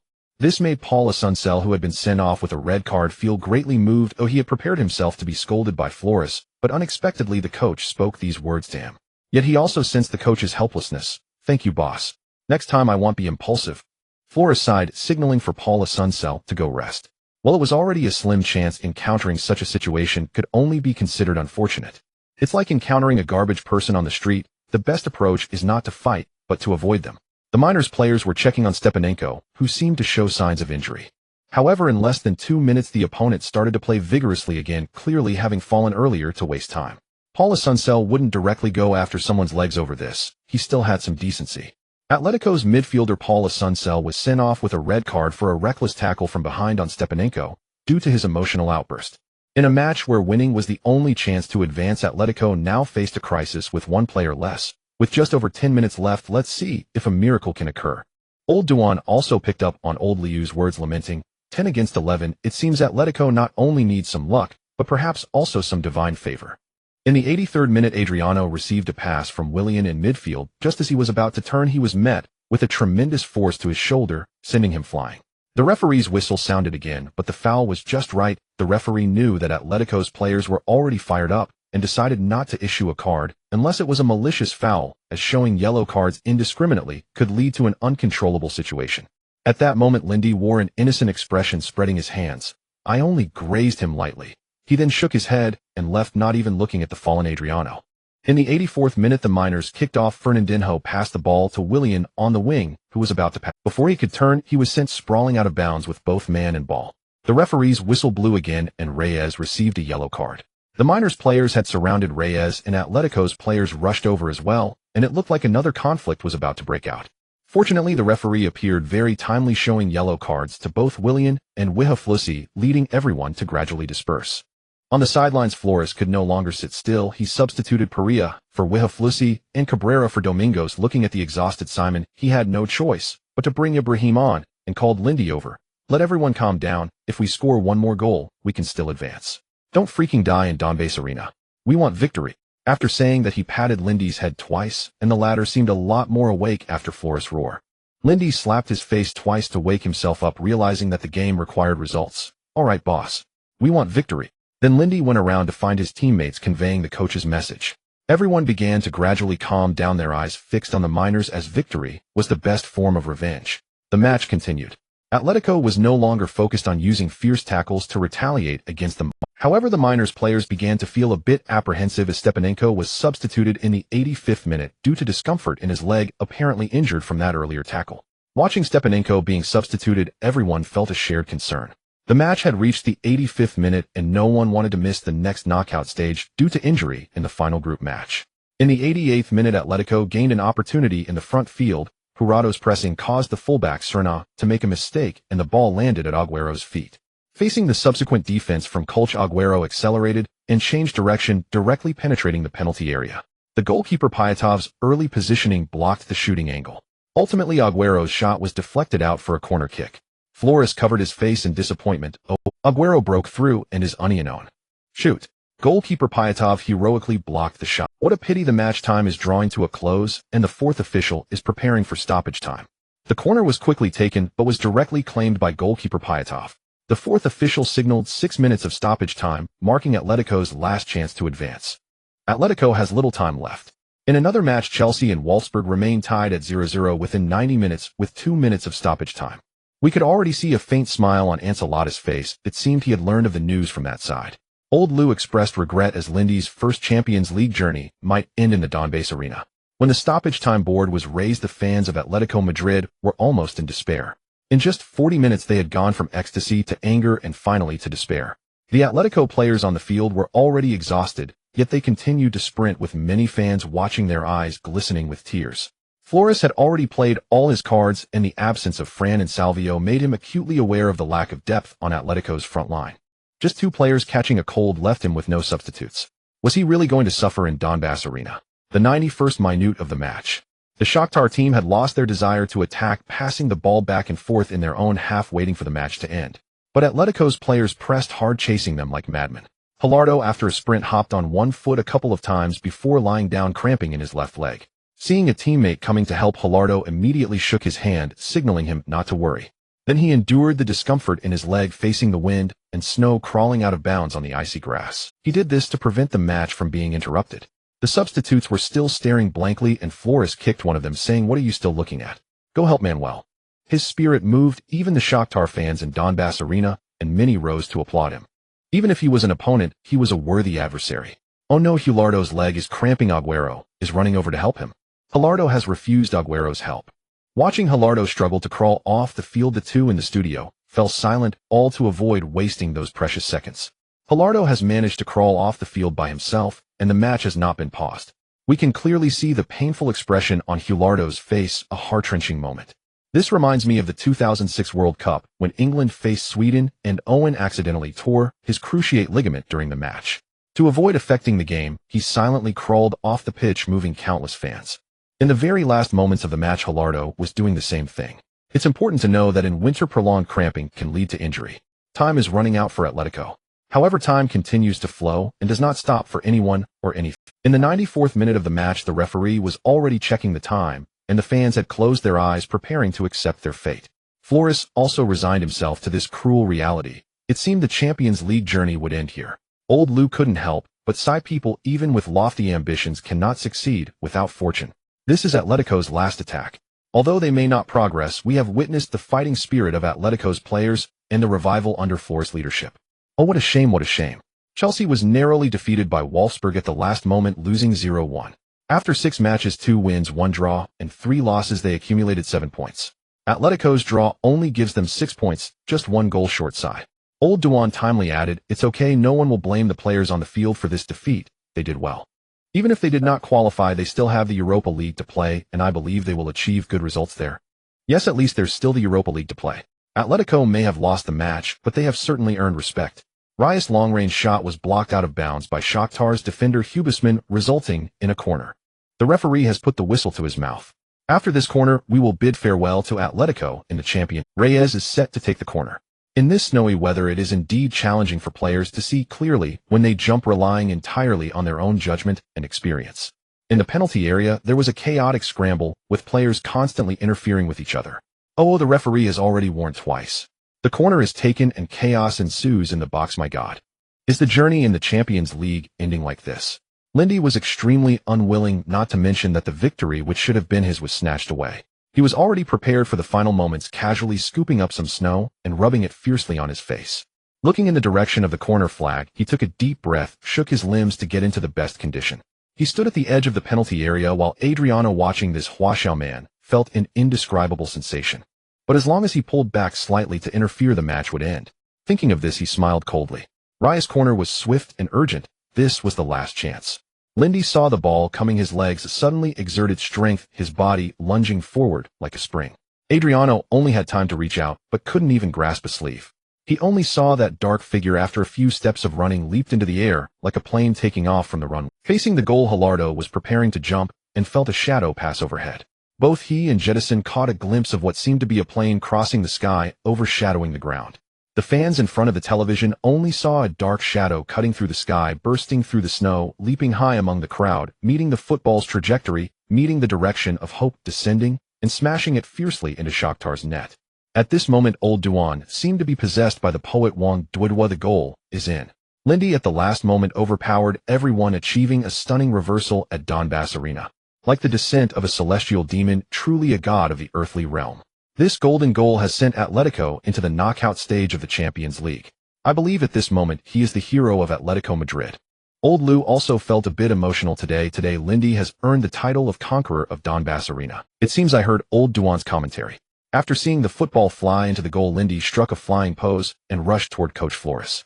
All the Atletico players rushed over, piling on top of Lindy and Flores, layers upon layers of male camaraderie. The fans in front of the television also fell into a frenzy. The bars in Madrid were also filled with excitement. All cows get ready. Lindy is amazing. Mom asked me why I was kneeling with Dad to watch the game. Is it a brotherhood? I won't say much. With this goal, if Lindy's price hasn't exceeded 20 million, he'll do a handstand. I love this upstairs drop in address. Let's arrange it later.